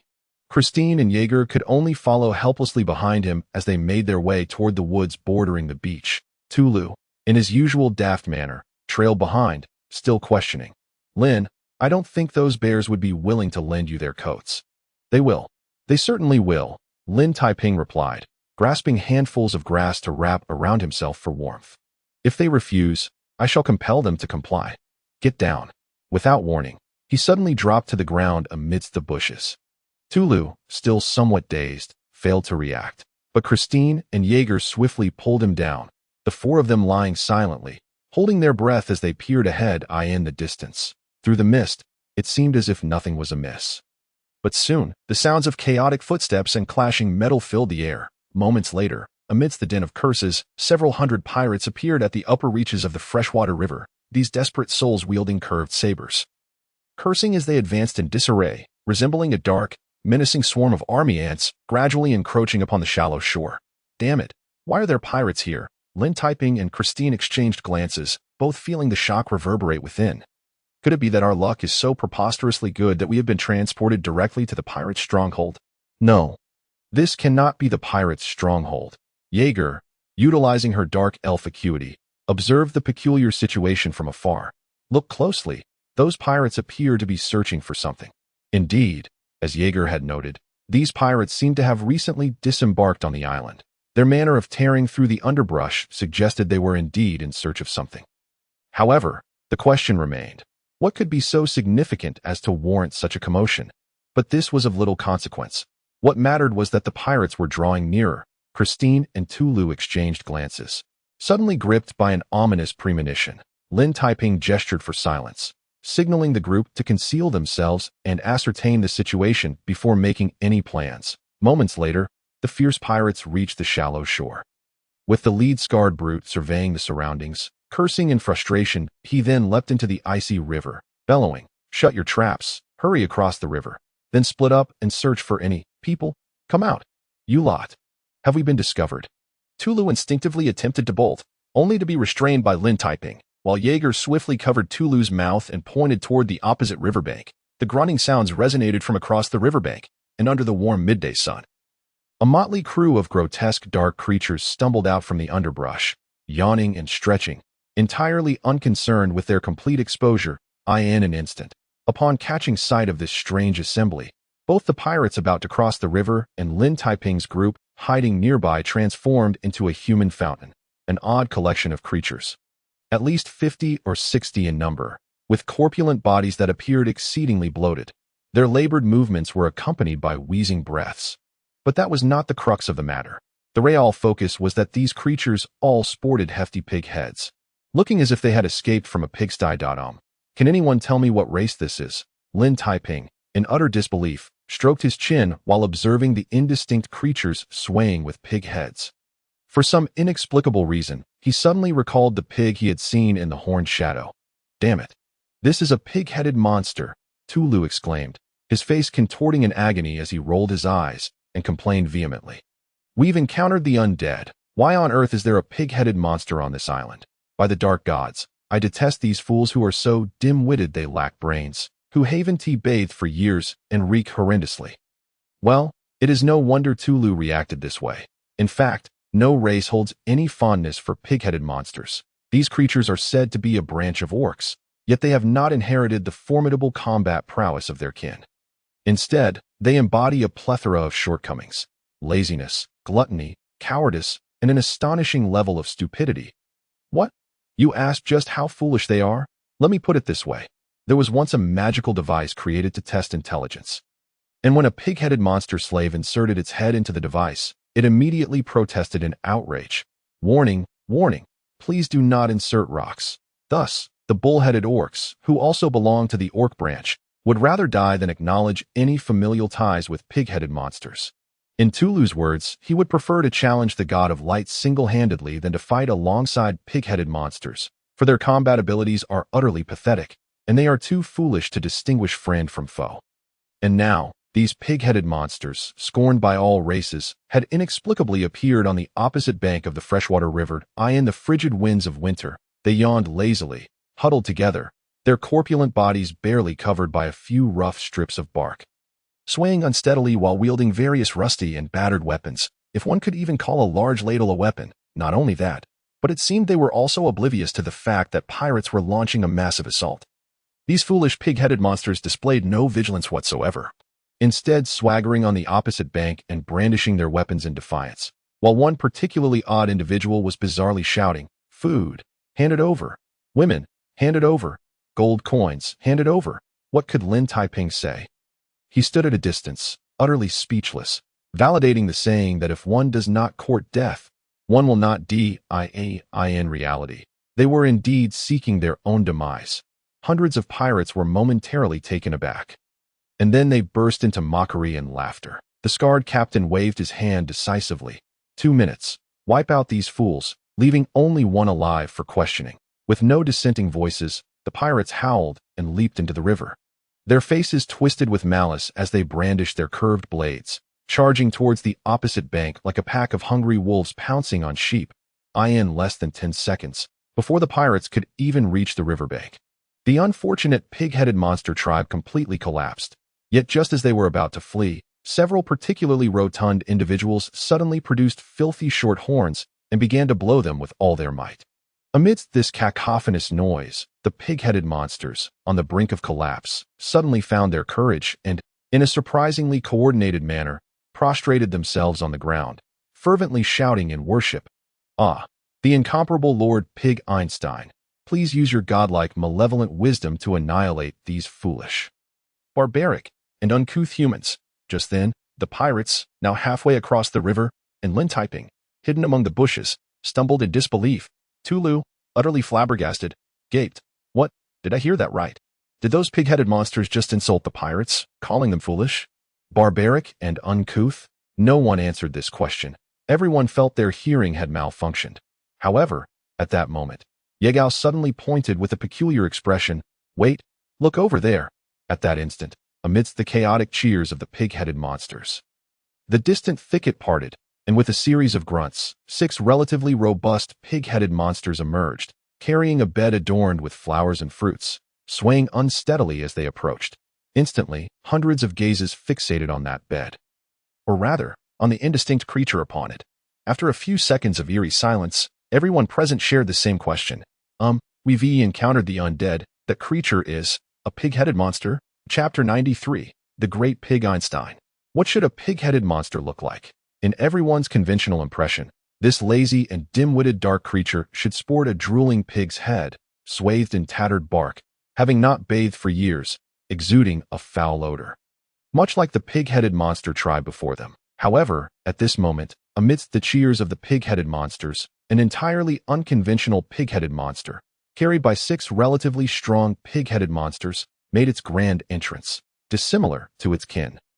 This dark and plump pig-headed monster sat proudly on the rickety bed, clutching a hefty tome of alchemy with its left hoof, while the right hoof was raised high in an audacious manner, adorned with a tall golden hat, so tall that it could well accommodate its entire head. This creature is also a pig-headed monster. Both the pirates in the river and Lin Taiping's group behind the bushes couldn't help but rub their eyes vigorously, wondering if they were hallucinating. Yes, it turned out, none of this was a mere figment of imagination. Amidst the cheers and music of the pig-headed monsters, this pig-headed monster, donning a golden high hat, raised its head proudly, casting a disdainful gaze at the pirates, akin to a giant overlooking a swarm of ants. You foolish, barbaric, and uncouth beings, how dare you disturb my grand malevolent scientific experiment? This is utterly unforgivable, great, malevolent, scientific experiment. The pirates were left utterly dumbfounded, and the scarred captain nearly dropped his battle axe, staring blankly for a long time before finally exclaiming, "Why, you are. Do you not even recognize me?" The pig-headed chieftain scoffed, adjusting its nearly toppling golden hat with a smug expression, clutching the tome of alchemy. Listen closely. I am the greatest malevolent alchemist in the history of the pig-headed monster tribe, possessing unparalleled wisdom rivaling that of the gods, capable of effortlessly bringing about the annihilation of the entire world. Pig Einstein. With a resounding thud, at least a dozen pirates stumbled and fell that be why the gods. Had they heard correctly? Since when did a creature so foolish it could not even distinguish east from west dare to claim the title of alchemist, especially one with malevolent ambitions to destroy the world? Oh ho ho ho! Are you feeling frightened and shocked? Observing the pirate's strange reactions, Pig Einstein became even more arrogant, raising its hoof with an air of authority. Foolish humans, do not hesitate to kneel and beg for my mercy. I swear by my world's most brilliant and malevolent mind, if you do not kneel within 3 seconds, I shall turn you all into. Go die. No one had the patience to listen to a pig-headed monster ramble. Coming back to their senses, the pirates exchanged glances and then collectively let out sharp cries, charging forward with ferocity. Foolish, too foolish, completely disregarding the threat. Pig Einstein gently shook its head, looking at the pirates with a gaze of pity and sympathy. Very well, since it has come to this, I shall let you imbeciles, with an IQ not exceeding 60, witness my grand and malevolent invention, before it could finish, amidst the high-held tome of alchemy. A multitude of pig-headed monsters suddenly began chattering excitedly, producing small black iron balls from seemingly nowhere, and with all their might, they hurled them into the air. Boom! Hundreds of iron balls exploded mid-air, scattering a light green viscous liquid that nearly coated the entire riverbank. Dozens of pirates charging at the forefront did not have time to react, plunging into the green goo. What the hell is this stuff? In an instant, these pirates realized in horror that they were stuck to the ground, unable to move an inch. Even lifting their feet was an impossibility. Tremble before me, in the face of my grand and malevolent invention. Tremble in reverence. Pig Einstein laughed triumphantly, then raised the tome of alchemy once more, confidently gesturing. This is merely the beginning. Open your eyes wide and behold. Next is my latest invention, the magical firearm rapid fire. No. Upon hearing the term magical firearm, the pirates turned pale, but it was too late. Dozens of pig-headed monsters scurried back into the thicket, and when they re-emerged, each one was armed with a slick black metal tube. No formation, no commands. They hastily loaded magic crystal fragments, and in a flurry, they pulled the triggers. Bang, bang, bang, bang, bang. The chaotic sounds of continuous fire rang out like popping beans, leaving the bewildered pirates either unable to move or blocked by their own comrades, instantly transforming into live targets for the magical firearm fire. After a rapid volley, amidst the pirates' anguished cries, a grayish-brown mist surged into the air, enveloping the entire riverbank, rendering visibility beyond 2 or 3 meters impossible. In truth, even Pigstein himself was choking and coughing incessantly, yet this did not impede his self-satisfied laughter as he boasted. Ho ho ho! You fools with an IQ not exceeding 60, before my incomparable intellect. You are nothing but. As the smoke gradually dissipated and the scene before him came into focus, the once smug Pigstein was rendered utterly dumbfounded, his grin frozen in place, his rotund visage flushed to the point of nearly steaming. Indeed, despite being struck by a volley of firearms, not a single one of the hundreds of pirates had fallen. In fact, even they themselves found it hard to believe, staring blankly at the multitude of lead pellets embedded in their leather armor. And it was no exaggeration to say that the potency of these pellets was astonishingly feeble. Even a direct hit to the skin felt merely like a tickle. How could this be? How could this happen? A large group of pig-headed creatures still foolishly brandishing their firearms stood by, while Pigstein gaped in astonishment, his mouth agape, suddenly erupting into a frantic scream. This is impossible. It cannot be. My magnificent invention cannot have gone awry. I followed the alchemical tome to the letter. In a fit of rage and fear, he hastily flipped through the thick alchemical tome, trembling as he searched. Indeed, the manufacturing process is flawless, the formula is correct, every step is impeccable, even the barrel has been. Who could fathom what nonsense he was spouting? The pirates, having regained their senses, swiftly mounted a counterattack, aside from the unfortunate few ensnared by the slime. The rest of the pirates successfully reached the riverbank, charging forward with ferocity, in a mere charge. Even before the pirates could close the distance, the trembling pig-headed creatures completely collapsed. They discarded their rickety weapons and fled.